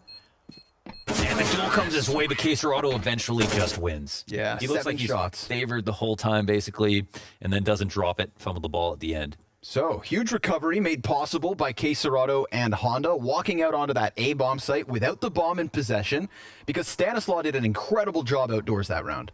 Absolutely. Yeah, with all the mini presence or pressure, punished Art for missing a shot as well. And what can you say besides that? That's great. Like, so many things firing off here. The story is really changing now, right? Because it feels like we were just counting down until Evil Geniuses and when they would get eliminated from this event. But now, oh my gosh. Okay, there's a lot going on here. Tons of damage here on Vinny and Art. But we are back into the game. And not exactly sure what happened, but it looked like Evil Geniuses, as you mentioned, economic instability resulted in some weird buys for them. And now that they've lost one round, we've got Fury on the max loss bonus, plus a buy. And the only saving grace for EG is this op, and the fact that they've already done significant damage, even though some of it is unconfirmed. Yeah, a lot of that was through the squeaky doors. That's actually where Caserado dies. You can see blood splatter on both sides, but more significant is the damage versus Furia. Ethan, stationed up top, sees the barrel of the AK. Honda gets the better of him, but that is now 3 players from Furia significantly tagged, 2 of which on the cusp of death. And sure enough, there it is. A crescendo of kills comes in from EG, and now they're looking to stabilize equally across the board. Everybody still stands for the counter-terrorists. Vinny, difficult clutch attempt here to get anything done. Even a bomb plant would be a bit of a miracle with so many players on A. Damn. And yeah, as I was saying, it felt like it kind of felt like we're counting down minutes until Fury actually win the series, because it felt like they're coming back on the second map. They're so strong on the first map, and Nuke is totally fine for them. Plus the head-to-head is favoring them for what that's worth. But now Evil Geniuses, they're having that strong start, but they don't look like they're going to falter. They actually look much stronger than they even did over on Mirage at the beginning of the game. And now I'm starting to question, like, do Furia have a lot in the tank? It feels like they're starting to get a little bit fuzzy. Things are getting scary for the Brazilians. They don't have that round loss they were relying on for the consistent buys. This one's going to have to be at half-mast. And while it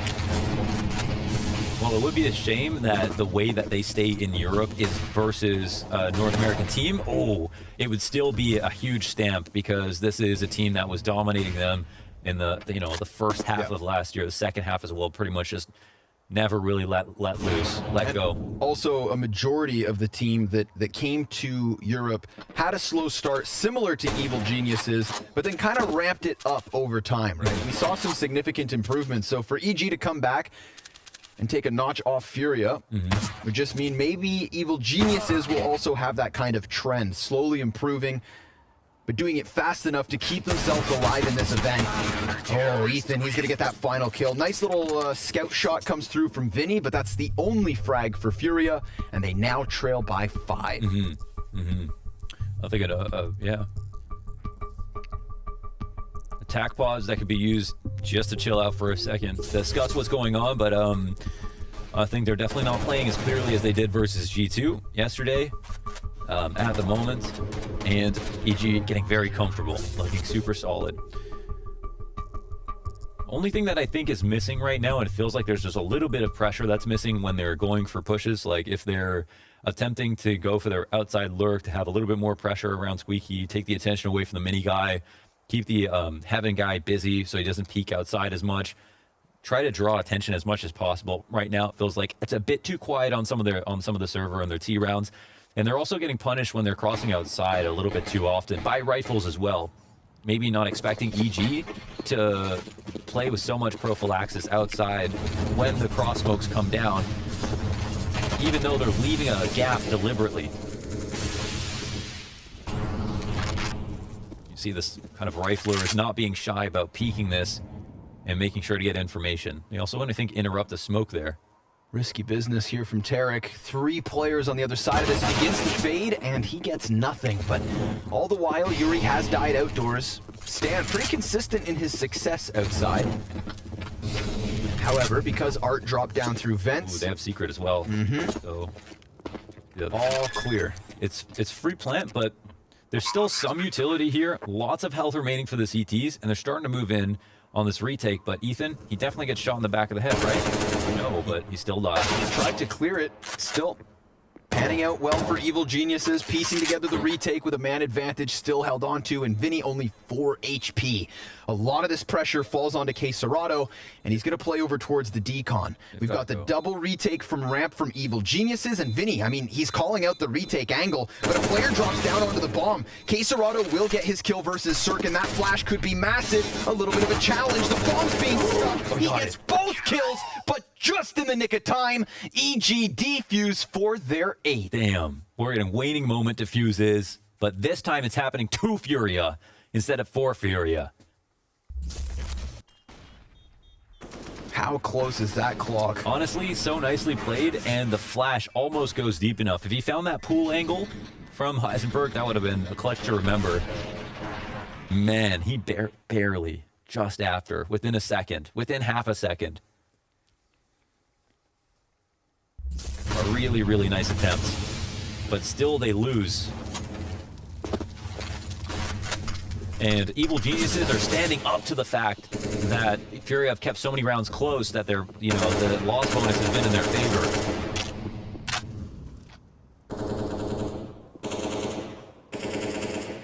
Waiting for the peak on ramp. Honda, good for 1. Cirque's op trades. Ethan remains just outside of the squeaky, and he's got K Serato dead to rights. Breeze from the rafters gets another. Barely any HP here for Furia to work with in another man disadvantage. Damn, they're actually doing it. Yuri and Art, very low HP, not much to work with, and it feels like they're always starting the round on half or less HP. I'm not even sure if these nades are coming in through the into the back of Squeaky or if it's versus outside, but there's so much early damage. I feel like they're just wishing for this half to be over at this point. They're getting bullied. I don't really see a way back in at this moment. I'm liking the ideas from Evil Geniuses, and that double push, they kind of make a sacrifice with one player, but Cirque staying alive with control on the op, on the ramp, I think is way more important than keeping a member alive on the CT side. So that's just so much of a mental win, knowing Furia aren't going to come back into that angle. And that could be free. Yeah, Breeze knows he got spotted. Vent is an idea. They can plant upstairs. They're actually in a 2v2 retake now. That is a very unlucky death for Breeze. Almost got into his position safely. Ethan decides not to jump up from vent. Understandably, that'd be an awful duel for him to take.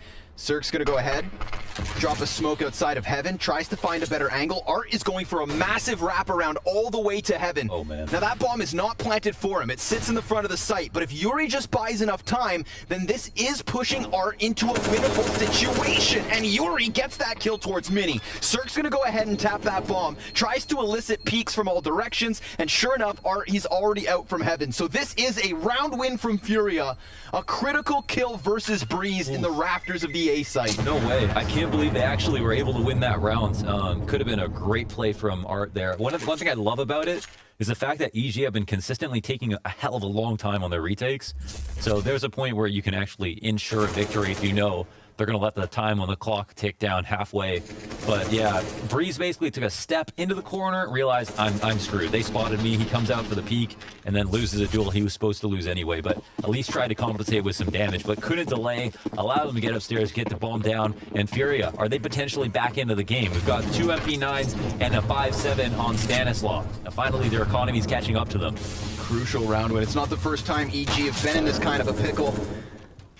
But Art just going to swing that op downstairs as fast as he possibly can. Honda's sitting inside of this ramp room waiting for this. Remember, last time he got the kill on the front runner and died to Cirque, who sure enough still sitting on the very same angle. Vinny gets killed, Cirque swaps to the sidearm, and back for the third. Op USP and up back at it. Ethan's peek from Hut in a 4 versus 2 just confirms that Furia's on the back foot. Now, the only thing I can see going well here is Art's potential to work up from ramp. He's focusing over on Breeze, calls him out, but misses his chance. And just like that, EG dodge another economic bullet. Damn, they actually do it off the back of Cirque, and that ramp play again. I love the call. I think it's worked out so successfully in that previous round. They do it again. I love how it's SMG versus SMG, just to highlight the economic disparity of these, honestly, are just like how little money both teams have. And Cirque, man, that was some confident plays right there. The USB second shot, the op re-peak with the great flick. He's been hot and cold, honestly, like this last year, but right now, super hot. Super hot.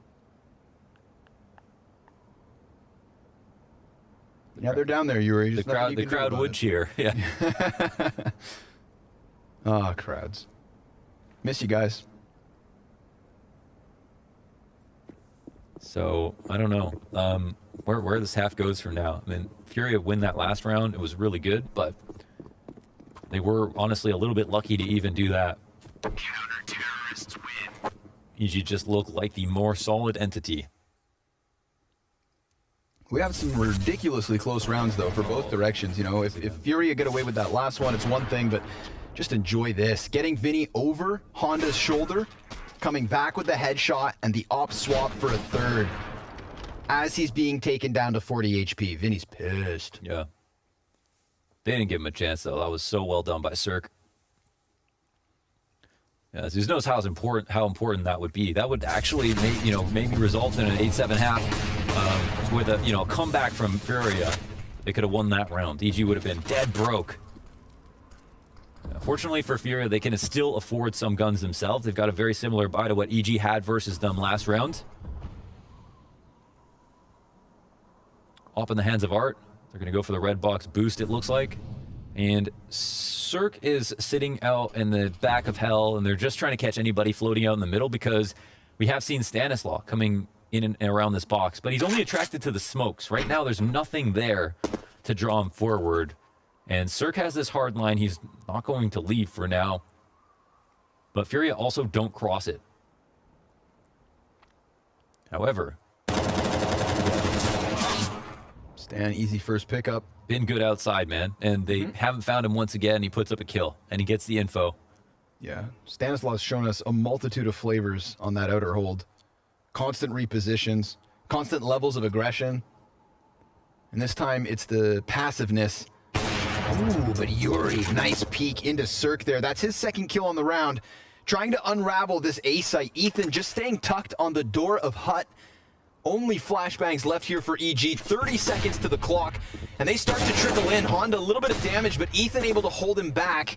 And now Furia, they've got to consider the option of dropping down to B, which is exactly what's going on because K Serrato's cleared it out. This is going to be another post plant, but how many post plants have we seen where EG still walk away with the win? If K Serrato gets hyper aggressive and extends into the ramp, then maybe he cuts this off before it gets rolling, but Tarek quick in with a kill, and a trade frag from Ethan means double digits on the side of EG. Oh, such a big deal that EG are able to keep a player advantage every single time the bomb is going to go down, a health advantage, a utility advantage, what have you. They have enough time to come through, even with the open site plants that are coming down. There's never anybody to try to interrupt as the bomb is getting planted, but there's always enough members alive to make sure they look like they're the favored team in those late round situations. A nice kill onto Yuri as he impresses with that great op duel one over Cirque inside of Hell. And that could have been everything, that one engagement. But the peak was just too sick. We saw from Ethan's perspective, Yuri, you did not stand a chance.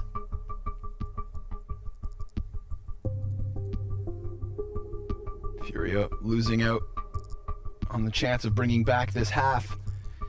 They are giving themselves a very small margin of error to work with on the CT side. Best case, they're looking for 5 rounds now, it looks like.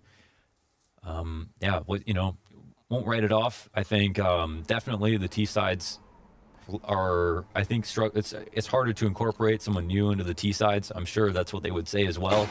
And from what we've seen from Caserado and Yuri, they're not going to be easy to overcome on the CT side. But EG setting themselves up for success in a very big way and still have potential for a 12-3 half. 12-3 half is where I draw the line. Okay. Ooh, there it is.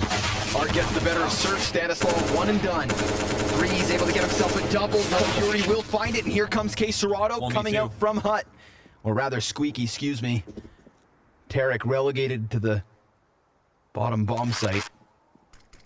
Looking like a fourth for Furia, unless Tarek's got a little clutch factor to sprinkle into this first half. They've been continuously going for these two-man post-plant situations, getting the bomb down nice and quickly. This is just not going to be an easy retake for Tarek, and I think the money maybe doesn't even permit him to go for this, unless it's like, you know, close to guaranteed. Yeah, prediction calls it 9%. He's walking into the lobby. And, oh my god, that's actually a first free kill. So now, wow, he has the keys to give it a shot. Bombs planted front sight, and the player is opposite vent. It's going to get cleared out. Tarek wins it with time to defuse. Damn, Tarek. I mean, finding that timing on Yuri, who's just haphazardly walking around in lobby, that's massive. Oh my god, that's huge. Doesn't even blink, but yet another. I mean, add it to the pile of rounds where Furia have some kind of a post plant and just lose out. This is obviously a disadvantageous retake from Tarek until he gets that kill on Yuri, and Caserado has a very real chance at getting the better of that duel. Wow. Tarek looking crisp. With that first kill, you know, he was really on for it, and it put... I mean, coming in for that flank, they just had no idea that was possible, but you obviously would not sit at opposite vent if you knew they were coming out of butt like that. And so that's why that worked so well. But immediately, Tarek dies into the next round. Revenge here for Caserado, but it's not the full round win. And they take some damage in response. Rotations, emergency, as the CTs just sound the alarms. They get downstairs as quickly as possible. Stanislav gets hurt in the process. Caserado's going to drop that bomb real quick. Another retake situation here for Evil Geniuses. They've already won 6 rounds by way of defuse. They're looking for a 7th at the end of this half. But normally in these retakes, they've got a man advantage, or they've got a decent bout of positioning. This is one where Furia have been given enough time and an extra player to really hunker down and look to close this half with a 4th round win. So many chances for Furia in this half, and despite it being shaken round after round, the foundation of Evil Geniuses was enough to finish this half with a commandeering lead, 11-4, as we move this over to Furia's CT side.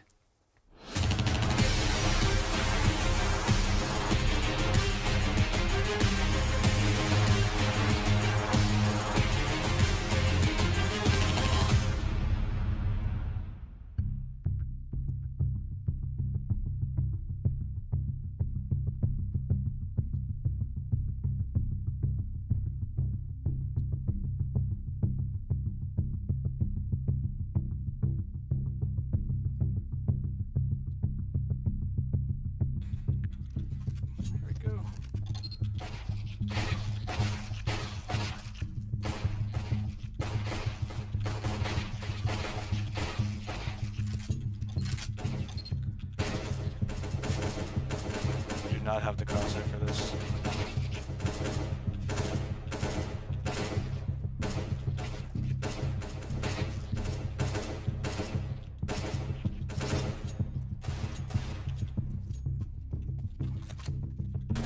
I do not know this philosopher, so let's see how I do. So bad.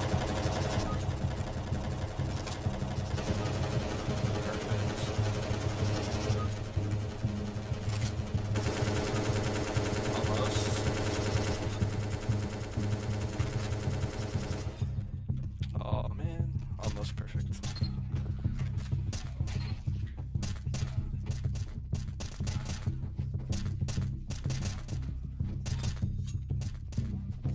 My sound's too low for this.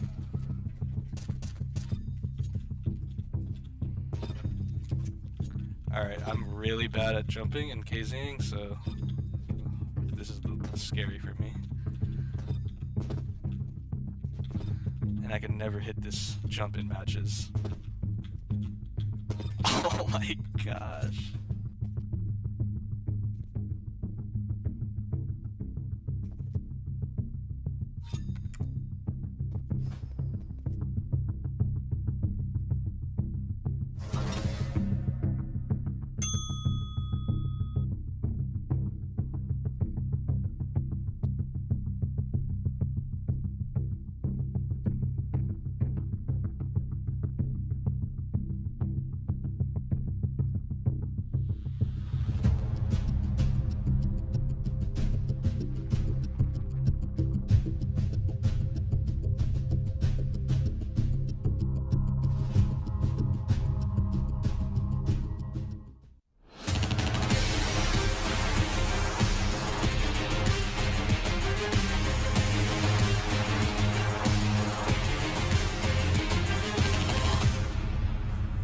One-third of the rounds in that first half are won by a team who has a single player left alive.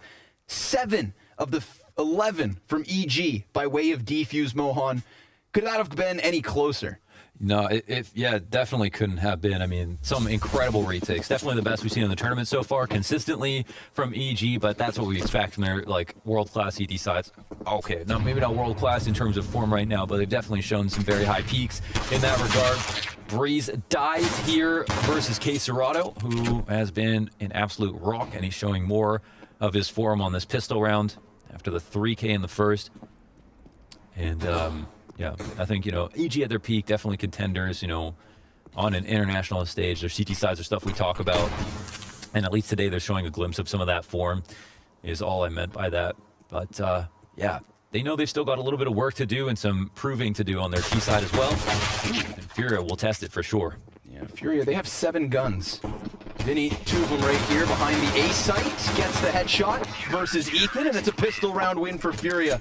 A sigh of relief in the Brazilian camp, no doubt. Mm-hmm. Yeah, of course, as Onic always talks about, the deceptive score line, that's 11-4. With the pistol for the losing team, a couple of anti-ecos, it's all back into the realm of possibility, but so far I think today we've seen a consistent theme of the team with a lead like this, they just have closed it out, even if it's close, just more rounds to work with. No investment here for EG, just going to wait until this next round to put a buy together. How will they attempt to score a plant is the question.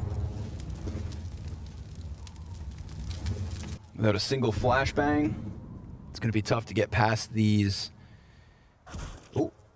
funnel points. All right, I like the idea. Somebody's bound to come to lobby, right? Oh, and the bait with the sound cue, as if they had gone up onto the roof. Well, listen, man, you get points for creativity. Gotta try stuff, yeah.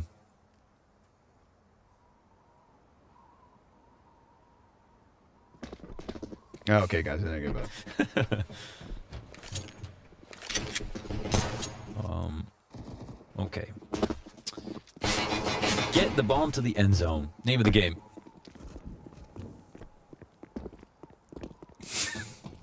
Okay, so he's got a scent. You know somebody is there. They've actually gotten footing downstairs. Yeah, they did. They did run this far now.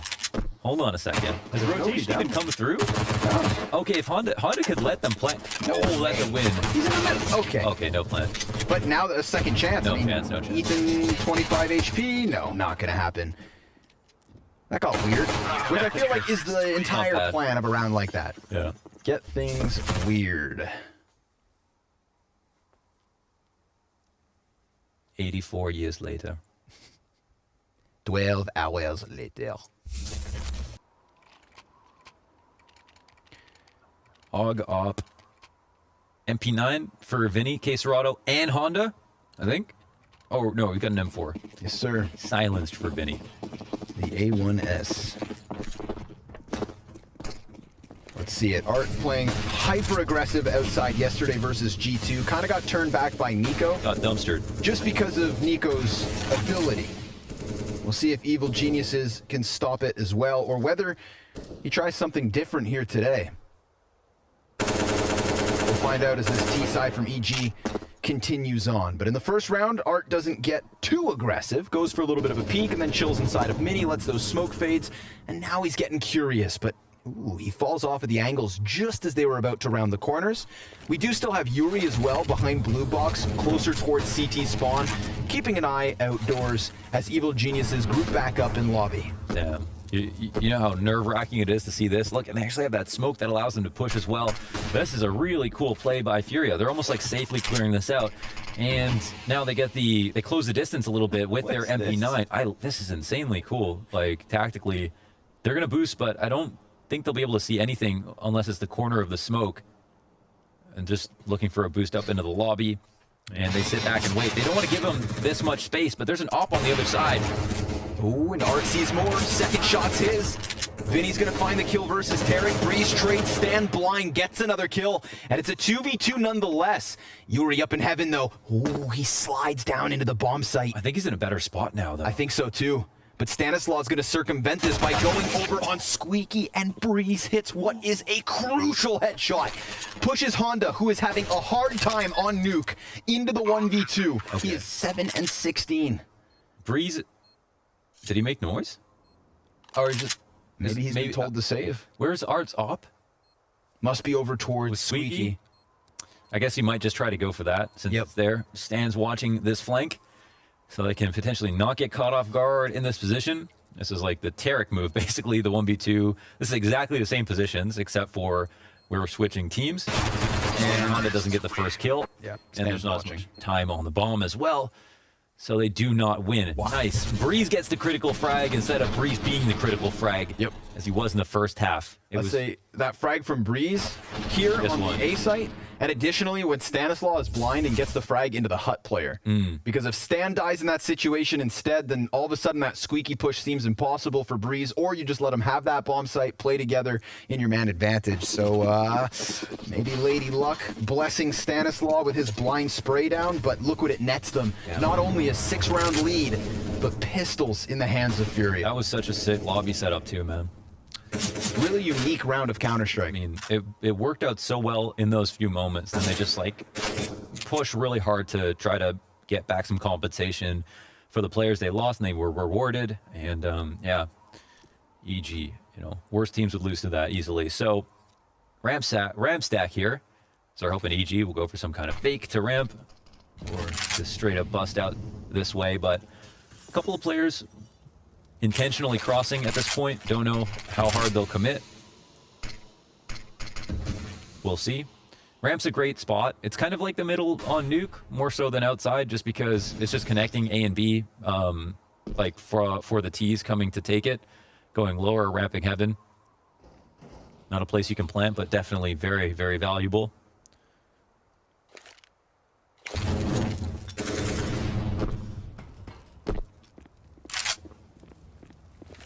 So many players over towards ramp that A will be found empty. Art tried to peek for a little bit of information, loses his head, and the round slides the way of Evil Geniuses. So this T side now already starting to find itself success. Evil Geniuses doing something that Furia couldn't throughout their entire T side, and that's win more than one round in a row.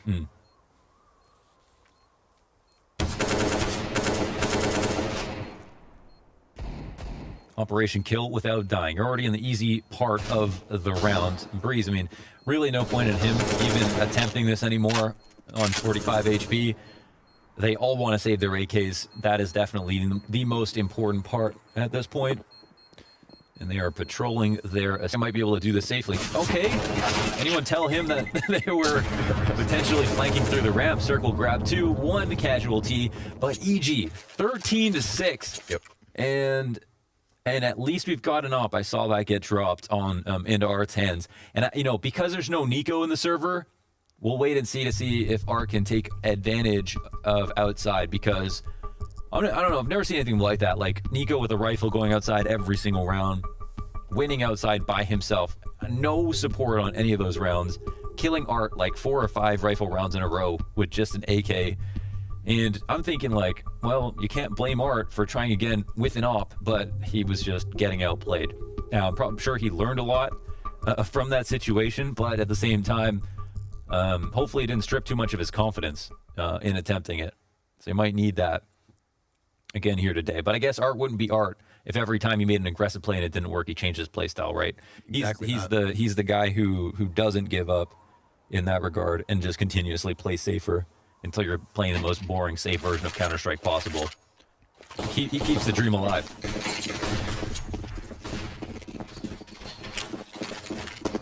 A challenge here in the hands of Furia. A huge deficit in terms of round count. One of the toughest spots we've seen them yet in this series. But there's a chance because they have a bye. Their utility already almost all expended. They'll have 3 smokes left as we do see EG start to suss out the ramp room, and the only thing holding them back is K-Serrato with a Mag 7. He puts down the smoke, which actually welcomes them in. That works out perfectly for at least the first kill, but it's immediately traded, and they do send Furia scrambling down to the B bomb site. Yuri teasing towards the doorway. Ethan's gonna jump up into the front of the site. He is the bomb carrier, and Cirque, aggression through control. Now that's gonna give them exactly what they need. Ethan covered from all directions, and another smoke towards Decon. Poor Furia can't even get this retake rolling. Yeah. Look how much control EG have, and it's kill after kill for the offense. Damn, punish the weak position. K-Serrato potentially could have peeked up for 2, spammed through the smoke by Breeze, and the Breeze train did not stop. Getting into lower, they threw their smokes out early. Art misses a shot inside of control window. That could have made a difference. Ethan was camping on the other side of the door, but I don't think he had the intention to swing it open. Would have delayed the plant potentially. We didn't see how the shot got missed, but I can pretty much visualize what it looked like in that exchange between him on the stairs and his opponent in the control room. That's tough. 14 rounds for EG and Furia. Do they even stand a chance at this point? It doesn't feel like it. It is non-stop, and EG look like the two-sided team here on Nuke. And this does not feel like Mirage. And they've lost 3 of the last 4 times they played against Furia on this map, and one of those maps, only one of those maps even went to the double digits in their losses, so it's been pretty much nothing but one-way stomps. It's definitely a better version of EG, but I'm quite surprised that this has happened to Furia, given the first 2 maps and how good they looked. Waning few moments here of Nuke by the looks of it. Oh, he got spotted up top. That's something we should keep an eye on. I think he's gonna, he's just punished for that completely. Molotov lands on him. too. Yeah, that's just no chance there for Art in this one. Oof, he'll have to call on his support. 4v5 situation, as EG have all of the momentum in the world. They only needed 4 rounds on the T side to confirm OT, and they've got 3 of them in the opening 5. Furia falls silent. Yeah, their captain is dead, and EG are just adding some time to the clock, and their default slowing it down. They got that opening kill. It takes the edge off, but now they just need to cool off. Yuri's hunting around, trying to overstaff upstairs, but in this time, a gap in the defense, and they'll walk towards lower. Honda, long-range FAMAS from Turnpike, could potentially get 1 kill. It's definitely in a tradable spot, and Breeze has been a tank on the entries. I think he's headed in this direction as well. Oh, man. Lower control completely in their pocket. Honda, he's about to get a face full of lead if Cirque has it his way. Or he's spotted. Either the teammates can trade. Honda creeping back ever so slightly, sees the shoulder. Cirque's already beyond that point, and Breeze, well, he's got that quick headshot. Tarek follows suit, 5 versus 2. Evil Geniuses are going to casually stroll into a 15th round win. This will be their most dominant map in recent memory, on top of it being a win. I mean, this is just insane for their confidence. We're up to 15-6. That's crazy. I don't even know what to say at this point. Of course, you know, Furia, they've got nothing better to do right now than give every single round their all. And there is, of course, still a chance they could pull this off, but it's just so incredibly unlikely at this point. But with so much on the line, you just gotta sit and wait, because surely they don't give up. No, of course not, but 9 map and match points, elimination on the line. And a fresh-faced Furia could be the first victim here at the Blast Global Finals. Art, He went for the unorthodox spot, gets called out by the Molly, and gets slaughtered. Breeze, this duel versus Honda. I mean, AK over Fomus is definitely a part of that, but Honda has been struggling on Nuke, and we did have kind of a red flag on this map because of what we saw versus G2. Honestly, it's a lot like versus G2, where Art's dying in different ways, but he's still dying on these rifle rounds outside, you know, in his different spots. He's getting countered. Well, here we go, Furia. It's here, now, or never. Time to bring it. Evil Geniuses looking for a best-of-3 win, looking to try and make a deeper run, because if they had come to Europe a second time only to get eliminated with 2 best-of-3 losses, then that would have been a heartbreak, and it could have been the end of this roster as we know it. Who knows? But right now, they've got hope, and they've got a very strong stance. Over a minute still left in this round. It's a man disadvantage, sure enough, but it's a near non-existent setup here for Furia. Single flashbang on Art. Man, the way they were moving last round was terrifying. But now they're down at least 1 number. So that thing makes things a little bit more interesting. Art still alive means they have an important pair of eyes. They start to creep out, Art dies. Okay, Serato up here on the rafters, looking for the kill back to Ethan, gets it, and the second nearly his, but Cirque, good trade, and a bomb plant on the front side of the A site. First he fakes it, sees if anybody wants to peek from Hut, and that is not the case. Oh, they have Tarek outside as well. Sure enough, but Breeze, he gets his kill outside of the vent. Yuri, he's gonna get blindsided. It all falls onto Honda, Mag 7 in hand, and it is done. Evil Geniuses with a masterclass here on Nuke, dismantle Furia, and send them packing. Evil Geniuses. They slowly ramp things up across this series. A valiant attempt on Mirage there from Furia means this could have been that 2-0 Mohan, but instead it's EG taking map 3. Yeah, no, they've earned our respect for sure. This is probably the most impressive map, at least 1 map result since having any of their games in Europe. Even though it's versus Furia, it stands in the face of their head-to-head. It's some revenge in the same way Liquid got versus Furia at the IEM Global Challenge, and they continue on in this $1 million tournament and send Furia home. Again, it kind of paints a picture where if EG had lost this and were sent packing, it's a dire situation. But now, like the other North American teams did earlier, or rather, and last year at the end of it, they can ramp things up. They're being given another chance. At least 1 more best-of-3 from EG here at the Global Finals. Let's throw this one over to the desk to close out the day.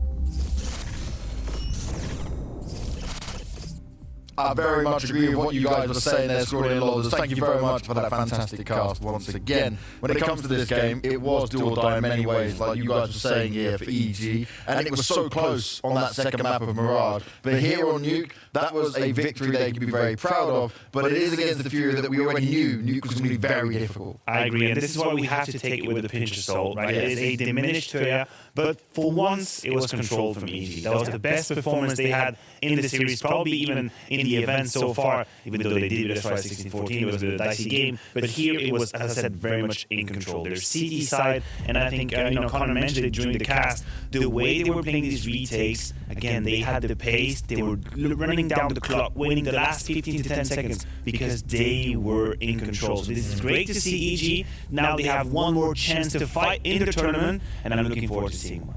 And 1 more chance they will try and make the most of here and continue to improve upon. But when it comes to Furia, they are now out here of the Global Finals. Yeah. And for them, right, it's not the end of the world because they didn't get the full roster here. And even though they had Junior, there would only be still limited practice with a new player coming in, right? These changes they're going through with it. So for a Furia fan, for the Furia team, they can sit back and go, okay, we did our best with a bad situation. Yeah, I think that's the sentiment, right? They were trying their absolute best here.